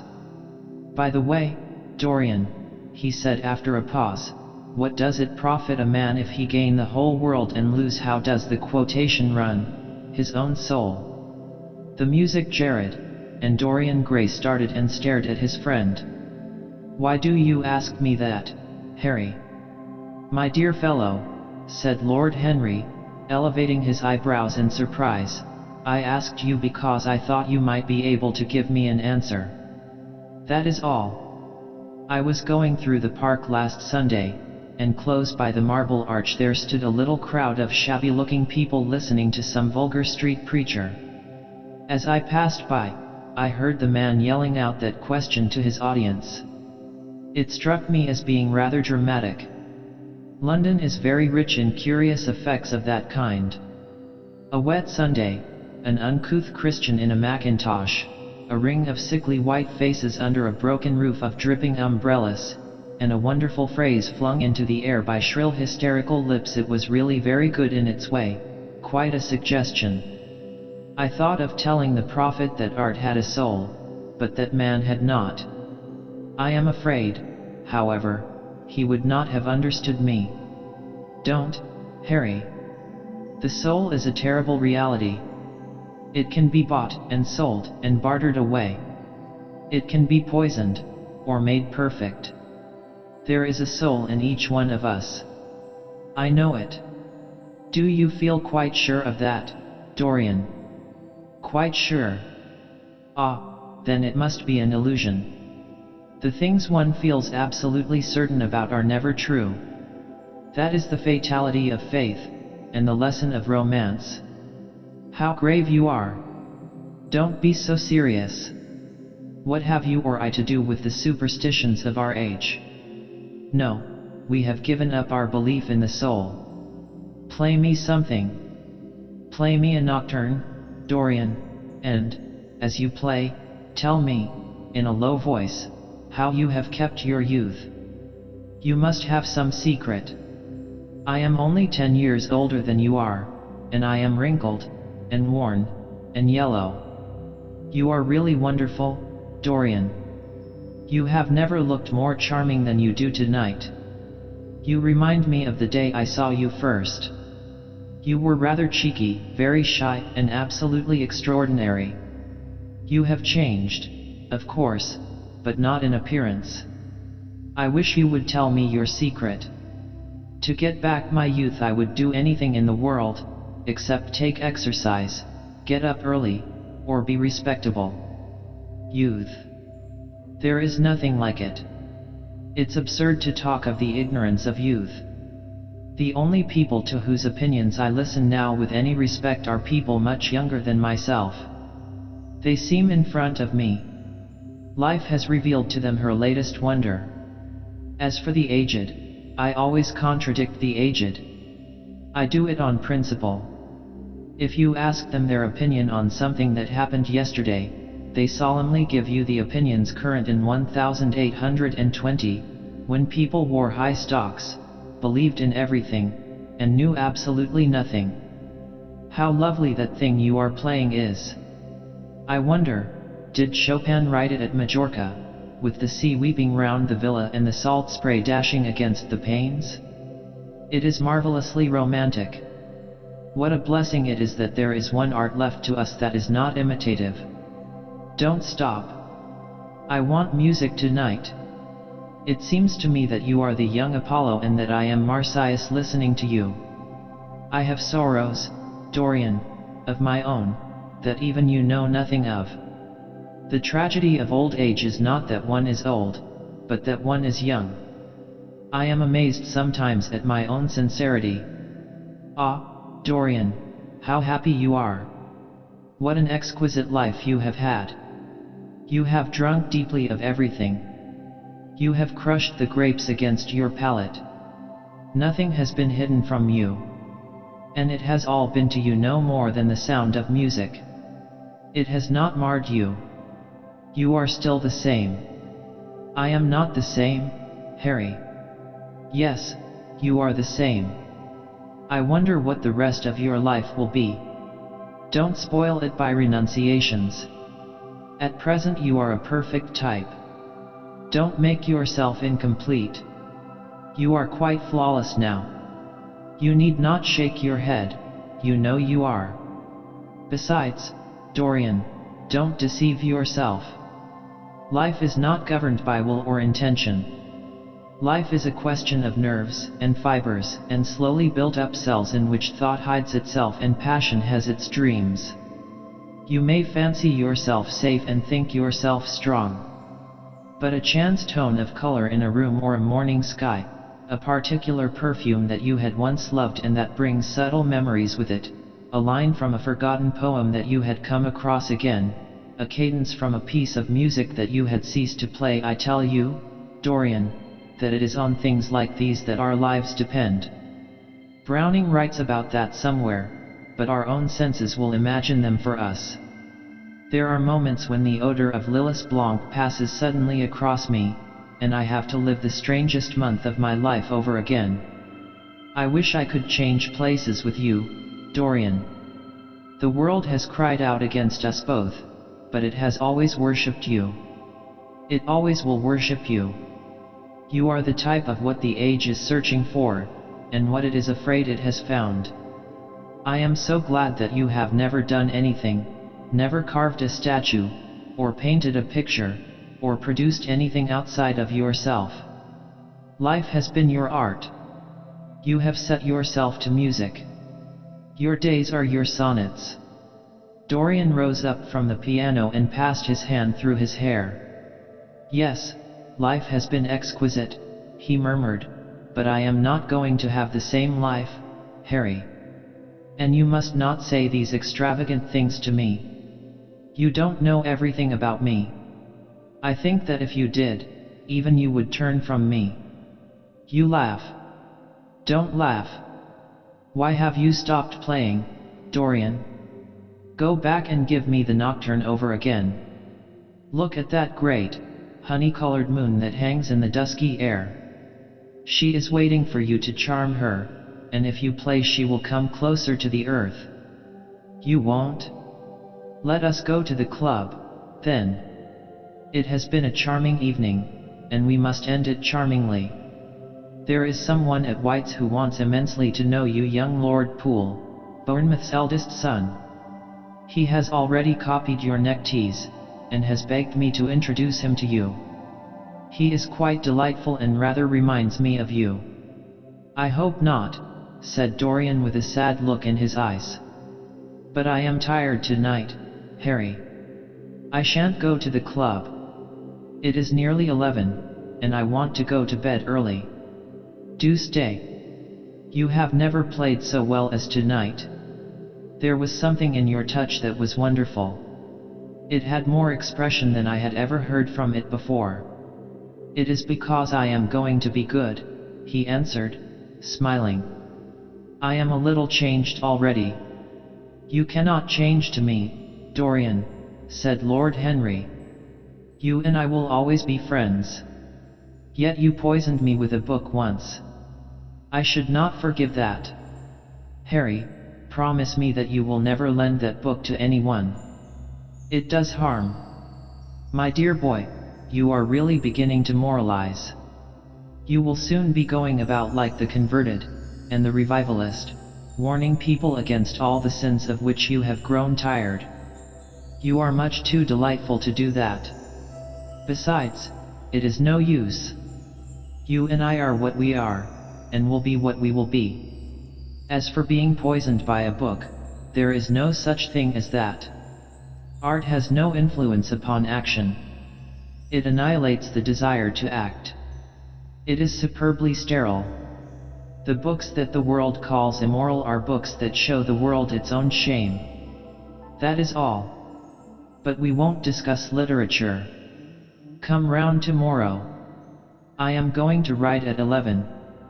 We might go together, and I will take you to lunch afterwards with Lady Branksome. She is a charming woman, and wants to consult you about some tapestries she is thinking of buying. Mind you come. Or shall we lunch with our little Duchess? She says she never sees you now. Perhaps you are tired of Gladys? I thought you would be. Her clever tongue gets on one's nerves. Well, in any case, be here at 11. Must I really come, Harry? Certainly. The park is quite lovely now. I don't think there have been such lilacs since the year I met you. Very well. I shall be here at 11, said Dorian. Good night, Harry. As he reached the door, he hesitated for a moment, as if he had something more to say. Then he sighed and went out. Chapter 20.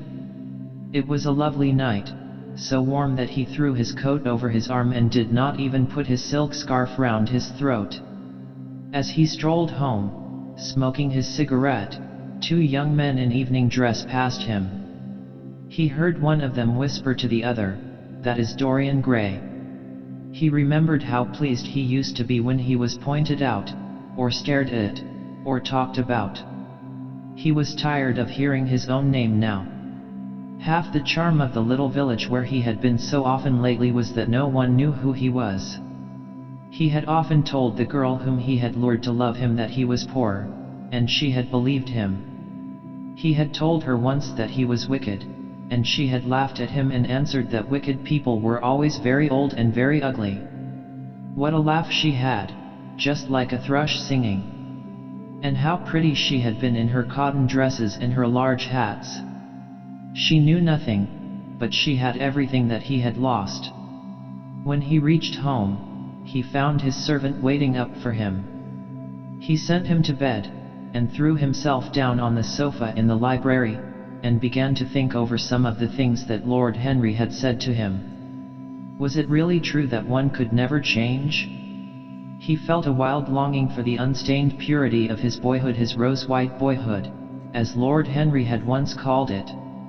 He knew that he had tarnished himself, filled his mind with corruption and given horror to his fancy, that he had been an evil influence to others, and had experienced a terrible joy in being so, and that of the lives that had crossed his own, it had been the fairest and the most full of promise that he had brought to shame. But was it all irretrievable? Was there no hope for him? Ah! In what a monstrous moment of pride and passion he had prayed that the portrait should bear the burden of his days, and he keep the unsullied splendor of eternal youth. All his failure had been due to that. Better for him that each sin of his life had brought its sure swift penalty along with it. There was purification in punishment. Not "forgive us our sins but smite us for our iniquities" should be the prayer of man to a most just God. The curiously carved mirror that Lord Henry had given to him, so many years ago now, was standing on the table, and the white-limbed cupids laughed round it as of old. He took it up, as he had done on that night of horror when he had first noted the change in the fatal picture, and with wild, tear-dimmed eyes looked into its polished shield. Once, someone who had terribly loved him had written to him a mad letter, ending with these idolatrous words: "The world is changed because you are made of ivory and gold. The curves of your lips rewrite history." The phrases came back to his memory, and he repeated them over and over to himself. Then he loathed his own beauty, and flinging the mirror on the floor, crushed it into silver splinters beneath his heel. It was his beauty that had ruined him, his beauty and the youth that he had prayed for. But for those two things, his life might have been free from stain. His beauty had been to him but a mask, his youth but a mockery. What was youth at best? A green, an unripe time, a time of shallow moods, and sickly thoughts. Why had he worn its livery? Youth had spoiled him. It was better not to think of the past. Nothing could alter that. It was of himself, and of his own future, that he had to think. James Vane was hidden in a nameless grave in Selby churchyard. Alan Campbell had shot himself one night in his laboratory, but had not revealed the secret that he had been forced to know.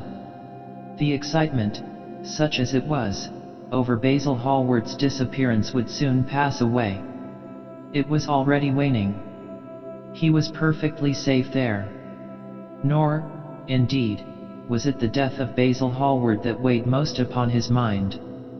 It was the living death of his own soul that troubled him. Basil had painted the portrait that had marred his life. He could not forgive him that. It was the portrait that had done everything. Basil had said things to him that were unbearable, and that he had yet borne with patience. The murder had been simply the madness of a moment.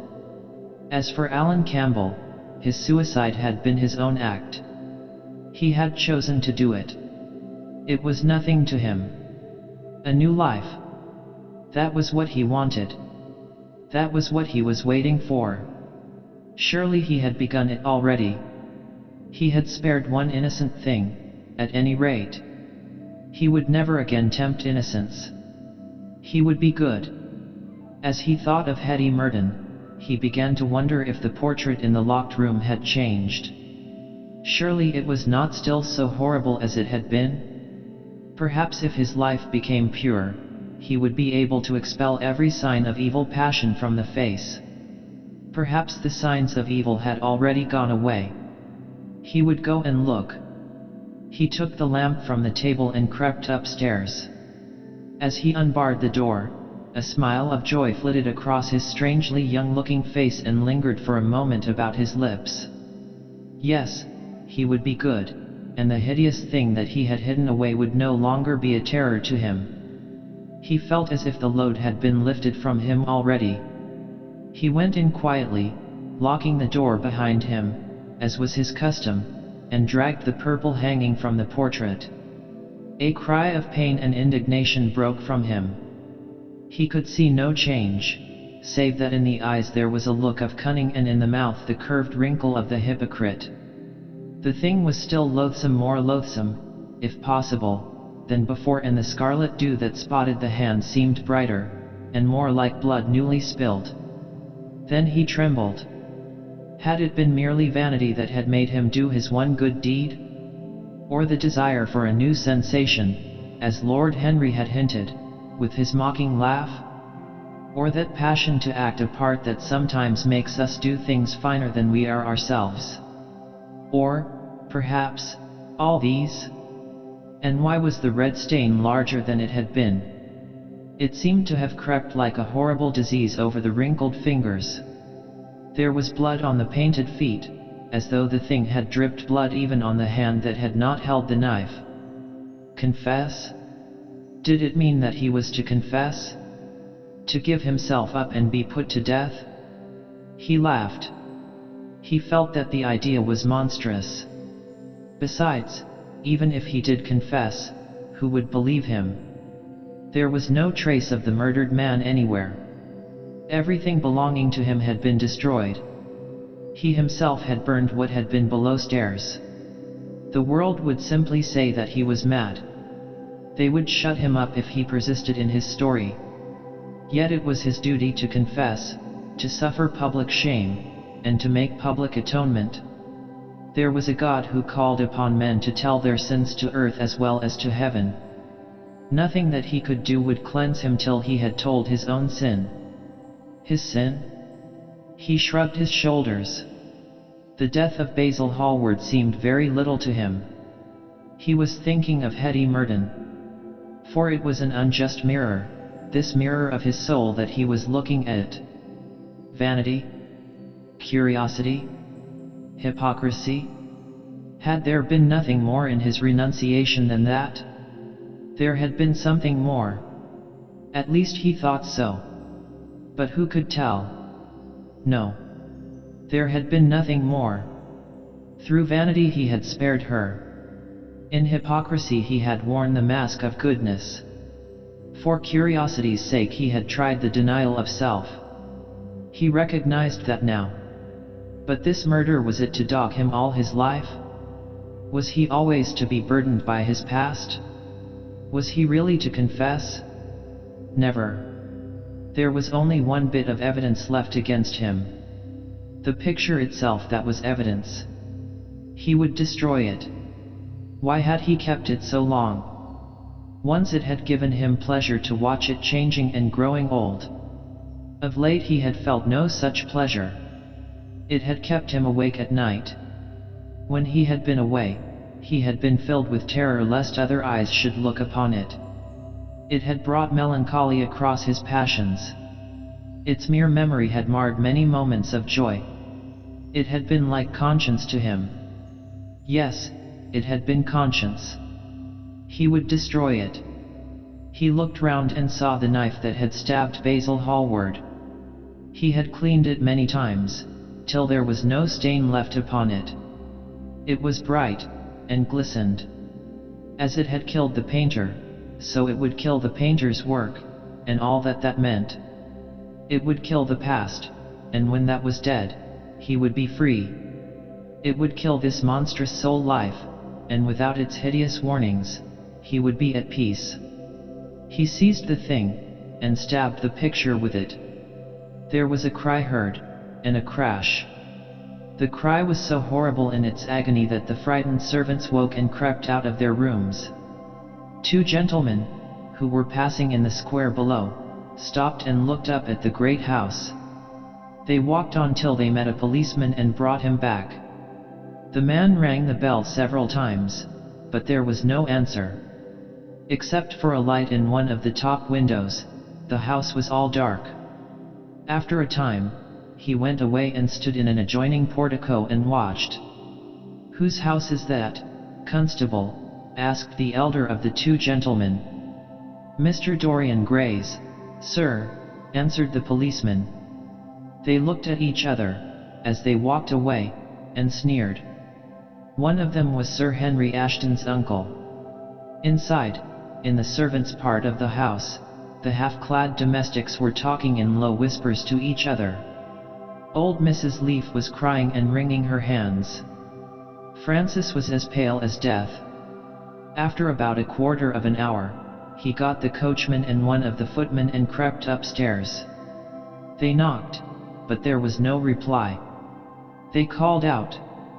Everything was still.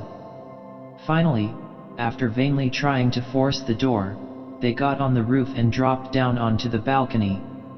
The windows yielded easily, their bolts were old. When they entered, they found hanging upon the wall a splendid portrait of their master as they had last seen him, in all the wonder of his exquisite youth and beauty. Lying on the floor was a dead man, in evening dress, with a knife in his heart. He was withered, wrinkled, and loathsome of visage. It was not till they had examined the rings that they recognized who it was. The end.